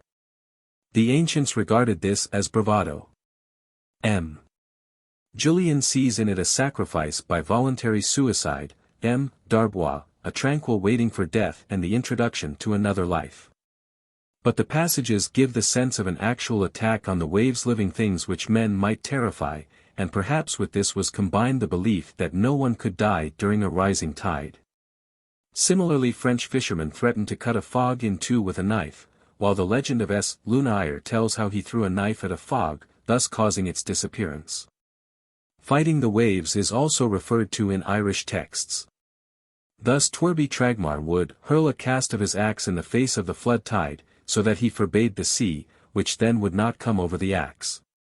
Cúchulainn, in one of his fits of anger, fought the waves for 7 days, and Fionn fought and conquered the Muriartach, a personification of the wild western sea. On the French coast, fishermen throw harpoons at certain harmful waves called the three witch waves, thus drawing their blood and causing them to subside. In some cases human victims may have been offered to the rising waters, since certain tales speak of a child set floating on the waves, and this, repeated every 7 years, kept them in their place. The sea had also its beneficent aspects. The shore was a place of revelation of science, and the sea sympathized with human griefs. At the Battle of Ventry, the sea chattered, telling the losses, and the waves raised a heavy, woeful great moan in wailing them. In other cases in Ireland, by a spell put on the waves, or by the intuitive knowledge of the listener, it was revealed that they were wailing for a death or describing some distant event. In the beautiful song sung by the wife of Cale, the wave wails against the shore for his death, and in Welsh myth the waves bewailed the death of Dillon, son of the wave, and were eager to avenge it. The noise of the waves rushing into the Vale of Conwy were his dying groans. In Ireland the roaring of the sea was thought to be prophetic of a king's death or the coming of important news. And there, too, certain great waves were celebrated in Storiclidnes, Tuaths, and Rudraids. 9 waves, or the 9th wave, partly because of the sacred nature of the number 9, partly because of the beneficent character of the waves, had a great importance. They formed a barrier against invasion, danger, or pestilence, or they had a healing effect. The wind was also regarded as a living being whose power was to be dreaded. It punished King Logair for breaking his oath. But it was also personified as a god Vincius, equated with Pollux and worshipped by Celtic sailors, or with Mars, the war god who, in his destructive aspect, was perhaps regarded as the nearest analogue to a god of stormy winds. Druids and Celtic priestesses claimed the power of controlling the winds, as did wizards and witches in later days. This they did, according to Christian writers, by the aid of demons, perhaps the old divinities of the air. Bishop Agobard describes how the Tempestarii raised tempests which destroyed the fruits of the earth, and drew aerial ships from Magonia, whither the ships carried these fruits. Magonia may be the upper air ruled over by a sky god Magunos or Magunos, equated with Apollo. The winds may have been his servants, ruled also by earthly magicians. Like Yahweh, as conceived by Hebrew poets, he bringeth the winds out of his treasures, and mocketh lightnings with rain. 12. River and well worship. Among the Celts the testimony of contemporary witnesses, inscriptions, votive offerings, and survivals, shows the importance of the cult of waters and of water divinities. Mr. Gaume argues that Celtic water worship was derived from the pre-Celtic Aborigines, but if so, the Celts must have had a peculiar aptitude for it, since they were so enthusiastic in its observance. What probably happened was that the Celts, already worshippers of the waters, freely adopted local cults of water wherever they came. Some rivers or river goddesses in Celtic regions seem to possess pre-Celtic names. Treasures were flung into a sacred lake near Toulouse to cause a pestilence to cease. Cúchulainn, who afterwards fished up this treasure, fell soon after in battle a punishment for cupidity, and aurum tolosanum now became an expression for goods dishonestly acquired. A yearly festival, lasting 3 days, took place at Lake Gavaudan. Garments, food, and wax were thrown into the waters, and animals were sacrificed. On the 4th day, it is said, there never failed to spring up a tempest of rain, thunder, and lightning, a strange reward for this worship of the lake. Columba routed the spirits of a Scottish fountain which was worshipped as a god, and the well now became sacred, perhaps to the saint himself, who washed in it and blessed it so that it cured diseases. On inscriptions a river name is prefixed by some divine epithet dea, Augusta, and the worshipper records his gratitude for benefits received from the divinity or the river itself. Bormanus, Bormo or Borvo, Danuvius, the Danube, and Luxovius are found on inscriptions as names of river or fountain gods, but goddesses are more numerous: Oceana, Aventia, Bormina, Brixia, Carpundia, Clotoida, Divona, Sirona, Eurowell nymphs. And Icona, the Yon, Matrona, and Sequana, the Seine, river goddesses. No inscription to the goddess of a lake has yet been found. Some personal names like Dubraginos, son of the Dubron, Enigenus, son of the Enus, and the belief of Vertimerus that one of his ancestors was the Rhine, point to the idea that river divinities might have amours with mortals and beget progeny called by their names. In Ireland, Concobar was so named from the river whence his mother Nessa drew water, perhaps because he was a child of the river god. The name of the water divinity was sometimes given to the place of his or her cult, or to the towns which sprang up on the banks of rivers, the divinity thus becoming a tutelary god. Many towns, e.g. Devon or Dion, etc., have names derived from a common Celtic river named Duona, divine. This name in various forms is found all over the Celtic area, and there is little doubt that the Celts, in their onward progress, named river after river by the name of the same divinity, believing that each new river was a part of his or her kingdom. The name was probably first an appellative, then a personal name, the divine river becoming a divinity. Deus Nemesis occurs on votive tablets at Nîmes, the name Nemesis being that of the clear and abundant spring there whence flowed the river of the same name. A similar name occurs in other regions: Nemesa, a tributary of the Moselle. Nem, the source of the Terra and the former name of the Blackwater, and Nemes, a Spanish river mentioned by Appian. Another group includes the Matrona, Marne, the Moder, the Mater, the Maran and Marana, and others, probably derived from a word signifying mother.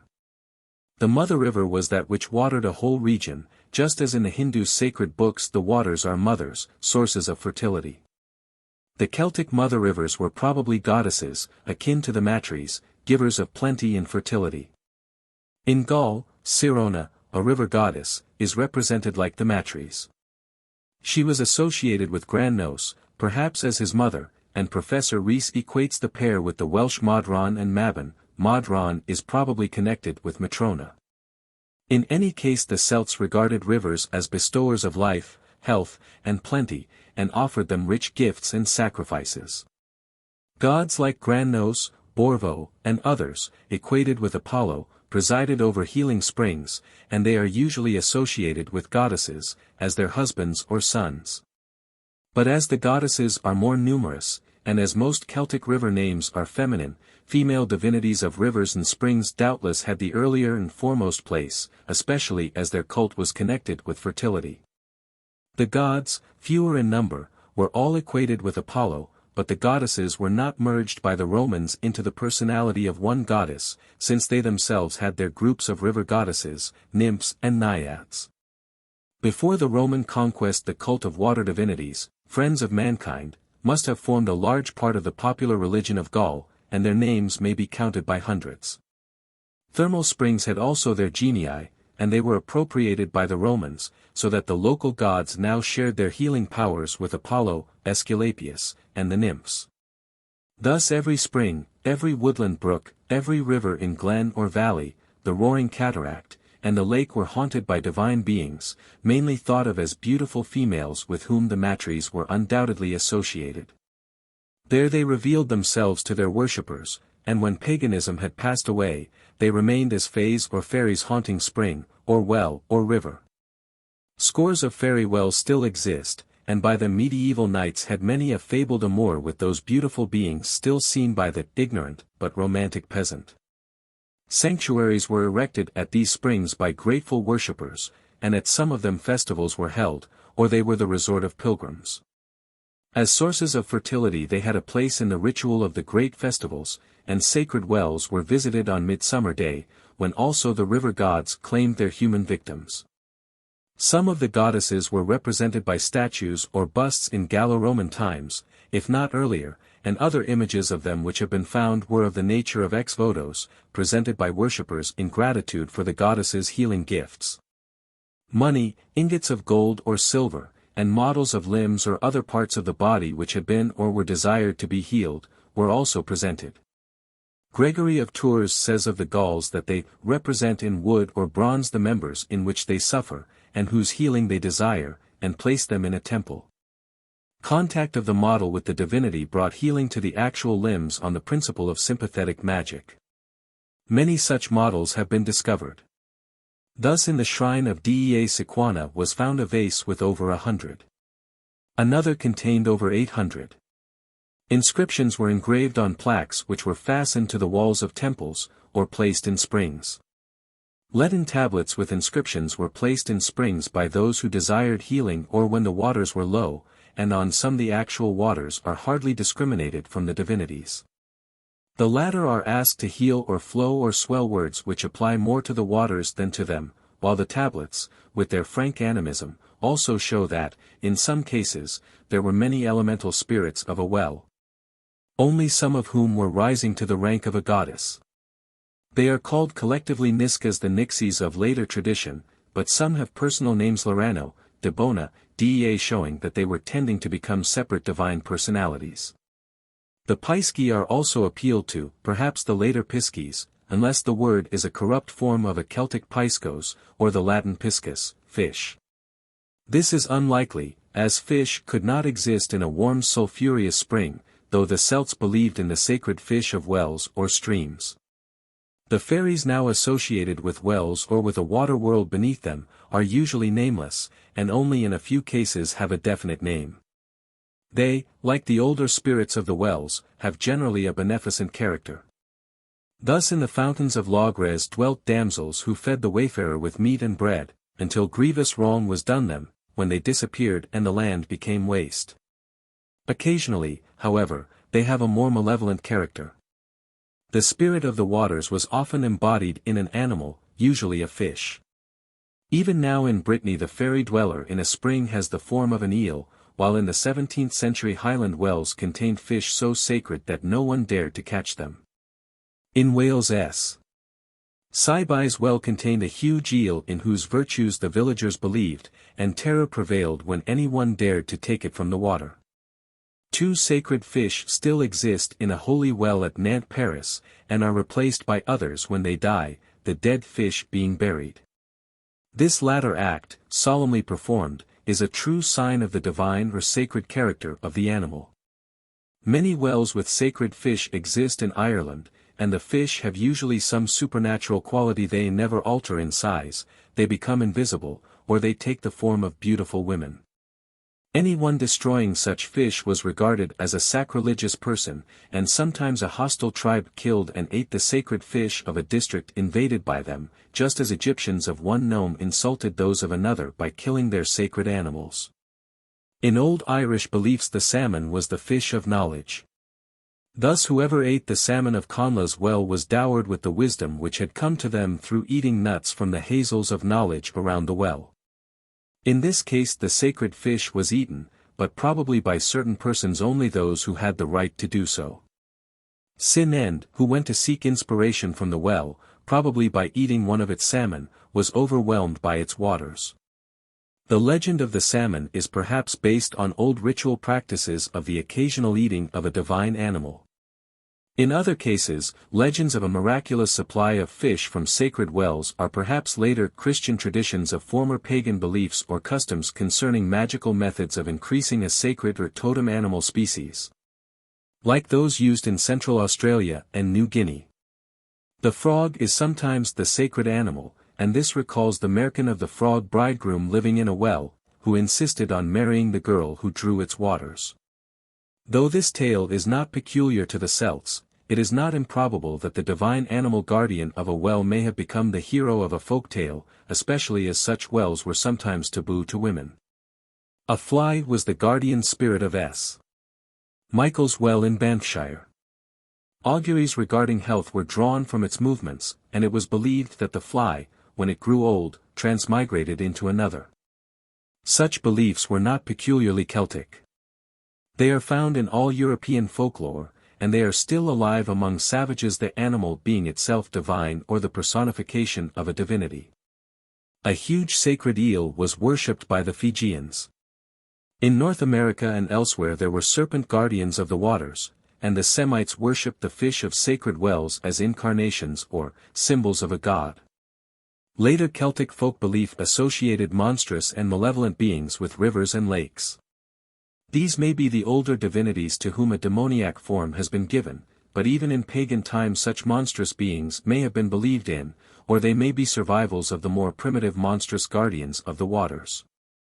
The last were dragons or serpents, conventional forms of the reptiles which once dwelt in watery places, attacking all who came near. This old idea certainly survived in Irish and Highland belief, for the Fianns conquered huge dragons or serpents in lochs, or saints chained them to the bottom of the waters. Hence the commonplace name of Loch na Piast, Loch of the Monster. In other tales they emerge and devour the impious or feast on the dead. The dracs of French superstition, river monsters who assume human form and drag down victims to the depths, where they devour them, resemble these. The each-wischt, or water horse, a horse with staring eyes, webbed feet, and a slimy coat, is still dreaded. He assumes different forms and lures the unwary to destruction, or he makes love in human shape to women, some of whom discover his true nature by seeing a piece of water-weed in his hair, and only escape with difficulty. Such a water-horse was forced to drag the chariot of Fionn of 4, and under his influence became gentler than any other horse. Many Highland lochs are still haunted by this dreaded being, and he is also known in Ireland and France, where, however, he has more of a tricky and less of a demoniac nature. His horse form is perhaps connected with the similar form ascribed to Celtic water divinities. Manannan's horses were the waves, and he was invariably associated with a horse. Epona, the horse goddess, was perhaps originally goddess of a spring, and, like the Matries, she is sometimes connected with the waters. Horses were also sacrificed to river divinities. But the beneficent water divinities in their horse form have undergone a curious distortion, perhaps as the result of later Christian influences. The name of one branch of the Fomorians, the Goborchan, means the horse-headed, and one of their kings was Eachad Etchin, or horse-head. Whether these have any connection with the water horse is uncertain. The foaming waters may have suggested another animal personification, since the name of the Boyne in Ptolemy, Beta Omicron Upsilon Omicron Iota Nu Delta Alpha, is derived from a primitive bues, ox, and vindoes, white, in Irish boifind, white cow. But it is not certain that this or the Celtic cult of the bull was connected with the belief in the Tarbwistch, or water bull, which had no ears and could assume other shapes. It dwells in lochs and is generally friendly to man, occasionally emerging to mate with ordinary cows. In the Isle of Man the Taru Ushti, however, begets monsters. These Celtic water monsters have a curious resemblance to the Australian bunyip. The Uruis, often confused with the brownie, haunts lonely places and waterfalls, and, according to his mood, helps or harms the wayfarer. His appearance is that of a man with shaggy hair and beard. In Wales the Afanc is a water monster, though the word first meant dwarf, then water dwarf, of whom many kinds existed. They correspond to the Irish water dwarfs, the Lookerpane, descended with the Fomorians and Goborchan from Ham. In other cases the old water beings have a more pleasing form, like the sirens and other fairy beings who haunt French rivers, or the mermaids of Irish estuaries. In Celtic France and Britain lake fairies are connected with a water world like that of Elysium tales, the region of earlier divinities. They unite with mortals, who, as in the Swan Maiden tales, lose their fairy brides through breaking a taboo. In many Welsh tales the bride is obtained by throwing bread and cheese on the waters, when she appears with an old man who has all the strength of youth. He presents his daughter and a number of fairy animals to the mortal. When she disappears into the waters after the breaking of the taboo, the lake is sometimes drained in order to recover her. The father then appears and threatens to submerge the whole district. Father and daughters are earlier lake divinities, and in the bread and cheese we may see a relic of the offerings to these. Human sacrifice to water divinities is suggested by the belief that water monsters devour human beings, and by the tradition that a river claims its toll of victims every year. In popular rhymes the annual character of the sacrifice is hinted at, and Welsh legend tells of a voice heard once a year from rivers or lakes, crying, "The hour is come, but the man is not." Here there is the trace of an abandoned custom of sacrifice and of the traditional idea of the anger of the divinity at being neglected. Such spirits or gods, like the water monsters, would be ever on the watch to capture those who trespassed on their domain. In some cases the victim is supposed to be claimed on Midsummer Eve, the time of the sacrifice in the pagan period. The spirits of wells had also a harmful aspect to those, at least, who showed irreverence in approaching them. This is seen in legends about the danger of looking rashly into a well or neglecting to cover it, or in the belief that one must not look back after visiting the well. Spirits of wells were also besought to do harm to enemies. Legends telling of the danger of removing or altering a well, or of the well moving elsewhere because a woman washed her hands in it, point to old taboos concerning wells. Boned, wife of Nectan, went to the fairy well which he and his cupbearers alone might visit, and when she showed her contempt for it, the waters rose and destroyed her. They now flow as the river Boyne. Sinend met with a similar fate for intruding on Conla's well, in this case the pursuing waters became the Shannon. These are variants of a story which might be used to explain the origin of any river, but the legends suggest that certain wells were taboo to women because certain branches of knowledge, taught by the well, must be reserved for men. The legend said in effect, see what came of women obtruding beyond their proper sphere. Savage mysteries are usually taboo to women, who also exclude men from their sacred rites.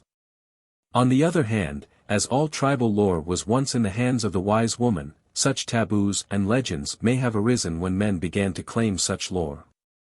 In other legends women are connected with wells, as the guardians who must keep them locked up save when water was drawn.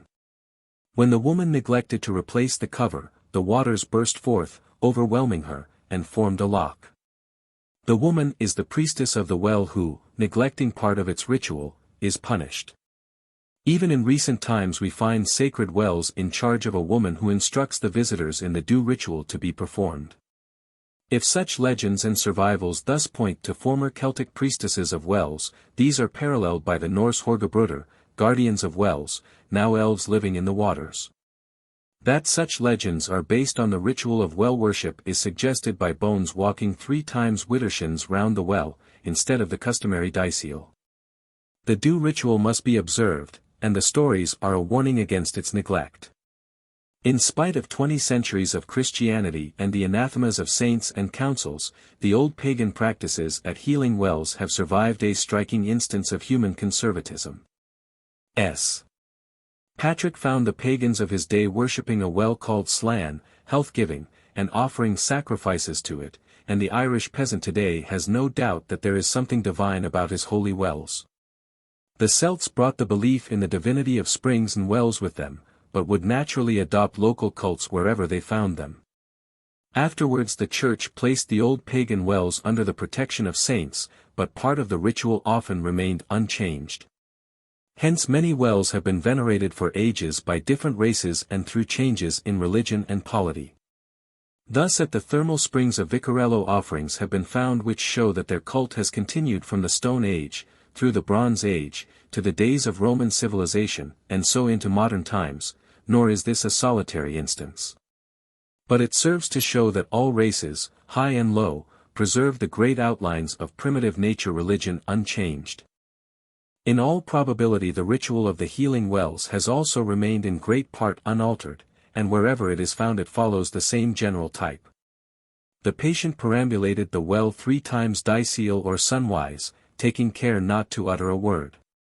Then he knelt at the well and prayed to the divinity for his healing. In modern times the saint, but occasionally the well itself, is prayed to. Then he drank of the waters, bathed in them, or laved his limbs or sores, probably attended by the priestess of the well. Having paid her dues, he made an offering to the divinity of the well, and affixed the bandage or part of his clothing to the well or a tree nearby, that through it he might be in continuous rapport with the healing influences. Ritual formulae probably accompanied these acts, but otherwise no word was spoken, and the patient must not look back on leaving the well. Special times, Beltane, midsummer, or August 1st, were favorable for such visits, and where a patient was too ill to present himself at the well, another might perform the ritual for him. The rag, or clothing hung on the tree seems to connect the spirit of the tree with that of the well, and tree and well are often found together. But sometimes it is thrown into the well, just as the Gaulish villagers of S. Gregory's day threw offerings of cloth and wool into a sacred lake. The rag is even now regarded in the light of an offering, and such offerings, varying from valuable articles of clothing to mere rags, are still hung on sacred trees by the folk. It thus probably has always had a sacrificial aspect in the ritual of the well, but as magic and religion constantly blend, it had also its magical aspect. The rag, once in contact with the patient, transferred his disease to the tree, or, being still subtly connected with him, through it the healing properties passed over to him. The offering thrown into the well, a pin, coin, etc., may also have this double aspect. The sore is often pricked or rubbed with the pin as if to transfer the disease to the well, and if picked up by another person, the disease may pass to him. This is also true of the coin. But other examples show the sacrificial nature of the pin or other trifle, which is probably symbolic or a survival of a more costly offering. In some cases it is thought that those who do not leave it at the well from which they have drunk will die of thirst, and where a coin is offered it is often supposed to disappear, being taken by the spirit of the well. The coin has clearly the nature of an offering, and sometimes it must be of gold or silver. While the antiquity of the custom on Celtic ground is seen by the classical descriptions of the coins glittering in the pool of Clytumnus and of the gold of Toulouse hid in sacred tanks. It is also an old and widespread belief that all water belongs to some divine or monstrous guardian, who will not part with any of it without a quid pro quo. In many cases the two rites of rag and pin are not both used, and this may show that originally they had the same purpose, magical or sacrificial, or perhaps both. Other sacrifices were also made in animal, food, or in ex voto, the last occurring even in late survivals as at S. The News Well, Glasgow, where even in the 18th century tin cut to represent the diseased member was placed on the tree, or at S. Winifred's Well in Wales, where crutches were left. Certain waters had the power of ejecting the demon of madness. Besides drinking, the patient was thrown into the waters, the shock being intended to drive the demon away, as elsewhere demons are exorcised by flagellation or beating. The divinity of the waters aided the process, and an offering was usually made to him. In other cases the sacred waters were supposed to ward off disease from the district or from those who drank of them. Or, again, they had the power of conferring fertility. Women made pilgrimages to wells, drank or bathed in the waters, implored the spirit or saint to grant them offspring, and made a due offering. Spirit or saint, by a transfer of his power, produced fruitfulness, but the idea was in harmony with the recognized power of water to purify, strengthen, and heal.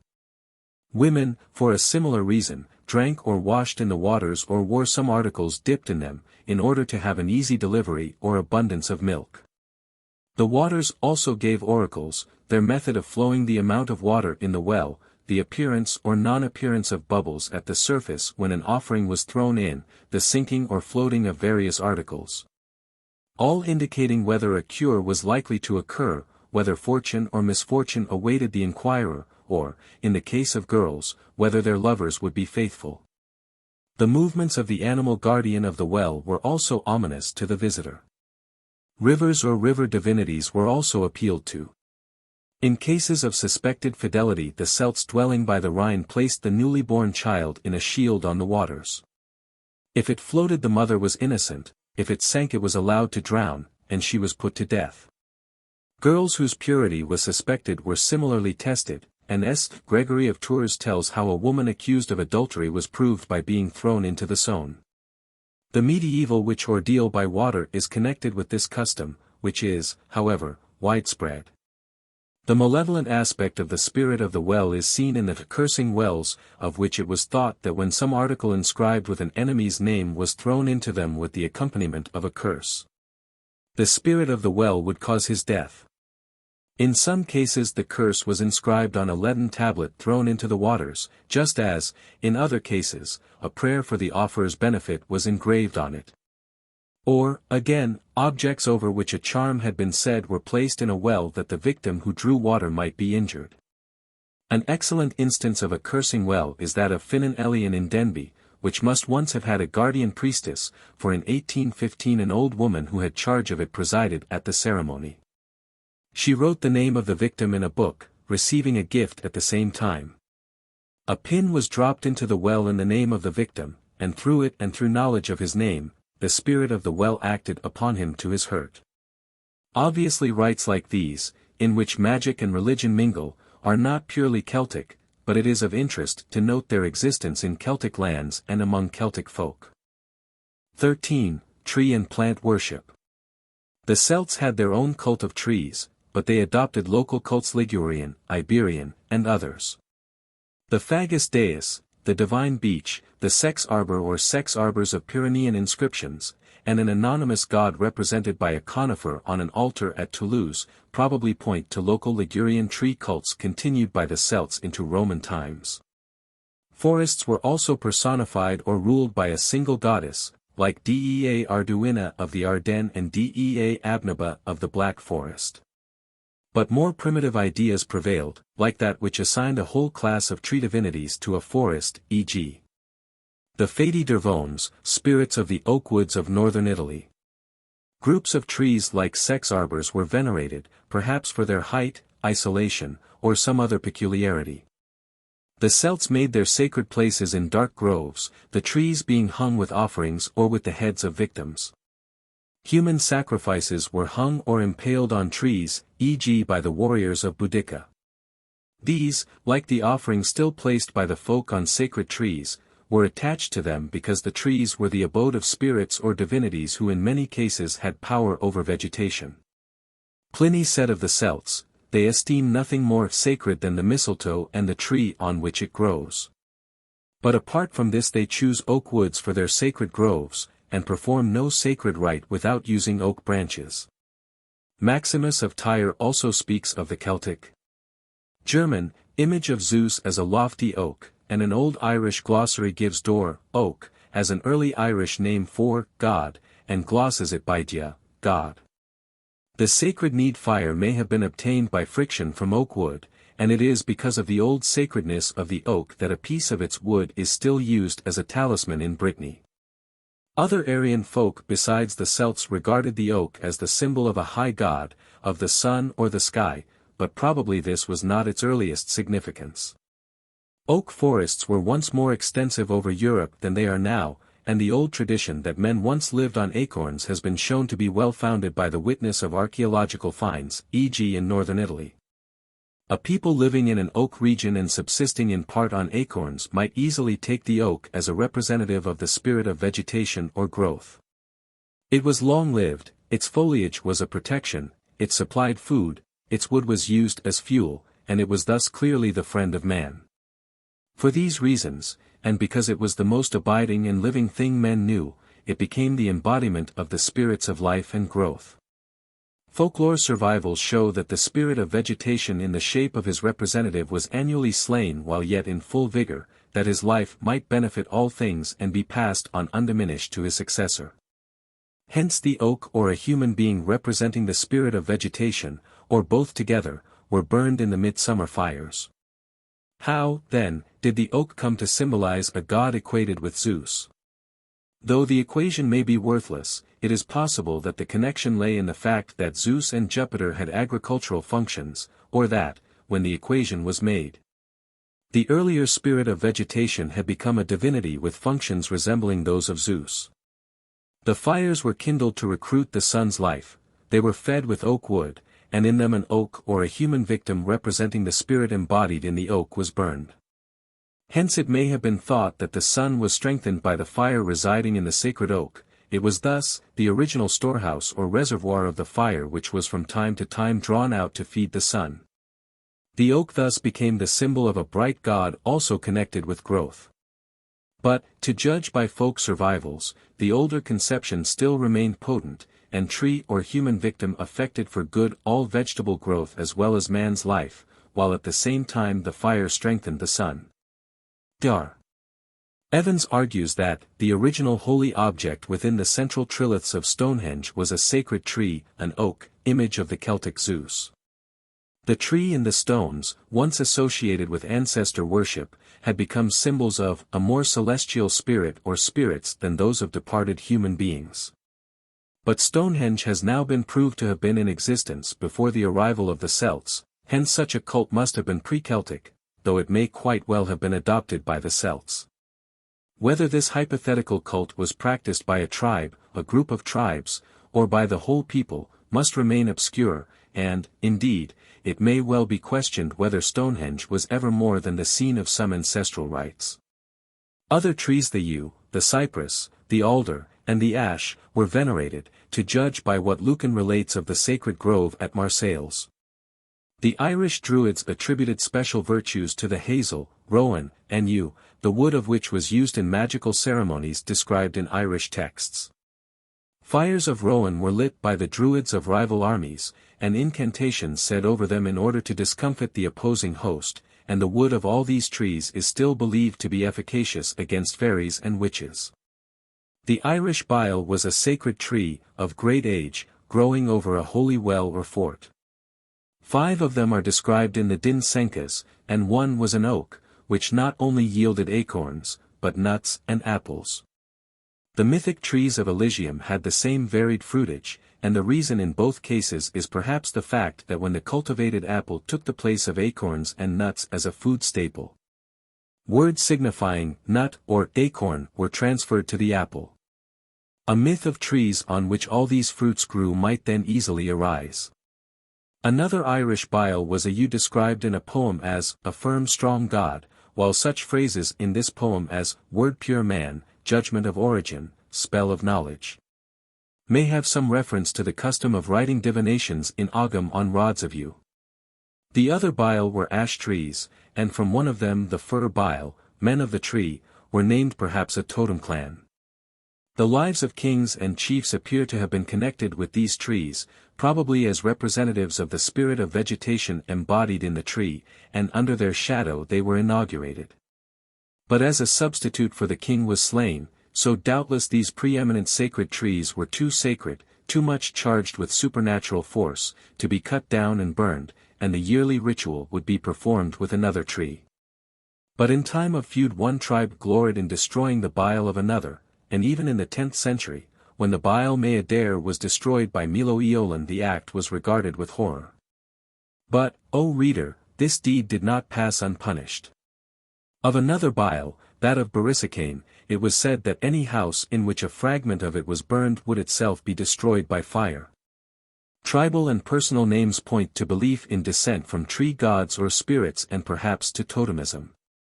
The Eburones were the yew tree tribe, Eburos. The Bituriges perhaps had the mistletoe for their symbol, and their surname Vivisci implies that they were called mistletoe men. If bile, tree, is connected with the name bile, that of the ancestor of the Milesians, this may point to some myth of descent from a sacred tree, as in the case of the fir bile, or men of the tree.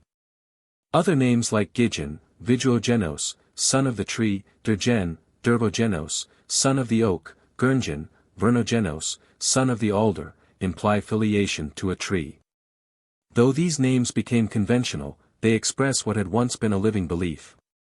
Names borrowed directly from trees are also found Eburos or Eber, yew, Duroa or Duruicus, oak, etc.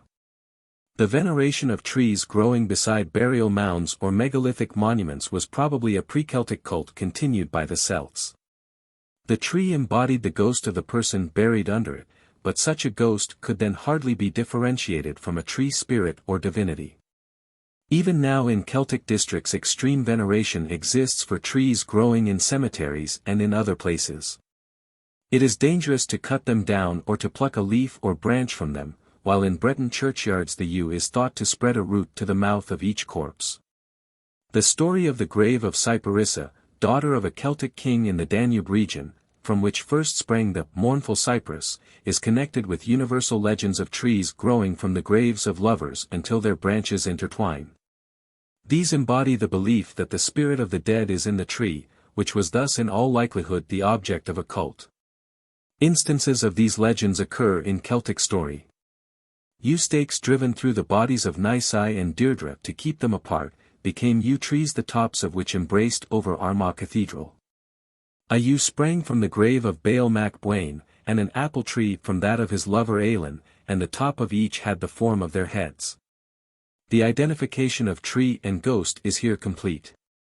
The elder, rowan, and thorn are still planted round houses to keep off witches, or sprigs of rowan are placed over doorways, a survival from the time when they were believed to be tenanted by a beneficent spirit hostile to evil influences. In Ireland and the Isle of Man the thorn is thought to be the resort of fairies, and they, eke the woodland fairies or woodmen, are probably representatives of the older tree spirits and gods of groves and forests. Tree worship was rooted in the oldest nature worship, and the Church had the utmost difficulty in suppressing it. Councils fulminated against the cult of trees, against offerings to them or the placing of lights before them and before wells or stones, and against the belief that certain trees were too sacred to be cut down or burned. Heavy fines were levied against those who practiced these rites, yet still they continued.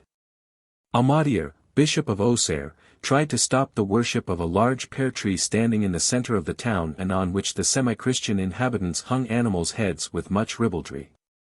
At last Germanus destroyed it, but at the risk of his life. Martin of Tours was allowed to destroy a temple, but the people would not permit him to attack a much venerated pine tree which stood beside it, an excellent example of the way in which the more official paganism fell before Christianity. While the older religion of the soil, from which it sprang, could not be entirely eradicated, the Church often effected a compromise. Images of the gods affixed to trees were replaced by those of the Virgin, but with curious results. Legends arose telling how the faithful had been led to such trees and there discovered the image of the Madonna miraculously placed among the branches. These are analogous to the legends of the discovery of images of the Virgin in the earth, such images being really those of the matres. Representations of sacred trees are occasionally met with on coins, altars, and ex votos. If the interpretation be correct, which sees a representation of part of the Cúchulainn legend on the Paris and Treves altars, the trees figured there would not necessarily be sacred. But otherwise they may depict sacred trees. We now turn to Pliny's account of the mistletoe rite. The Druids held nothing more sacred than this plant and the tree on which it grew, probably an oak. Of it groves were formed, while branches of the oak were used in all religious rites. Everything growing on the oak had been sent from heaven, and the presence of the mistletoe showed that God had selected the tree for a special favor. Rare as it was, when found the mistletoe was the object of a careful ritual. On the 6th day of the moon it was culled.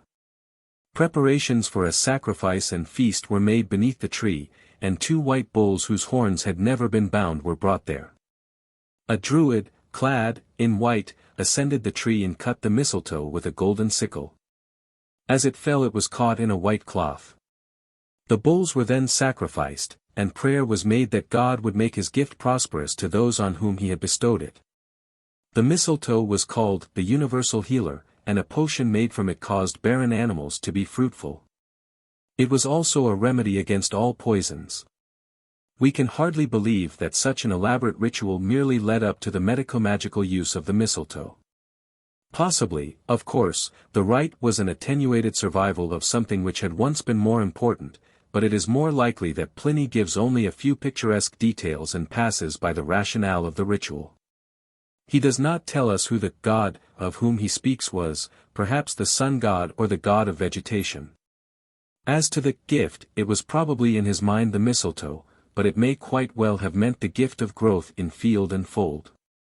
The tree was perhaps cut down and burned, the oxen may have been incarnations of a god of vegetation, as the tree also may have been. We need not here repeat the meaning which has been given to the ritual, but it may be added that if this meaning is correct, the rite probably took place at the time of the midsummer festival, a festival of growth and fertility. Mistletoe is still gathered on Midsummer Eve and used as an antidote to poisons or for the cure of wounds. Its Druidic name is still preserved in Celtic speech in words signifying all-healer, while it is also called sug and Doraic, sap of the oak, and Druid luz, Druid's weed. Pliny describes other Celtic herbs of grace. Celigo was culled without use of iron after a sacrifice of bread and wine, probably to the spirit of the plant. The person gathering it wore a white robe, and went with unshod feet after washing them. According to the Druids, Celigo preserved one from accident, and its smoke when burned healed maladies of the eye. Samolus was placed in drinking troughs as a remedy against disease in cattle. It was culled by a person fasting, with the left hand. It must be wholly uprooted, and the gatherer must not look behind him. Vervain was gathered at sunrise after a sacrifice to the earth as an expiation, perhaps because its surface was about to be disturbed. When it was rubbed on the body all wishes were gratified, it dispelled fevers and other maladies, it was an antidote against serpents, and it conciliated hearts. A branch of the dried herb used to asperge a banquet hall made the guests more convivial. The ritual used in gathering these plants: silence, various taboos, ritual purity, sacrifices found wherever plants are culled, whose virtue lies in this, that they are possessed by a spirit. Other plants are still used as charms by modern Celtic peasants, and, in some cases, the ritual of gathering them resembles that described by Pliny. In Irish sagas, plants have magical powers. Fairy herbs, placed in a bath, restored beauty to women bathing therein. During the Táin Cúchulainn's wounds were healed with balsams and healing herbs of fairy potency, and Dionsect used similar herbs to restore the dead at the Battle of Mag Tuaird. 14. Animal worship. Animal worship, pure and simple, had declined among the Celts of historic times, and animals were now regarded mainly as symbols or attributes of divinities. The older cult had been connected with the pastoral stage in which the animals were divine, or with the agricultural stage in which they represented the corn spirit, and perhaps with totemism. We shall study here, 1. Traces of the older animal cults, 2. The transformation of animal gods into symbols, and 3. Traces of totemism. 1. The presence of a bull with 3 cranes, Tarvos Trigeranos, on the Paris altar, along with the gods Zeus, Jupiter, and Vulcan, suggests that it was a divine animal, or the subject of a divine myth.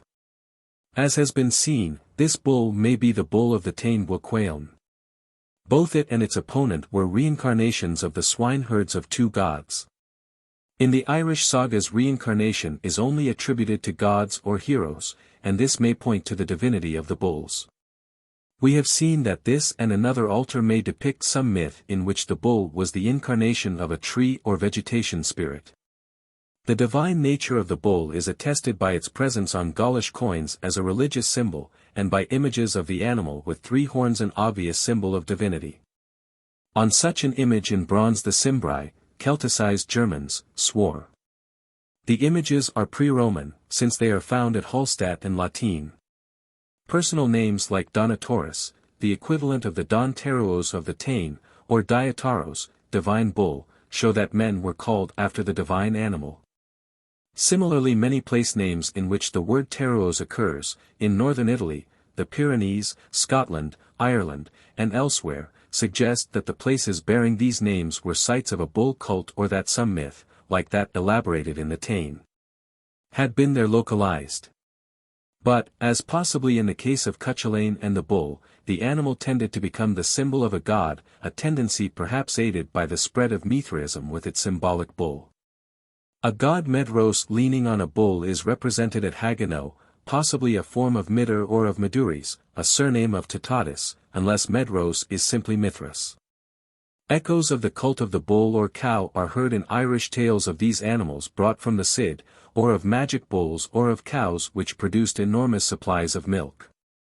Or in saintly legends of oxen leading a saint to the site of his future church.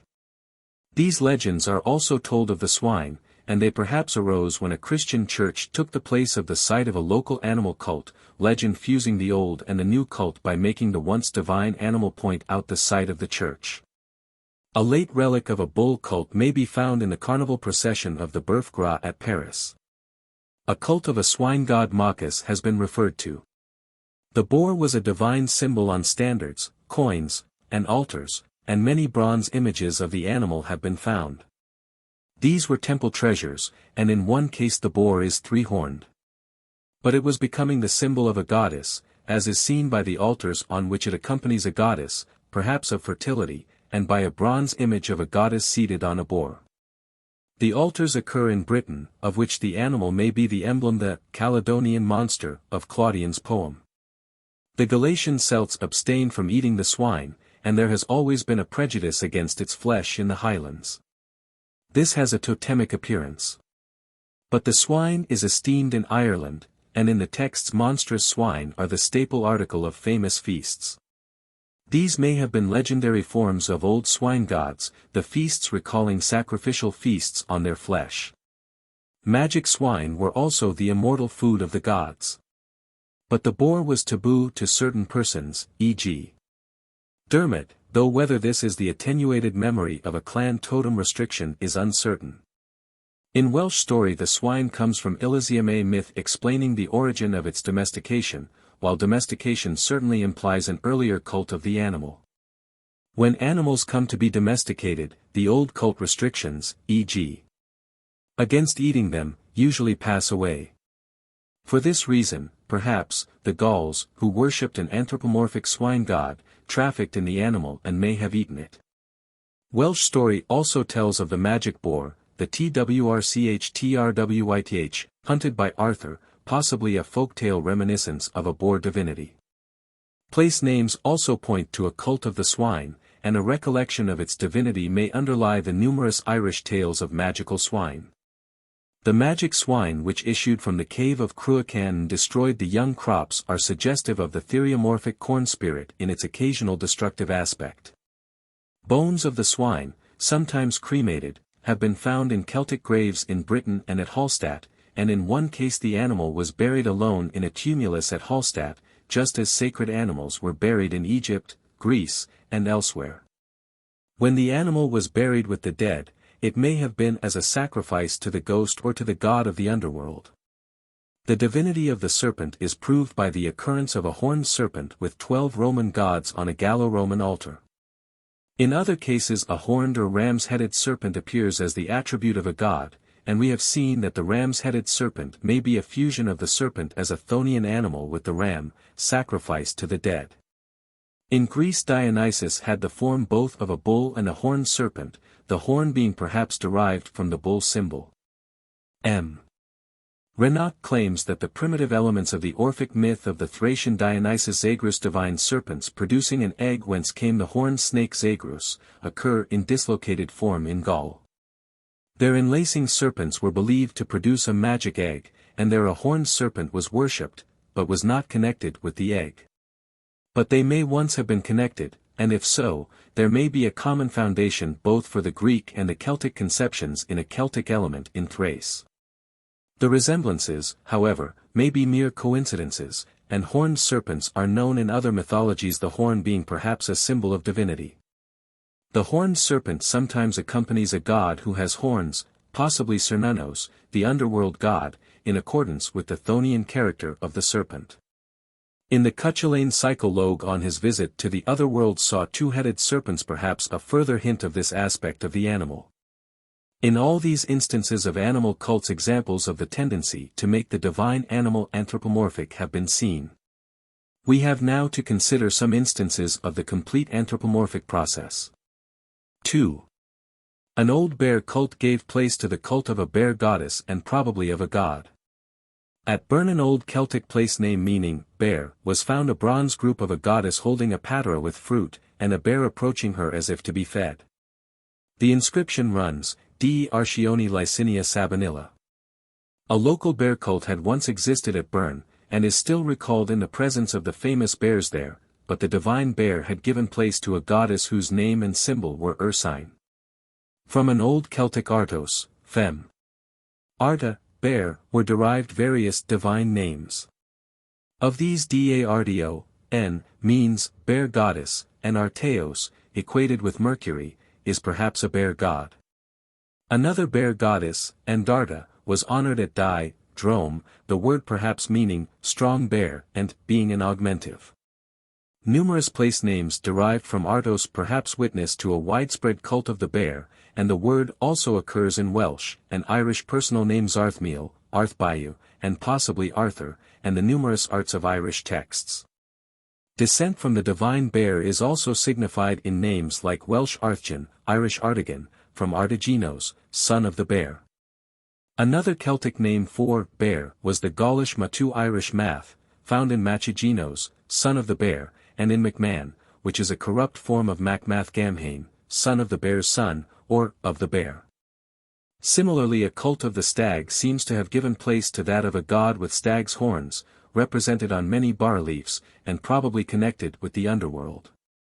The stag, as a grain-eater, may have been regarded as the embodiment of the corn spirit, and then associated with the underearth region whence the corn sprang.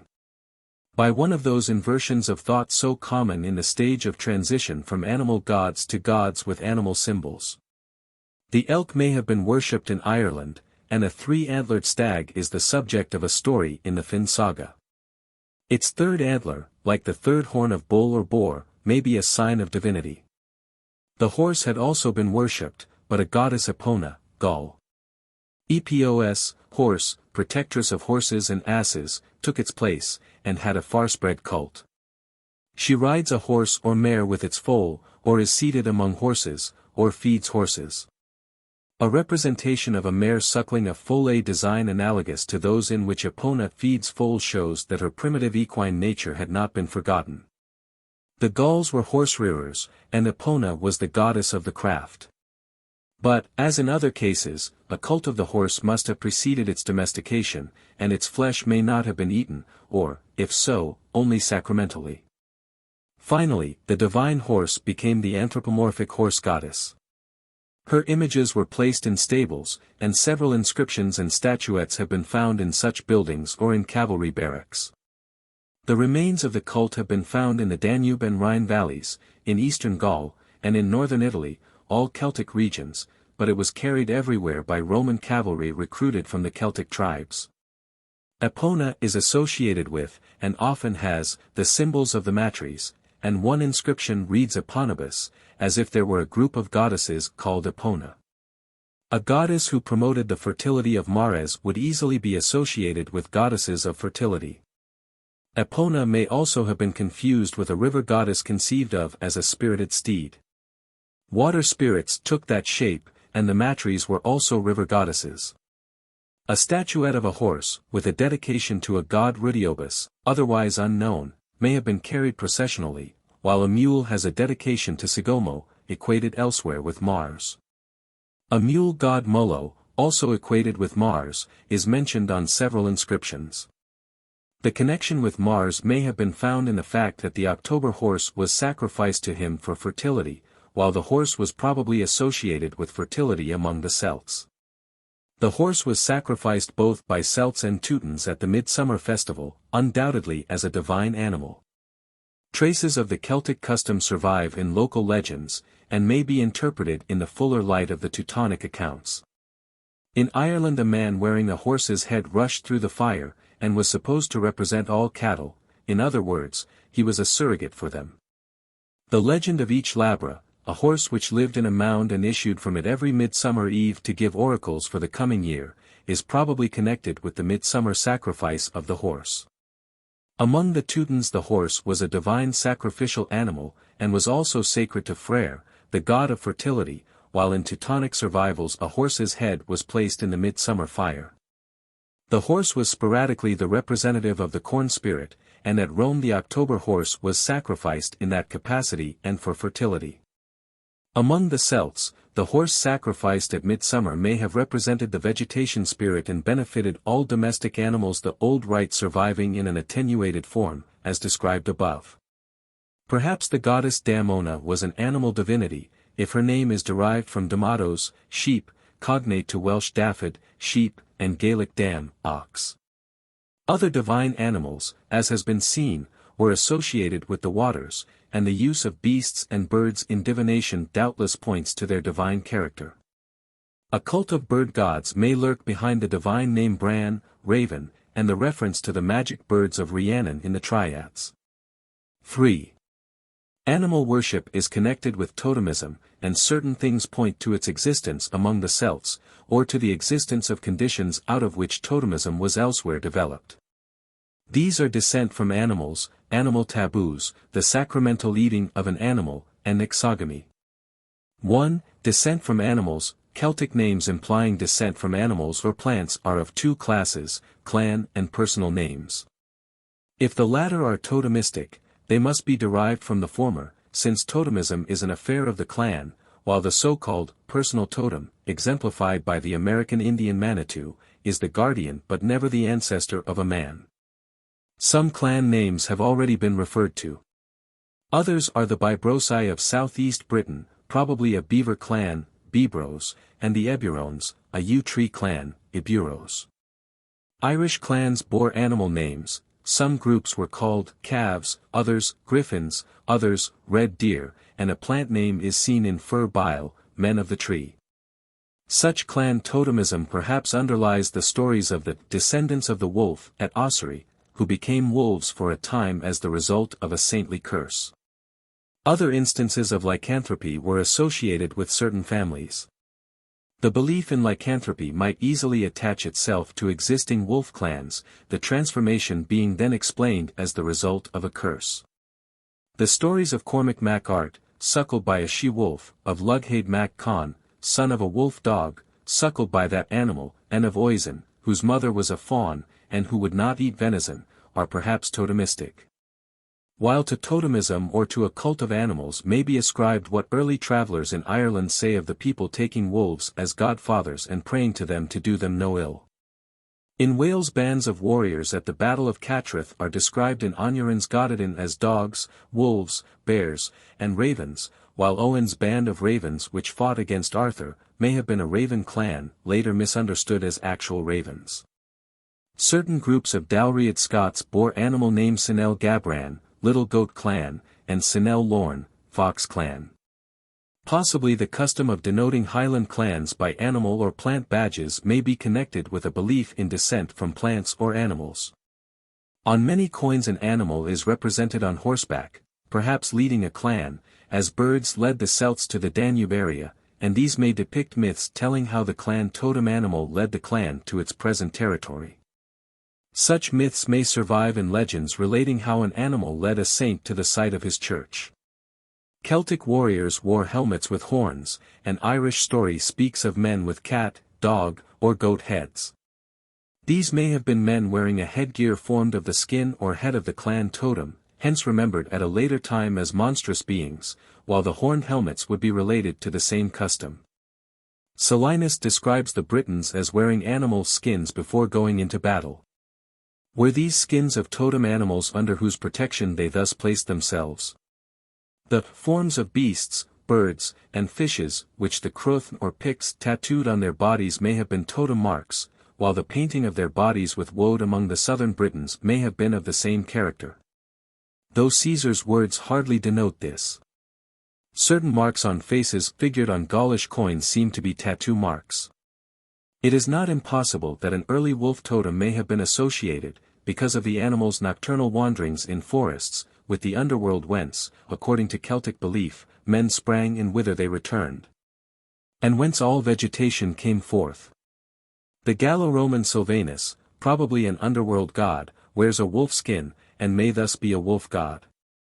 There were various types of underworld gods, and this wolf type, perhaps a local wolf totem ancestor assimilated to a local despater, may have been the god of a clan who imposed its mythic wolf origin on other clans.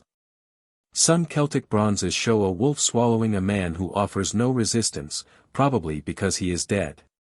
The wolf is much bigger than the man, and hence may be a god. These bronzes would thus represent a belief setting forth the return of men to their totem ancestor after death, or to the underworld god connected with the totem ancestor, by saying that he devoured the dead. Like certain Polynesian divinities and the Greek Euronymous. In many individual names the first part is the name of an animal or plant, the second is usually genos, born from, or son of, e.g. Artigenos, Machigenos, son of the bear, Artos, Matu. Eurygenos, occurring as Eurogenertos, he who has the strength of the son of the Urus, Branigenos, son of the raven, Cunagenos, son of the dog. These names may be derived from clan totem names, but they date back to a time when animals, trees, and men were on a common footing, and the possibility of human descent from a tree or an animal was believed in. Professor Rees has argued from the frequency of personal names in Ireland, like Curoy, Hound of Roy, Cú Corb, Corb's Hound, Mac Con, Hound Son, and Maelchan, Hound Slave, that there existed a dog totem or god, not of the Celts, but of a pre-Celtic race. This assumes that totemism was non-Celtic, an assumption based on preconceived notions of what Celtic institutions ought to have been. The names, it should be observed, are personal, not clan names. 2. Animal taboos. Besides the dislike of swine's flesh already noted among certain Celtic groups, the killing and eating of the hare, hen, and goose were forbidden among the Britons. Caesar says they bred these animals for amusement, but this reason assigned by him is drawn from his knowledge of the breeding of rare animals by rich Romans as a pastime. Since he had no knowledge of the breeding of sacred animals which were not eaten, a common totemic or animal cult custom. The hare was used for divination by Boudica, doubtless as a sacred animal, and it has been found that a sacred character still attaches to these animals in Wales. A cock or hen was ceremonially killed and eaten on Shrove Tuesday, either as a former totemic animal, or, less likely, as a representative of the corn spirit. The hare is not killed in certain districts, but occasionally it is ceremonially hunted and slain annually, while at yearly fairs the goose is sold exclusively and eaten. Elsewhere, e.g. in Devon, a ram or lamb is ceremonially slain and eaten, the eating being believed to confer luck. The ill luck supposed to follow the killing of certain animals may also be reminiscent of totemic taboos. Fish were not eaten by the Pictish Medi and Caledonii, and a dislike of eating certain freshwater fish was observed among certain 18th-century Highlanders. It has been already seen that certain fish living in sacred wells were taboo, and were believed to give oracles. Heron's flesh was disliked in Ireland, and it was considered unlucky to kill a swan in the Hebrides. Fatal results following upon the killing or eating of an animal with which the eater was connected by name or descent are found in the Irish sagas. Conaire was son of a woman and a bird which could take human shape, and it was forbidden to him to hunt birds. On one occasion he did so, and for this as well as the breaking of other taboos, he lost his life. It was taboo to Cúchulainn, the hound of Cúchulainn, to eat dog's flesh, and, having been persuaded to do this, his strength went from him, and he perished. Dermot, having been forbidden to hunt a boar with which his life was connected, was induced by Fionn to break this taboo, and in consequence he lost his life by one of the boar's bristles entering his foot. Or, in a variant, by the boar's killing him. Another instance is found in a tale of certain men transformed to badgers. They were slain by Cormac, and brought to his father Taj to eat. Taj unaccountably loathed them, because they were transformed men and his cousins. In this tale, which may contain the debris of totemic usage, the loathing arises from the fact that the badgers are men, a common form of myths explanatory of misunderstood totemic customs. But the old idea of the relation between a man and his totem is not lost sight of. The other tales may also be reminiscent of a clan totem taboo, later centered in a mythic hero. Perhaps the belief in lucky or unlucky animals, or in omens drawn from their appearance, may be based on old totem beliefs or in beliefs in the divinity of the animals. 3. Sacramental eating of an animal. The custom of hunting the wren, found over the whole Celtic area, is connected with animal worship and may be totemistic in origin.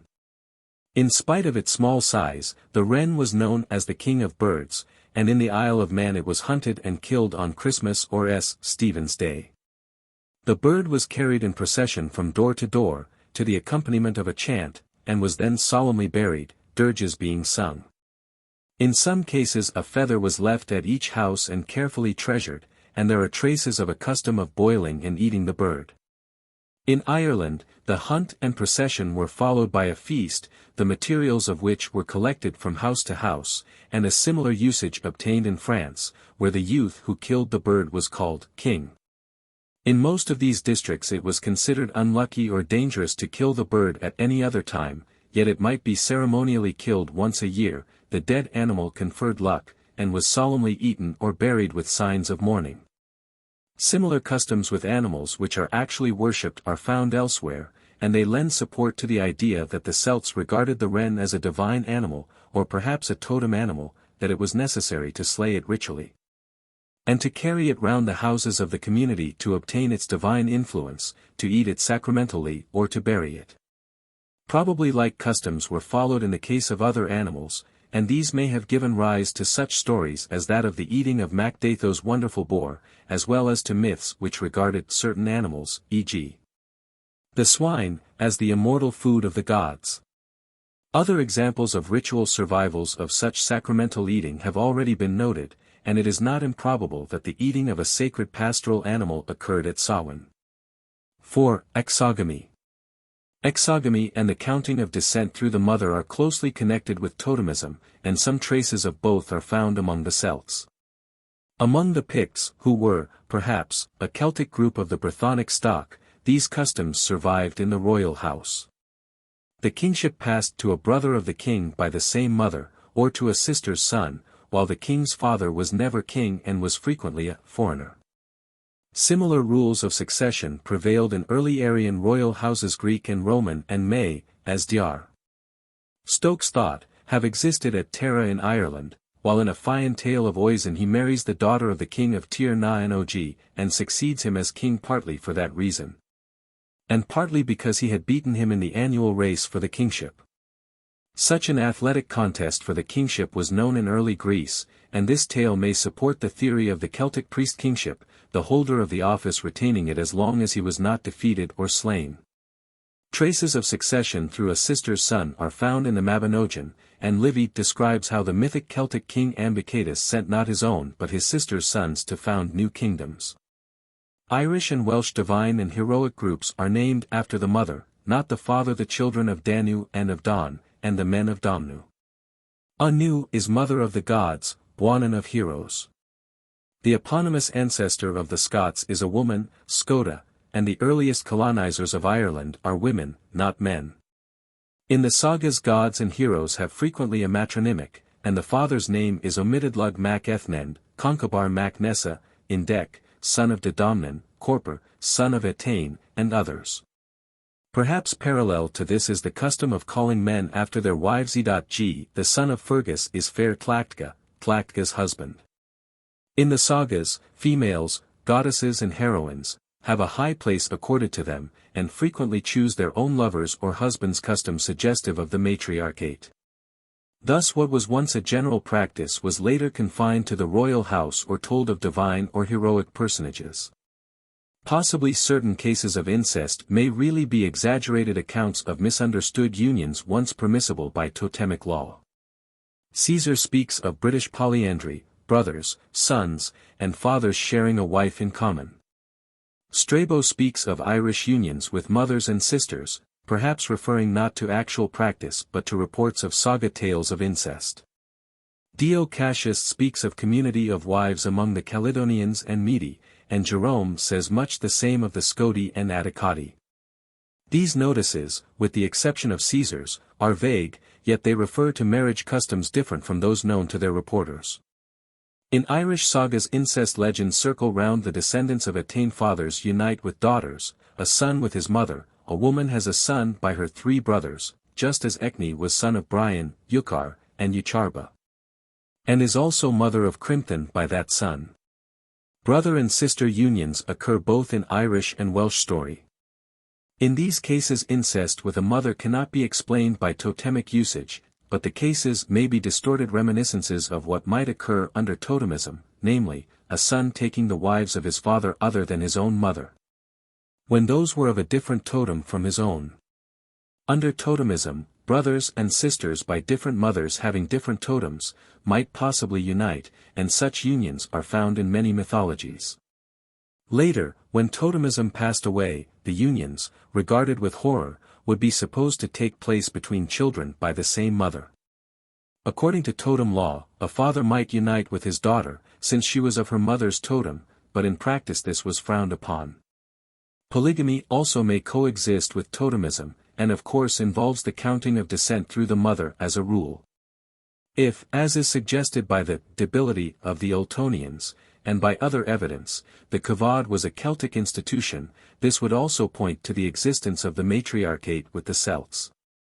To explain all this as pre-Aryan, or to say that the classical notices refer to non-Aryan tribes and that the evidence in the Irish sagas only shows that the Celts had been influenced by the customs of aboriginal tribes among whom they lived is to neglect the fact that the customs are closely bound up with Celtic life. While it leaves unexplained the influence of such customs upon a people whose own customs, according to this theory, were so totally different.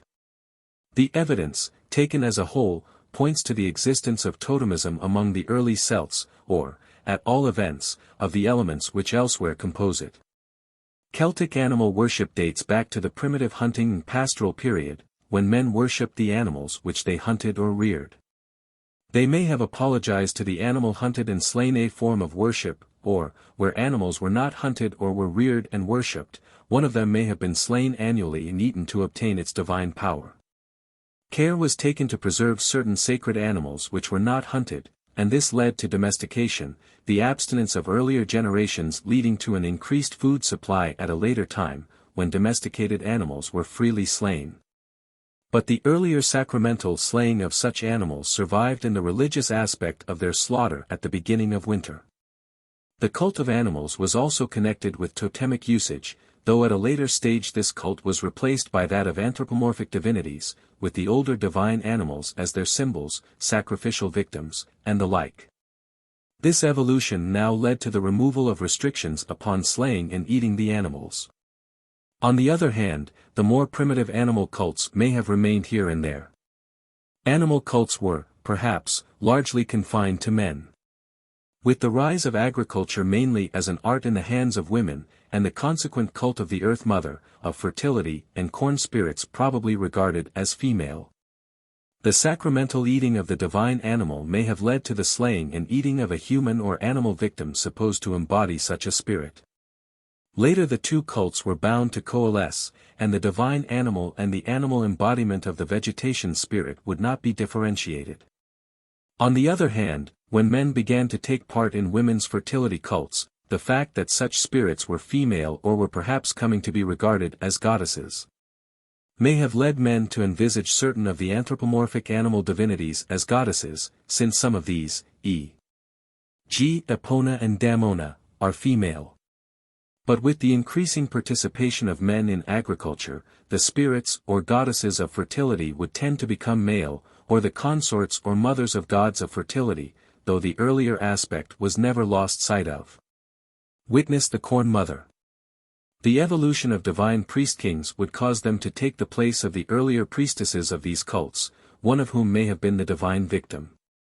Yet in local survivals certain cults were still confined to women, and still had their priestesses. 15. Cosmogony. Whether the early Celts regarded heaven and earth as husband and wife is uncertain. Such a conception is worldwide, and myth frequently explains in different ways the reason of the separation of the two. Among the Polynesians the children of heaven and earth, the winds, forests, and seas personified, angry at being crushed between their parents in darkness, rose up and separated them. This is in effect the Greek myth of Uranus, or heaven, and Gaia, or earth, divorced by their son Kronos, just as in Hindu myth Jaush, or sky, and Prithvi, or earth, were separated by Indra. Uranus in Greece gave place to Zeus, and, in India, Jaush became subordinate to Indra. Thus the primitive heaven personified recedes, and his place is taken by a more individualized god. But generally Mother Earth remains a constant quantity. Earth was nearer man and was more unchanging than the inconstant sky, while as the producer of the fruits of the earth, she was regarded as the source of all things. And frequently remained as an important divinity when a crowd of other divinities became prominent. This is especially true of agricultural peoples, who propitiate earth with sacrifice, worship her with orgiastic rites, or assist her processes by magic. With advancing civilization, such a goddess is still remembered as the friend of man, and, as in the Elysium, is represented sorrowing and rejoicing like man himself. Or where a higher religion ousts the older one, the ritual is still retained among the folk, though its meaning may be forgotten. The Celts may thus have possessed the heaven and earth myth, but all trace of it has perished. There are, however, remnants of myths showing how the sky is supported by trees, a mountain, or by pillars. A high mountain near the sources of the Rhone was called the Column of the Sun, and was so lofty as to hide the sun from the people of the south. It may have been regarded as supporting the sky, while the sun moved round it. In an old Irish hymn and its gloss, Bridget and Patrick are compared to the two pillars of the world, probably alluding to some old myth of sky or earth resting on pillars. Traces of this also exist in folk belief, as in the accounts of islands resting on 4 pillars. Or as in the legend of the Church of Cúchulainn which rests on 4 pillars on a congealed sea and which will be submerged when the sea liquefies, a combination of the cosmogonic myth with that of a great inundation. In some mythologies a bridge or ladder connects heaven and earth. There may be a survival of some such myth in an Irish poem which speaks of the Droche Bethad, or Bridge of Life, or in the Drochaid na Flaithianas, or Bridge of Heaven, of Hebridean folklore. Those gods who were connected with the sky may have been held to dwell there or on the mountain supporting it. Others, like the Celtic Despater, dwelt underground. Some were connected with mounds and hills, or were supposed to have taken up their abode in them. Others, again, dwelt in a distant region, the Celtic Elysium, which, once the Celts reached the sea, became a far-off island. Those divinities worshipped in groves were believed to dwell there and to manifest themselves at midday or midnight, while such objects of nature as rivers, wells, and trees were held to be the abode of gods or spirits. Thus it is doubtful whether the Celts ever thought of their gods as dwelling in one Olympus. The Tuatha Dé Danann are said to have come from heaven, but this may be the mere assertion of some scribe who knew not what to make of this group of beings. In Celtic belief men were not so much created by gods as descended from them. All the Gauls assert that they are descended from Despater, and this, they say, has been handed down to them by the Druids. Despater was a Celtic underworld god of fertility, and the statement probably presupposes a myth, like that found among many primitive peoples, telling how men once lived underground and thence came to the surface of the earth. But it also points to their descent from the god of the underworld. Thither the dead returned to him who was ancestor of the living as well as lord of the dead. On the other hand, if the earth had originally been thought of as a female, she as Earth Mother would be ancestress of men. But her place in the myth would easily be taken by the earth or under-earth god, perhaps regarded as her son or her consort. In other cases, clans, families, or individuals often traced their descent to gods or divine animals or plants. Classical writers occasionally speak of the origin of branches of the Celtic race from eponymous founders, perhaps from their knowledge of existing Celtic myths. Ammianus Marcellinus also reports a Druidic tradition to the effect that some Gauls were indigenous, some had come from distant islands, and others from beyond the Rhine. But this is not so much a myth of origins, as an explanation of the presence of different peoples in Gaul, the Aborigines, the Celti, and the Belgic Gauls. M. Darbois assumes that distant islands means the Celtic Elysium, which he regards as the land of the dead, but the phrase is probably no more than a distorted reminiscence of the far-off lands whence early groups of Celts had reached Gaul. Of the creation of the world no complete myth has survived, though from a gloss to the Senchus More we learn that the Druids, like the Brahmins, boasted that they had made sun, moon, earth, and sea boast in keeping with their supposed powers over the elements. Certain folk beliefs, regarding the origin of different parts of nature, bear a close resemblance to primitive cosmogonic myths, and they may be taken as disjecta membra of similar myths held by the Celts and perhaps taught by the Druids. Thus rivers, or springs arose from the micturition of a giant, fairy, or saint, or from their sweat or blood. Islands are rocks cast by giants, and mountains are the material thrown up by them as they were working on the earth. Wells sprang up from the blood of a martyr or from the touch of a saint's or a fairy's staff. The sea originated from a magic cask given by God to a woman. The spigot, when opened, could not be closed again, and the cask never ceased running until the waters covered the earth. A tale with savage parallels. In all these cases, giant, saint, or fairy has doubtless taken the place of a god, since the stories have a very primitive facies. The giant is frequently Gargantua, probably himself once a divinity. Other references in Irish texts point to the common cosmogonic myth of the earth having gradually assumed its present form. Thus many new lakes and plains are said to have been formed in Ireland during the time of Partholin and Nemd, the plains being apparently built up out of existing materials. In some cases the formation of a lake was the result of digging the grave of some personage after whom the lake was then named.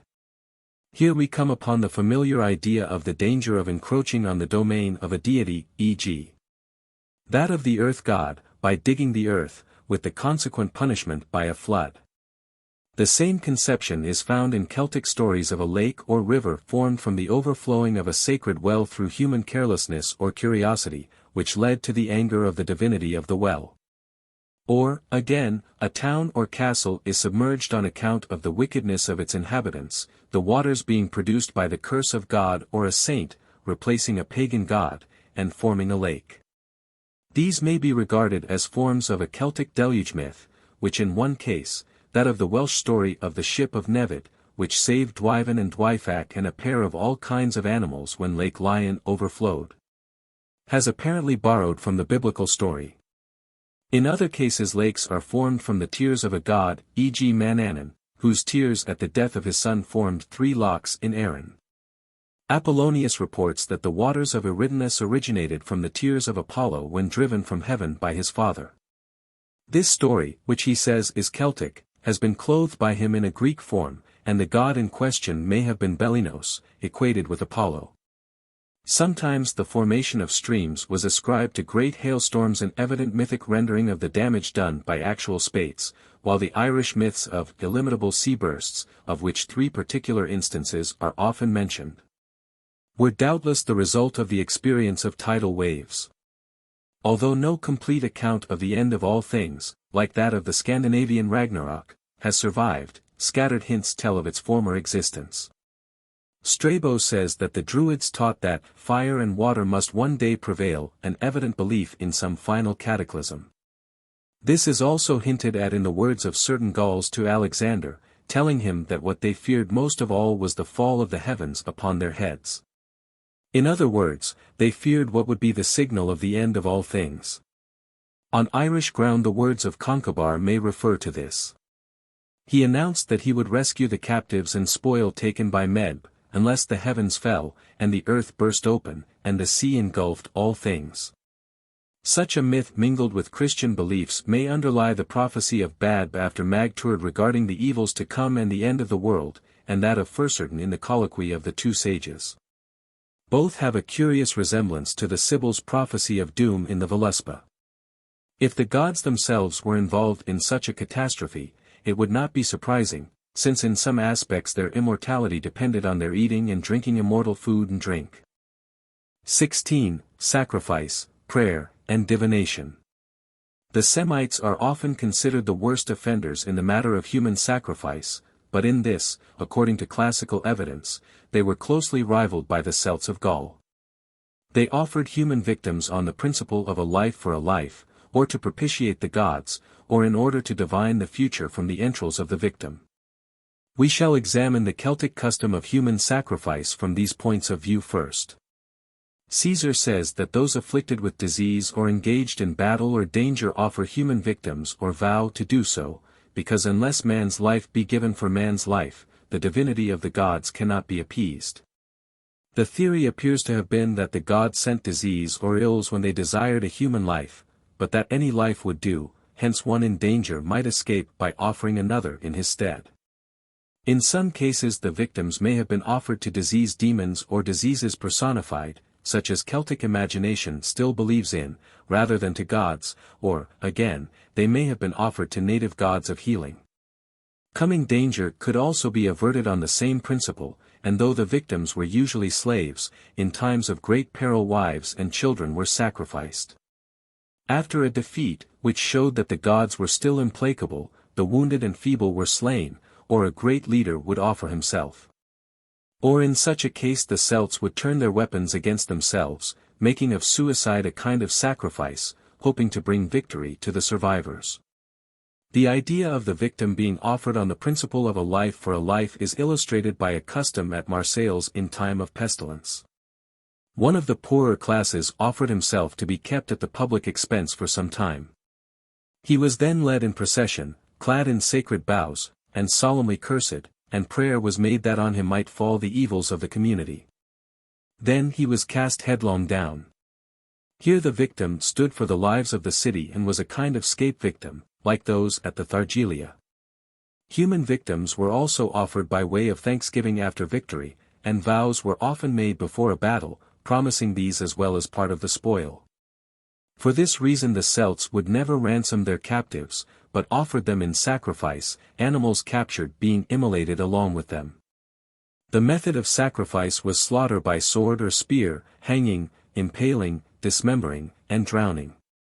Some gods were propitiated by one particular mode of sacrifice: Tyrannes by burning, Tuatha by suffocation, Esus, perhaps a tree god, by hanging on a tree. Drowning meant devoting the victim to water divinities. Other propitiatory sacrifices took place at intervals, and had a general or tribal character, the victims being criminals or slaves or even members of the tribe. The sacrificial pile had the rude outline of a human form, the limbs of osier, enclosing human as well as some animal victims, who perished by fire. Diodorus says that the victims were malefactors who had been kept in prison for 5 years, and that some of them were impaled.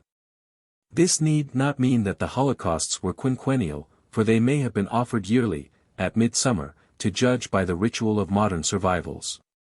The victims perished in that element by which the sun god chiefly manifested himself, and by the sacrifice his powers were augmented, and thus growth and fertility were promoted. These holocausts were probably extensions of an earlier slaying of a victim representing the spirit of vegetation, though their value in aiding fertility would be still in evidence. This is suggested by Strabo's words that the greater the number of murders the greater would be the fertility of the land, probably meaning that there would then be more criminals as sacrificial victims. Varro also speaks of human sacrifice to a god equated with Saturn, offered because of all seeds the human race is the best, i.e. human victims are most productive of fertility. Thus, looked at in one way, the later rite was a propitiatory sacrifice, in another it was an act of magico-religious ritual springing from the old rite of the divine victim. But from both points of view the intention was the same: the promotion of fertility in field and fold. Divination with the bodies of human victims is attested by Tacitus, who says that, the Druids consult the gods in the palpitating entrails of men, and by Strabo, who describes the striking down of the victim by the sword and the predicting of the future from his convulsive movements. To this we shall return.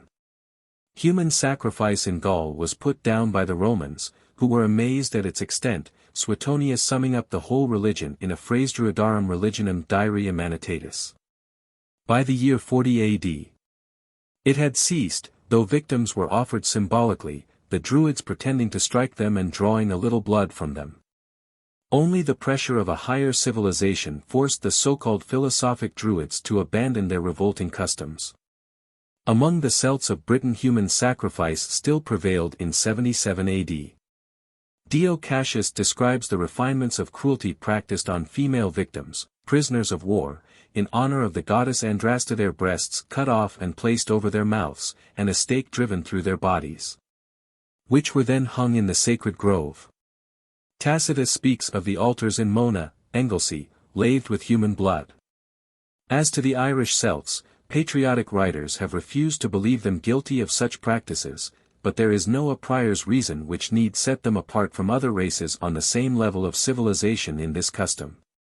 The Irish texts no doubt exaggerate the number of the victims, but they certainly attest the existence of the practice. From the Din Senkes, which describes many archaic usages, we learn that the firstlings of every issue and the chief scions of every clan were offered to Crom Cruache sacrifice of the firstborn. And that at one festival the prostrations of the worshippers were so violent that 3/4 of them perished, not improbably an exaggerated memory of orgiastic rites. Dr. Joyce thinks that these notices are as incredible as the mythic tales in the Din Senkes. Yet the tales were doubtless quite credible to the pagan Irish, and the ritual notices are certainly founded on fact. Dr. Joyce admits the existence of foundation sacrifices in Ireland, and it is difficult to understand why human victims may not have been offered on other occasions also. The purpose of the sacrifice, namely, fertility, is indicated in the poetical version of the cult of Crom. Milk and corn. They would ask from him speedily, in return for 1/3 of their healthy issue. The Nemedian sacrifice to the Fomorians is said to have been 2/3 of their children and of the year's supply of corn and milk, an obvious misunderstanding, the victims really being offered to obtain corn and milk. The numbers are exaggerated, but there can be no doubt as to the nature of the sacrifice, the offering of an agricultural folk to the divinities who helped or retarded growth. Possibly part of the flesh of the victims, at one time identified with the god, was buried in the fields or mixed with the seed corn, in order to promote fertility. The blood was sprinkled on the image of the god. Such practices were as obnoxious to Christian missionaries as they had been to the Roman government, and we learn that S. Patrick preached against the slaying of yoke oxen and milch cows and the burning of the firstborn progeny, at the fair of Taillt. As has been seen, the Irish version of the Perseus and Andromeda story, in which the victim is offered not to a dragon, but to the Fomorians, may have received this form from actual ritual in which human victims were sacrificed to the Fomorians. In a Japanese version of the same story, the maiden is offered to the sea gods. Another tale suggests the offering of human victims to remove blight. In this case the land suffers from blight because the adulteress Becuma, married to the king of Erin, has pretended to be a virgin. The Druids announced that the remedy was to slay the son of an undefiled couple and sprinkle the doorposts and the land with his blood. Such a youth was found, but at his mother's request a two-bellied cow, in which 2 birds were found, was offered in his stead. In another instance in the Din Senkes, hostages, including the son of a captive prince, are offered to remove plagues, an equivalent to the custom of the Gauls. Human sacrifices were also offered and the foundation of a new building was laid. Such sacrifices are universal, and are offered to propitiate the earth spirits or to provide a ghostly guardian for the building. A Celtic legend attaches such a sacrifice to the founding of the monastery at Iona. Oren agrees to adopt Columba's advice, to go under the clay of this island to hallow it, and as a reward he goes straight to heaven. The legend is a semi-Christian form of the memory of an old pagan custom, and it is attached to Oren probably because he was the first to be buried in the island. In another version, nothing is said of the sacrifice. The 2 saints are disputing about the other world, and Oren agrees to go for 3 days into the grave to settle the point at issue. At the end of that time the grave is opened, and the triumphant Oren announces that heaven and hell are not such as they are alleged to be. Shocked at his latitudinarian sentiments, Columba ordered earth to be piled over him, lest he cause a scandal to the faith, and Oren was accordingly buried alive. In a Welsh instance, Vortigern's castle cannot be built, for the stones disappear as soon as they are laid. Wise men, probably Druids, order the sacrifice of a child born without a father, and the sprinkling of the site with his blood. Groaning hostages were placed under a fort in Ireland, and the foundation of the palace of Emain Macha was also laid with a human victim. Many similar legends are connected with buildings all over the Celtic area, and prove the popularity of the pagan custom.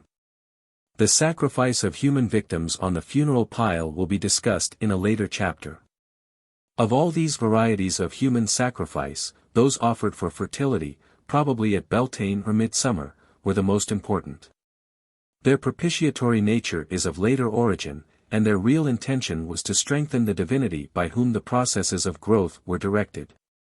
Still earlier, one victim represented the divinity, slain that his life might be revived in vigor. The earth was sprinkled with his blood and fed with his flesh in order to fertilize it, and possibly the worshippers partook sacramentally of the flesh. Propitiatory holocausts of human victims had taken the place of the slain representative of a god, but their value in promoting fertility was not forgotten. The sacramental aspect of the rite is perhaps to be found in Pliny's words regarding the slaying of a human being as a most religious act and eating the flesh as a wholesome remedy, among the Britons. This may merely refer to medicinal cannibalism, such as still survives in Italy, but the passage rather suggests sacramental cannibalism, the eating of part of a divine victim, such as existed in Mexico and elsewhere. Other acts of cannibalism are referred to by classical writers. Diodorus says the Irish ate their enemies, and Pausanias describes the eating the flesh and drinking the blood of children among the Galatian Celts. Drinking out of a skull the blood of slain, sacrificial, enemies is mentioned by Ammianus and Livy, and Solinus describes the Irish custom of bathing the face in the blood of the slain and drinking it. In some of these cases the intention may simply have been to obtain the dead enemy's strength, but where a sacrificial victim was concerned, the intention probably went further than this. The blood of dead relatives was also drunk in order to obtain their virtues, or to be brought into closer rapport with them. This is analogous to the custom of blood brotherhood, which also existed among the Celts and continued as a survival in the Western Isles until a late date. One group of Celtic human sacrifices was thus connected with primitive agricultural ritual, but the warlike energies of the Celts extended the practice. Victims were easily obtained, and offered to the gods of war. Yet even these sacrifices preserved some trace of the older rite, in which the victim represented a divinity or spirit. Head hunting, described in classical writings and in Irish texts, had also a sacrificial aspect. The beads of enemies were hung at the saddle bow or fixed on spears, as the conquerors returned home with songs of victory. This gruesome picture often recurs in the texts. Thus, after the death of Cúchulainn, Conall Cernach returned to Emer with the heads of his slayers strung on a withy. He placed each on a stake and told Emer the name of the owner. A Celtic oppidum or a king's palace must have been as gruesome as a Dayak or Solomon Island village. Everywhere were stakes crowned with heads, and the walls of houses were adorned with them. Poseidonius tells how he sickened at such a sight, but gradually became more accustomed to it. A room in the palace was sometimes a store for such heads, or they were preserved in cedarwood oil or in coffers. They were proudly shown to strangers as a record of conquest, but they could not be sold for their weight in gold. After a battle a pile of heads was made and the number of the slain was counted, and at annual festivals warriors produced the tongues of enemies as a record of their prowess. These customs had a religious aspect. In cutting off a head the Celts saluted the gods, and the head was offered to them or to ancestral spirits, and sometimes kept in grove or temple. The name given to the heads of the slain in Ireland, the Mast of Macha, shows that they were dedicated to her, just as skulls found under an altar had been devoted to the Celtic Mars. Probably, as among Dyaks, American Indians, and others, possession of a head was a guarantee that the ghost of its owner would be subservient to its Celtic possessor, either in this world or in the next. Since they are sometimes found buried in graves along with the dead, or suspended in temples, they became an actual and symbolical offering of the life of their owners, if, as is probable, the life or soul was thought to be in the head. Hence, too, the custom of drinking from the skull of the slain had the intention of transferring his powers directly to the drinker. Milk drunk from the skull of Conall Cernach restored to enfeebled warriors their pristine strength. And a folk survival in the Highlands that of drinking from the skull of a suicide, here taking the place of the slain enemy, in order to restore health shows the same idea at work. All these practices had thus one end, that of the transference of spirit force to the gods, to the victor who suspended the head from his house, and to all who drank from the skull. Represented in bas-relief on houses or carved on dagger handles, the head may still have been thought to possess talismanic properties, giving power to house or weapon. Possibly this cult of human heads may have given rise to the idea of a divine head like those figured on Gaulish images, or described, e.g., in the story of Bran. His head preserved the land from invasion, until Arthur disinterred it, the story being based on the belief that heads or bodies of great warriors still had a powerful influence. The representation of the head of a god, like his whole image, would be thought to possess the same preservative power. A possible survival of the sacrifice of the aged may be found in a Breton custom of applying a heavy club to the head of old persons to lighten their death agonies, the clubs having been formerly used to kill them. They are kept in chapels, and are regarded with awe. Animal victims were also frequently offered. The Galatian Celts made a yearly sacrifice to their Artemis of a sheep, goat, or calf, purchased with money laid by for each animal caught in the chase. Their dogs were feasted and crowned with flowers. Further details of this ritual are unfortunately lacking. Animals captured in war were sacrificed to the war gods by the Gauls, or to a river god, as when the horses of the defeated host were thrown into the Rhine by the Gaulish conquerors of Malleus. We have seen that the white oxen sacrificed at the mistletoe ritual may once have been representatives of the vegetation spirit, which also animated the oak and the mistletoe. Among the insular Celts, animal sacrifices are scarcely mentioned in the texts, probably through suppression by later scribes, but the lives of Irish saints contain a few notices of the custom, e.g. that of S. Patrick, which describes the gathering of princes, chiefs, and druids at Tara to sacrifice victims to idols. In Ireland the peasantry still kill a sheep or heifer for S. Martin on his festival, and ill luck is thought to follow the non-observance of the rite. Similar sacrifices on saints' days in Scotland and Wales occurred in Christian times. An excellent instance is that of the sacrifice of bulls at Gairla for the cure of lunatics on S. Maelrubba's Day, August 25. Libations of milk were also poured out on the hills, ruined chapels were perambulated, wells and stones worshipped, and divination practiced. These rites, occurring in the 17th century, were condemned by the Presbytery of Dingwall, but with little effect, and some of them still survive. In all these cases the saint has succeeded to the ritual of an earlier god. Mr. Cook surmises that S. Maelrubba was the successor of a divine king connected with an oak and sacred well, the god or spirit of which was incarnate in him. These divine kings may at one time have been slain, or a bull, similarly incarnating the god or spirit, may have been killed as a surrogate. This slaying was at a later time regarded as a sacrifice and connected with the cure of madness.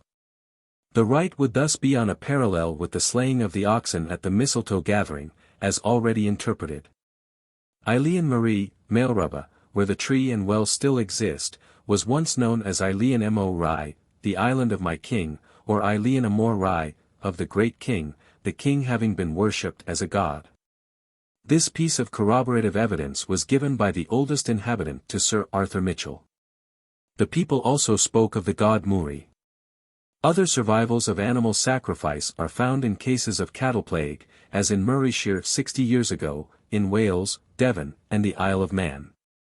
The victim was burned and its ashes sprinkled on the herd, or it was thrown into the sea or over a precipice.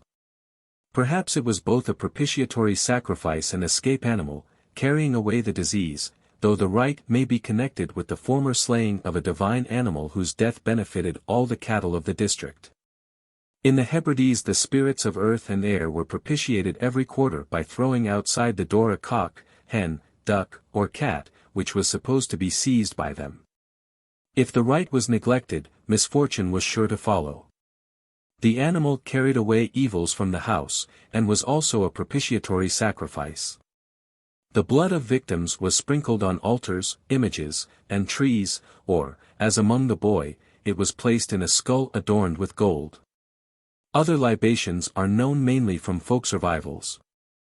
Thus Breton fishermen salute reefs and jutting promontories, say prayers, and pour a glass of wine or throw a biscuit or an old garment into the sea. In the Hebrides a curious rite was performed on Maundy Thursday. After midnight a man walked into the sea, and poured ale or gruel on the waters, at the same time singing. O God of the sea! Put wheat in the drawing wave. To enrich the ground. To shower on us food. Those on shore took up the strain in chorus. Thus the rite was described by one who took part in it a century ago, but Martin, writing in the 17th century, gives other details. The cup of ale was offered with the words, Shoni, I give you this cup of ale, hoping that you will be so kind as to send plenty of seaweed for enriching our ground for the ensuing year. All then went in silence to the church and remained there for a time, after which they indulged in an orgy out of doors. This orgiastic rite may once have included the intercourse of the sexes, a powerful charm for fertility. Shoni was some old sea god, and another divinity of the sea, Brianiel, was sometimes invoked for the same purpose. Until recently milk was poured on Gruagach stones, in the Hebrides, as an offering to the Gruagach, a brownie who watched over herds, and who had taken the place of a god. Prayer. Prayer accompanied most rites, and probably consisted of traditional formulae, on the exact recital of which depended their value. The Druids invoked a god during the mistletoe rite, and at a Galatian sacrifice, offered to bring birds to destroy grasshoppers, prayer was made to the birds themselves. In Mona, at the Roman invasion, the Druids raised their arms and uttered prayers for deliverance, at the same time cursing the invaders, and Boudica invoked the protection of the goddess Andrasta in a similar manner. Chants were sung by the priestesses of Senna to raise storms, and they were also sung by warriors both before and after a battle, to the accompaniment of a measured dance and the clashing of arms. These warrior chants were composed by bards, and probably included invocations of the war gods and the recital of famous deeds. They may also have been of the nature of spells ensuring the help of the gods, like the war cries uttered by a whole army to the sound of trumpets. These consisted of the name of a god, of a tribe or clan, or of some well-known phrase. As the recital of a divine name is often supposed to force the god to help, these cries had thus a magical aspect, while they also struck terror into the foe. Warriors also advanced dancing to the fray, and they are depicted on coins dancing on horseback or before a sword, which was worshipped by the Celts. The Celtiberian festival at the full moon consisted entirely of dancing. The dance is a primitive method of expressing religious emotion, and where it imitates certain actions, it is intended by magical influence to crown the actions themselves with success. It is thus a kind of acted prayer with magical results. Divination. A special class of diviners existed among the Celts, but the Druids practiced divination, as did also the unofficial laymen. Classical writers speak of the Celts as of all nations the most devoted to, and the most experienced in, the science of divination. Divination with a human victim is described by Diodorus. Libations were poured over him, and he was then slain, auguries being drawn from the method of his fall, the movements of his limbs, and the flowing of his blood. Divination with the entrails was used in Galatia, Gaul, and Britain. Beasts and birds also provided omens. The course taken by a hare let loose gave an omen of success to the Britons, and in Ireland divination was used with a sacrificial animal. Among birds the crow was preeminent, and 2 crows are represented speaking into the ears of a man on a bas-relief at Compiègne. The Celts believed that the crow had shown where towns should be founded, or had furnished a remedy against poison, and it was also an arbiter of disputes. Artemidorus describes how, at a certain place, there were 2 crows. Persons having a dispute set out 2 heaps of sweetmeats, one for each disputant. The birds swooped down upon them, eating one and dispersing the other. He whose heap had been scattered won the case. Birds were believed to have guided the migrating Celts, and their flight furnished auguries, because, as Diodorus gravely said, birds never lie. Divination by the voices of birds was used by the Irish Druids. Omens were drawn from the direction of the smoke and flames of sacred fires and from the condition of the clouds. Wands of yew were carried by Druids, the wand of Druidism, of many folktales, and were used perhaps as divining rods. Oghams were also engraved on rods of yews, and from these Druids divined hidden things. By this means the Druid Dalan discovered where Etain had been hidden by the god Midir. The method used may have been that of drawing one of the rods by lot and then divining from the marks upon it. A similar method was used to discover the route to be taken by invaders, the result being supposed to depend on divine interposition.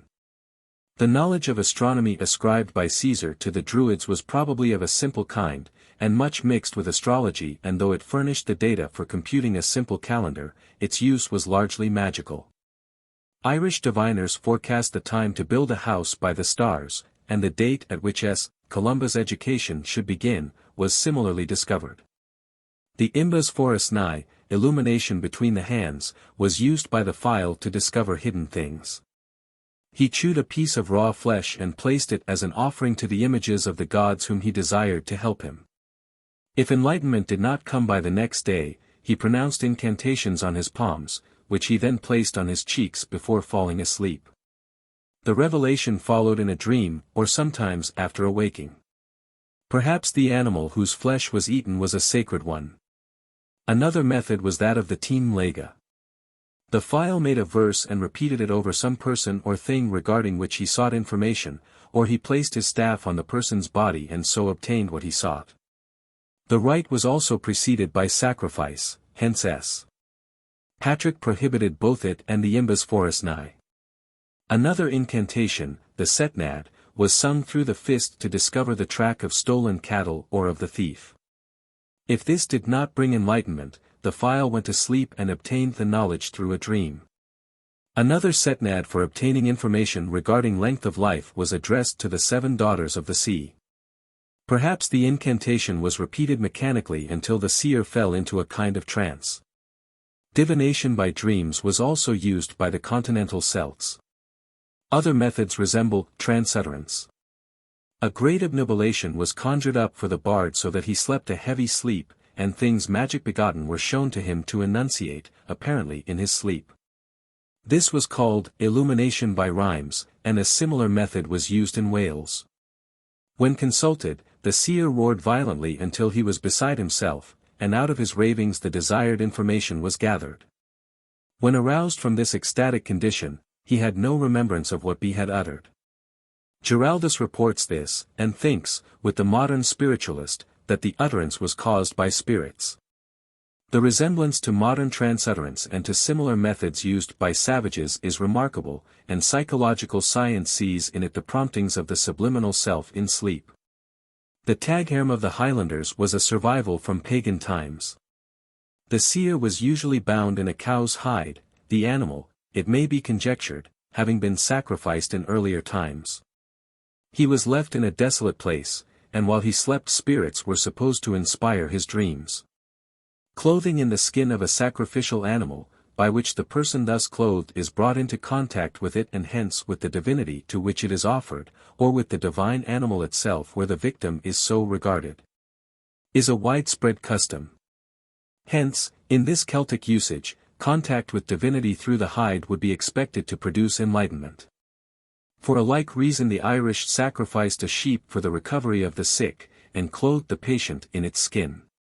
Binding the limbs of the seer is also a widespread custom, perhaps to restrain his convulsions or to concentrate the psychic force. Both among the Continental and Irish Celts those who sought hidden knowledge slept on graves, hoping to be inspired by the spirits of the dead. Legend told how, the full version of the Tain having been lost, Mergin the File sang an incantation over the grave of Fergus Mac Roig. A cloud hid him for 3 days, and during that time the dead man appeared and recited the Saga to him. In Ireland and the Highlands, divination by looking into the shoulder blade of a sheep was used to discover future events or things happening at a distance, a survival from pagan times. The Scholiast on Lucan describes the Druidic method of chewing acorns and then prophesying, just as, in Ireland, eating nuts from the sacred hazels round Conla's well gave inspiration. The priestesses of Senna and the druidesses of the 3rd century had the gift of prophecy, and it was also ascribed freely to the Fillid, the Druids, and to Christian saints. Druids are said to have prophesied the coming of S. Patrick, and similar prophecies are put in the mouths of Fionn others, just as Montezuma's priests foretold the coming of the Spaniards. The word used for such prophecies Baal, means ecstasy, and it suggests that the prophet worked himself into a frenzy and then fell into a trance, in which he uttered his forecast. Prophecies were also made at the birth of a child, describing its future career. Careful attention was given to the utterances of Druidic prophets, e.g. Medb's warriors postponed their expedition for 15 days, because the Druids told them they would not succeed if they set out sooner. Mythical personages or divinities are said in the Irish texts to have stood on one leg, with one arm extended, and one eye closed, when uttering prophecies or incantations, and this was doubtless an attitude used by the seer. A similar method is known elsewhere, and it may have been intended to produce greater force. From this attitude may have originated myths of beings with one arm, one leg, and one eye, like some Fomorians or the fashion whose weird picture Campbell of Islay drew from verbal descriptions. Early Celtic saints occasionally describe lapses into heathenism in Ireland, not characterized by idolatry, but by wizardry, dealing in charms, and fidlana, perhaps a kind of divination with pieces of wood. But it is much more likely that these had never really been abandoned. They belong to the primitive element of religion and magic which people cling to long after they have given up idolatry. 17. Tabu. The Irish geis, pl gisa, which may be rendered by taboo, had two senses. It meant something which must not be done for fear of disastrous consequences, and also an obligation to do something commanded by another. As a taboo, the geis had a large place in Irish life, and was probably known to other branches of the Celts. It followed the general course of taboo wherever found. Sometimes it was imposed before birth, or it was hereditary, or connected with totemism. Legends, however, often arose giving a different explanation to gisa, long after the customs in which they originated had been forgotten. It was one of Dermot's gisa not to hunt the boar of Ben Gulban, and this was probably totemic in origin. But legend told how his father killed a child, the corpse being changed into a boar by the child's father, who said its span of life would be the same as Dermot's, and that he would be slain by it. Iengus put gisa on Dermot not to hunt it, but at Finn's desire he broke these, and was killed. Other gisa, those of Cúchulainn not to eat dog's flesh, and of Conair never to chase birds, also point to totemism. In some cases gisa were based on ideas of right and wrong, honor or dishonor, or were intended to cause avoidance of unlucky days. Others are unintelligible to us. The largest number of gisa concern kings and chiefs, and are described, along with their corresponding privileges, in the Book of Rites. Some of the gisa of the king of Connaught were not to go to an assembly of women at Leaghair, not to sit in autumn on the sepulchral mound of the wife of Maine, not to go in a grey-speckled garment on a grey-speckled horse to the heath of Cúchulainn, and the like. The meaning of these is obscure, but other examples are more obvious and show that all alike corresponded to the taboos applying to kings in primitive societies, who are often magicians, priests, or even divine representatives. On them the welfare of the tribe and the making of rain or sunshine, and the processes of growth depend. They must therefore be careful of their actions, and hence they are hedged about with taboos which, however unmeaning, have a direct connection with their powers. Out of such conceptions the Irish kingly gisa arose. Their observance made the earth fruitful, produced abundance and prosperity, and kept both the king and his land from misfortune. In later times these were supposed to be dependent on the goodness or the reverse of the king, but this was a departure from the older idea, which is clearly stated in the Book of Rites. The kings were divinities on whom depended fruitfulness and plenty, and who must therefore submit to obey their gisa. Some of their prerogatives seem also to be connected with this state of things. Thus they might eat of certain foods or go to certain places on particular days. In primitive societies kings and priests often prohibit ordinary mortals from eating things which they desire for themselves by making them taboo. And in other cases the fruits of the earth can only be eaten after king or priest has partaken of them ceremonially. This may have been the case in Ireland. The privilege relating to places may have meant that these were sacred and only to be entered by the king at certain times and in his sacred capacity. As a reflection from this state of things, the heroes of the sagas, Cúchulainn and Fionn, had numerous Gisa applicable to themselves, some of them religious, some magical, others based on primitive ideas of honor. Others perhaps the invention of the narrators. Gisa, whether in the sense of taboos or of obligations, could be imposed by any one, and must be obeyed, for disobedience produced disastrous effects. Probably the obligation was framed as an incantation or spell, and the power of the spell being fully believed in, obedience would follow as a matter of course. Examples of such Gisa are numerous in Irish literature. Cúchulainn's father-in-law put Gisa on him that he should know no rest until he found out the cause of the exile of the sons of Dole. And Grain put Gisa on Dermot that he should elope with her, and this he did, though the act was repugnant to him. Among savages the punishment which is supposed to follow taboo breaking is often produced through autosuggestion when a taboo has been unconsciously infringed and this has afterwards been discovered. Fear produces the result which is feared. The result is believed, however, to be the working of divine vengeance. In the case of Irish Gisa, destruction and death usually followed their infringement, as in the case of Dermot and Cúchulainn. But the best instance is found in the tale of the destruction of de Durga's hostel, in which the Cid folk avenged themselves for Eachaide's action by causing the destruction of his descendant Conaire, who is forced to break his Gisa. These are first minutely detailed, then it is shown how, almost in spite of himself, Conaire was led on to break them, and how, in the sequel, his tragic death occurred. Viewed in this light as the working of divine vengeance to a remote descendant of the offender by forcing him to break his taboos, the story is one of the most terrible in the whole range of Irish literature. 18. Festivals.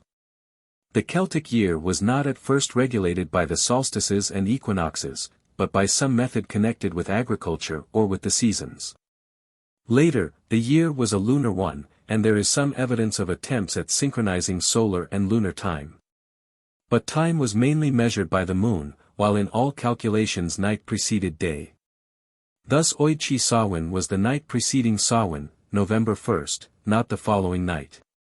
The usage survives in our sen night and fortnight. In early times the year had 2, possibly 3 divisions, marking periods in pastoral or agricultural life, but it was afterwards divided into 4 periods, while the year began with the winter division, opening at Samhain. A twofold, subdivided into a fourfold division is found in Irish texts, and may be tabulated as follows. A. Gaimred, winter half. First quarter, Gaimred, beginning with the festival of Samhain, November 1st. Second quarter, Iraq, beginning February 1st, sometimes called Oimulk. B. Samred, summer half. Third quarter, Samred, beginning with the festival of Beltane, May 1st, called also C. Tisomen or C. Tisamain, first day of Simono S, cf. Welsh Syntophin. B. Samred, summer half. Fourth quarter, Fogamhar, beginning with the festival of Lugnasad, August 1st, sometimes called Brantregame. These divisions began with festivals, and clear traces of 3 of them occur over the whole Celtic area, but the 4th has now been merged in S. Bridget's Day. Beltane and Samhain marked the beginning of the 2 great divisions, and were perhaps at first movable festivals, according as the signs of summer or winter appeared earlier or later. With the adoption of the Roman calendar some of the festivals were displaced, e.g. in Gaul, where the calends of January took the place of Samhain, the ritual being also transferred. None of the 4 festivals is connected with the times of equinox and solstice. This points to the fact that originally the Celtic year was independent of these. But Midsummer Day was also observed not only by the Celts, but by most European folk, the ritual resembling that of Beltane. It has been held, and an old tradition in Ireland gives some support to the theory, that under Christian influences the old pagan feast of Beltane was merged in that of S. John Baptist on Midsummer Day. But, though there are Christian elements in the midsummer ritual, denoting a desire to bring it under church influence, the pagan elements in folk custom are strongly marked, and the festival is deeply rooted in an earlier paganism all over Europe. Without much acquaintance with astronomy, men must have noted the period of the sun's longest course from early times, and it would probably be observed ritually. The festivals of Beltane and Midsummer may have arisen independently, and entered into competition with each other. Or Beltane may have been an early pastoral festival marking the beginning of summer when the herds went out to pasture, and midsummer a more purely agricultural festival.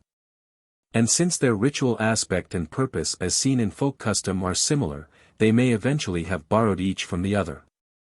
Or they may be later separate fixed dates of an earlier movable summer festival. For our purpose we may here consider them as twin halves of such a festival. Where midsummer was already observed, the influence of the Roman calendar would confirm that observance. The festivals of the Christian year also affected the older observances. Some of the ritual was transferred to saints' days within the range of the pagan festival days, thus the Samhain ritual is found observed on St. Martin's Day. In other cases, holy days took the place of the old festivals All Saints and All Souls that of Samhain, Bridget's Day that of February 1st, John Baptist's Day that of Midsummer, Lammas that of Lugnasad, and some attempt was made to hallow, if not to oust, the older ritual. The Celtic festivals being primarily connected with agricultural and pastoral life, we find in their ritual survivals traces not only of a religious but of a magical view of things, of acts designed to assist the powers of life and growth. The proof of this will be found in a detailed examination of the surviving customs connected with them. Samhain. Samhain, beginning the Celtic year, was an important social and religious occasion. The powers of blight were beginning their ascendancy, yet the future triumph of the powers of growth was not forgotten. Probably Samhain had gathered up into itself other feasts occurring earlier or later. Thus it bears traces of being a harvest festival, the ritual of the earlier harvest feast being transferred to the winter feast, as the Celts found themselves in lands where harvest is not gathered before late autumn. The harvest rites may, however, have been associated with threshing rather than ingathering. Samhain also contains in its ritual some of the old pastoral cults, while as a New Year feast its ritual is in great part that of all festivals of beginnings. New fire was brought into each house at Samhain from the sacred bonfire, itself probably kindled from the need fire by the friction of pieces of wood. This preserved its purity, the purity necessary to a festival of beginnings. The putting away of the old fires was probably connected with various rites for the expulsion of evils, which usually occur among many peoples at the New Year festival. By that process of dislocation which scattered the Samhain ritual over a wider period and gave some of it to Christmas, the kindling of the Yule log may have been originally connected with this festival. Divination and forecasting the fate of the inquirer for the coming year also took place. Sometimes these were connected with the bonfire, stones placed in it showing by their appearance the fortune or misfortune awaiting their owners. Others, like those described by Burns in his Halloween, were unconnected with the bonfire and were of an erotic nature. The slaughter of animals for winter consumption which took place at Samhain, or, as now, at Martinmas, though connected with economic reasons, had a distinctly religious aspect, as it had among the Teutons.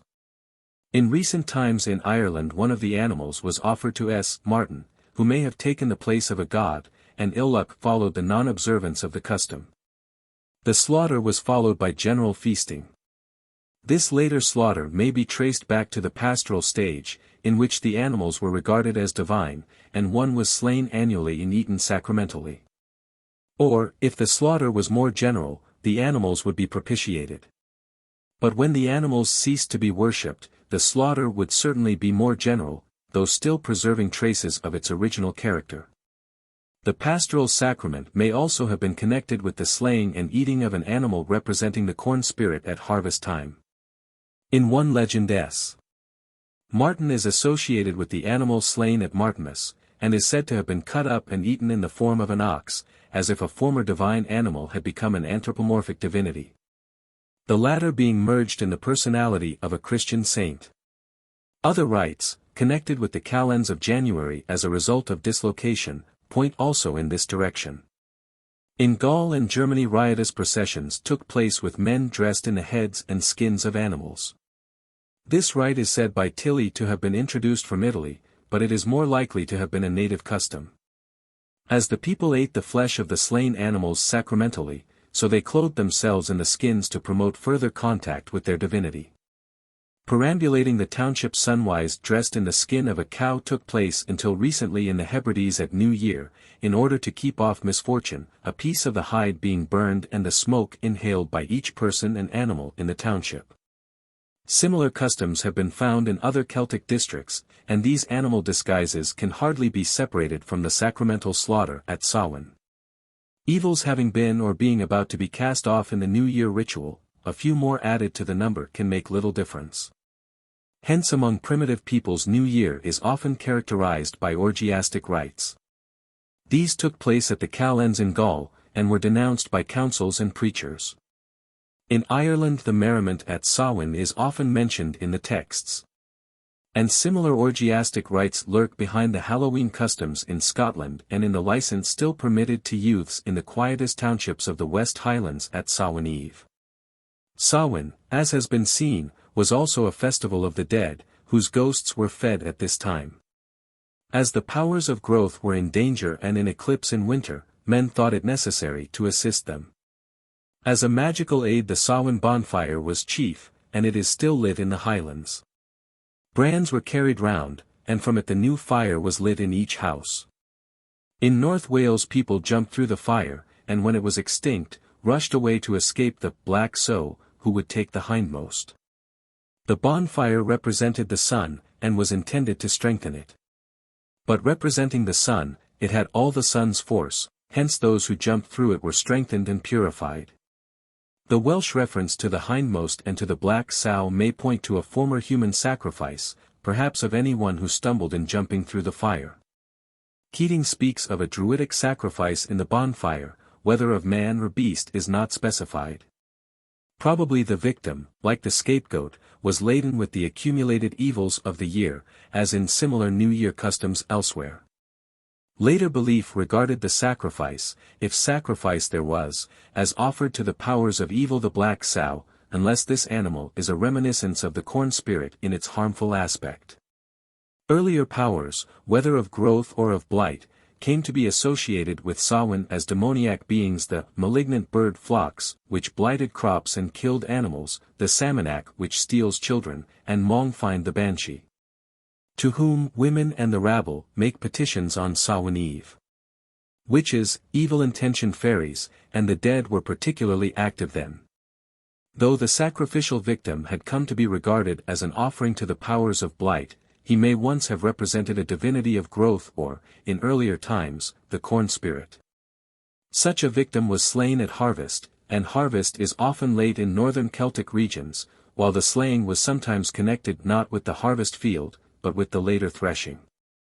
This would bring it near the Samhain festival. The slaying of the corn spirit was derived from the earlier slaying of a tree or vegetation spirit embodied in a tree and also in a human or animal victim. The corn spirit was embodied in the last sheaf cut as well as in an animal or human being. This human victim may have been regarded as a king, since in late popular custom a mock king is chosen at winter festivals. In other cases the effigy of a saint is hung up and carried round the different houses, part of the dress being left at each. The saint has probably succeeded to the traditional ritual of the divine victim. The primitive period in which the corn spirit was regarded as female, with a woman as her human representative, is also recalled in folk custom. The last sheaf is called the maiden or the mother, while, as in Northamptonshire, girls choose a queen on S. Catherine's Day, November 26th, and in some Christmas pageants, Yule's wife, as well as Yule, is present, corresponding to the May Queen of the summer festival.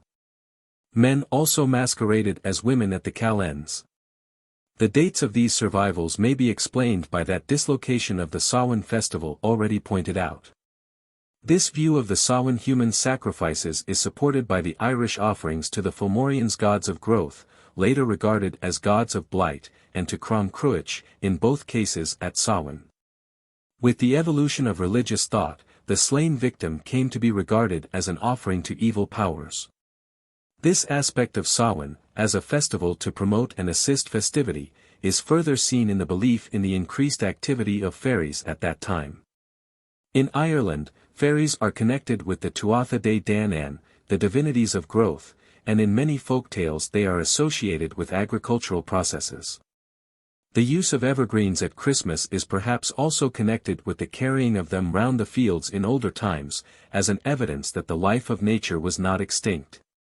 Samhain may thus be regarded as, in origin, an old pastoral and agricultural festival, which in time came to be looked upon as affording assistance to the powers of growth in their conflict with the powers of blight. Perhaps some myth describing this combat may lurk behind the story of the Battle of Mag Tuaird fought on Samhain between the Tuatha Dé Danann and the Fomorians. While the powers of blight are triumphant in winter, the Tuatha Dé are represented as the victors, though they suffer loss and death.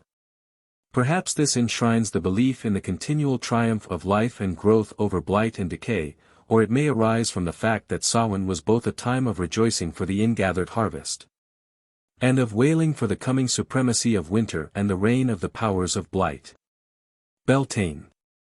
In Cormac's glossary and other texts, Beltane is derived from Beltane, a goodly fire, or from Beldine, because newly born, Dine, cattle were offered to Bel, an idol god. The latter is followed by those who believe in a Celtic Belus, connected with Baal.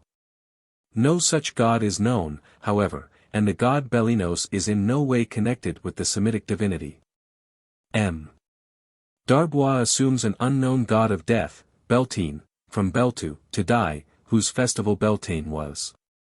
But Beltane was a festival of life, of the sun shining in his strength. Dr. Stokes gives a more acceptable explanation of the word. Its primitive form was Belote, Nia, from Belos, clear, shining, the root of the names Belinos and Belisama, and Nos, fire. Thus the word would mean something like, bright fire, perhaps the sun or the bonfire, or both. The folk survivals of the Beltane and Midsummer festivals show that both were intended to promote fertility. One of the chief ritual acts at Beltane was the kindling of bonfires, often on hills. The house fires in the district were often extinguished, the bonfire being lit by friction from a rotating wheel that German need fire. The fire kept off disease and evil, hence cattle were driven through it, or, according to Cormac, between two fires lit by Druids, in order to keep them in health during the year. Sometimes the fire was lit beneath a sacred tree, or a pole covered with greenery was surrounded by the fuel, or a tree was burned in the fire. These trees survive in the maypole of later custom, and they represented the vegetation spirit, to whom also the worshippers assimilated themselves by dressing in leaves. They danced sunwise round the fire or ran through the fields with blazing branches or wisps of straw, imitating the course of the sun, and thus benefiting the fields. For the same reason the tree itself was probably born through the fields. Houses were decked with boughs and thus protected by the spirit of vegetation. An animal representing the spirit of vegetation may have been slain. In late survivals of Beltane at Dublin, a horse's skull and bones were thrown into the fire, the attenuated form of an earlier sacrifice or slaying of a divine victim, by whom strength was transferred to all the animals which passed through the fire.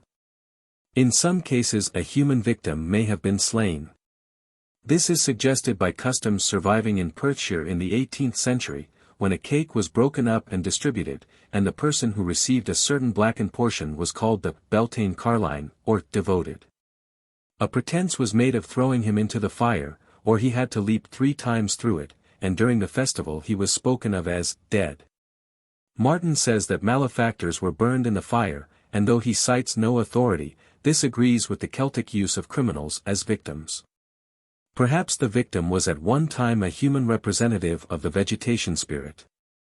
Beltane cakes or bannocks, perhaps made of the grain of the sacred last sheaf from the previous harvest, and therefore sacramental in character, were also used in different ways in folk survivals.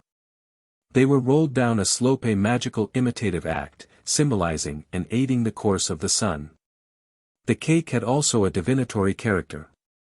If it broke on reaching the foot of the slope, this indicated the approaching death of its owner. In another custom in Perthshire, part of a cake was thrown over the shoulder with the words, "This I give to thee, preserve thou my horses, this to thee, preserve thou my sheep. This to thee, O fox, preserve thou my lambs, this to thee, O hooded crow, this to thee, O eagle." Here there is an appeal to beneficial and noxious powers, whether this was the original intention of the rite. But if the cakes were made of the last sheaf, they were probably at one time eaten sacramentally, their sacrificial use emerging later. The bonfire was a sun charm, representing and assisting the sun. Rain charms were also used at Beltane. Sacred wells were visited and the ceremony performed with their waters, these perhaps being sprinkled over the tree or the fields to promote a copious rainfall for the benefit of vegetation. The use of such rites at Beltane and at other festivals may have given rise to the belief that wells were especially efficacious then for purposes of healing. The custom of rolling in the grass to benefit by May dew was probably connected with magical rites in which moisture played an important part. The idea that the powers of growth had successfully combated those of blight may have been ritually represented. This is suggested by the mimic combats of summer and winter at this time, to which reference has already been made. Again, the May King and Queen represent earlier personages who were regarded as embodying the spirits of vegetation and fertility at this festival, and whose marriage or union magically assisted growth and fertility. As in numerous examples of this ritual marriage elsewhere. It may be assumed that a considerable amount of sexual license also took place with the same magical purpose. Sacred marriage and festival orgy were an appeal to the forces of nature to complete their beneficial work, as well as a magical aid to them in that work. Analogy leads to the supposition that the king of the May was originally a priest-king, the incarnation of the spirit of vegetation. He or his surrogate was slain, while his bodily force was unabated, in order that it might be passed on undiminished to his successor. But the persistent place given to the May Queen rather than to the king suggests the earlier prominence of women and of female spirits of fertility or of a great mother goddess in such rites. It is also significant that in the Perthshire ritual the man chosen was still called the Beltane Carlain or Cailleach, old woman.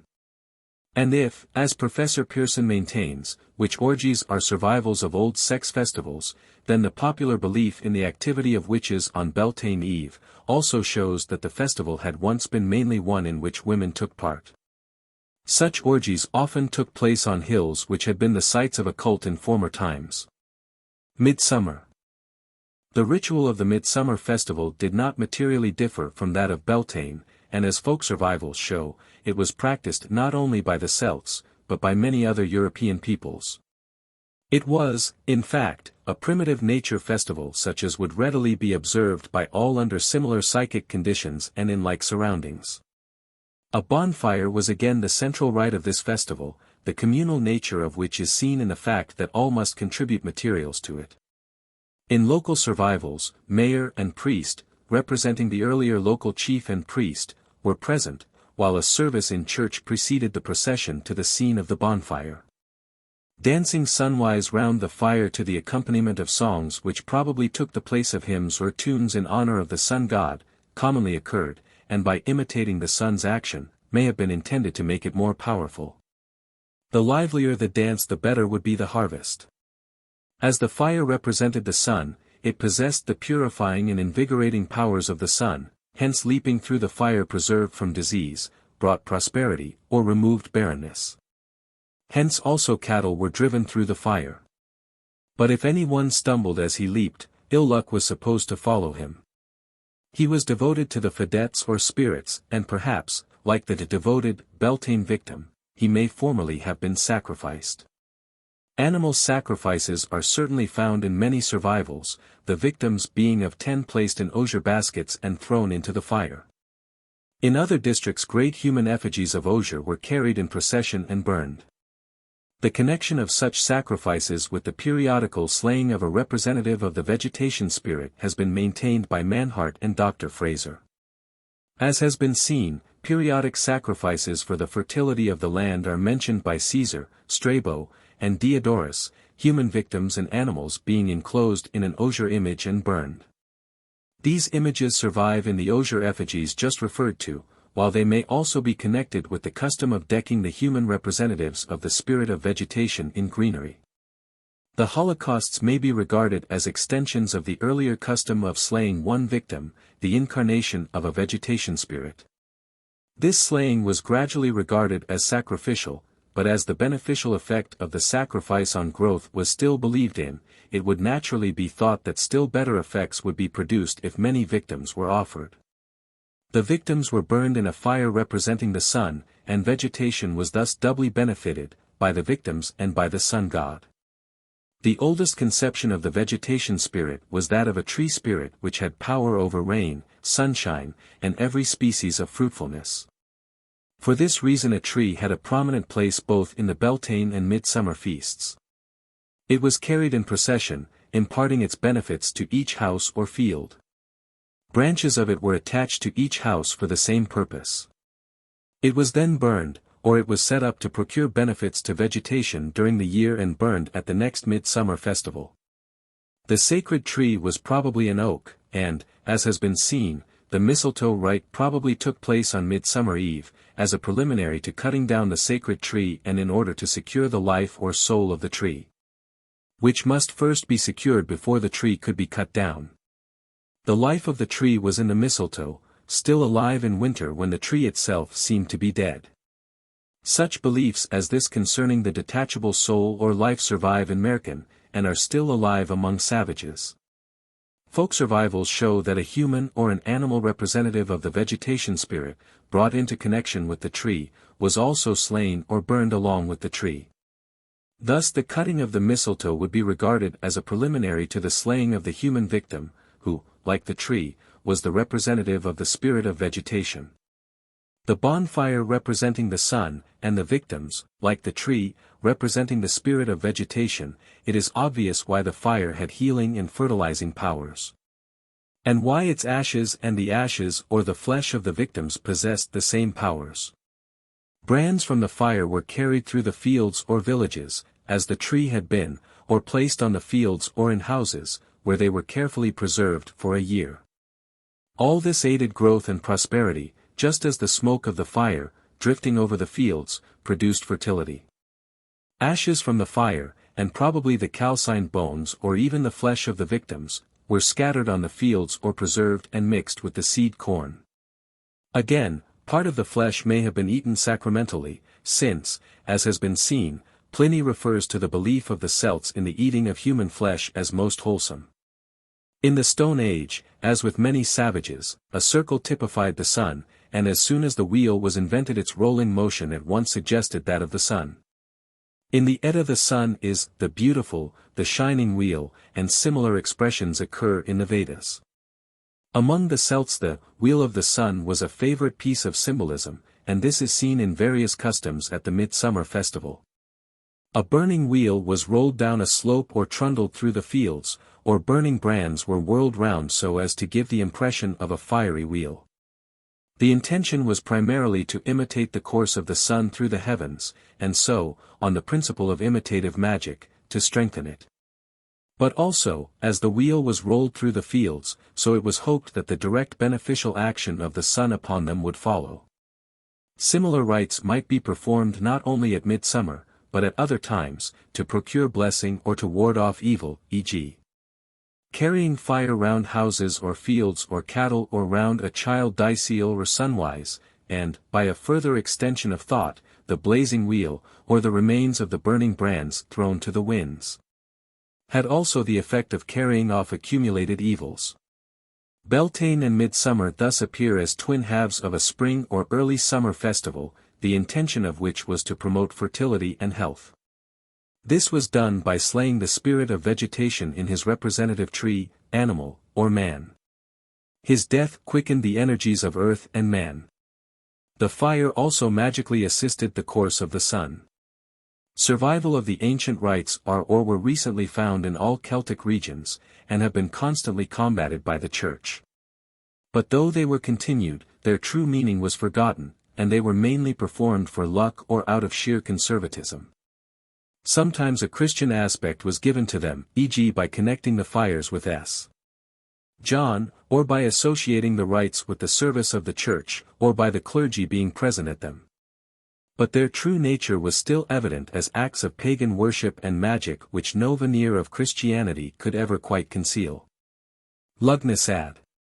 The 1st of August, coming midway between Beltane and Samhain, was an important festival among the Celts.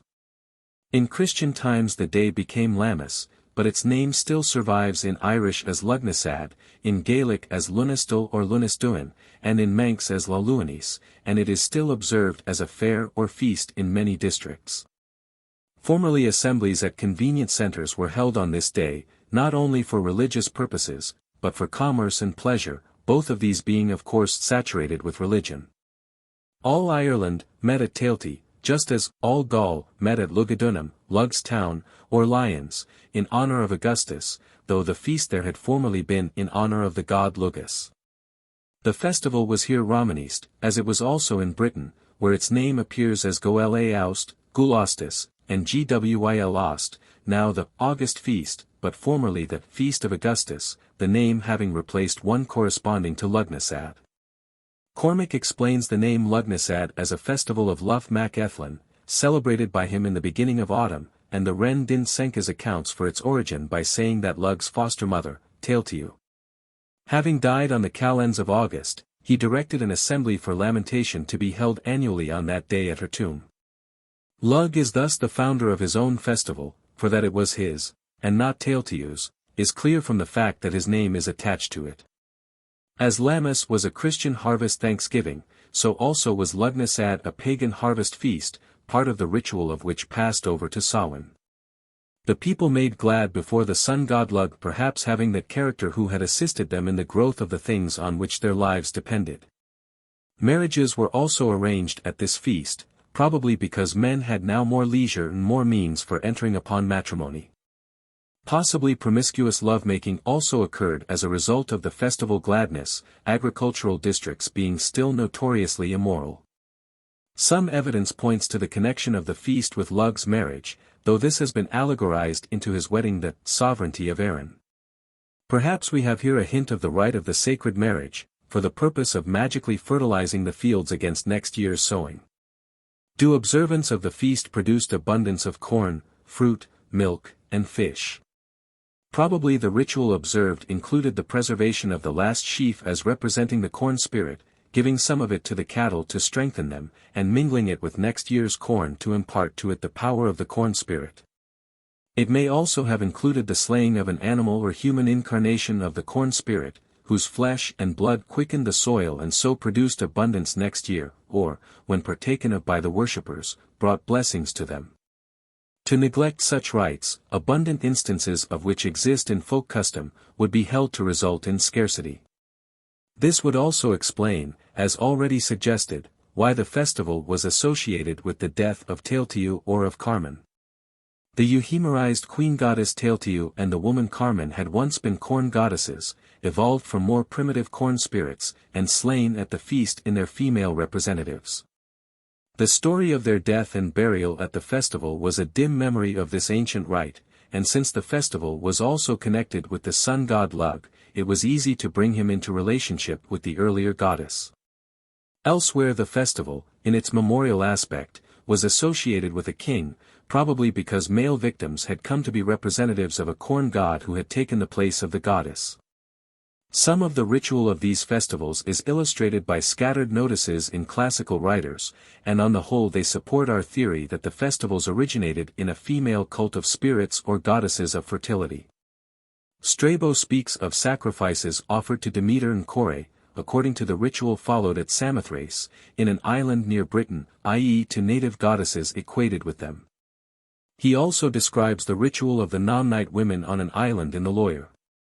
They are called Bacchantes because they conciliated Bacchus with mysteries and sacrifices, in other words, they observed an orgiastic cult of a god equated with Bacchus. No man must set foot on the island, but the women left it once a year for intercourse with the other sex. Once a year the temple of the god was unroofed, and roofed again before sunset. If any woman dropped her load of materials, and it was said this always happened, she was torn in pieces and her limbs carried round the temple. Dionysius Periegetes says the women were crowned with ivy, and celebrated their mysteries by night in honor of Earth and Proserpine with great clamor. Pliny also makes a reference to British rites in which nude women and girls took part, their bodies stained with woad. At a later time, S.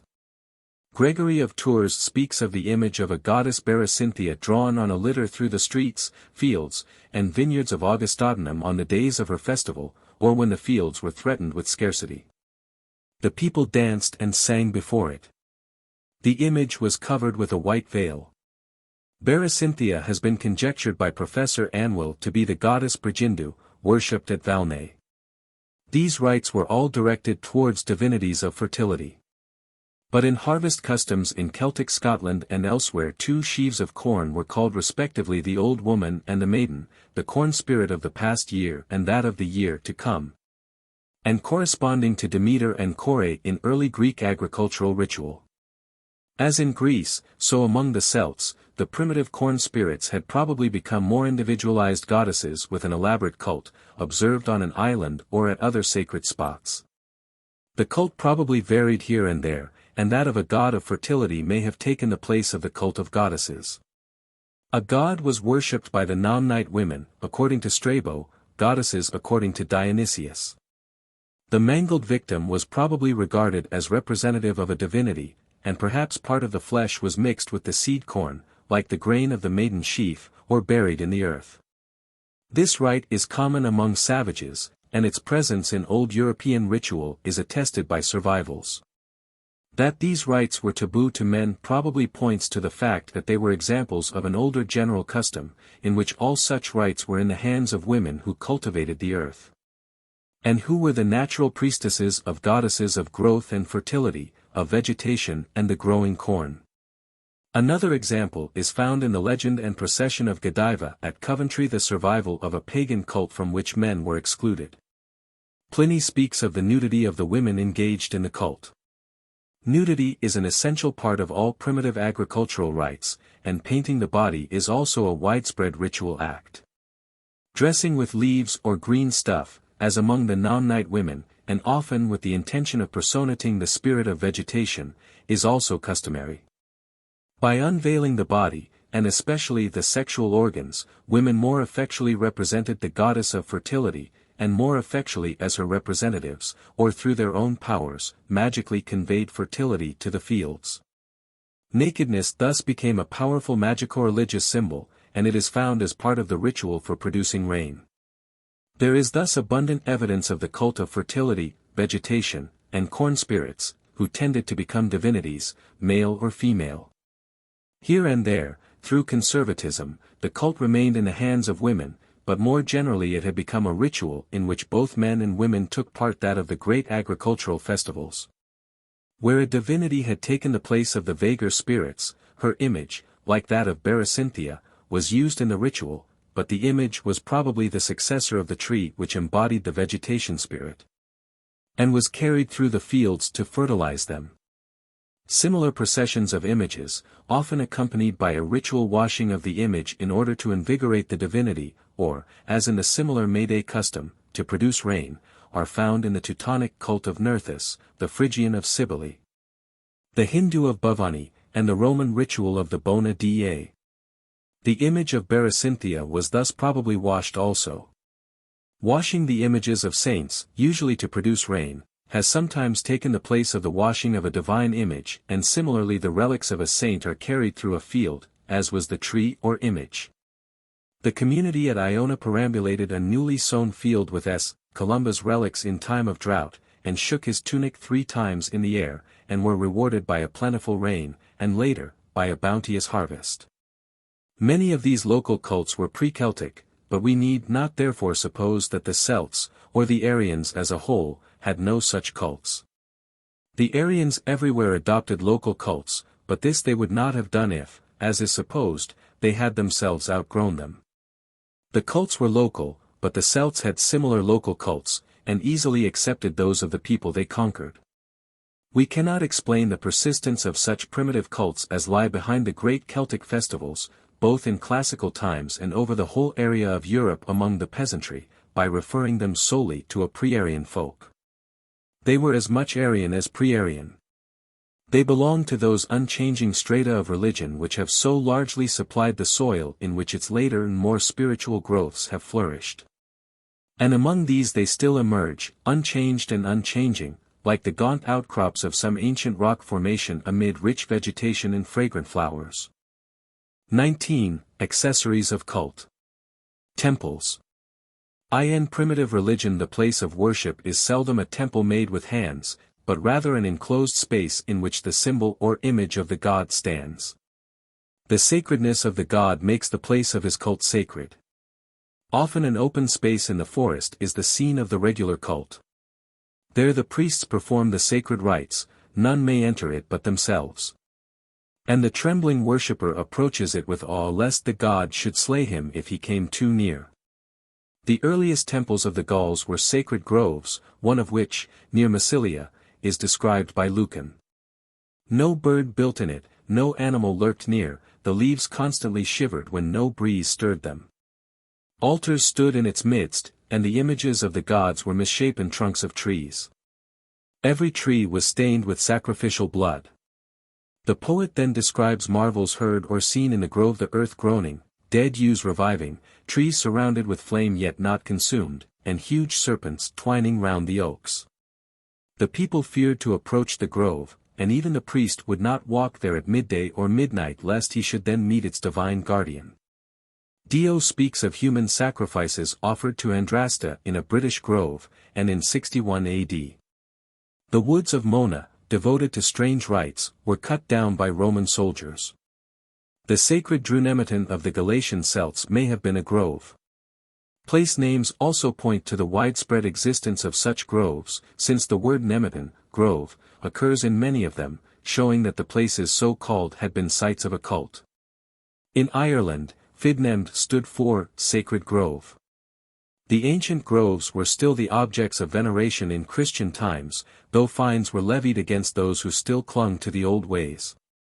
Sacred groves were still used in Gallo-Roman times, and the Druids may have had a preference for them, a preference which may underlie the words of the scholiast on Lucan, that the Druids worshipped the gods without temples in woods. But probably more elaborate temples, great tribal sanctuaries, existed side by side with these local groves, especially in Cisalpine Gaul, where the boy had a temple in which were stored the spoils of war, while the Insubri had a similar temple. These were certainly buildings.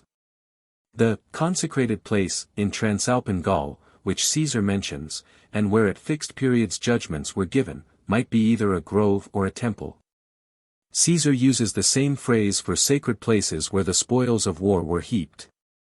These may have been groves, but Diodorus speaks of treasure collected in temples and sacred places, nu tau omicron epsilon rho omicron kappa alpha tau epsilon mu nu epsilon sigma iota nu, and Plutarch speaks of the temple where the Arverni hung Caesar's sword. The temple of the Nomnite women, unroofed and rear-roofed in a day, must have been a building. There is no evidence that the insular Celts had temples. In Gallo-Roman times, elaborate temples, perhaps occupying sites of earlier groves or temples, sprang up over the Romano-Celtic area. They were built on Roman models, many of them were of great size, and they were dedicated to Roman or Gallo-Roman divinities. Smaller shrines were built by grateful worshippers at sacred springs to their presiding divinity, as many inscriptions show. In the temples stood images of the gods, and here were stored sacred vessels, sometimes made of the skulls of enemies, spoils of war dedicated to the gods, money collected for sacred purposes, and war standards. Especially those which bore divine symbols. The old idea that stone circles were Druidic temples, that human sacrifices were offered on the altar stone, and libations of blood poured into the cup markings, must be given up. Along with much of the astronomical lore associated with the circles. Stonehenge dates from the close of the Neolithic Age, and most of the smaller circles belong to the early Bronze Age, and are probably pre-Celtic. In any case they were primarily places of sepulture. As such they would be the scene of ancestor worship, but yet not temples in the strict sense of the word. The larger circles, burial places of great chiefs or kings, would become central places for the recurring rites of ghost worship, possibly also rallying places of the tribe on stated occasions. But whether this ghost worship was ever transmuted into the cult of a god at the circles is uncertain and, indeed, unlikely. The Celts would naturally regard these places as sacred, since the ghosts of the dead, even those of a vanquished people, are always dangerous, and they also took over the myths and legends associated with them, such, e.g. as regarded the stones themselves, or trees growing within the circles, as embodiments of the dead, while they may also have used them as occasional places of secondary interment. Whether they were ever led to copy such circles themselves is uncertain, since their own methods of interment seem to have been different. We have seen that the gods may in some cases have been worshipped at tumuli, and that Lugnasad was, at some centers, connected with commemorative cults at burial places, mounds, not circles. But the reasons for this are obscure, nor is there any hint that other Celtic festivals were held near burial mounds.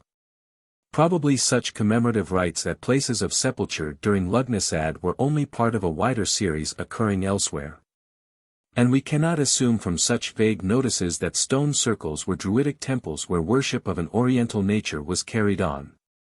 Professor Rees is disposed to accept the old idea that Stonehenge was the temple of Apollo in the island of the Hyperboreans, mentioned by Diodorus, where the sun god was worshipped. But though that temple was circular, it had walls adorned with votive offerings. Nor does the temple unroofed yearly by the Nonnite women imply a stone circle, for there is not the slightest particle of evidence that the circles were ever roofed in any way. Stone circles with mystic trees growing in them, one of them with a well by which entrance was gained to Tir Fa Taun, are mentioned in Irish tales. They were connected with magic rites, but are not spoken of as temples. Altars. Lucan describes realistically the awful sacrifices of the Gauls on cruel altars not a whit milder than those of Diana, and he speaks of altars piled with offerings, in the sacred grove at Marseilles. Cicero says that human victims were sacrificed on altars, and Tacitus describes the altars of Mona smeared with human blood. Druids' altars are mentioned in the Irish Expedition of Dathy, and Cormac speaks of Indelba, or altars adorned with emblems. Probably many of these altars were mere heaps of stone like the Norse horg, or a great block of stone. Some sacrifices, however, were too extensive to be offered on an altar, but in such cases the blood would be sprinkled upon it. Under Roman influence, Celtic altars took the form of those of the conquerors, with inscriptions containing names of native or Roman gods and bas-reliefs depicting some of these. The old idea that dolmens were Celtic altars is now abandoned. They were places of sepulture of the Neolithic or early Bronze Age, and were originally covered with a mound of earth. During the era of Celtic paganism they were therefore hidden from sight, and it is only in later times that the earth has been removed and the massive stones, arranged so as to form a species of chamber, have been laid bare. Images. The Gauls, according to Caesar, possessed plurima simulacra of the native Mercury, but he does not refer to images of other gods. We need not infer from this that the Celts had a prejudice against images, for among the Irish Celts images are often mentioned, and in Gaul under Roman rule many images existed. The existence of images among the Celts as among other peoples, may owe something to the cult of trees and of stones set up over the dead. The stone, associated with the dead man's spirit, became an image of himself, perhaps rudely fashioned in his likeness. A rough-hewn tree trunk became an image of the spirit or god of trees. On the other hand, some anthropomorphic images, like the Paleolithic or Mycenaean figurines, may have been fashioned without the intermediary of tree trunk or stone pillar. Maximus of Tyre says that the Celtic image of Zeus was a lofty oak, perhaps a rough-hewn trunk rather than a growing tree, and such roughly carved tree trunks, images of gods, are referred to by Lucan in his description of the Massilian Grove. Pillar stones set up over the graves of the dead are often mentioned in Irish texts. These would certainly be associated with the dead. Indeed, existing legends show that they were believed to be tenanted by the ghosts and to have the power of motion. This suggests that they had been regarded as images of the dead. Other stones honored in Ireland were the Cloch Labrise, an oracular stone, the Lia Fail, or coronation stone, which shouted when a king of the Milesian race seated himself upon it. And the Lia Adrada, or stone of adoration, apparently a boundary stone. The plurima simulacra of the Gaulish Mercury may have been boundary stones like those dedicated to Mercury or Hermes among the Romans and Greeks. Did Caesar conclude, or was it actually the case, that the Gauls dedicated such stones to a god of boundaries who might be equated with Mercury? Many such standing stones still exist in France, and their number must have been greater in Caesar's time. Seeing them the objects of superstitious observances, he may have concluded that they were simulacra of a god.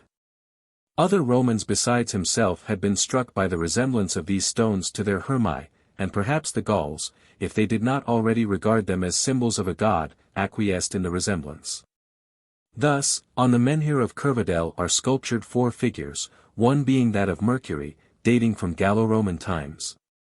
Beneath another, near Peronne, a bronze statuette of Mercury was discovered.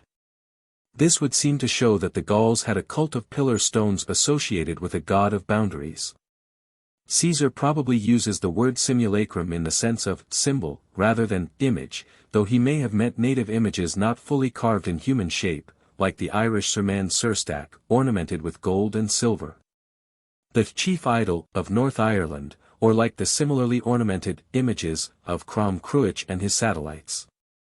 The adoration of sacred stones continued into Christian times and was much opposed by the Church. Samson of Dole, 6th century, found men dancing round a simulacrum abominable, which seems to have been a kind of standing stone, and having besought them to desist, he carved a cross upon it. Several menhirion in France are now similarly ornamented. The number of existing Gallo-Roman images shows that the Celts had not adopted a custom which was foreign to them, and they must have already possessed rude native images. The disappearance of these would be explained if they were made of perishable material. Wooden images of the matres have been occasionally found, and these may be pre-Roman. Some of the images of the three-headed and crouching gods show no sign of Roman influences in their modeling, and they may have been copied from earlier images of wood. We also find divine figures on pre-Roman coins. Certain passages in classical writings point to the existence of native images. A statue of a goddess existed in a temple at Marseilles, according to Justin, and the Galatian Celts had images of the native Jupiter and Artemis, while the conquering Celts who entered Rome bowed to the seated senators as to statues of the gods. The Gauls placed rich ornaments on the images of the gods, and presumably these were native idols. Idols are frequently mentioned in Irish texts, and there is no doubt that these mean images. Cormac Mac Art refused to worship idols, and was punished by the Druids. The idols of Crom Cruach and his satellites, referred to in the Din Sencas, were carved to represent the human form. The chief one was of gold, the others of stone. These were miraculously overthrown by S. Patrick, but in the account of the miracle the chief idol was of stone adorned with gold and silver, the others, numbering 12, were ornamented with bronze. They stood in Mag Slecht, and similar sacred places with groups of images evidently existed elsewhere, e.g. at Rath Archael, where the Druids' altars and images are. The Lady Cessair, before coming to Ireland, is said to have taken advice of her lame Dia, or hand gods, perhaps small images used for divination. For the British Celts the evidence is slender, but idolatry in the sense of image worship is frequently mentioned in the lives of early saints. Gildas also speaks of images mouldering away within and without the deserted temples, with stiff and deformed features. This pathetic picture of the forsaken shrines of forgotten gods may refer to Romano-Celtic images, but the stiff and deformed features suggest rather native art, the art of a people unskillful at reproducing the human form. However artistic they may have been in other directions. If the native Celts of Ireland had images, there is no reason to suppose, especially considering the evidence just adduced, that the Gauls, or at least the Druids, were antagonistic to images. This last is M. Renock's theory, part of a wider hypothesis that the Druids were pre-Celtic, but became the priests of the Celts, who till then had no priests. The Druids prohibited image worship, and this prohibition existed in Gaul, ex hypothesi, from the end of Paleolithic times. Pythagoras and his school were opposed to image worship, and the classical writers claimed a connection between the Pythagoreans and the Druids. M. Renock thinks there must have been some analogy between them, and that was hostility to anthropomorphism. But the analogy is distinctly stated to have lain in the doctrine of immortality or metempsychosis.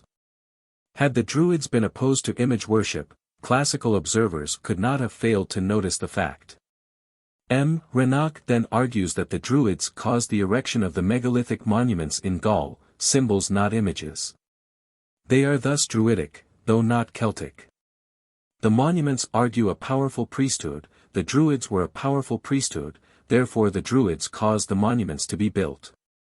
This is not a powerful argument. As has been seen, some purely Celtic images existed in Gaul. The Gauls, who used nothing but wood for their houses, probably knew little of the art of carving stone.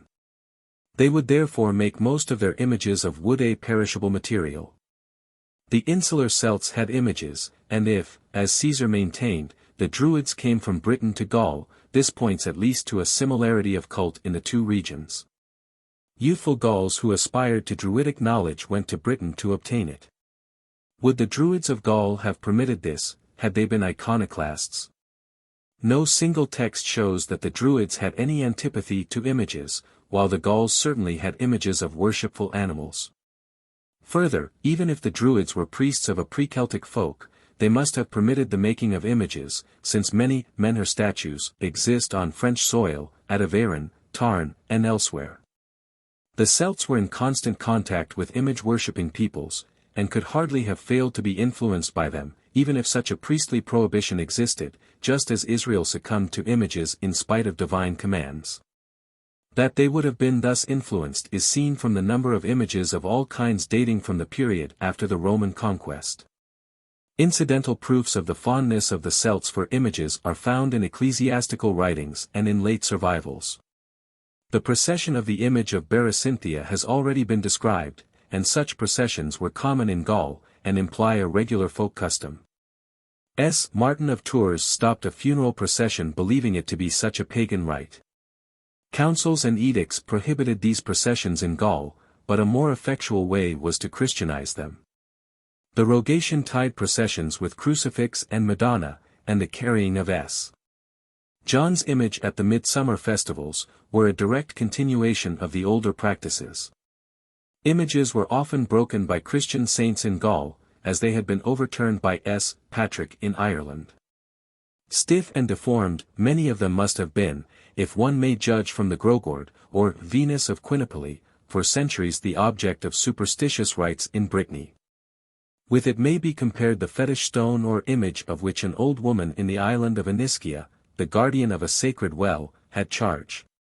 It was kept wrapped up to hide it from profane eyes, but at certain periods it was brought out for adoration. The images and bas-reliefs of the Gallo-Roman period fall mainly into two classes. In the first class are those representing native divinities, like Esus, Tarvos Trigoranos, Smirtulos, Cernunnos, the horned and crouching gods, the god with the hammer, and the god with the wheel. Busts and statues of some water goddesses exist, but more numerous are the representations of Epona. One of these is provided with a box pedestal in which offerings might be placed. The matres are frequently figured, usually as three-seated figures with baskets of fruit or flowers, or with one or more infants, like the Madonna. Images of triple-headed gods, supposed to be Cernunnos, have been found, but are difficult to place in any category. To the images of the second class is usually attached the Roman name of a god, but generally the native Celtic name is added, but the images themselves are of the traditional Roman type. Among statues and statuettes of bronze, that of Mercury occurs most often.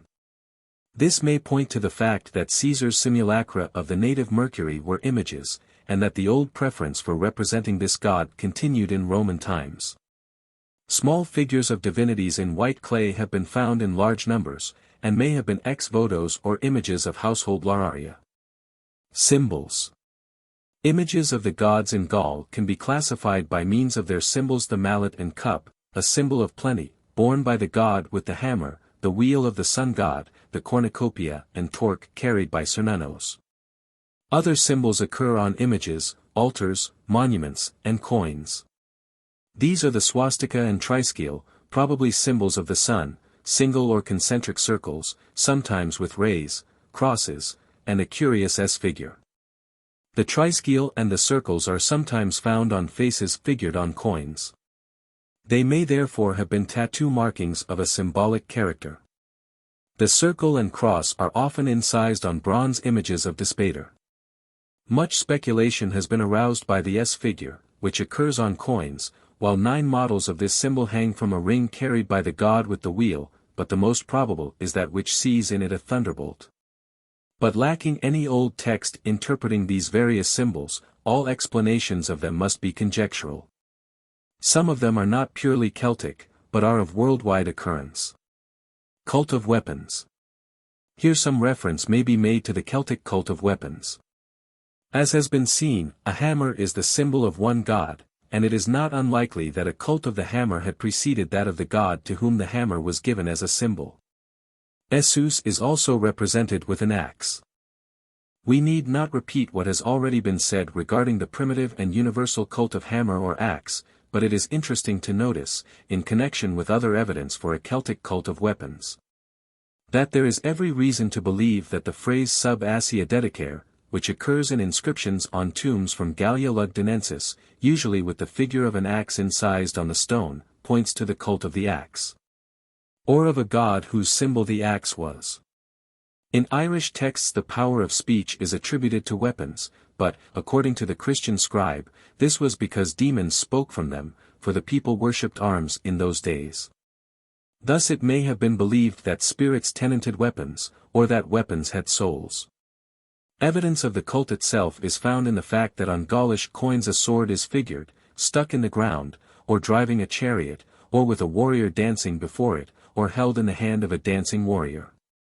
The latter are ritual acts, and resemble that described by Spencer as performed by Irish warriors in his day, who said prayers or incantations before a sword stuck in the earth.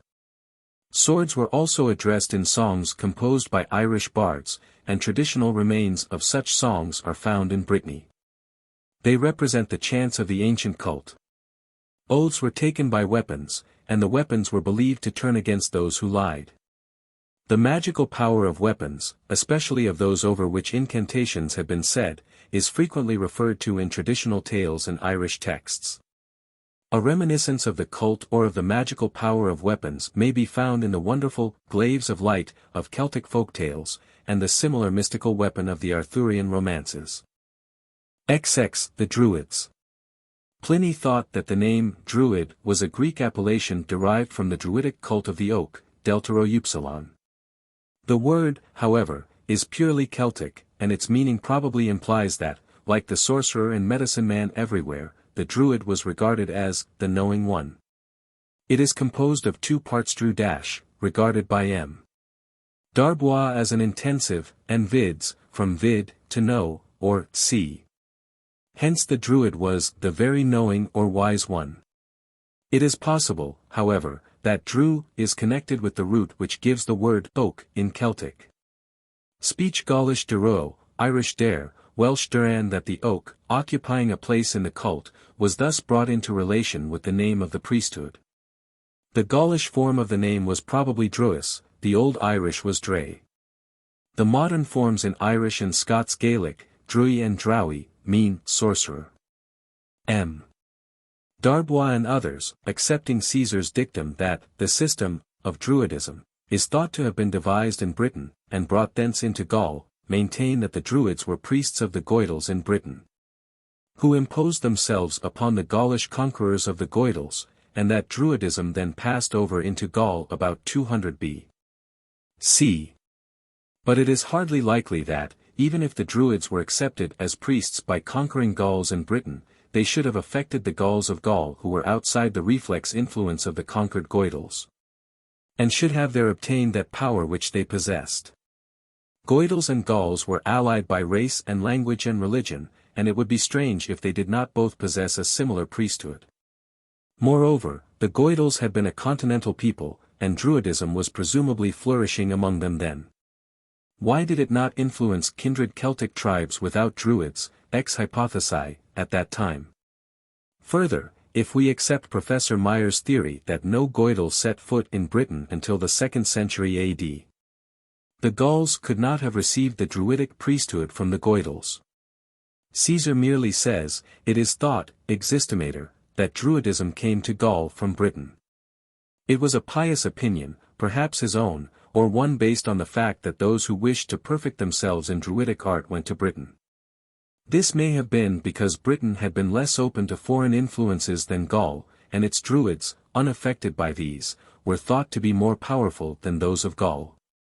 Pliny, on the other hand, seems to think that Druidism passed over into Britain from Gaul.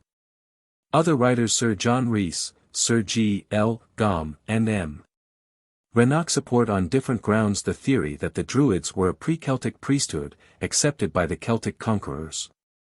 Sir John Rhys thinks that the Druidism of the Aborigines of Gaul and Britain made terms with the Celtic conquerors. It was accepted by the Gauls, but not by the Brythons.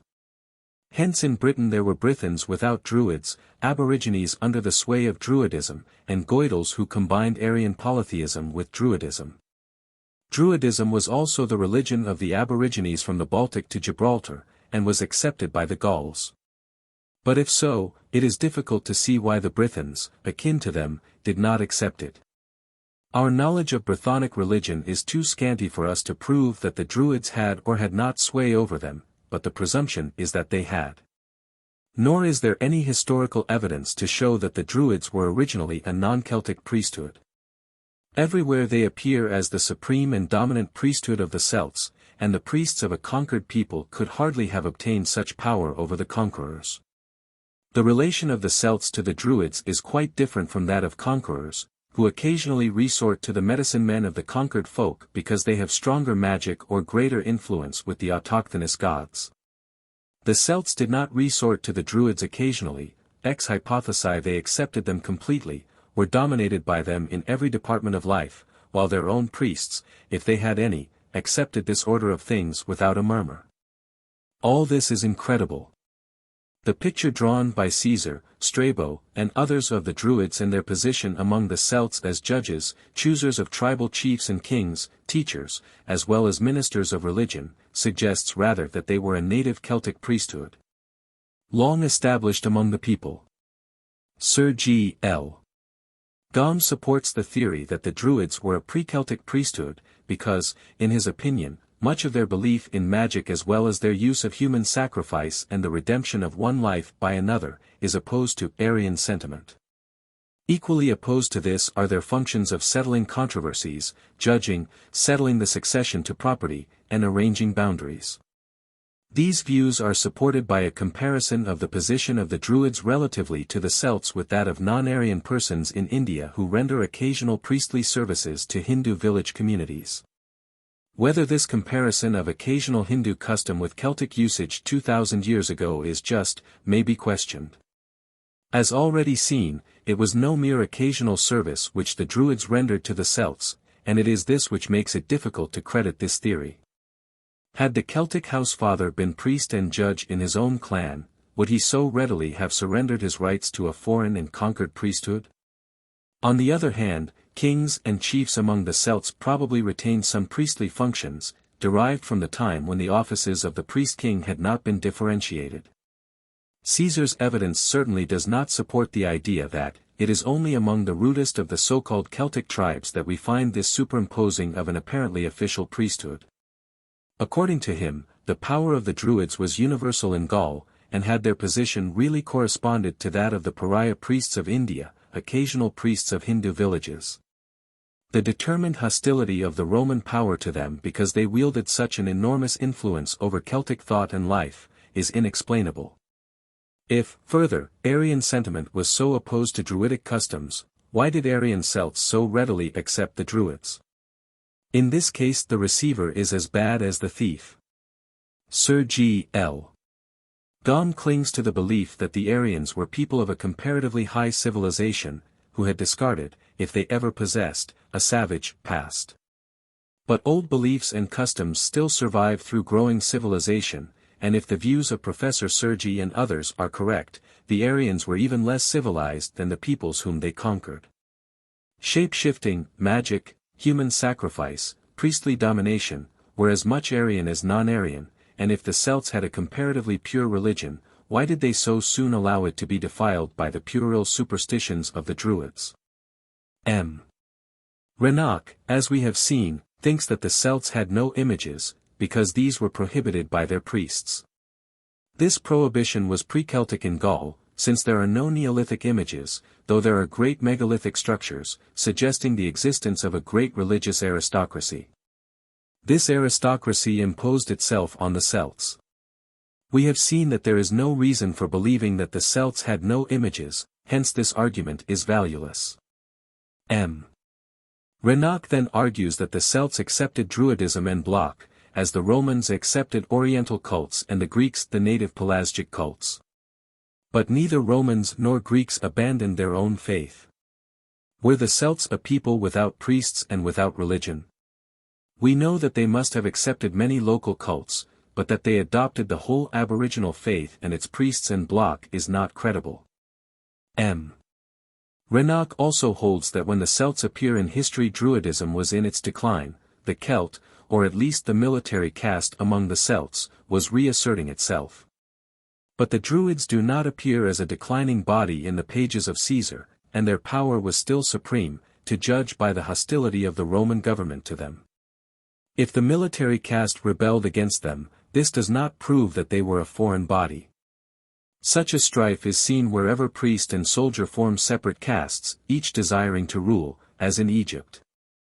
Other writers argue that we do not find Druids existing in the Danube region, in Cisalpine territory, nor in Transalpine Gaul, outside the limits of the region occupied by the Celti. This could only have weight if any of the classical writers had composed a formal treatise on the Druids, showing exactly the regions where they existed. They merely describe Druidism as a general Celtic institution, or as they knew it in Gaul or Britain, and few of them have any personal knowledge of it. There is no reason to believe that Druids did not exist wherever there were Celts. The Druids and Semnothioi of the Celts and Galati, referred to c. 200 BC, were apparently priests of other Celts than those of Gaul, and Celtic groups of Cisalpine Gaul had priests, though these are not formally styled Druids. The argument ex silentio is here of little value, since the references to the Druids are so brief, and it tells equally against their non-Celtic origin, since we do not hear of Druids in Aquitania, a non-Celtic region. The theory of the non-Celtic origin of the Druids assumes that the Celts had no priests, or that these were effaced by the Druids. The Celts had priests called Gutuatri attached to certain temples, their name perhaps meaning, the speakers, those who spoke to the gods. The functions of the Druids were much more general, according to this theory, hence M. Darbois supposes that, before their intrusion, the Celts had no other priests than the Gutuatri. But the probability is that they were a Druidic class, ministers of local sanctuaries, and related to the Druids as the Levites were to the priests of Israel, since the Druids were a composite priesthood with a variety of functions. If the priests and servants of Belinos, described by Ausonius and called by him Edituus Bellini, were Gutuatri, then the latter must have been connected with the Druids, since he says they were of Druidic stock. Lucans, priest of the grove, may have been a Gutuatros, and the priests, sacerdotes, and other ministers, Antistides, of the boy may have been Druids properly so called and Gutuatri. Another class of temple servants may have existed. Names beginning with the name of a god and ending in natos, accustomed to, beloved of, occur in inscriptions, and may denote persons consecrated from their youth to the service of a grove or temple. On the other hand, the names may mean no more than that those bearing them were devoted to the cult of one particular god. Our supposition that the Gutuatri were a class of Druids is supported by classical evidence, which tends to show that the Druids were a great inclusive priesthood with different classes possessing different functions: priestly, prophetic, magical, medical, legal, and poetical. Caesar attributes these to the Druids as a whole, but in other writers they are in part at least in the hands of different classes. Diodorus refers to the Celtic philosophers and theologians, Druids, diviners, and bards, as do also Strabo and Timagenes, Strabo giving the Greek form of the native name for the diviners, omicron tau epsilon iota, the Celtic form being probably Vetus, Irish. Faith. These may have been also poets, since Vetus means both singer and poet, but in all three writers the bards are a fairly distinct class, who sing the deeds of famous men, so Timagenes. Druid and diviner were also closely connected, since the Druids studied nature and moral philosophy, and the diviners were also students of nature, according to Strabo and Timagenes. No sacrifice was complete without a Druid, say Diodorus and Strabo, but both speak of the diviners as concerned with sacrifice. Druids also prophesied as well as diviners, according to Cicero and Tacitus. Finally, Lucan mentions only Druids and bards. Diviners were thus probably a Druidic subclass, standing midway between the Druids proper and the bards, and partaking of some of the functions of both. Pliny speaks of Druids and this race of prophets and doctors, and this suggests that some were priests, some diviners, while some practiced an empiric medical science. On the whole, this agrees with what is met with in Ireland, where the Druids, though appearing in the texts mainly as magicians, were also priests and teachers. Side by side with them were the Fillid, learned poets, composing according to strict rules of art, and higher than the third class, the bards. The Fillid, who may also have been known as Fathi, prophets, were also diviners according to strict rules of augury, while some of these auguries implied a sacrifice. The Druids were also diviners and prophets. When the Druids were overthrown at the coming of Christianity, the Fillid remained as a learned class, probably because they had abandoned all pagan practices, while the bards were reduced to a comparatively low status. M. Darbois supposes that there was rivalry between the Druids and the Fillid, who made common cause with the Christian missionaries, but this is not supported by evidence. The three classes in Gaul Druids, Vates, and bards thus correspond to the three classes in Ireland Druids, Fathi or Fillid, and bards. We may thus conclude that the Druids were a purely Celtic priesthood, belonging both to the Goidelic and Gaulish branches of the Celts. The idea that they were not Celtic is sometimes connected with the supposition that Druidism was something superadded to Celtic religion from without, or that Celtic polytheism was not part of the creed of the Druids, but sanctioned by them. While they had a definite theological system with only a few gods. These are the ideas of writers who see in the Druids an occult and esoteric priesthood. The Druids had grown up pari passu with the growth of the native religion and magic. Where they had become more civilized, as in the south of Gaul, they may have given up many magical practices, but as a class they were addicted to magic, and must have taken part in local cults as well as in those of the greater gods. That they were a philosophic priesthood advocating a pure religion among polytheists is a baseless theory.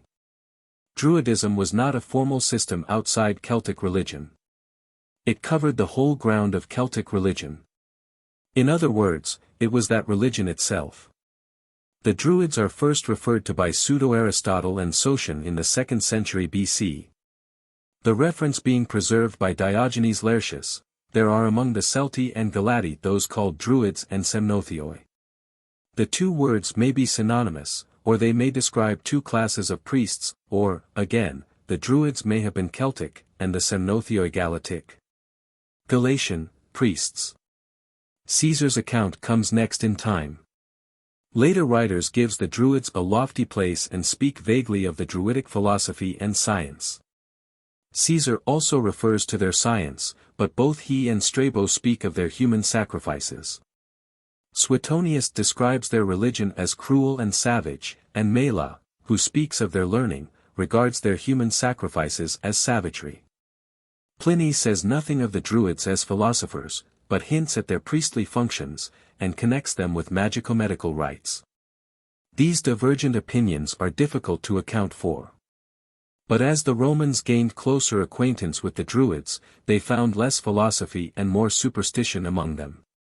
For their cruel rites and hostility to Rome, they sought to suppress them, but this they never would have done had the Druids been esoteric philosophers. It has been thought that Pliny's phrase, Druids and that race of prophets and doctors, signifies that, through Roman persecution, the Druids were reduced to a kind of medicine men. But the phrase rather describes the varied functions of the Druids, as has been seen, nor does it refer to the state to which the repressive edict reduced them, but to that in which it found them. Pliny's information was also limited. The vague idea that the Druids were philosophers was repeated parrot-like by writer after writer, who regarded barbaric races as Rousseau and his school looked upon the noble savage. Roman writers, skeptical of a future life, were fascinated by the idea of a barbaric priesthood teaching the doctrine of immortality in the wilds of Gaul. For this teaching the poet Lucan sang their praises. The Druids probably first impressed Greek and Latin observers by their magic, their organization, and the fact that, like many barbaric priesthoods, but unlike those of Greece and Rome, they taught certain doctrines. Their knowledge was divinely conveyed to them, they speak the language of the gods, hence it was easy to read anything into this teaching. Thus the Druidic legend rapidly grew. On the other hand, modern writers have perhaps exaggerated the force of the classical evidence. When we read of Druidic associations we need not regard these as higher than the organized priesthoods of barbarians. Their doctrine of metempsychosis, if it was really taught, involved no ethical content as in Pythagoreanism. Their astronomy was probably astrological, their knowledge of nature a series of cosmogonic myths and speculations. If a true Druidic philosophy and science had existed, it is strange that it is always mentioned vaguely and that it exerted no influence upon the thought of the time. Classical sentiment also found a connection between the Druidic and Pythagorean systems, the Druids being regarded as conforming to the doctrines and rules of the Greek philosopher. It is not improbable that some Pythagorean doctrines may have reached Gaul, but when we examine the point at which the two systems were supposed to meet, namely, the doctrine of metempsychosis and immortality, upon which the whole idea of this relationship was founded, there is no real resemblance. There are Celtic myths regarding the rebirth of gods and heroes, but the eschatological teaching was apparently this, that the soul was clothed with a body in the other world. There was no doctrine of a series of rebirths on this earth as a punishment for sin. The Druidic teaching of a bodily immortality was mistakenly assumed to be the same as the Pythagorean doctrine of the soul reincarnated in body after body. Other points of resemblance were then discovered.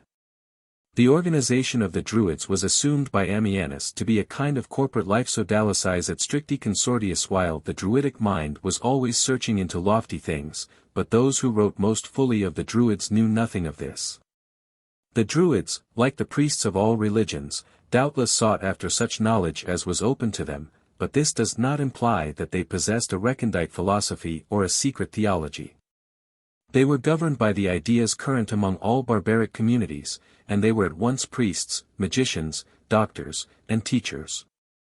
They would not allow their sacred hymns to be written down, but taught them in secret, as is usual wherever the success of hymn or prayer depends upon the right use of the words and the secrecy observed in imparting them to others. Their ritual, as far as is known to us, differs but little from that of other barbarian folk, and it included human sacrifice and divination with the victim's body. They excluded the guilty from a share in the cult, the usual punishment meted out to the taboo breaker in all primitive societies. The idea that the Druids taught a secret doctrine, monotheism, pantheism, or the like is unsupported by evidence. Doubtless they communicated secrets to the initiated, as is done in barbaric mysteries everywhere, but these secrets consist of magic and mythic formulae, the exhibition of sacra, and some teaching about the gods or about moral duties. These are kept secret, not because they are abstract doctrines, but because they would lose their value and because the gods would be angry if they were made too common. If the Druids taught religious and moral matters secretly, these were probably no more than an extension of the threefold maxim inculcated by them according to Diogenes Laertius, to worship the gods, to do no evil, and to exercise courage. To this would be added cosmogonic myths and speculations, and magic and religious formulae.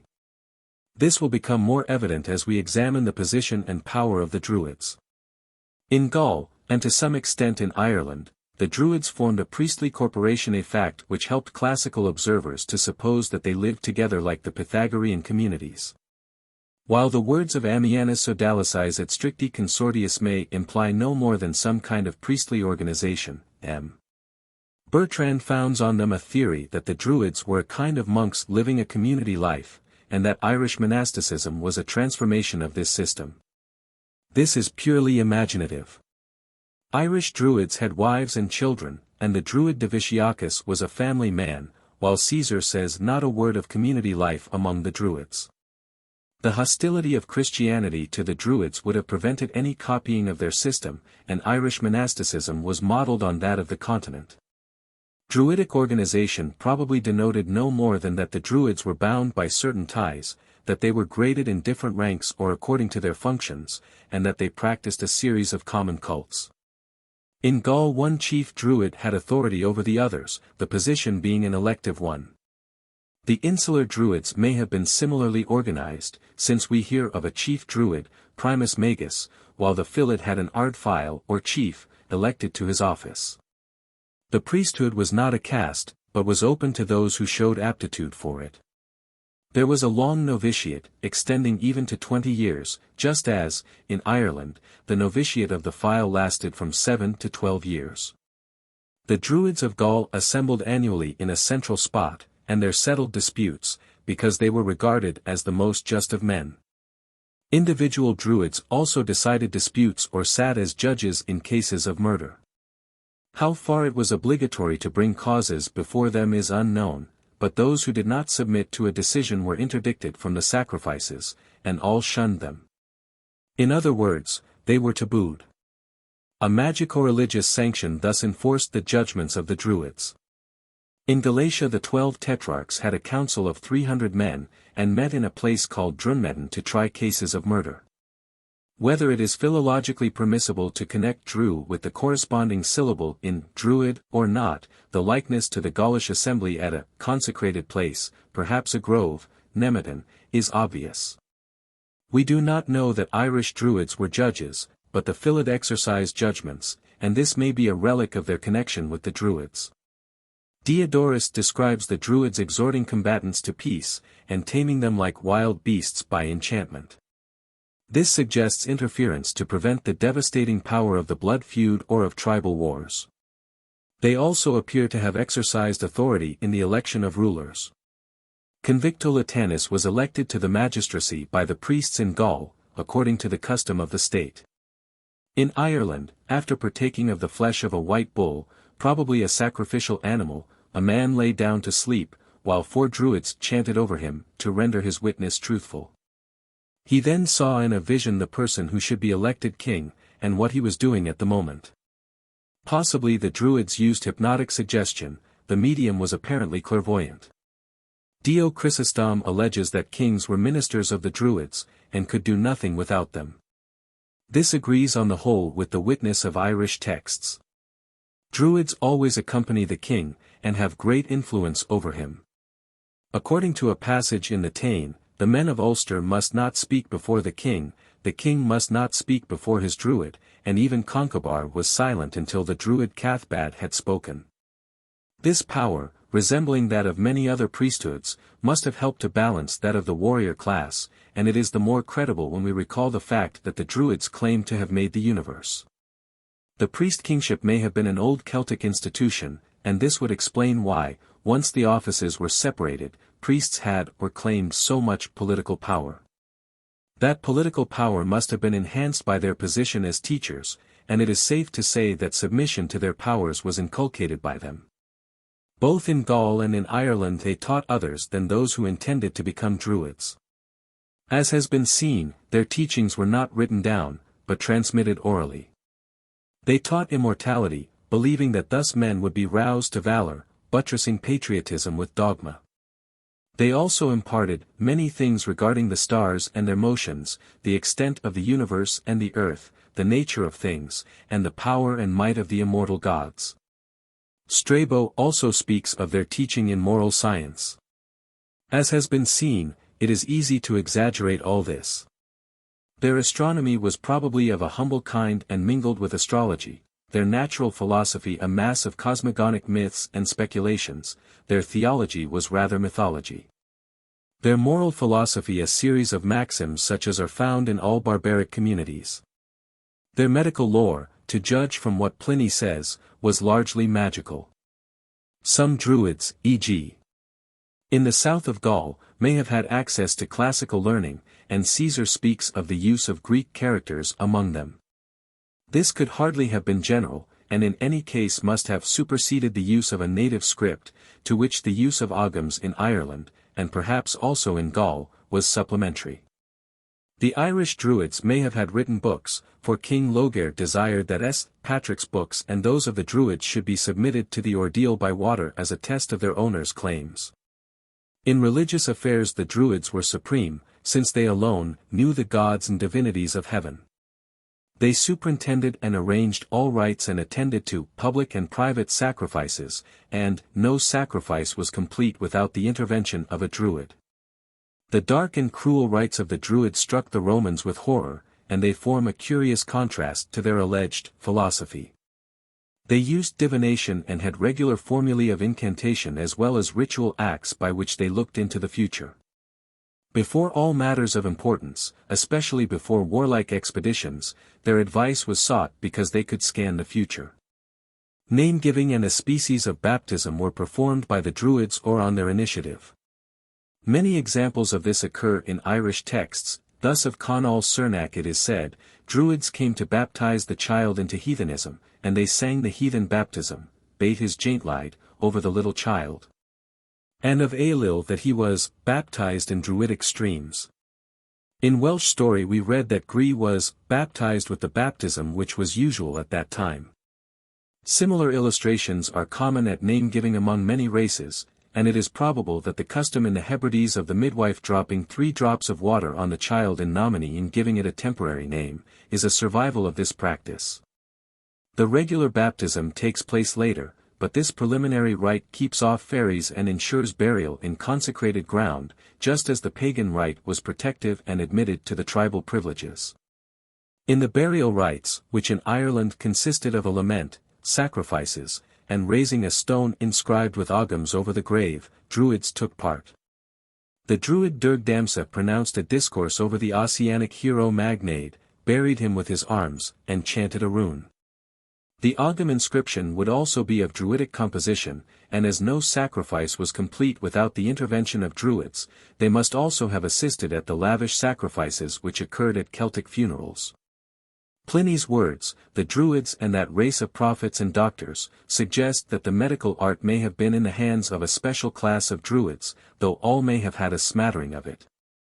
It was mainly concerned with the use of herbs, and was mixed up with magical rites, which may have been regarded as of more importance than the actual medicines used. In Ireland Druids also practiced the healing art.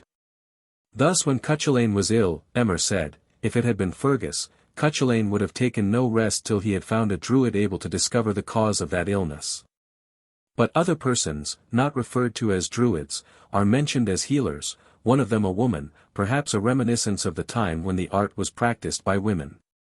These healers may, however, have been attached to the Druidic corporation in much the same way as were the bards. Still more important were the magical powers of the Druids giving or withholding sunshine or rain, causing storms, making women and cattle fruitful, using spells, rhyming to death, exercising shape-shifting and invisibility. And producing a magic sleep, possibly hypnotic. They were also in request as poisoners. Since the Gauls went to Britain to perfect themselves in Druidic science, it is possible that the insular Druids were more devoted to magic than those of Gaul, but since the latter are said to have tamed the people as wild beasts are tamed, it is obvious that this refers to their powers as magicians rather than to any recondite philosophy possessed by them. Yet they were clear-sighted enough to use every means by which they might gain political power, and some of them may have been open to the influence of classical learning even before the Roman invasion. In the next chapter the magic of the Druids will be described in detail. The Druids, both in Gaul, at the mistletoe rite, and in Ireland, were dressed in white, but Strabo speaks of their scarlet and gold-embroidered robes, their golden necklets and bracelets. Again, the chief Druid of the King of Erin wore a colored cloak and had earrings of gold, and in another instance a Druid wears a bull's hide and a white-speckled bird headpiece with fluttering wings. There was also some special tonsure used by the Druids, which may have denoted servitude to the gods, as it was customary for a warrior to vow his hair to a divinity if victory was granted him. Similarly the Druids' hair would be presented to the gods, and the tonsure would mark their minister. Some writers have tried to draw a distinction between the Druids of Gaul and of Ireland, especially in the matter of their priestly functions. But, while a few passages in Irish texts do suggest that the Irish Druids were priests taking part in sacrifices, etc., nearly all passages relating to cult or ritual seem to have been deliberately suppressed. Hence the Druids appear rather as magicians, a natural result, since, once the people became Christian, the priestly character of the Druids would tend to be lost sight of. Like the Druids of Gaul, they were teachers and took part in political affairs, and this shows that they were more than mere magicians. In Irish texts the word Druid is somewhat loosely used and is applied to kings and poets, perhaps because they had been pupils of the Druids. But it is impossible to doubt that the Druids in Ireland fulfilled functions of a public priesthood. They appear in connection with all the colonies which came to Erin, the annalists regarding the priests or medicine men of different races as Druids, through lack of historic perspective. But one fact shows that they were priests of the Celtic religion in Ireland. The Euhemerized Tuatha Dé Danann are masters of Druidic lore. Thus both the gods and the priests who served them were confused by later writers.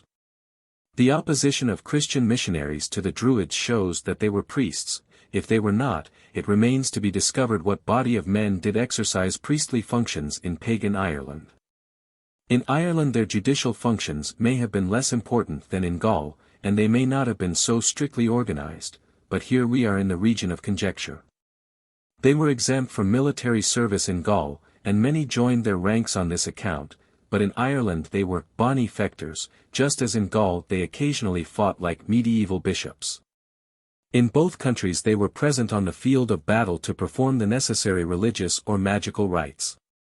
Since the Druids were an organized priesthood, with powers of teaching and of magic implicitly believed in by the folk, possessing the key of the other world, and dominating the whole field of religion, it is easy to see how much veneration must have been paid them. Connoting this with the influence of the Roman Church in Celtic regions and the power of the Protestant minister in the Highlands and in Wales, some have thought that there is an innate tendency in the Celt to be priest-ridden. If this be true, we can only say, the people wish to have it so, and the priests pagan, papist, or Protestant bear rule through their means.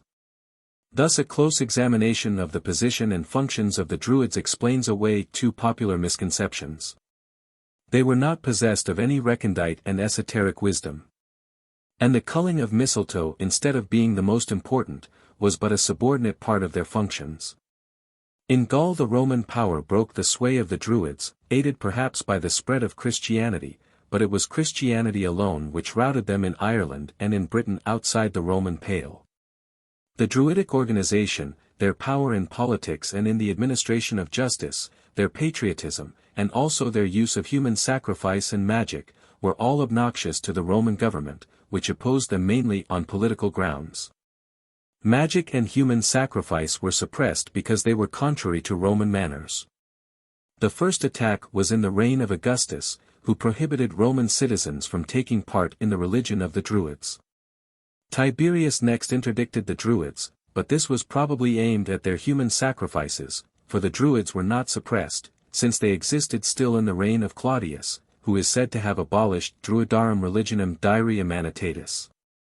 The earlier legislation was ineffective, that of Claudius was more thorough, but it, too, was probably aimed mainly at human sacrifice and magic, since Aurelius Victor limits it to the notorious superstitions of the Druids. It did not abolish the native religion, as is proved by the numerous inscriptions to Celtic gods, and by the fact that, as Meli informs us, human victims were still offered symbolically, while the Druids were still active some years later. A parallel is found in the British abolition of suttee in India, while permitting the native religion to flourish. Probably more effective was the policy begun by Augustus. Magistrates were inaugurated and acted as judges, thus ousting the Druids, and native deities and native ritual were assimilated to those of Rome. Celtic religion was Romanist, and if the Druids retained priestly functions, it could only be by their becoming Romanist also. Perhaps the new state religion in Gaul simply ignored them. The annual assembly of deputies at Lugudunum round the altar of Rome and Augustus had a religious character, and was intended to rival and to supersede the annual gathering of the Druids. The deputies elected a flamen of the province who had surveillance of the cult, and there were also flamens for each city. Thus the power of the Druids in politics, law, and religion was quietly undermined, while Rome also struck a blow at their position as teachers by establishing schools throughout Gaul. M. Darbois maintains that, as a result of persecution, the Druids retired to the depths of the forests, and continued to teach there in secret those who despised the new learning of Rome, basing his opinion on passages of Lucan and Macculloch, both writing a little after the promulgation of the laws. But neither Lucan nor Macculloch refer to an existing state of things, and do not intend their readers to suppose that the Druids fled to woods and caverns. Lucan speaks of them dwelling in woods, i.e. their sacred groves, and resuming their rites after Caesar's conquest, not after the later edicts, and he does not speak of the Druids teaching there. Macculloch seems to be echoing Caesar's account of the 20 years novitiate, but adds to it that the teaching was given in secret, confusing it, however, with that given to others than candidates for the priesthood. Thus he says, Docent multa nobilissimos gentis clam et geo vicinis annis aut in spicu aut in obditis saltibus, but there is not the slightest evidence that this secrecy was the result of the edicts. Moreover, the attenuated sacrificial rites which he describes were evidently practiced quite openly. Probably some Druids continued their teaching in their secret and sacred haunts, but it is unlikely that noble Gauls would resort to them when Greco-Roman culture was now open to them in the schools, where they are found receiving instruction in 21a. D. Most of the Druids probably succumbed to the new order of things. Some continued the old rites in a modified manner as long as they could obtain worshippers. Others, more fanatical, would suffer from the law when they could not evade its grasp. Some of these revolted against Rome after Nero's death, and it was perhaps to this class that those Druids belonged who prophesied the world empire of the Celts in 70 AD. The fact that Druids existed at this date shows that the proscription had not been complete. But the complete Romanising of Gaul took away their occupation, though even in the 4th century men still boasted of their Druidic descent. The insular Druids opposed the legions in southern Britain, and in Mona in 62 AD they made a last stand with the warriors against the Romans, gesticulating and praying to the gods. But with the establishment of Roman power in Britain their fate must have resembled that of the Druids of Gaul. A recrudescence of Druidism is found, however, in the presence of Magi, Druids, with Vortigern after the Roman withdrawal. Outside the Roman Pale the Druids were still rampant and practiced their rites as before, according to Pliny. Much later, in the 6th century, they opposed Christian missionaries in Scotland, just as in Ireland they opposed S. Patrick and his monks who combated the hard-hearted Druids. Finally, Christianity was victorious and the powers of the Druids passed in large measure to the Christian clergy or remained to some extent with the Philid. In popular belief the clerics had prevailed less by the persuasive power of the gospel, than by successfully rivaling the magic of the Druids. Classical writers speak of Dryads or Druidesses in the 3rd century. One of them predicted his approaching death to Alexander Severus, another promised the empire to Diocletian, others were consulted by Aurelian. Thus they were divineresses, rather than priestesses, and their name may be the result of misconception, unless they assumed it when Druids no longer existed as a class. In Ireland there were divineresses Banfilid or Banfathi, probably a distinct class with prophetic powers. Kings are warned against Pythonesses, as well as Druids, and Dr. Joyce thinks these were Druidesses. S. Patrick also armed himself against the spells of women and of Druids. Women in Ireland had a knowledge of futurity, according to Solinus, and the women who took part with the Druids like Furies at Mona, may have been divineresses. In Ireland it is possible that such women were called Druidesses, since the word Bandrui is met with, the women so called being also styled Banfili. While the fact that they belong to the class of the Philid brings them into connection with the Druids. But Bandrui may have been applied to women with priestly functions, such as certainly existed in Ireland e.g. the virgin guardians of sacred fires, to whose functions Christian nuns succeeded. We know also that the British Queen Boudica exercised priestly functions, and such priestesses, apart from the Dryads, existed among the continental Celts. Inscriptions at all speak of an Antistida Dei, and at Loprugnan of a Flaminica sacerdos of the goddess Thucales. These were servants of a goddess like the priestess of the Celtic Artemis in Galatia, in whose family the priesthood was hereditary. The virgins called Galazzini, who practiced divination and magic in the Isle of Senna, were priestesses of a Gaulish god, and some of the women who were possessed by Dionysus and practiced an orgiastic cult on an island in the Loire were probably of the same kind. They were priestesses of some magico-religious cult practiced by women, like the guardians of the sacred fire in Ireland, which was taboo to men. M.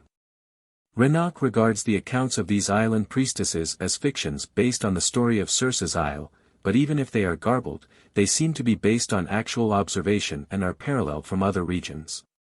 The existence of such priestesses and divineresses over the Celtic area is to be explained by our hypothesis that many Celtic divinities were at first female and served by women, who were possessed of the tribal lore. Later, men assumed their functions, and hence arose the great priesthoods, but conservatism sporadically retained such female cults and priestesses, some goddesses being still served by women, the Galatian Artemis, or the goddesses of Gaul, with their female servants. Time also brought its revenges, for when paganism passed away, much of its folk ritual and magic remained, practiced by wise women or witches, who for generations had as much power over ignorant minds as the Christian priesthood. The fact that Caesar and Tacitus speak of Germanic but not of Celtic priestesses, can hardly, in face of these scattered notices, be taken as a proof that women had no priestly role in Celtic religion. If they had not, that religion would be unique in the world's history. 21. Magic. The Celts, like all other races, were devoted to magical practices, many of which could be used by anyone, though, on the whole, they were in the hands of the Druids, who in many aspects were little higher than the shamans of barbaric tribes. But similar magical rites were also attributed to the gods, and it is probably for this reason that the Tuatha Dé Danann and many of the divinities who appear in the Mabinogion are described as magicians. Kings are also spoken of as wizards, perhaps a reminiscence of the powers of the priest-king. But since many of the primitive cults had been in the hands of women, and as these cults implied a large use of magic, they may have been the earliest wielders of magic, though, with increasing civilization, men took their place as magicians. Still side by side with the magic-wielding Druids, there were classes of women who also dealt in magic, as we have seen. Their powers were feared, even by S. Patrick, who classes the spells of women along with those of Druids, and, in a mythic tale, by the father of Conla, who, when the youth was fascinated by a goddess, feared that he would be taken by the spells of women, Bric de Ban. In other tales women perform all such magical actions as are elsewhere ascribed to Druids. And after the Druids had passed away, precisely similar actions, power over the weather, the use of incantations and amulets, shape-shifting and invisibility, etc., were, and still are in remote Celtic regions, ascribed to witches.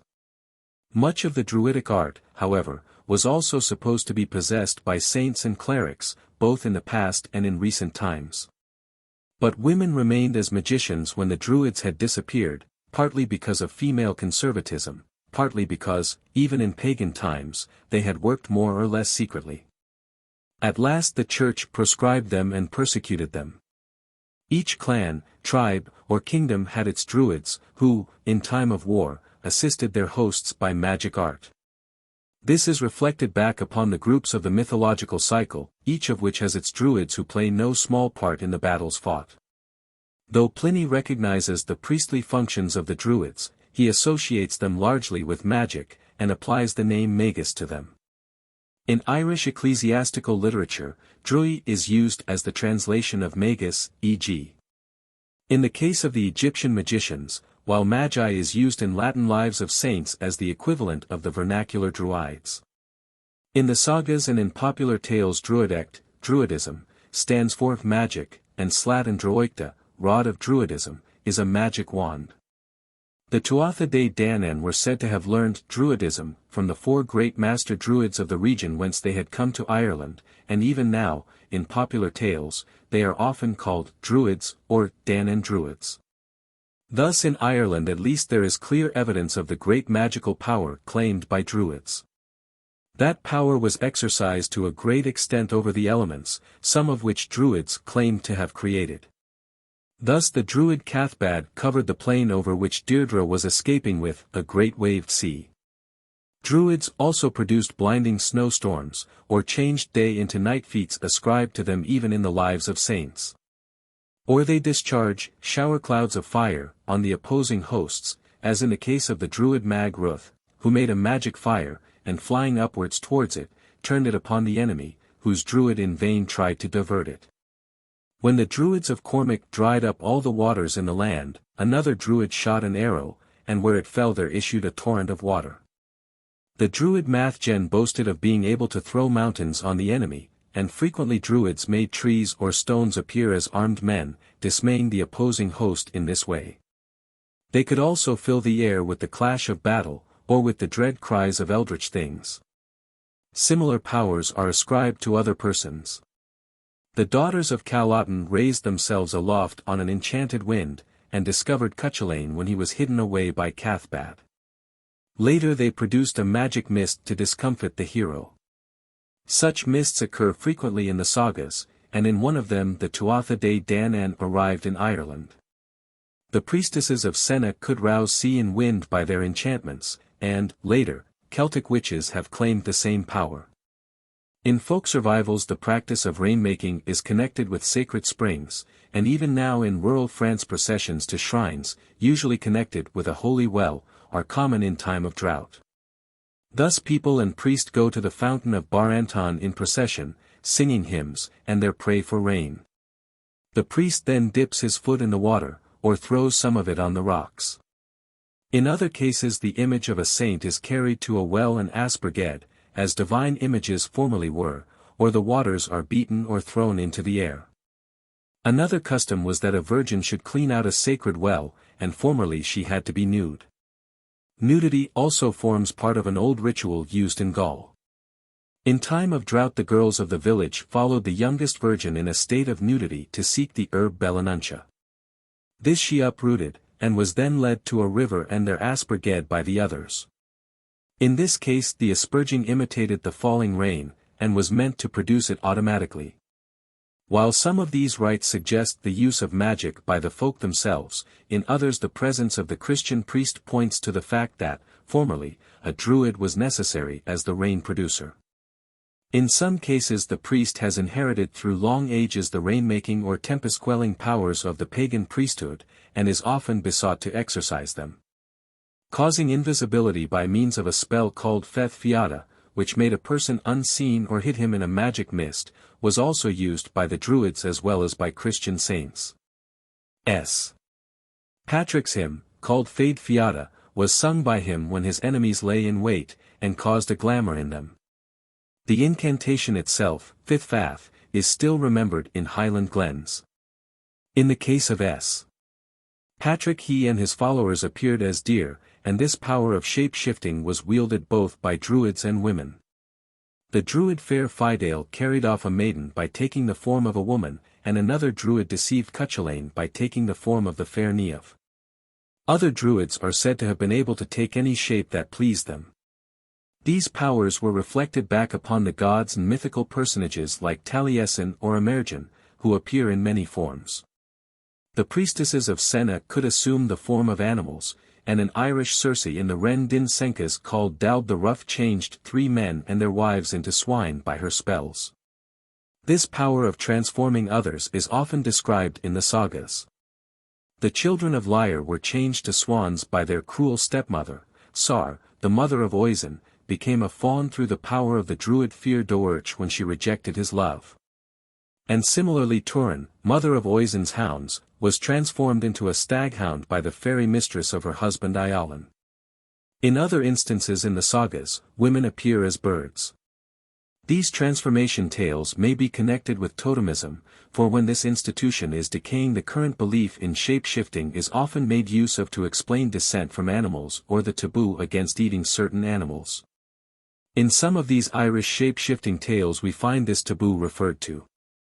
Thus, when the children of Lyre were turned into swans, it was proclaimed that no one should kill a swan. The reason of an existing taboo seemed to be sufficiently explained when it was told that certain human beings had become swans.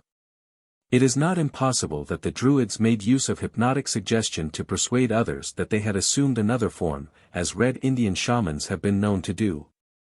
Or even hallucinated others into the belief that their own form had been changed. By a drink of oblivion, Druids and other persons could make one forget even the most dearly beloved. Thus Cúchulainn was made to forget Fand, and his wife Emer to forget her jealousy. This is a reminiscence of potent drinks brewed from herbs which caused hallucinations, e.g. that of the change of shape. In other cases they were of a narcotic nature and caused a deep sleep, an instance being the draught given by Grain to Fionn and his men. Again, the Druidic sleep is suggestive of hypnotism, practiced in distant ages and also by present-day savages. When Bod suspected his daughter of lying, he cast her into a Druidic sleep, in which she revealed her wickedness. In other cases spells are cast upon persons so that they are hallucinated, or are rendered motionless, or, by the sleight of hand of soothsayers, maidens lose their chastity without knowing it. These point to knowledge of hypnotic methods of suggestion. Or, again, a spectral army is opposed to an enemy's force to whom it is an hallucinatory appearance, perhaps an exaggeration of natural hypnotic powers. Druids also made a hedge, the Erbi Droad, round an army, perhaps circumambulating it and saying spells so that the attacking force might not break through. If anyone could leap this hedge, the spell was broken, but he lost his life. This was done at the Battle of Culdrem, at which Columba was present and aided the heroic leaper with his prayers. A primitive piece of sympathetic magic used still by savages is recorded in the Ren Din Senkas. In this story one man says spells over his spear and hurls it into his opponent's shadow, so that he falls dead. Equally primitive is the Druidic sending a wisp of straw over which the Druid sang spells and flung it into his victim's face, so that he became mad. A similar method is used by the Eskimo Angkok. All madness was generally ascribed to such a sending. Several of these instances have shown the use of spells, and the Druid was believed to possess powerful incantations to discomfit an enemy or to produce other magical results. A special posture was adopted, standing on one leg, with one arm outstretched and one eye closed, perhaps to concentrate the force of the spell, but the power lay mainly in the spoken words, as we have seen in discussing Celtic formulae of prayer. Such spells were also used by the Philid, or poets, since most primitive poetry has a magical aspect. Part of the training of the bard consisted in learning traditional incantations, which, used with due ritual, produced the magic result. Some of these incantations have already come before our notice, and probably some of the verses which Caesar says the Druids would not commit to writing were of the nature of spells. The virtue of the spell lay in the spoken formula, usually introducing the name of a god or spirit, later a saint, in order to procure his intervention, through the power inherent in the name. Other charms recount an effect already produced, and this, through mimetic magic, is supposed to cause its repetition.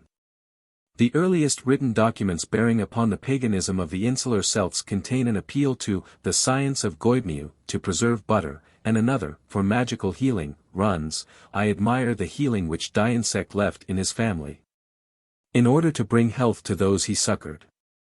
These are found in an 8th or 9th century MS, and, with their appeal to pagan gods, were evidently used in Christian times. Most Druidic magic was accompanied by a spell transformation, invisibility, power over the elements, and the discovery of hidden persons or things. In other cases spells were used in medicine or for healing wounds. Thus the Tuatha Dé Danann told the Fomorians that they need not oppose them, because their Druids would restore the slain to life, and when Cúchulainn was wounded we hear less of medicines than of incantations used to stanch his blood. In other cases the Druid could remove barrenness by spells. The survival of the belief in spells among modern Celtic peoples is a convincing proof of their use in pagan times, and throws light upon their nature. In Brittany they are handed down in certain families, and are carefully guarded from the knowledge of others. The names of saints instead of the old gods are found in them, but in some cases diseases are addressed as personal beings. In the Highlands similar charms are found, and are often handed down from male to female, and from female to male. They are also in common use in Ireland. Besides healing diseases, such charms are supposed to cause fertility or bring good luck, or even to transfer the property of others to the reciter, or, in the case of darker magic, to cause death or disease. In Ireland, sorcerers could rhyme either a man or beast to death, and this recalls the power of satire in the mouth of file or druid. It raised blotches on the face of the victim, or even caused his death. Among primitive races, powerful internal emotion affects the body in curious ways, and in this traditional power of the satire or rhyme, we have probably an exaggerated reference to actual fact. In other cases, the curse of satire affected nature, causing seas and rivers to sink back. The satires made by the bards of Gaul, referred to by Diodorus, may have been believed to possess similar powers. Contrariwise, the Filled, on uttering an unjust judgment, found their faces covered with blotches. A magical sleep is often caused by music in the sagas, e.g., by the harp of Dagda, or by the branch carried by visitants from Elysium. Many fairy lullabies for producing sleep are even now extant in Ireland and the Highlands. As music forms a part of all primitive religion, its soothing powers would easily be magnified. In orgiastic rites it caused varying emotions until the singer and dancer fell into a deep slumber, and the tales of those who joined in a fairy dance and fell asleep, awaking to find that many years had passed, are mythic extensions of the power of music in such orgiastic cults. The music of the Filled had similar powers to that of Dagda's harp, producing laughter, tears, and a delicious slumber, and Celtic folktales abound in similar instances of the magic charm of music. We now turn to the use of amulets among the Celts. Some of these were symbolic and intended to bring the wearer under the protection of the god whom they symbolized. As has been seen, a Celtic god had as his symbol a wheel, probably representing the sun, and numerous small wool discs made of different materials have been found in Gaul and Britain. These were evidently worn as amulets, while in other cases they were offered to river divinities, since many are met within river beds or fords. Their use as protective amulets is shown by a stele representing a person wearing a necklace to which is attached one of these wheels.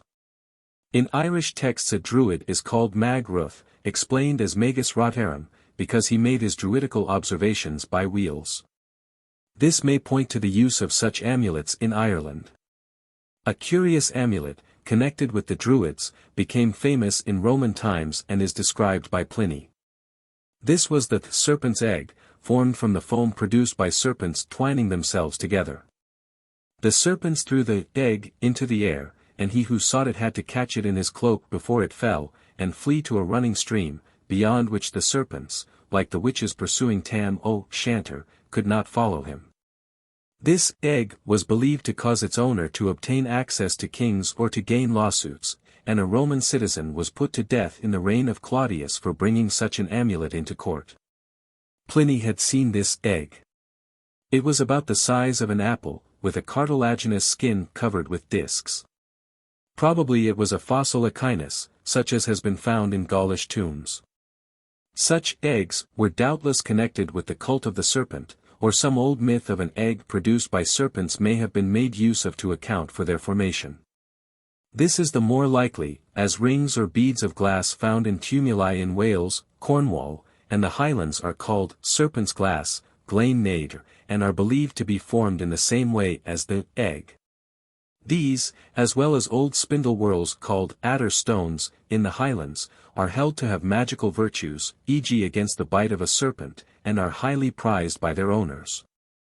Pliny speaks also of the Celtic belief in the magical virtues of coral, either worn as an amulet or taken in powder as a medicine, while it has been proved that the Celts during a limited period of their history placed it on weapons and utensils. Doubtless as an amulet. Other amulets, white marble balls, quartz pebbles, models of the tooth of the boar, or pieces of amber, have been found buried with the dead. Little figures of the boar, the horse, and the bull, with a ring for suspending them to a necklet, were worn as amulets or images of these divine animals, and phallic amulets were also worn, perhaps as a protection against the evil eye. A cult of stones was probably connected with the belief in the magical power of certain stones, like the Lia Fail, which shrieked aloud when Conn knocked against it. His Druids explained that the number of the shrieks equaled the number of his descendants who should be kings of Erin. This is an etiological myth accounting for the use of this fetish stone at coronations.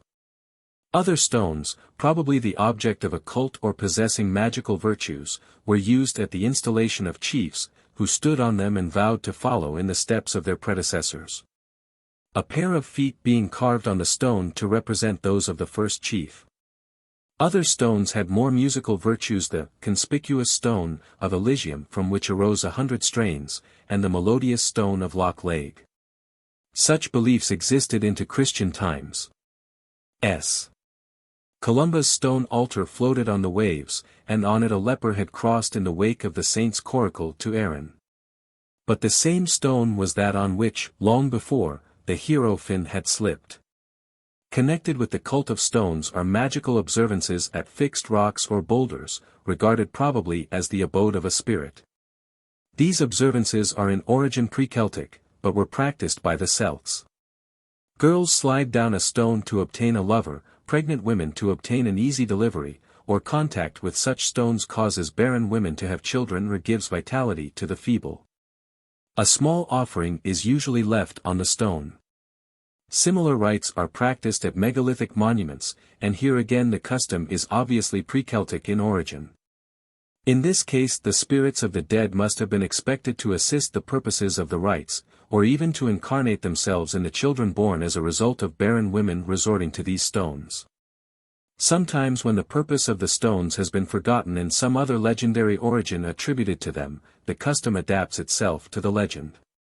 In Ireland many dolmens are known, not as places of sepulture, but as Dermot and Grain's beds, the places where these eloping lovers slept.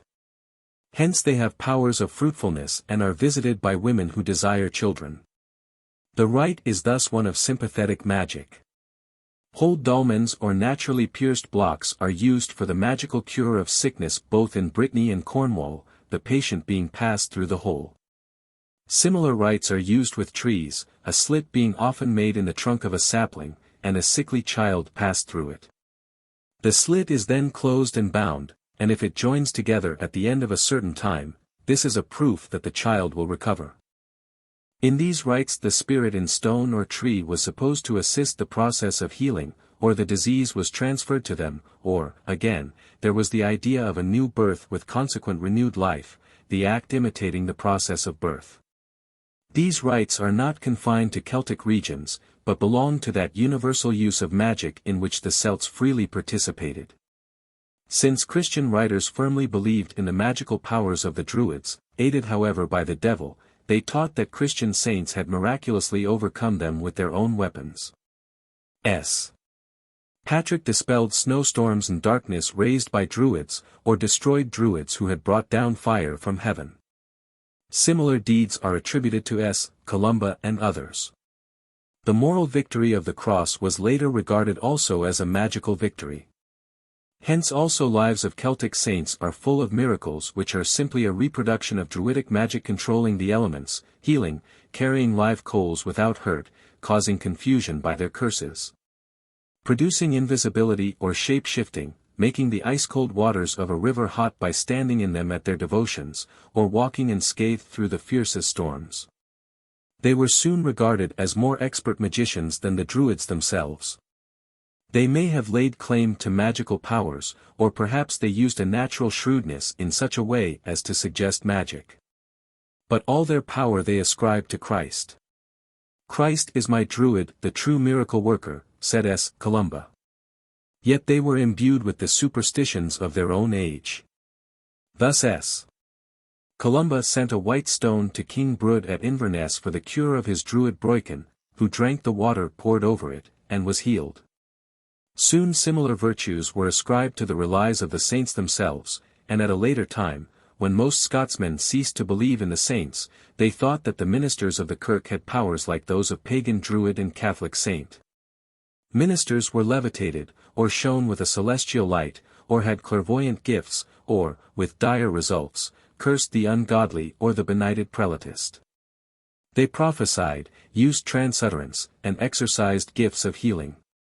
Angels ministered to them, as when Samuel Rutherford, having fallen into a well when a child, was pulled out by an angel. The substratum of primitive belief survives all changes of creed, and the folk impartially attributed magical powers to pagan Druid, Celtic saints, old crones and witches, and Presbyterian ministers. XXII, the state of the dead. Among all the problems with which man has busied himself, none so appeals to his hopes and fears as that of the future life. Is there a farther shore, and if so, shall we reach it? Few races, if any, have doubted the existence of a future state, but their conceptions of it have differed greatly. But of all the races of antiquity, outside Egypt, the Celts seem to have cherished the most ardent belief in the world beyond the grave, and to have been preoccupied with its joys. Their belief, so far as we know it, was extremely vivid, and its chief characteristic was life in the body after death, in another region. This, coupled with the fact that it was taught as a doctrine by the Druids, made it the admiration of classical onlookers. But besides this belief there was another, derived from the ideas of a distant past, that the dead lived on in the grave, the two conceptions being connected. And there may also have been a certain degree of belief in transmigration. Although the Celts believed that the soul could exist apart from the body, there seems to be no evidence that they believed in a future existence of the soul as a shade. This belief is certainly found in some late Welsh poems, where the ghosts are described as wandering in the Caledonian forest, but these can hardly be made use of as evidence for the old pagan doctrine. The evidence for the latter may be gathered from classical observers, from archaeology, and from Irish texts. Caesar writes, "The Druids in particular wished to impress this on them, that souls do not perish, but pass from one to another, ab aliis. Ad alios, after death, and by this chiefly they think to incite men to valor, the fear of death being overlooked." Later he adds, that at funerals all things which had been dear to the dead man, even living creatures, were thrown on the funeral pyre, and shortly before his time slaves and beloved clients were also consumed. Diodorus says, "Among them the doctrine of Pythagoras prevailed that the souls of men were immortal, and after completing their term of existence they live again, the soul passing into another body." Hence at the burial of the dead some threw letters addressed to dead relatives on the funeral pile, believing that the dead would read them in the next world. Valerius Maximus writes, "They would fain make us believe that the souls of men are immortal. I would be tempted to call these breeches-wearing folk fools, if their doctrine were not the same as that of the mantle-clad Pythagoras." He also speaks of money lent which would be repaid in the next world, because men's souls are immortal. These passages are generally taken to mean that the Celts believed simply in transmigration of the Pythagorean type. Possibly all these writers cite one common original, but Caesar makes no reference to Pythagoras. A comparison with the Pythagorean doctrine shows that the Celtic belief differed materially from it. According to the former, men's souls entered new bodies, even those of animals, in this world, and as an expiation. There is nothing of this in the Celtic doctrine. The new body is not a prison house of the soul in which it must expiate its former sins, and the soul receives it not in this world but in another. The real point of connection was the insistence of both upon immortality, the Druids teaching that it was bodily immortality. Their doctrine no more taught transmigration than does the Christian doctrine of the resurrection. Roman writers, aware that Pythagoras taught immortality via a series of transmigrations, and that the Druids taught a doctrine of bodily immortality, may have thought that the receiving of a new body meant transmigration. Themselves skeptical of a future life or believing in a traditional gloomy Hades, they were bound to be struck with the vigor of the Celtic doctrine and its effects upon conduct. The only thing like it of which they knew was the Pythagorean doctrine. Looked at in this light, Caesar's words need not convey the idea of transmigration, and it is possible that he mistranslated some Greek original. Had these writers meant that the Druids taught transmigration, they could hardly have added the passages regarding debts being paid in the other world, or letters conveyed there by the dead, or human sacrifices to benefit the dead there. These also preclude the idea of a mere immortality of the soul. The dead Celt continued to be the person he had been, and it may have been that not a new body, but the old body glorified, was tenanted by his soul beyond the grave. This bodily immortality in a region where life went on as on this earth, but under happier conditions, would then be like the Vedic teaching that the soul, after the burning of the body, went to the heaven of Yama, and there received its body complete and glorified. The two conceptions, Hindu and Celtic, may have sprung from early Aryan belief. This Celtic doctrine appears more clearly from what Lucan says of the Druidic teaching. From you we learn that the bourne of man's existence is not the silent halls of Erebus, in another world, or region, in Orb Elio, the spirit animates the members. Death, if your lore be true, is but the center of a long life. For this reason, he adds, the Celtic warrior had no fear of death. Thus Lucan conceived the Druidic doctrine to be one of bodily immortality in another region. That region was not a gloomy state. Rather it resembled the Egyptian Elu with its rich and varied existence. Classical writers, of course, may have known of what appears to have been a sporadic Celtic idea, derived from old beliefs, that the soul might take the form of an animal, but this was not the Druidic teaching. Again, if the Gauls, like the Irish, had myths telling of the rebirth of gods or semi-divine beings, these may have been misinterpreted by those writers and regarded as eschatological. But such myths do not concern mortals. Other writers, Timagenes, Strabo, and Mela, speak only of the immortality of the soul, but their testimony is probably not at variance with that of Lucan, since Mela appears to copy Caesar, and speaks of accounts and debts being passed on to the next world. This theory of a bodily immortality is supported by the Irish sagas, in which ghosts, in our sense of the word, do not exist. The dead who return are not spectres, but are fully clothed upon with a body.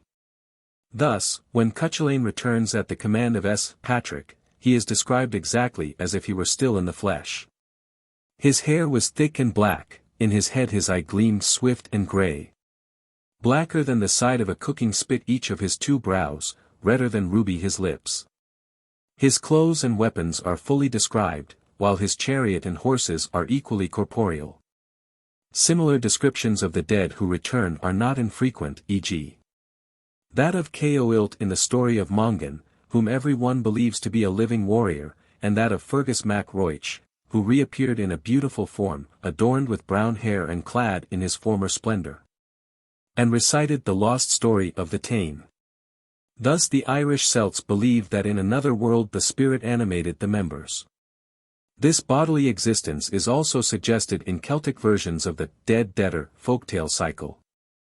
Generally an animal in whose shape a dead man helps his benefactor is found in other European versions, but in the Celtic stories not an animal but the dead man himself appears as a living person in corporeal form.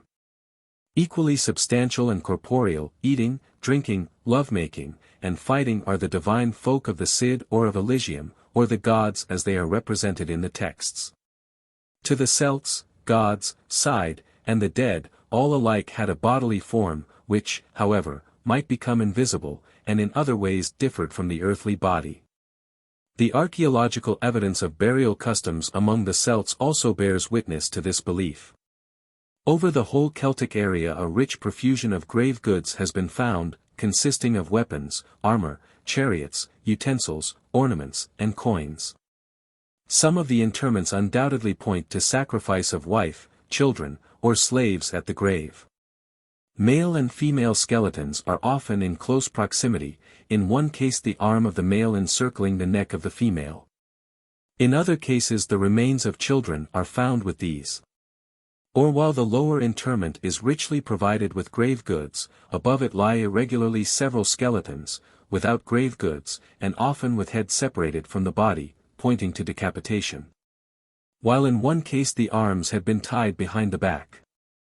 All this suggests, taken in connection with classical evidence regarding burial customs, that the future life was life in the body, and that it was a replica of this life, with the same affections, needs, and energies.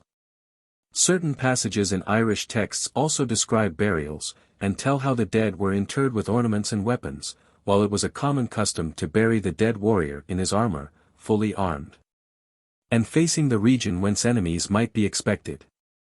Thus he was a perpetual menace to them and prevented their attack. Possibly this belief may account for the elevated position of many tumuli. Animals were also sacrificed. Hostages were buried alive with fiacre, according to one text, and the wives of heroes sometimes expressed their desire to be buried along with their dead husbands. The idea that the body as well as the soul was immortal was probably linked on to a very primitive belief regarding the dead, and one shared by many peoples, that they lived on in the grave.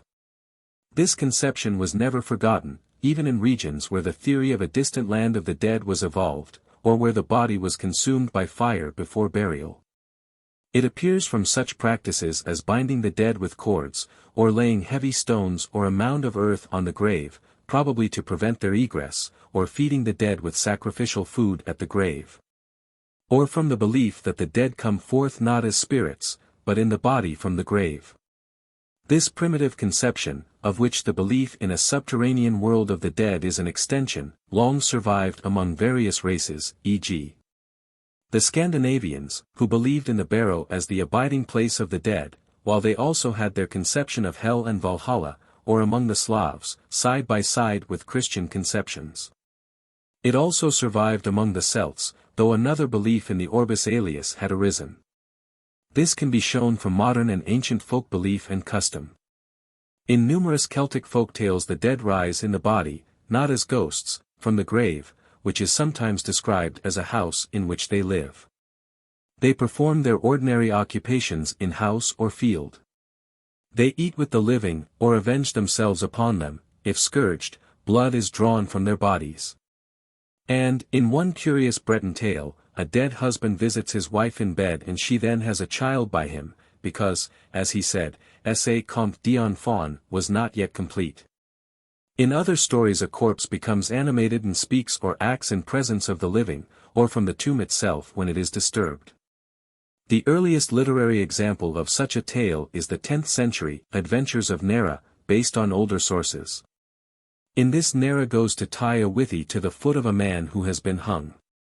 The corpse begs a drink, and then forces Nera to carry him to a house, where he kills 2 sleepers. All such stories, showing as they do that a corpse is really living, must in essence be of great antiquity.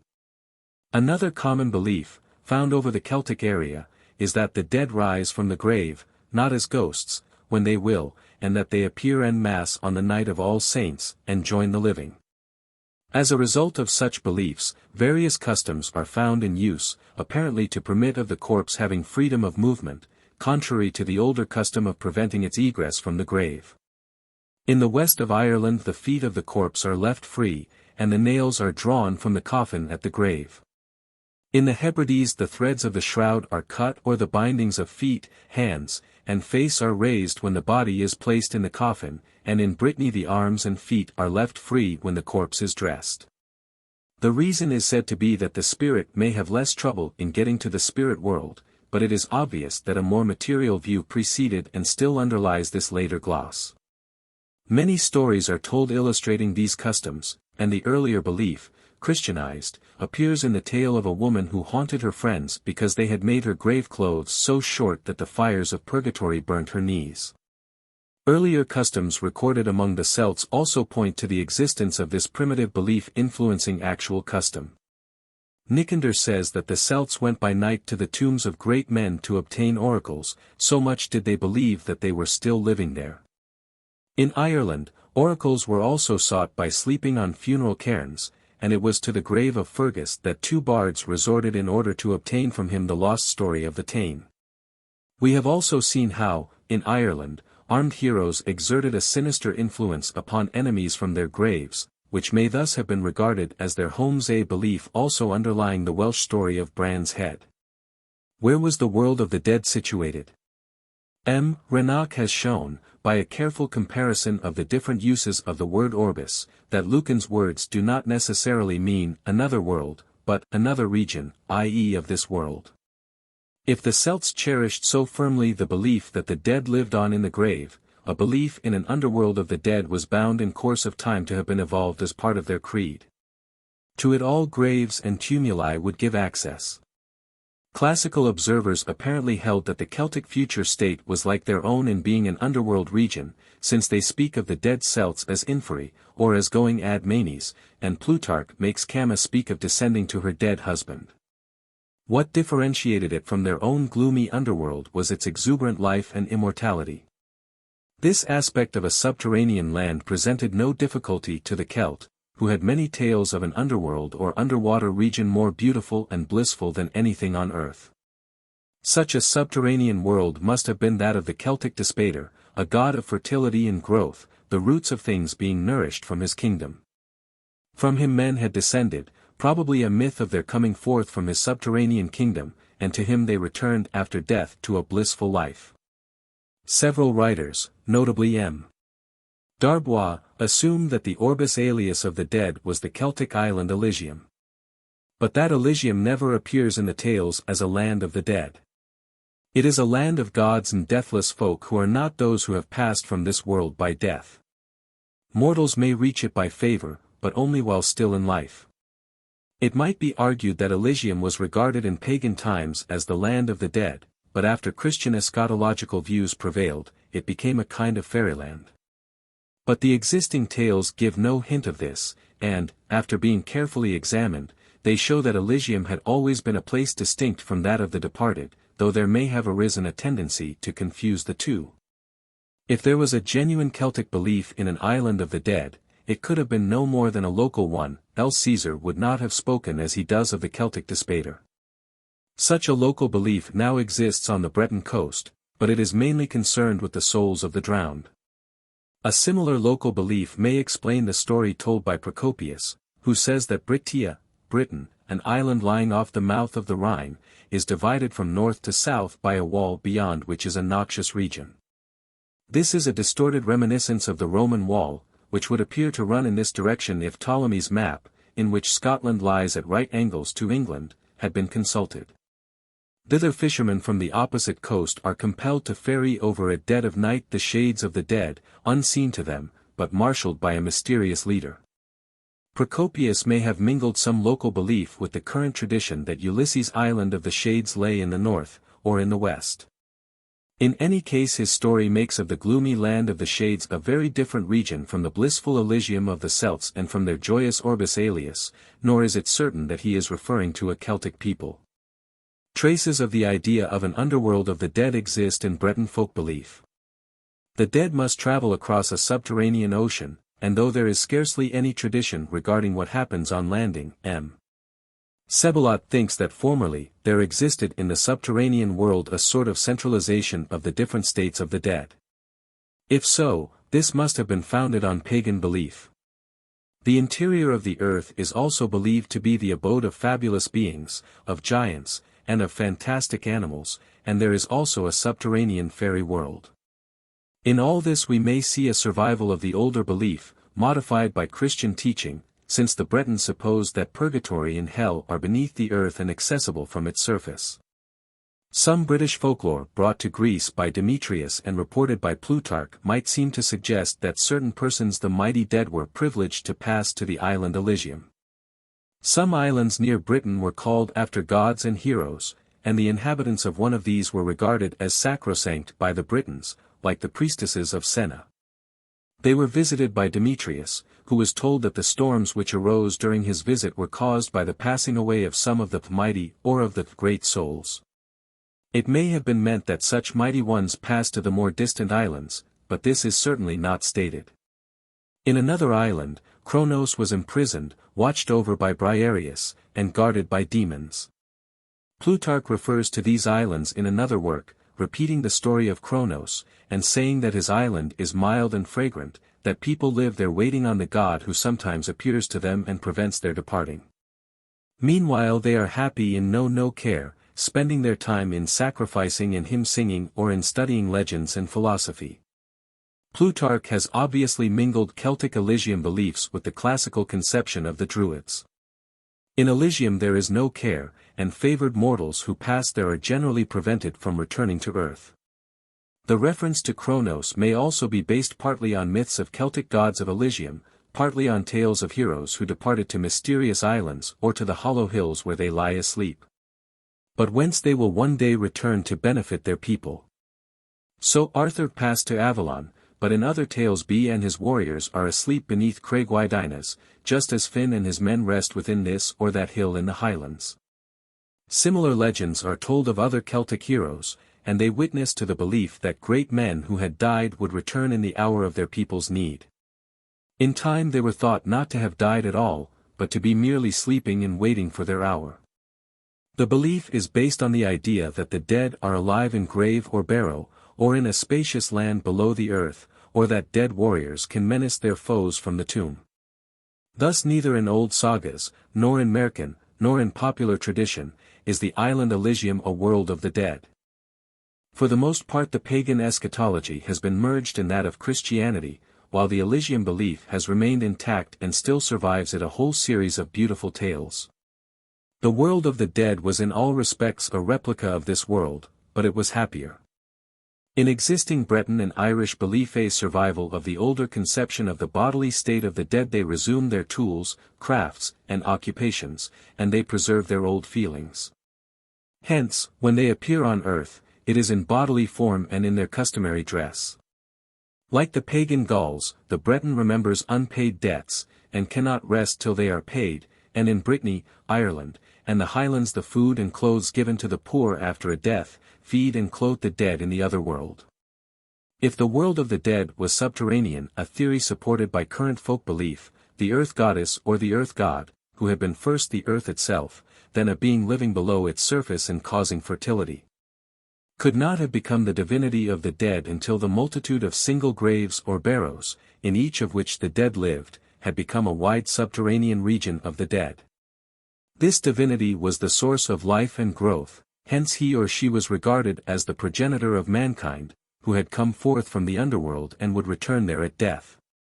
It is not impossible that the Breton conception of Anku, death personified, is a reminiscence of the Celtic Despater. He watches over all things beyond the grave, and carries off the dead to his kingdom. But if so he has been altered for the worse by medieval ideas of death the skeleton, he is a grisly god of death, whereas the Celtic Dis was a beneficent god of the dead who enjoyed a happy immortality.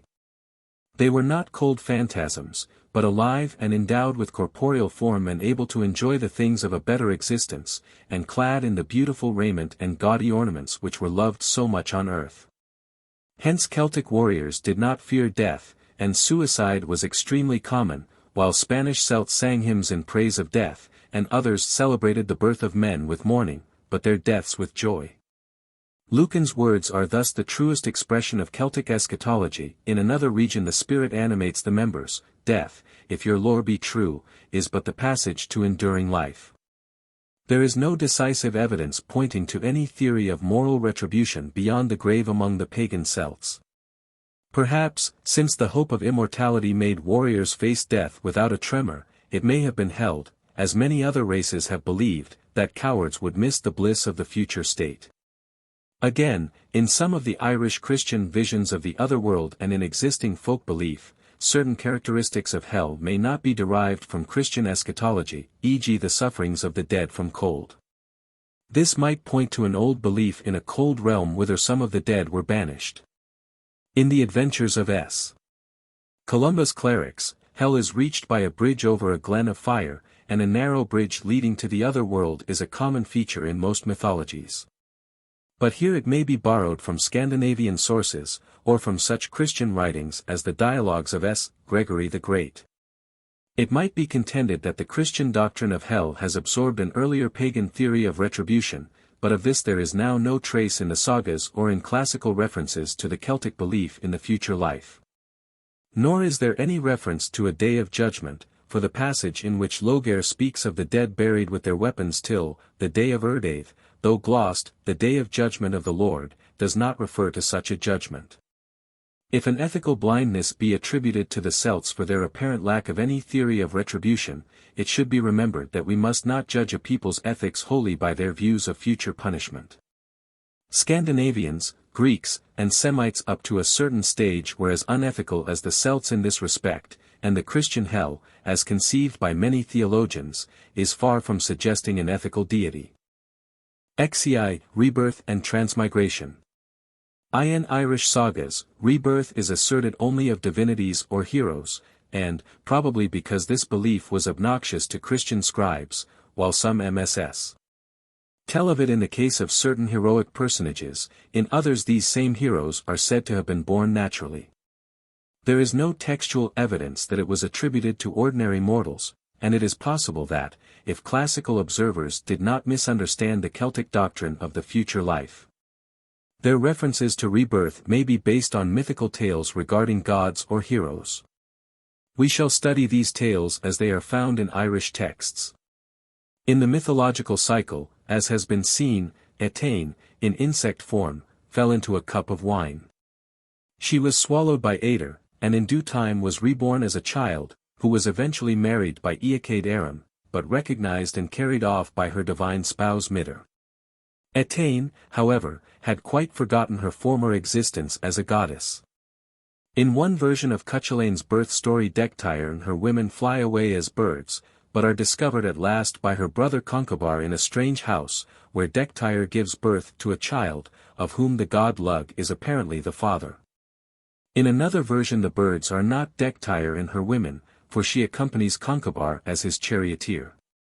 They arrive at the house, the mistress of which gives birth to a child, which Dectyre brings up.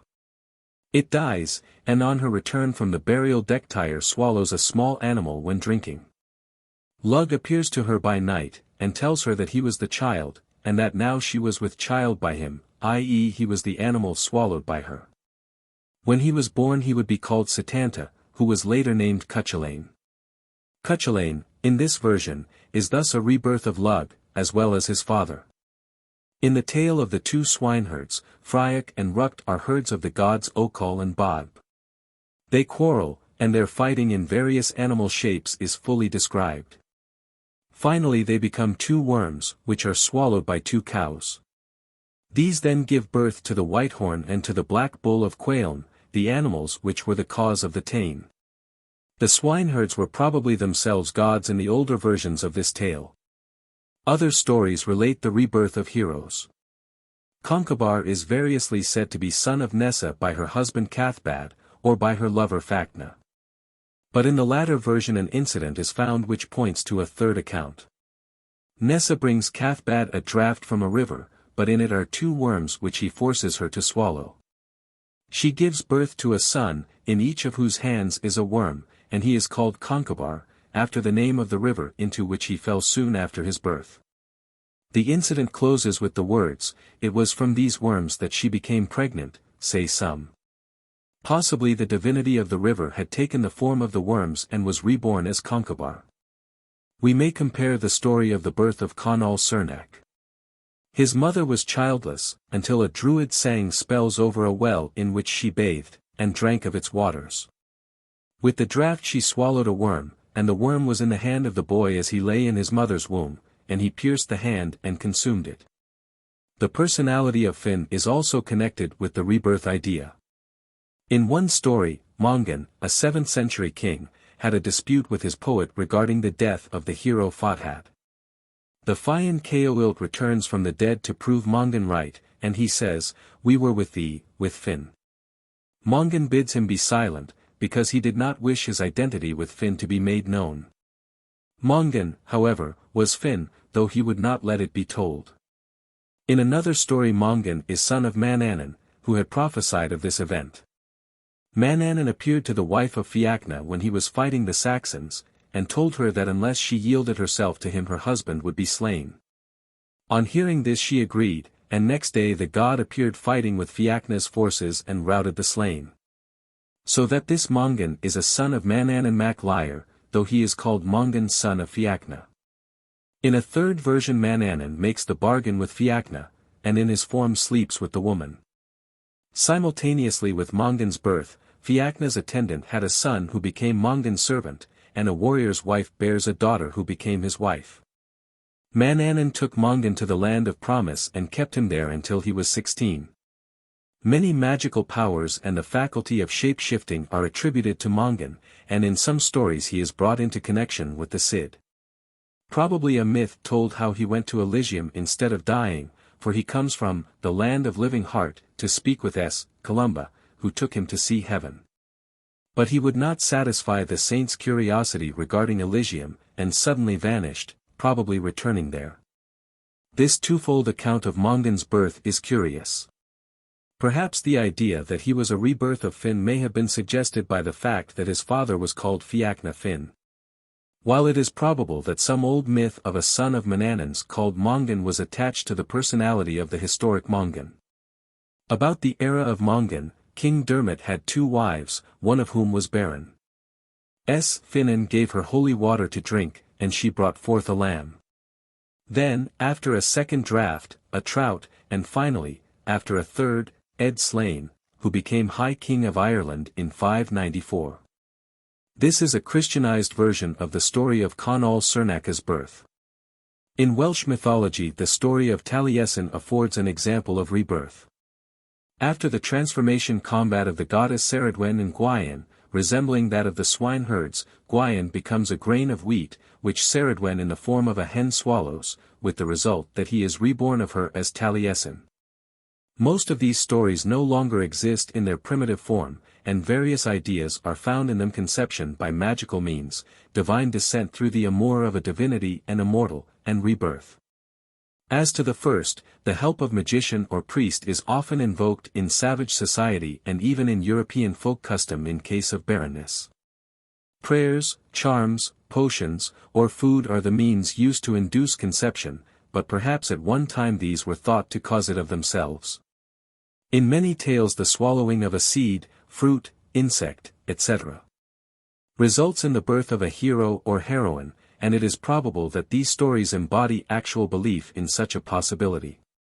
If the stories of Conall Cernach and Ed Slain are not attenuated instances of rebirth, say, of the divinity of a well, they are examples of this belief. The gift of fruitfulness is bestowed by Druid and Saint, but in the story of Conall it is rather the swallowing of the worm than the Druid's incantation that causes conception, and is the real motif of the tale. Where the rebirth of a divinity occurs as the result of the swallowing of a small animal, it is evident that the god has first taken this form. The Celt, believing in conception by swallowing some object, and in shape-shifting, combined his information, and so produced a third idea, that a god could take the form of a small animal, which, when swallowed, became his rebirth. If, as the visits of barren women to dolmens and megalithic monuments suggest, the Celts believed in the possibility of the spirit of a dead man entering a woman and being born of her or at least aiding conception, a belief held by other races. This may have given rise to myths regarding the rebirth of gods by human mothers. At all events this latter Celtic belief is paralleled by the American Indian myths, e.g. of the Thlinkeet god Yel who transformed himself now into a pebble, now into a blade of grass, and, being thus swallowed by women, was reborn. In the stories of Etain and of Lud, reborn as Setanta, this idea of divine transformation and rebirth occurs. A similar idea may underlie the tale of Fionn and Mongan. As to the tales of Gwaien and the swineherds, the latter the servants of gods, and perhaps themselves regarded once as divinities, who in their rebirth as bulls are certainly divine animals. They present some features which require further consideration. The previous transformations in both cases belong to the transformation combat formula of many Merkin, and obviously were not part of the original form of the myths. In all such Merkin the antagonists are males, hence the rebirth incident could not form part of them. In the Welsh tale of Gwaien and in the corresponding Taliesin poem, the ingenious fusion of the Merkin formula with an existing myth of rebirth must have taken place at an early date. This is also true of the 2 swineherds, but in this case, since the myth told how 2 gods took the form of worms and were reborn of cows, the formula had to be altered. Both remain alive at the end of the combat, contrary to the usual formula, because both were males and both were reborn. The fusion is skillful, because the reborn personages preserve a remembrance of their former transformations, just as Mongan knows of his former existence as Fionn. In other cases there is no such remembrance. Etain had forgotten her former existence, and Cúchulainn does not appear to know that he is a rebirth of Lug. The relation of Lug to Cúchulainn deserves further inquiry. While the god is reborn, he is also existing as Lug, just as having been swallowed as a worm by Dectyre, he appears in his divine form and tells her he will be born of her. In the Tain he appears fighting for Cúchulainn, whom he there calls his son. There are thus two aspects of the hero's relationship to Lug. In one he is a rebirth of the god, in the other he is his son, as indeed he seems to represent himself in the wooing of Emer, and as he is called by Labercham just before his death. In one of the birth stories he is clearly Lug's son by Dectyre. But both versions may simply be different aspects of one belief, namely, that a god could be reborn as a mortal and yet continue his divine existence, because all birth is a kind of rebirth. The men of Ulster sought a wife for Cúchulainn, knowing that his rebirth would be of himself, i.e. his son would be himself even while he continued to exist as his father. Examples of such a belief occur elsewhere, e.g. in the laws of Manu, where the husband is said to be reborn of his wife, and in ancient Egypt, where the gods were called self-begotten, because each was father to the son who was his true image or himself. Likeness implied identity, in primitive belief. Thus the belief in mortal descent from the gods among the Celts may have involved the theory of a divine avatar. The god became father of a mortal by a woman, and part of himself passed over to the child, who was thus the god himself. Concobar was also a rebirth of a god, but he was named from the river whence his mother had drawn water containing the worms which she swallowed. This may point to a lost version in which he was the son of a river god by Nessa.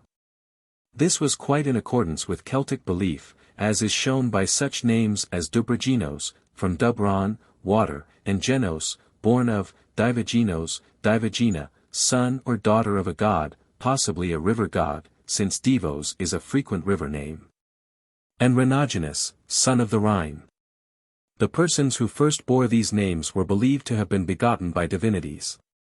Mongan's descent from Manannan, god of the sea, is made perfectly clear, and the Welsh name Morgan equals Morigenos, son of the sea, probably points to a similar tale now lost. Other Celtic names are frequently pregnant with meaning, and tell of a once existing rich mythology of divine amours with mortals. They show descent from deities Camulogenus, son of Camulos, Esugenos, son of Esus, Bajuagenes, son of Bodva. Or from tree spirit Sturgeon, son of the oak, Vernogenes, son of the alder, or from divine animals Arthgen, son of the bear, Urogenes, son of the urus. What was once an epithet describing divine filiation became later a personal name. So in Greece names like Apollogenes, Diogenes, and Hermogenes, had once been epithets of heroes born of Apollo, Zeus, and Hermes.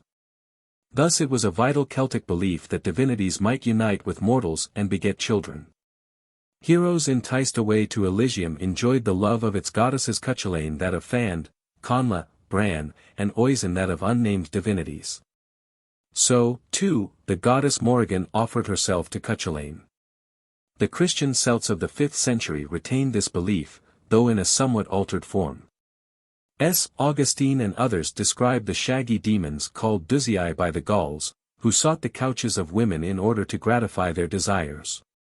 The Duzii are akin to the incubi and faunae, and do not appear to represent the higher gods reduced to the form of demons by Christianity, but rather a species of lesser divinities, once the object of popular devotion. These beliefs are also connected with the Celtic notions of transformation and transmigration, the one signifying the assuming of another shape for a time, the other the passing over of the soul or the personality into another body. Perhaps one actually existing, but more usually by actual rebirth. As has been seen, this power of transformation was claimed by the Druids and by other persons, or attributed to them, and they were not likely to minimize their powers, and would probably boast of them on all occasions. Such boasts are put into the mouths of the Irish Emergin and the Welsh Taliesin. As the Milesians were approaching Ireland, Emergin sang verses which were perhaps part of a ritual chant. I am the wind which blows over the sea. I am the wave of the ocean. I am the bull of 7 battles. I am the eagle on the rock. I am a boar for courage. I am a salmon in the water, etc.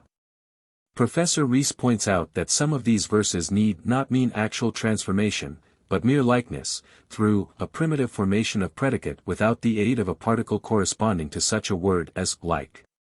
Enough, however, remains to show the claim of the magician.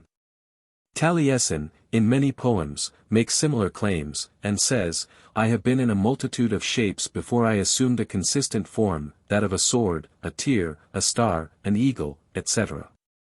Then he was created, without father or mother.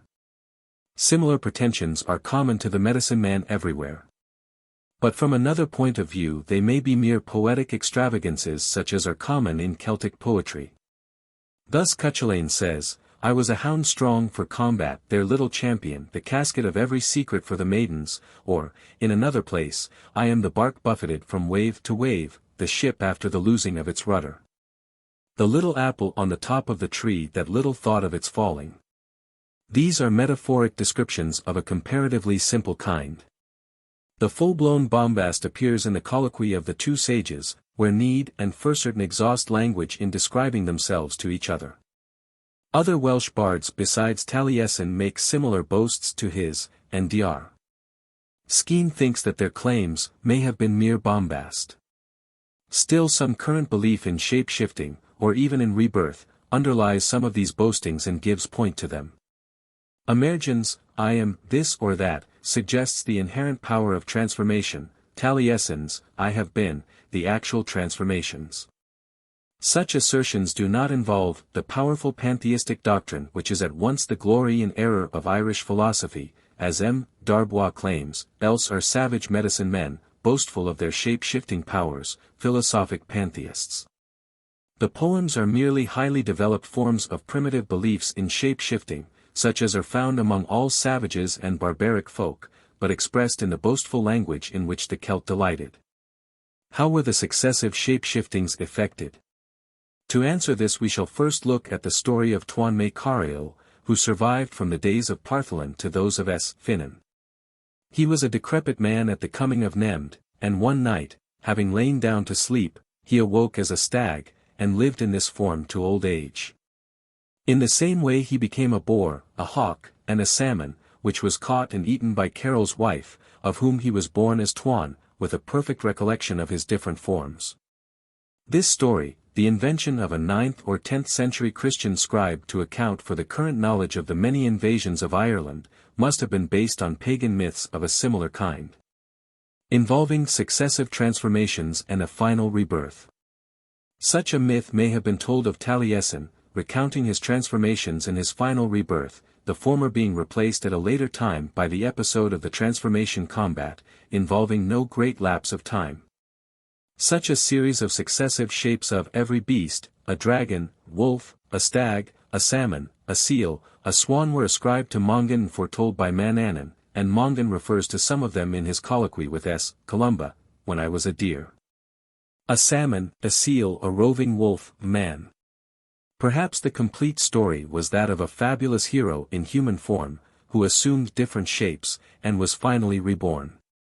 But the transformation of an old man, or an old animal, into new youthful and vigorous forms might be regarded as a kind of transmigration and extension of the transformation idea, but involving no metempsychosis. No passing of the soul into another body by rebirth. Actual transmigration or rebirth occurs only at the end of the series, and, as in the case of Etain, Lug, etc., the pre-existent person is born of a woman after being swallowed by her. Possibly the transformation belief has reacted on the other, and obscured a belief in actual metempsychosis as a result of the soul of an ancestor passing into a woman and being reborn as her next child. Add to this that the soul is often thought of as a tiny animal, and we see how a point d'appui for the more materialistic belief was afforded. The insect or worms of the rebirth stories may have been once forms of the soul. It is easy also to see how, a theory of conception by swallowing various objects being already in existence, it might be thought possible that eating a salmon transformed man would cause his rebirth from the eater.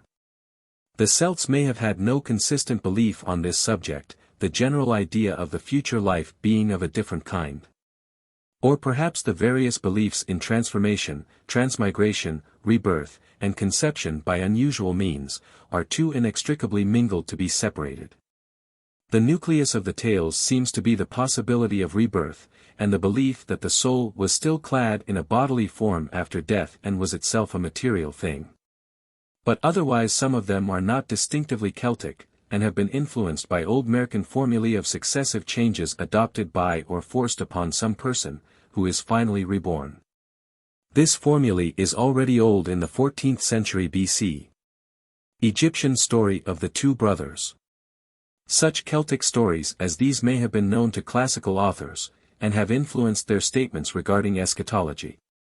Yet it can hardly be said that the tales themselves bear witness to a general transmigration doctrine current among the Celts, since the stories concern divine or heroic personages. Still the belief may have had a certain currency among them, based on primitive theories of soul life. Evidence that it existed side by side with the more general doctrines of the future life may be found in old or existing folk belief. In some cases the dead have an animal form, as in the Voyage of Maelduin, where birds on an island are said to be souls, or in the legend of Maelsathane, whose pupils appear to him after death as birds. The bird form of the soul after death is still a current belief in the Hebrides. Butterflies in Ireland, and moths in Cornwall, and in France bats or butterflies, are believed to be souls of the dead. King Arthur is thought by Cornish men to have died and to have been changed into the form of a raven, and in medieval Wales souls of the wicked appear as ravens, in Brittany as black dogs, petrels, or hares. Or serve their term of penitence as cows or bulls, or remain as crows till the day of judgment. Unbaptized infants become birds, drowned sailors appear as beasts or birds, and the souls of girls deceived by lovers haunt them as hares. These show that the idea of transmigration may not have been foreign to the Celtic mind, and it may have arisen from the idea that men assumed their totem animal's shape at death. Some tales of shape-shifting are probably due to totemism, and it is to be noted that in Kerry peasants will not eat hares because they contain the souls of their grandmothers. On the other hand, some of these survivals may mean no more than that the soul itself has already an animal form, in which it would naturally be seen after death. In Celtic folk belief the soul is seen leaving the body in sleep as a bee, butterfly, gnat, mouse, or mannequin. Such a belief is found among most savage races, and might easily be mistaken for transmigration, or also assist the formation of the idea of transmigration. Though the folk survivals show that transmigration was not necessarily alleged of all the dead, it may have been a sufficiently vital belief to color the mythology, as we see from the existing tales, adulterated though these may have been. The general belief has its roots in primitive ideas regarding life and its propagation ideas which some hold to be un-Celtic and un-Aryan. But Aryans were primitive at some period of their history, and it would be curious if, while still in a barbarous condition, they had forgotten their old beliefs. In any case, if they adopted similar beliefs from non-Aryan people, this points to no great superiority on their part. Such beliefs originated the idea of rebirth and transmigration. Nevertheless, this was not a characteristically Celtic eschatological belief, that we find in the theory that the dead lived on in the body or assumed a body in another region, probably underground. XIII, Elysium.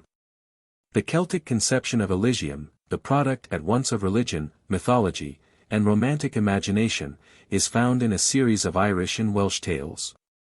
We do not know that a similar conception existed among the Continental Celts, but, considering the likeness of their beliefs in other matters to those of the insular Celts, there is a strong probability that it did. There are four typical presentations of the Elysium conception. In Ireland, while the gods were believed to have retired within the hills or Cid, it is not unlikely that some of them had always been supposed to live in these or in a subterranean world. And it is therefore possible that what may be called the subterranean or Cid type of Elysium is old. But other types also appear, that of a Western Island Elysium, of a world below the waters, and of a world coextensive with this and entered by a mist.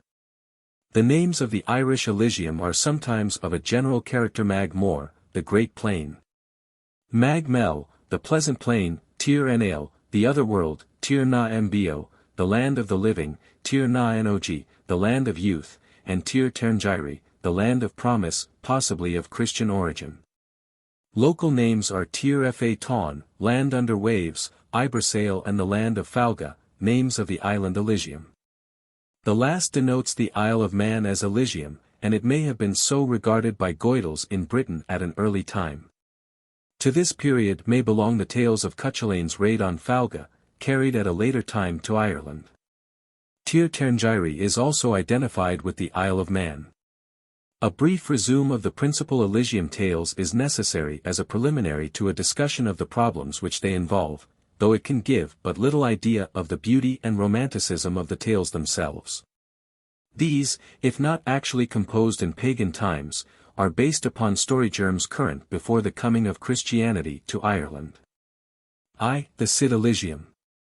In the story of XVIII, when Midir discovered her in her rebirth, he described the land whither he would carry her, its music and its fair people, its warm streams, its choice meat and wine. There is eternal youth, and love is blameless. It is within Midir Cid, and XVIII accompanies him there.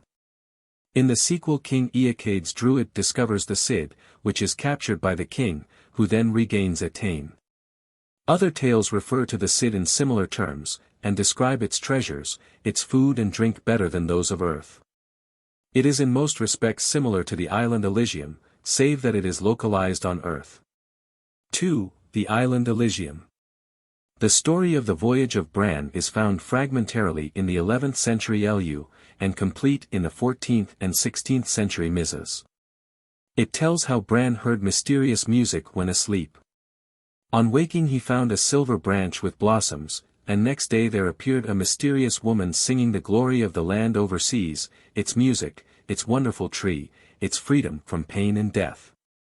It is one of thrice 50 islands to the west of Erin, and there she dwells with thousands of motley women. Before she disappears the branch leaps into her hand. Bran set sail with his comrades and met Manannan crossing the sea in his chariot. The god told him that the sea was a flowery plain, Mag Mell, and that all around, unseen to Bran, were people playing and drinking, without sin. He bade him sail on to the land of women. Then the voyagers went on and reached the Isle of Joy, where one of their number remained behind. At last they came to the land of women, and we hear of their welcome, the dreamlike lapse of time, the food and drink which had for each the taste he desired. Finally the tale recounts their homesickness, the warning they received not to set foot on Erin, how one of their number leaped ashore and turned to ashes, how Bran from his boat told of his wanderings and then disappeared forever. Another story tells how Conla was visited by a goddess from Mag Mell. Her people dwell in a Cid and are called Men of the Cid. She invites him to go to the immortal land, and departs, leaving him an apple, which supports him for a month without growing less. Then she reappears and tells Conula that the ever-living ones desire him to join them. She bids him come with her to the land of joy where there are only women. He steps into her crystal boat and vanishes from his father and the Druid who has vainly tried to exercise his spells against her. In this tale there is a confusion between the Cid and the island Elysium. The 18th century poem of Oisin in Tir na Nog is probably based on old legends, and describes how Niam, daughter of the king of Tir na Nog, placed Gisa on Oisin to accompany her to that land of immortal youth and beauty. He mounted on her steed, which plunged forwards across the sea, and brought them to the land where Oisin spent 300 years before returning to Ireland, and their suffering, as has been seen. From the breaking of the taboo not to set foot on the soil of Erin. In Surglage Conculainn, Cúchulainn's sickness, the goddess Fionn, deserted by Manannan, offers herself to the hero if he will help her sister's husband Labraid against his enemies in Mag Mell. Labraid lives in an island frequented by troops of women, and possessing an inexhaustible vat of mead and trees with magic fruit. It is reached with marvelous speed in a boat of bronze. After a preliminary visit by his charioteer Leg, Cúchulainn goes thither, vanquishes Labraid's foes, and remains a month with Fionn. He returns to Ireland, and now we hear of the struggle for him between his wife Emer and Fionn. But Manannan suddenly appears, reawakens Fionn's love, and she departs with him. The god shakes his cloak between her and Cúchulainn to prevent their ever meeting again. In this story Labraid, Fand, and Liban, Fand's sister, though dwellers on an island Elysium, are called Sidfolk. The two regions are partially confused, but not wholly, since Manannan is described as coming from his own land, Elysium, to woo Fand.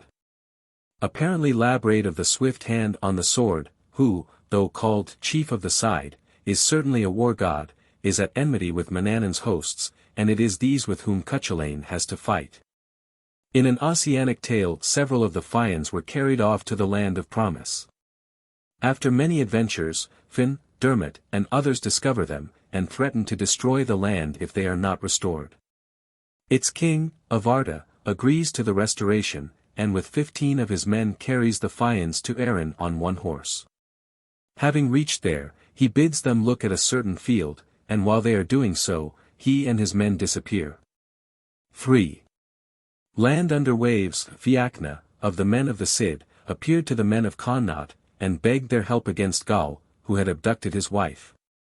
Logair and his men dive with Fiachna into Loch Nanian, and reach a wonderful land, with marvelous music and where the rain is ale. They and the Cid folk attack the fort of Mag Mell and defeat Gaul. Each then obtains a woman of the side, but at the end of a year they become homesick. They are warned not to descend from horseback in Erin. Arrived among their own people, they describe the marvels of Tuatha Dé Danann, and then return there, and are no more seen. Here, again, the Cid Elysium and land under waves are confused, and the divine tribes are at war, as in the story of Cúchulainn. In a section of the Ossianic tale just cited, Fionn and his men arrive on an island, where Dermot reaches a beautiful country at the bottom of a well. This is Tuatha Dé Danann, and Dermot fights its king who has usurped his nephew's inheritance, and thus recovers it for him. 4. Coextensive with this world, an early example of this type is found in the adventures of Cormac.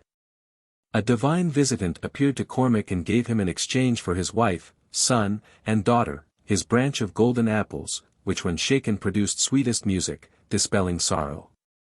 After a year Cormac set out to seek his family, and as he journeyed encountered a mist in which he discovered a strange house. Its master and mistress Manannan and his consort offered him shelter. The god brought in a pig, every quarter of which was cooked in the telling of a true tale, the pig afterwards coming to life again. Cormac, in his tale, described how he had lost his family, whereupon Manannan made him sleep, and brought his wife and children in. Later he produced a cup which broke when a lie was told, but became whole again when a true word was spoken. The god said Cormac's wife had now a new husband, and the cup broke, but was restored when the goddess declared this to be a lie. Next morning all had disappeared, and Cormac and his family found themselves in his own palace, with cup and branch by their side.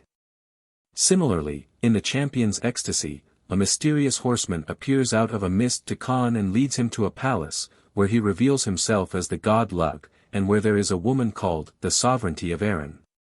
Beside the palace is a golden tree. In the story of Bran, Mag Mell is said to be all around the hero, though he knows it not, an analogous conception to what is found in these tales, and another instance is that of the mysterious house entered by Concobar in Dectyre. Mag Mell may thus have been regarded as a mysterious district of Erin. This magic mist enclosing a marvelous dwelling occurs in many other tales, and it was in a mist that the Tuatha Dé Danann came to Ireland. A certain correspondence to these Irish beliefs is found in Brythonic story, but here the Elysium conception has been influenced by Christian ideas. Elysium is called Anwunfn, meaning an abyss, the state of the dead, hell, and it is also conceived of as is Elfid, beneath the earth. But in the tales it bears no likeness to these meanings of the word, save in so far as it has been confused by their Christian redactors with hell. It is a region on the earth's surface or an over- or undersea world, in which some of the characteristics of the Irish Elysium are found: a cauldron, a well of drink sweeter than wine, and animals greatly desired by mortals. While it is of great beauty and its people are not subject to death or disease. Hence the name Anwunfn has probably taken the place of some earlier pagan title of Elysium. In the tale of Pool, the earliest reference to Anwunfn occurs. It is ruled by Araun, at war with Halfdan. Araun obtains the help of Pwyll by exchanging kingdoms with him for a year, and Pwyll defeats Halfdan. It is a beautiful land, where merriment and feasting go on continuously, and its queen is of great loveliness. It has no subterranean character, and is conceived apparently as contiguous to Pwyll's kingdom. In other tales it is the land whence Gwydion and others obtain various animals. The later folk conception of the demoniac dogs of Anwulf may be based on an old myth of dogs with which its king hunted. These are referred to in the story of Pwyll. Anwulf is also the name of a land under waves or over sea, called also Caer Sidi, the revolving castle, about which are ocean streams. It is known to Manawyddan and Pryderi, just as the Irish Elysium was ruled by Manannan. Another, Caer of Defence, is beneath the waves. Perhaps the two ideas were interchangeable. The people of this land are free from death and disease, and in it is an abundant well, sweeter than white wine that drink in it. There also is a cauldron belonging to the Lord of Anwulf, which was stolen by Arthur and his men. Such a cauldron is the property of people belonging to a water world in the Mabinogion. The description of the Isle of Avalon, later identified with Glastonbury, whither Arthur was carried, completes the likeness to the Irish Elysium. No tempest, excess of heat or cold, nor noxious animal afflicts it. It is blessed with eternal spring and with fruit and flowers growing without labor. It is the land of eternal youth, unvisited by death or disease. It has a Regia Virgo lovelier than her lovely attendants. She cured Arthur of his wounds, hence she is the Morgan of other tales, and she and her maidens may be identified with the divine women of the Irish Isle of Women. Morgan is called a Dea Fantastica, and she may be compared with Liban, who cured Cúchulainn of his sickness.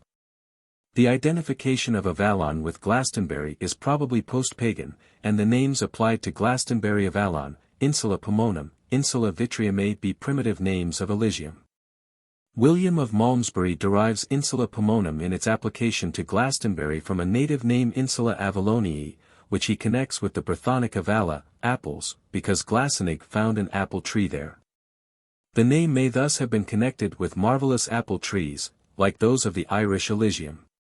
But B also suggests that it may be derived from the name of Avaloch, living there with his daughters. Avaloch is evidently the Rex Avalon, Avalac, to whose palace Arthur was carried and healed by the Regia Virgo. He may therefore have been a mythic lord of Elysium, and his daughters would correspond to the maidens of the isle. William also derives Glastonbury from the name of an eponymous founder Glasenig, or from its native name in Isuatran, Glass Island.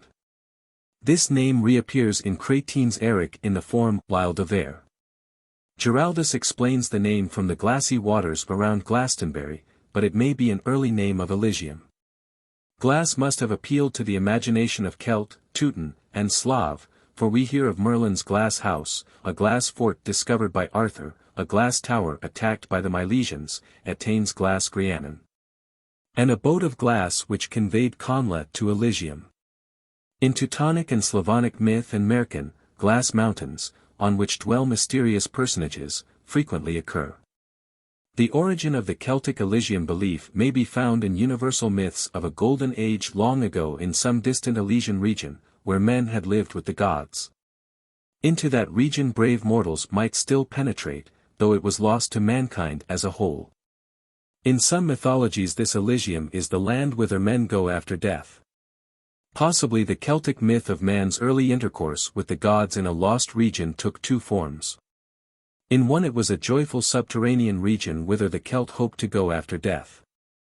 In the other it was not recoverable, nor was it the land of the dead, but favored mortals might reach it in life. The Celtic Elysium belief, as known through the tales just cited, is always of this second kind.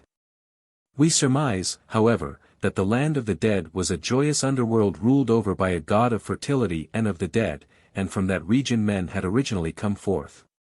The later association of gods with the Cid was a continuation of this belief, but now the Cid are certainly not a land of the dead, but Elysium pure and simple. There must therefore have been at an early period a tendency to distinguish between the happy region of the dead, and the distant Elysium, if the two were ever really connected. The subject is obscure, but it is not impossible that another origin of the Elysium idea may be found in the phenomenon of the setting sun. It suggested to the continental Celts that far off there was a divine land where the sun god rested. When the Celts reached the coast, this divine western land would necessarily be located in a far-off island, seen perhaps on the horizon. Hence it would also be regarded as connected with the sea god, Manannan, or by whatsoever name he was called. The distant Elysium, whether on land or across the sea, was conceived in identical terms, and hence also whenever the hollow hills or Cid were regarded as an abode of the gods, they also were described just as Elysium was.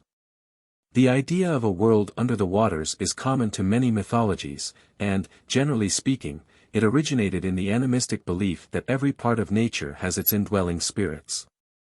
Hence the spirits or gods of the waters were thought of as dwelling below the waters. Tales of supernatural beings appearing out of the waters, the custom of throwing offerings therein, the belief that human beings were carried below the surface or could live in the region beneath the waves, are all connected with this animistic idea. Among the Celts this waterworld assumed many aspects of Elysium, and it has names in common with it, e.g. it is called Mag Mell. Hence in many popular tales it is hardly differentiated from the island Elysium. Oversea and under waves are often synonymous.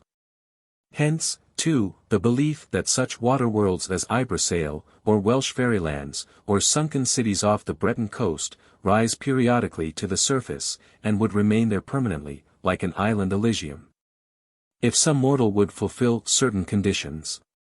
The Celtic belief in Tir Fa Ton is closely connected with the current belief in submerged towns or lands, found in greatest detail on the Breton coast. Here there are many such legends, but most prominent are those which tell how the town of Is was submerged because of the wickedness of its people, or of Dahat, its king's daughter, who sometimes still seeks the love of mortals. It is occasionally seen below the waves or even on their surface.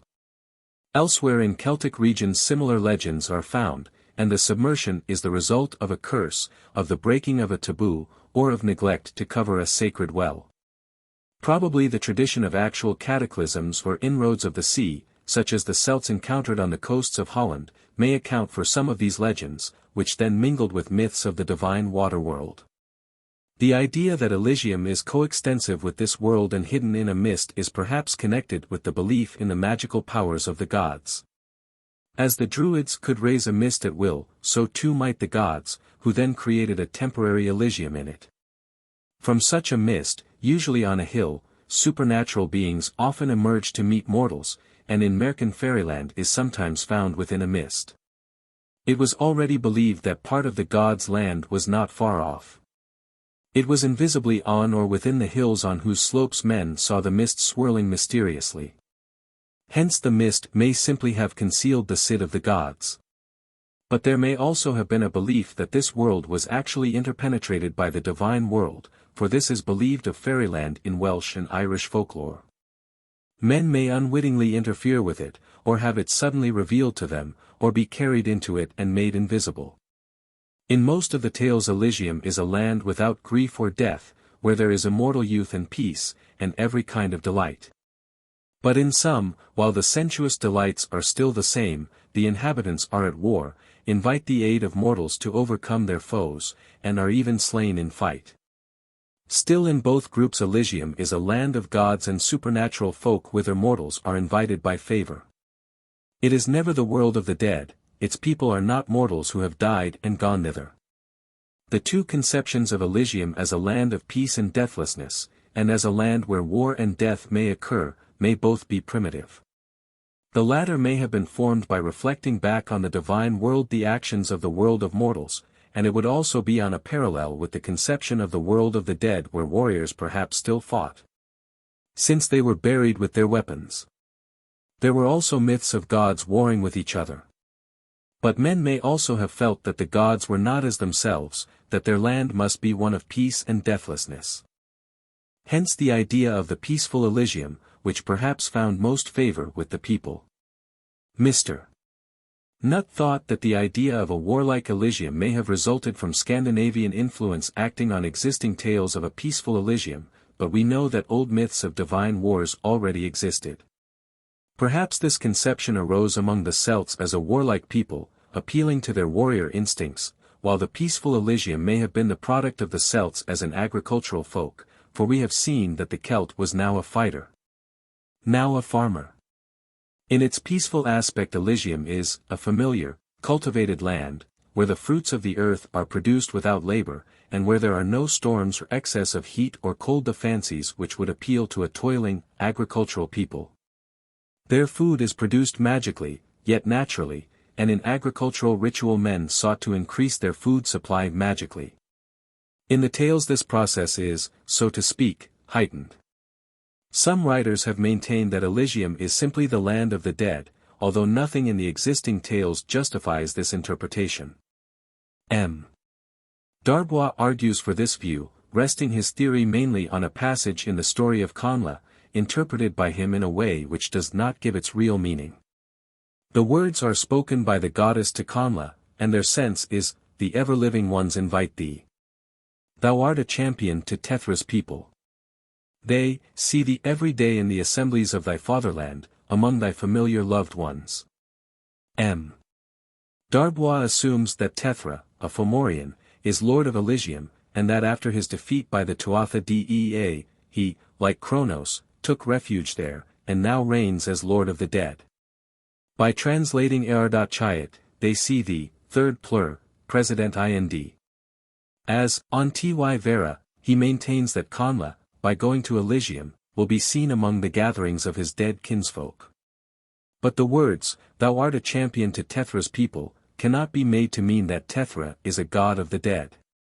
It means simply that Conula is a mighty warrior, one of those whom Tethra, a war god, would have approved.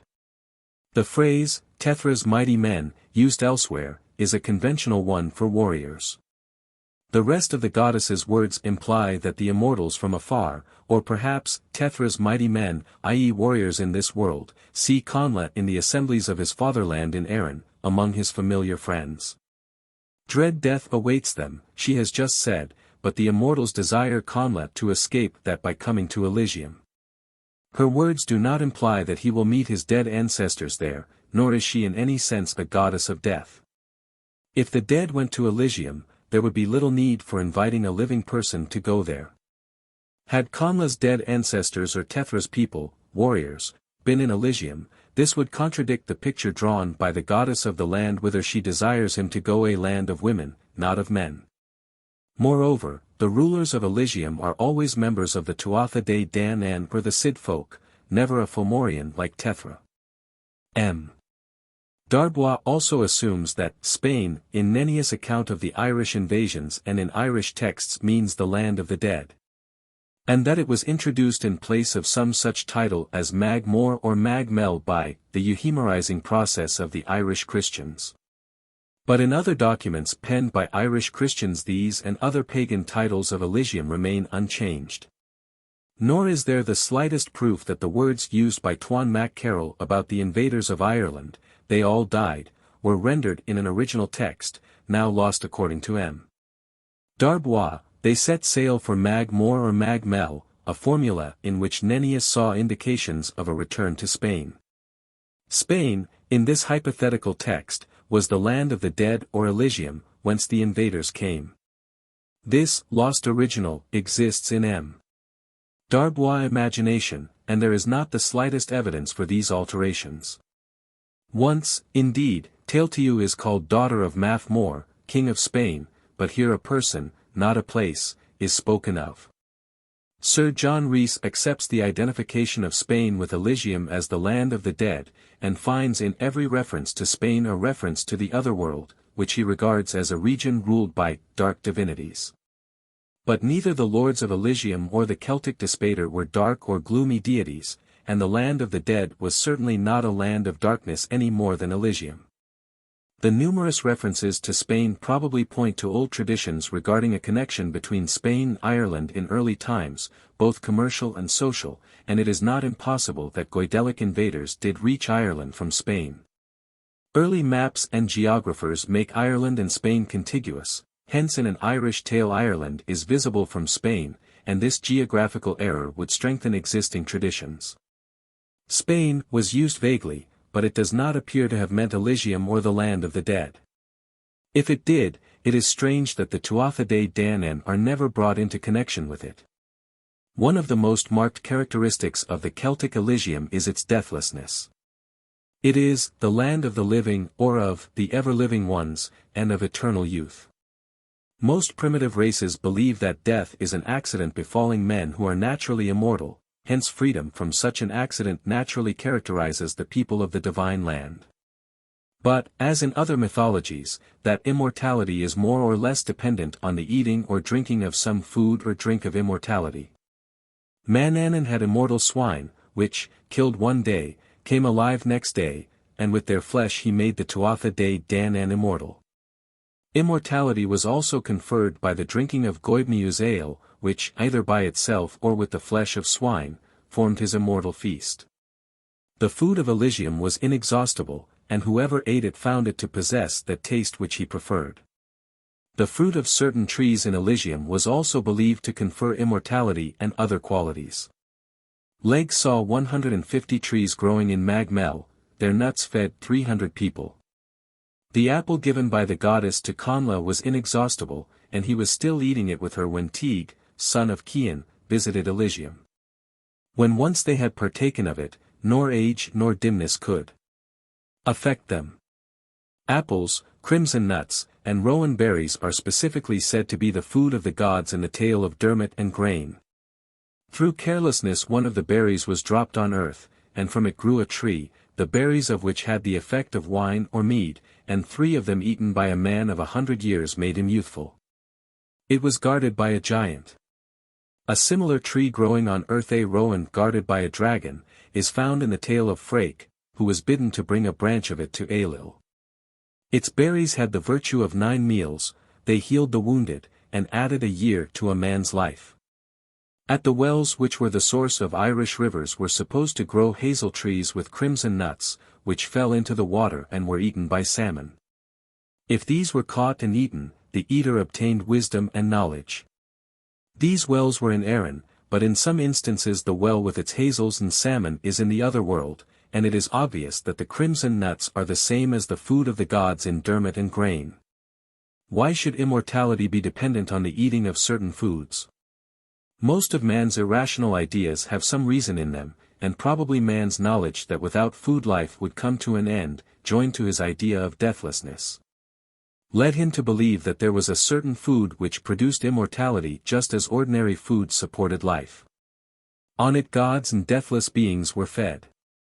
Similarly, as water cleansed and invigorated, it was thought that some special kind of water had these powers in a marvelous degree. Hence arose the tales of the fountain of youth and the belief in healing wells. From the knowledge of the nourishing power of food, sprang the idea that some food conferred the qualities inherent in it, e.g. the flesh of divine animals eaten sacramentally, and that gods obtained their immortality from eating or drinking. This idea is widespread. The Babylonian gods had food and water of life.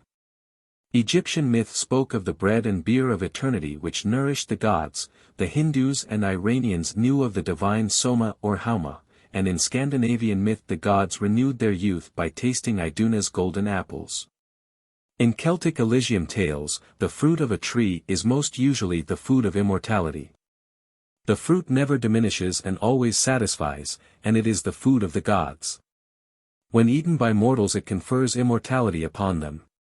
In other words, it makes them of like nature to the gods, and this is doubtless derived from the widespread idea that the eating of food given by a stranger makes a man of one kin with him. Hence to eat the food of gods, fairies, or of the dead, binds the mortal to them and he cannot leave their land. This might be illustrated from a wide range of myth and folk belief. When Conla ate the apple he at once desired to go to Elysium, and he could not leave it once he was there, he had become akin to its people.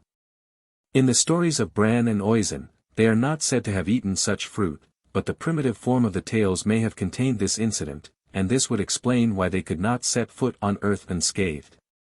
And why Bran and his followers, or, in the tale of Fiachna, Logair and his men who had drunk the ale of Elysium, returned thither. In other tales, it is true, those who eat food in Elysium can return to Earth Cormac and Cúchulainn, but had we the primitive form of these tales we should probably find that they had refrained from eating. The incident of the fruit given by an immortal to a mortal may have borrowed something from the wide folk custom of the presentation of an apple as a gauge of love or as a part of the marriage rite. Its acceptance denotes willingness to enter upon betrothal or marriage. But as in the Roman rite of confarreatio with its savage parallels, the underlying idea is probably that which has just been considered, namely, that the giving and acceptance of food produces the bond of kinship. As various nuts and fruits were prized in Ireland as food, and were perhaps used in some cases to produce an intoxicant, it is evident that the trees of Elysium were, primarily, a magnified form of earthly trees. But all such trees were doubtless objects of a cult before their produce was generally eaten. They were first sacred or totem trees, and their food eaten only occasionally and sacramentally. If so, this would explain why they grew in Elysium and their fruit was the food of the gods. For whatever man eats or drinks is generally supposed to have been first eaten and drunk by the gods, like the soma. But, growing in Elysium, these trees, like the trees of most myths of Elysium, are far more marvelous than any known on earth. They have branches of silver and golden apples. They have magical supplies of fruit, they produce wonderful music which sometimes causes sleep or oblivion, and birds perch in their branches and warble melody such that the sick would sleep to it. It should be noted also that, as Miss Hull points out, in some tales the branch of a divine tree becomes a talisman leading the mortal to Elysium, in this resembling the golden bough plucked by Aeneas before visiting the underworld. This, however, is not the fundamental characteristic of the tree, in Irish story. Possibly, as Mr. A.B. Cook maintains, the branch giving entrance to Elysium is derived from the branch borne by early Celtic kings of the wood, while the tree is an imaginative form of those which incarnated a vegetation spirit. Be this as it may, it is rather the fruit eaten by the mortal which binds him to the immortal land. The inhabitants of Elysium are not only immortal, but also invisible at will. They make themselves visible to one person only out of many present with him. Conla alone sees the goddess, invisible to his father and the Druid. Manannan is visible to Bran, but there are many near the hero whom he does not see. And when the same god comes to Fand, he is invisible to Cúchulainn and those with him. So Midir says to Etain, we behold, and are not beheld. Occasionally, too, the people of Elysium have the power of shape-shifting. Fand and Liban appear to Cúchulainn as birds. The hazel of knowledge connects wisdom with the gods' world, and in Celtic belief generally civilization and culture were supposed to have come from the gods. The things of their land were coveted by men, and often stolen thence by them. In Welsh and Irish tales, often with reference to the other world, a magical cauldron has a prominent place. Dagda possessed such a cauldron and it was inexhaustible, and a vat of inexhaustible mead is described in the story of Cúchulainn's sickness. Whatever was put into such cauldrons satisfied all, no matter how numerous they might be. Cúchulainn obtained one from the daughter of the king of Scath, and also carried off the king's 3 cows. In an analogous story, he stole from Cúroy, by the connivance of his wife Blathnat, her father Midir's cauldron, 3 cows, and the woman herself. But in another version Cúchulainn and Cúroy go to Midir's stronghold in the Isle of Falga, Elysium, and steal cauldron, cows, and Blathnat. These were taken from Cúchulainn by Cudroy, hence his revenge, as in the previous tale. Thus the theft was from Elysium. In the Welsh poem, The Spoils of Anwynfn, Arthur stole a cauldron from Anwynfn. Its rim was encrusted with pearls, voices issued from it, it was kept boiling by the breath of 9 maidens, and it would not boil a coward's food. As has been seen from the story of Gwaun, he was set to watch a cauldron which must boil until it yielded 3 drops of the grace of inspiration. It belonged to Tegid Vol and Ceridwen, divine rulers of a land under the waters. In the Mabinogi of Branwen, her brother Bran received a cauldron from 2 beings, a man and a huge woman, who came from a lake. This cauldron was given by him to the king of Erin, and it had the property of restoring to life the slain who were placed in it.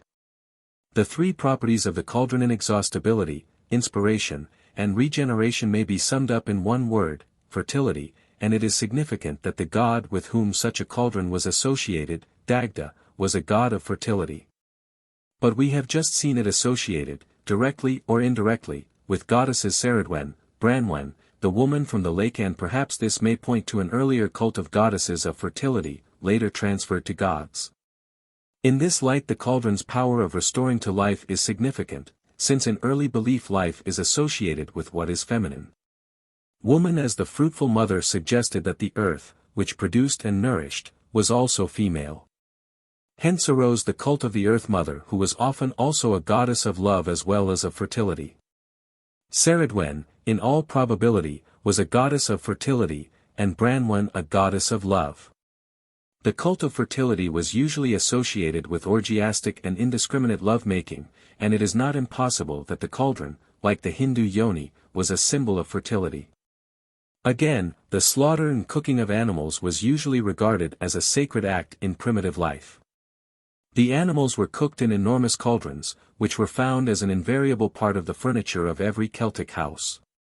The quantities of meat which they contained may have suggested inexhaustibility to people to whom the cauldron was already a symbol of fertility. Thus the symbolic cauldron of a fertility cult was merged with the cauldron used in the religious slaughter and cooking of animal food. The cauldron was also used in ritual. The Cymri slaughtered human victims over a cauldron and filled it with their blood. Victims sacrificed to Tuatates were suffocated in a vat, semicupium, and in Ireland, a cauldron of truth was used in the ordeal of boiling water. Like the food of men, which was regarded as the food of the gods, the cauldron of this world became the marvelous cauldron of the other world, and as it then became necessary to explain the origin of such cauldrons on earth, myths arose, telling how they had been stolen from the divine land by adventurous heroes, Cúchulainn, Arthur, etc. In other instances, the cauldron is replaced by a magic vessel or cup stolen from supernatural beings by heroes of the Fionn Saga or of Merkin. Here, too, it may be noted that the Graal of Arthurian romance has affinities with the Celtic cauldron. In the Conti du Graal of Pseudo-Crétin, a cup comes in of itself and serves all present with food. This is a simple conception of the Graal, but in other poems its magical and sacrosanct character is heightened. It supplies the food which the eater prefers, it gives immortal youth and immunity from wounds. In these respects it presents an unmistakable likeness to the cauldron of Celtic myth. But, again, it was the vessel in which Christ had instituted the Blessed Sacrament, it contained his blood, and it had been given by our Lord to Joseph of Arimathea. Thus in the Graal there was a fusion of the magic cauldron of Celtic paganism and the sacred chalice of Christianity, with the product made mystic and glorious in a most wonderful manner. The story of the Graal became immensely popular, and, deepening in ethical, mystical, and romantic import as time went on, was taken up by one poet after another, who used it as a type of the loftiest goal of man's effort. In other ways myth told how the gifts of civilization came from the gods' world. When man came to domesticate animals, it was believed in course of time that the knowledge of domestication or, more usually, the animals themselves had come from the gods, only, in this case, the animals were of a magical, supernatural kind. Such a belief underlies the stories in which Cúchulainn steals cows from their divine owners. In other instances, heroes who obtain a wife from the Cid folk, obtain also cattle from the Cid. As has been seen, the swine given to Pryderi by Araun, king of Anwunfn, and hitherto unknown to man, are stolen from him by Gwydion, Pryderi being son of Pwyll, a temporary king of Anwunfn, and in all probability both were lords of Elysium. The theft, in the original form of the myth, must thus have been from Elysium, though we have a hint in The Spoils of Anwunfn that Gwydion, Gwir, was unsuccessful and was imprisoned in Anwunfn. To which imprisonment the later blending of Anwunfn with hell gave a doleful aspect. In a late Welsh MS, a white roebuck and a puppy, or, in the triads, a bitch, a roebuck, and a lapwing, were stolen by Amathon from Anwunfn, and the story presents archaic features. In some of these tales the animals are transferred to earth by a divine or semi-divine being, in whom we may see an early Celtic culture hero. The tales are attenuated forms of older myths which showed how all domestic animals were at first the property of the gods, and an echo of these is still heard in Merkin describing the theft of cattle from fairyland. In the most primitive form of the tales the theft was doubtless from the underworld of gods of fertility, the place whither the dead went. But with the rise of myths telling of a distant Elysium, it was inevitable that some tales should connect the animals and the theft with that far-off land. So far as the Irish and Welsh tales are concerned, the thefts seem mainly to be from Elysium. Love-making has a large place in the Elysium tales. Goddesses seek the love of mortals, and the mortal desires to visit Elysium because of their enticements. But the love-making of Elysium is, without sin, without crime, and this phrase may perhaps suggest the existence of ritual sex unions at stated times for magical influence upon the fertility of the earth, these unions not being regarded as immoral, even when they trespassed on customary tribal law. In some of the stories Elysium is composed of many islands, one of which is the Island of Women. These women and their queen give their favors to Bran and his men or to Maelduin and his company. Similar Islands of Women occur in Merkin, still current among Celtic peoples, and actual islands were or still are called by that name Eigg and Groges off the Breton coast. Similar islands of women are known to Chinese, Japanese, and Ainu folklore, to Greek mythology, Circe's and Calypso's islands, and to ancient Egyptian conceptions of the future life. They were also known elsewhere, and we may therefore assume that in describing such an island as part of Elysium, the Celts were using something common to universal folk belief. But it may also owe something to actual custom, to the memory of a time when women performed their rites in seclusion, a seclusion perhaps recalled in the references to the mysterious nature of the island, its inaccessibility, and its disappearance once the mortal leaves it. To these rites men may have been admitted by favor, but perhaps to their detriment, because of their temporary partner's extreme erotic madness. This is the case in the Chinese tales of the Island of Women, and this, rather than homesickness, may explain the desire of Bran, Oisin, etc., to leave Elysium. Celtic women performed orgiastic rites, on islands, as has been seen. All this may have originated the belief in an island of beautiful divine women as part of Elysium, while it also heightened its sensuous aspect.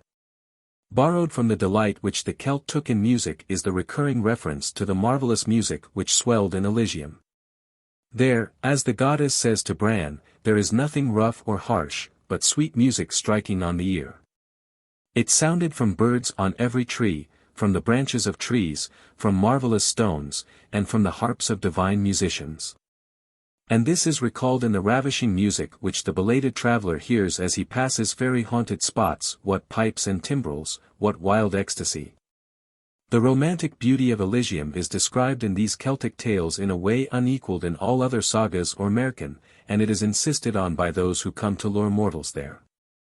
The beauty of its landscapes, hills, white cliffs, valleys, sea and shore, lakes and rivers, of its trees, its inhabitants, and its birds, the charm of its summer haze, is obviously the product of the imagination of a people keenly alive to natural beauty. The opening lines sung by the goddess to Bran strike a note which sounds through all Celtic literature. There is a distant isle, around which seahorses glisten. A beauty of a wondrous land, whose aspects are lovely. Whose view is a fair country, incomparable in its haze. It is a day of lasting weather, that showers silver on the land. A pure white cliff on the range of the sea, which from the sun receives its heat. So Oisin describes it, I saw a country all green and full of flowers, with beautiful smooth plains, blue hills, and lakes and waterfalls. All this and more than this is the reflection of nature as it is found in Celtic regions, and as it was seen by the eye of Celtic dreamers, and interpreted to a poetic race by them. In Irish accounts of the Cid, Dagda has the supremacy, wrested later from him by Yengus, but generally each owner of a Cid is its lord. In Welsh tradition Arawn is lord of Anwunfn, but his claims are contested by a rival, and other lords of Elysium are known. Manannan, a god of the sea, appears to be lord of the Irish island Elysium, which is called the land of Manannan. Perhaps because it was easy to associate an oversea world, around which seahorses glisten, with a god whose mythic steeds were the waves. But as it lay towards the sunset, and as some of its aspects may have been suggested by the glories of the setting sun, the sun god Lugh was also associated with it, though he hardly takes the place of Manannan. Most of the aspects of Elysium appear unchanged in later folk belief, but it has now become fairyland, a place within hills, mounds, or Cid, of marvelous beauty, with magic properties, and where time lapses as in a dream. A wonderful oversea land is also found in Merkin and tradition, and Tir na Nog is still a living reality to the Celt. There is the fountain of youth, healing balsams, life-giving fruits, beautiful women or fairy folk. It is the true land of heart's desire. In the 11th century MSS, from which our knowledge of Elysium is mainly drawn, but which imply a remote antiquity for the materials and ideas of the tales, the Cid world is still the world of divine beings, though these are beginning to assume the traits of fairies. Probably among the people themselves the change had already begun to be made, and the land of the gods was simply fairyland. In Wales the same change had taken place, as is seen by Giraldus' account of Elidurus enticed to a subterranean fairyland by two small people. Some of the Elysium tales have been influenced by Christian conceptions, and in a certain group, the Imrama or Voyages, Elysium finally becomes the Christian paradise or heaven. But the Elysium conception also reacted on Christian ideas of paradise. In the Voyage of Maelduin, which bears some resemblance to the story of Bran, the Christian influence is still indefinite, but it is more marked in the Voyage of Snedgus and Macculloch. One island has become a kind of intermediate state, where dwell Enoch and Elijah, and many others waiting for the day of judgment. Another island resembles the Christian heaven. But in the Voyage of Brandan the pagan elements have practically disappeared, there is an island of hell and an island of paradise. The island conception is the last relic of paganism, but now the voyage is undertaken for the purpose of revenge or penance or pilgrimage. Another series of tales of visionary journeys to hell or heaven are purely Christian, yet the joys of heaven have a sensuous aspect which recalls those of the pagan Elysium. In one of these, the Tidings of Doomsday, there are two hells, and besides heaven there is a place for the bony non-vald, resembling the island of Enoch and Elijah in the Voyage of Snedgus. The connection of Elysium with the Christian paradise is seen in the title Tir Terngyri, the land of promise, which is applied to the heavenly kingdom or the land flowing with milk and honey in early glosses, e.g. on Heb 4. 4, 6. 15, where Canaan and the Regnum Silorum, are called Tir Terngyri, and in a gloss to 1 Cor X. 4, where the heavenly land is called Tir Terngyri Anambio, the land of promise of the living ones, thus likening it to the land of the living, in the story of Conla. Sensuous as many of the aspects of Elysium are, they have yet a spiritual aspect which must not be overlooked. The emphasis placed on its beauty, its music, its rest and peace, its oblivion, is spiritual rather than sensual. While the dwelling of favored mortals there with divine beings is suggestive of that union with the divine which is the essence of all religion. Though men are lured to seek it, they do not leave it, or they go back to it after a brief absence, and Legge says that he would prefer Elysium to the kingship of all Ireland, and his words are echoed by others. And the lure of the goddess often emphasizes the freedom from turmoil, grief, and the rude alarms of earthly life. This sweet and blessed country is described with all the passion of a poetical race who dreamed of perfect happiness, and saw in the joy of nature's beauty, the love of women, and the thought of unbroken peace and harmony. No small part of man's truest life. Favored mortals had reached Elysium, and the hope that he, too, might be so favored buoyed up the Celt as he dreamed over this state, which was so much more blissful even than the future state of the dead.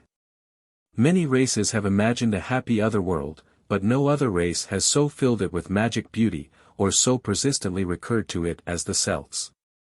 They stood on the cliffs which faced the west, and as the pageant of sunset passed before them, or as at midday the light shimmered on the far horizon and on shadowy islands, they gazed with wistful eyes as if to catch a glimpse of Elysium beyond the fountains of the deep and the halls of the setting sun. In all this we see the Celtic version of a primitive and instinctive human belief. Man refuses to think that the misery and disappointment and strife and pain of life must always be his. He hopes and believes that there is reserved for him, somewhere and at some time, eternal happiness and eternal love.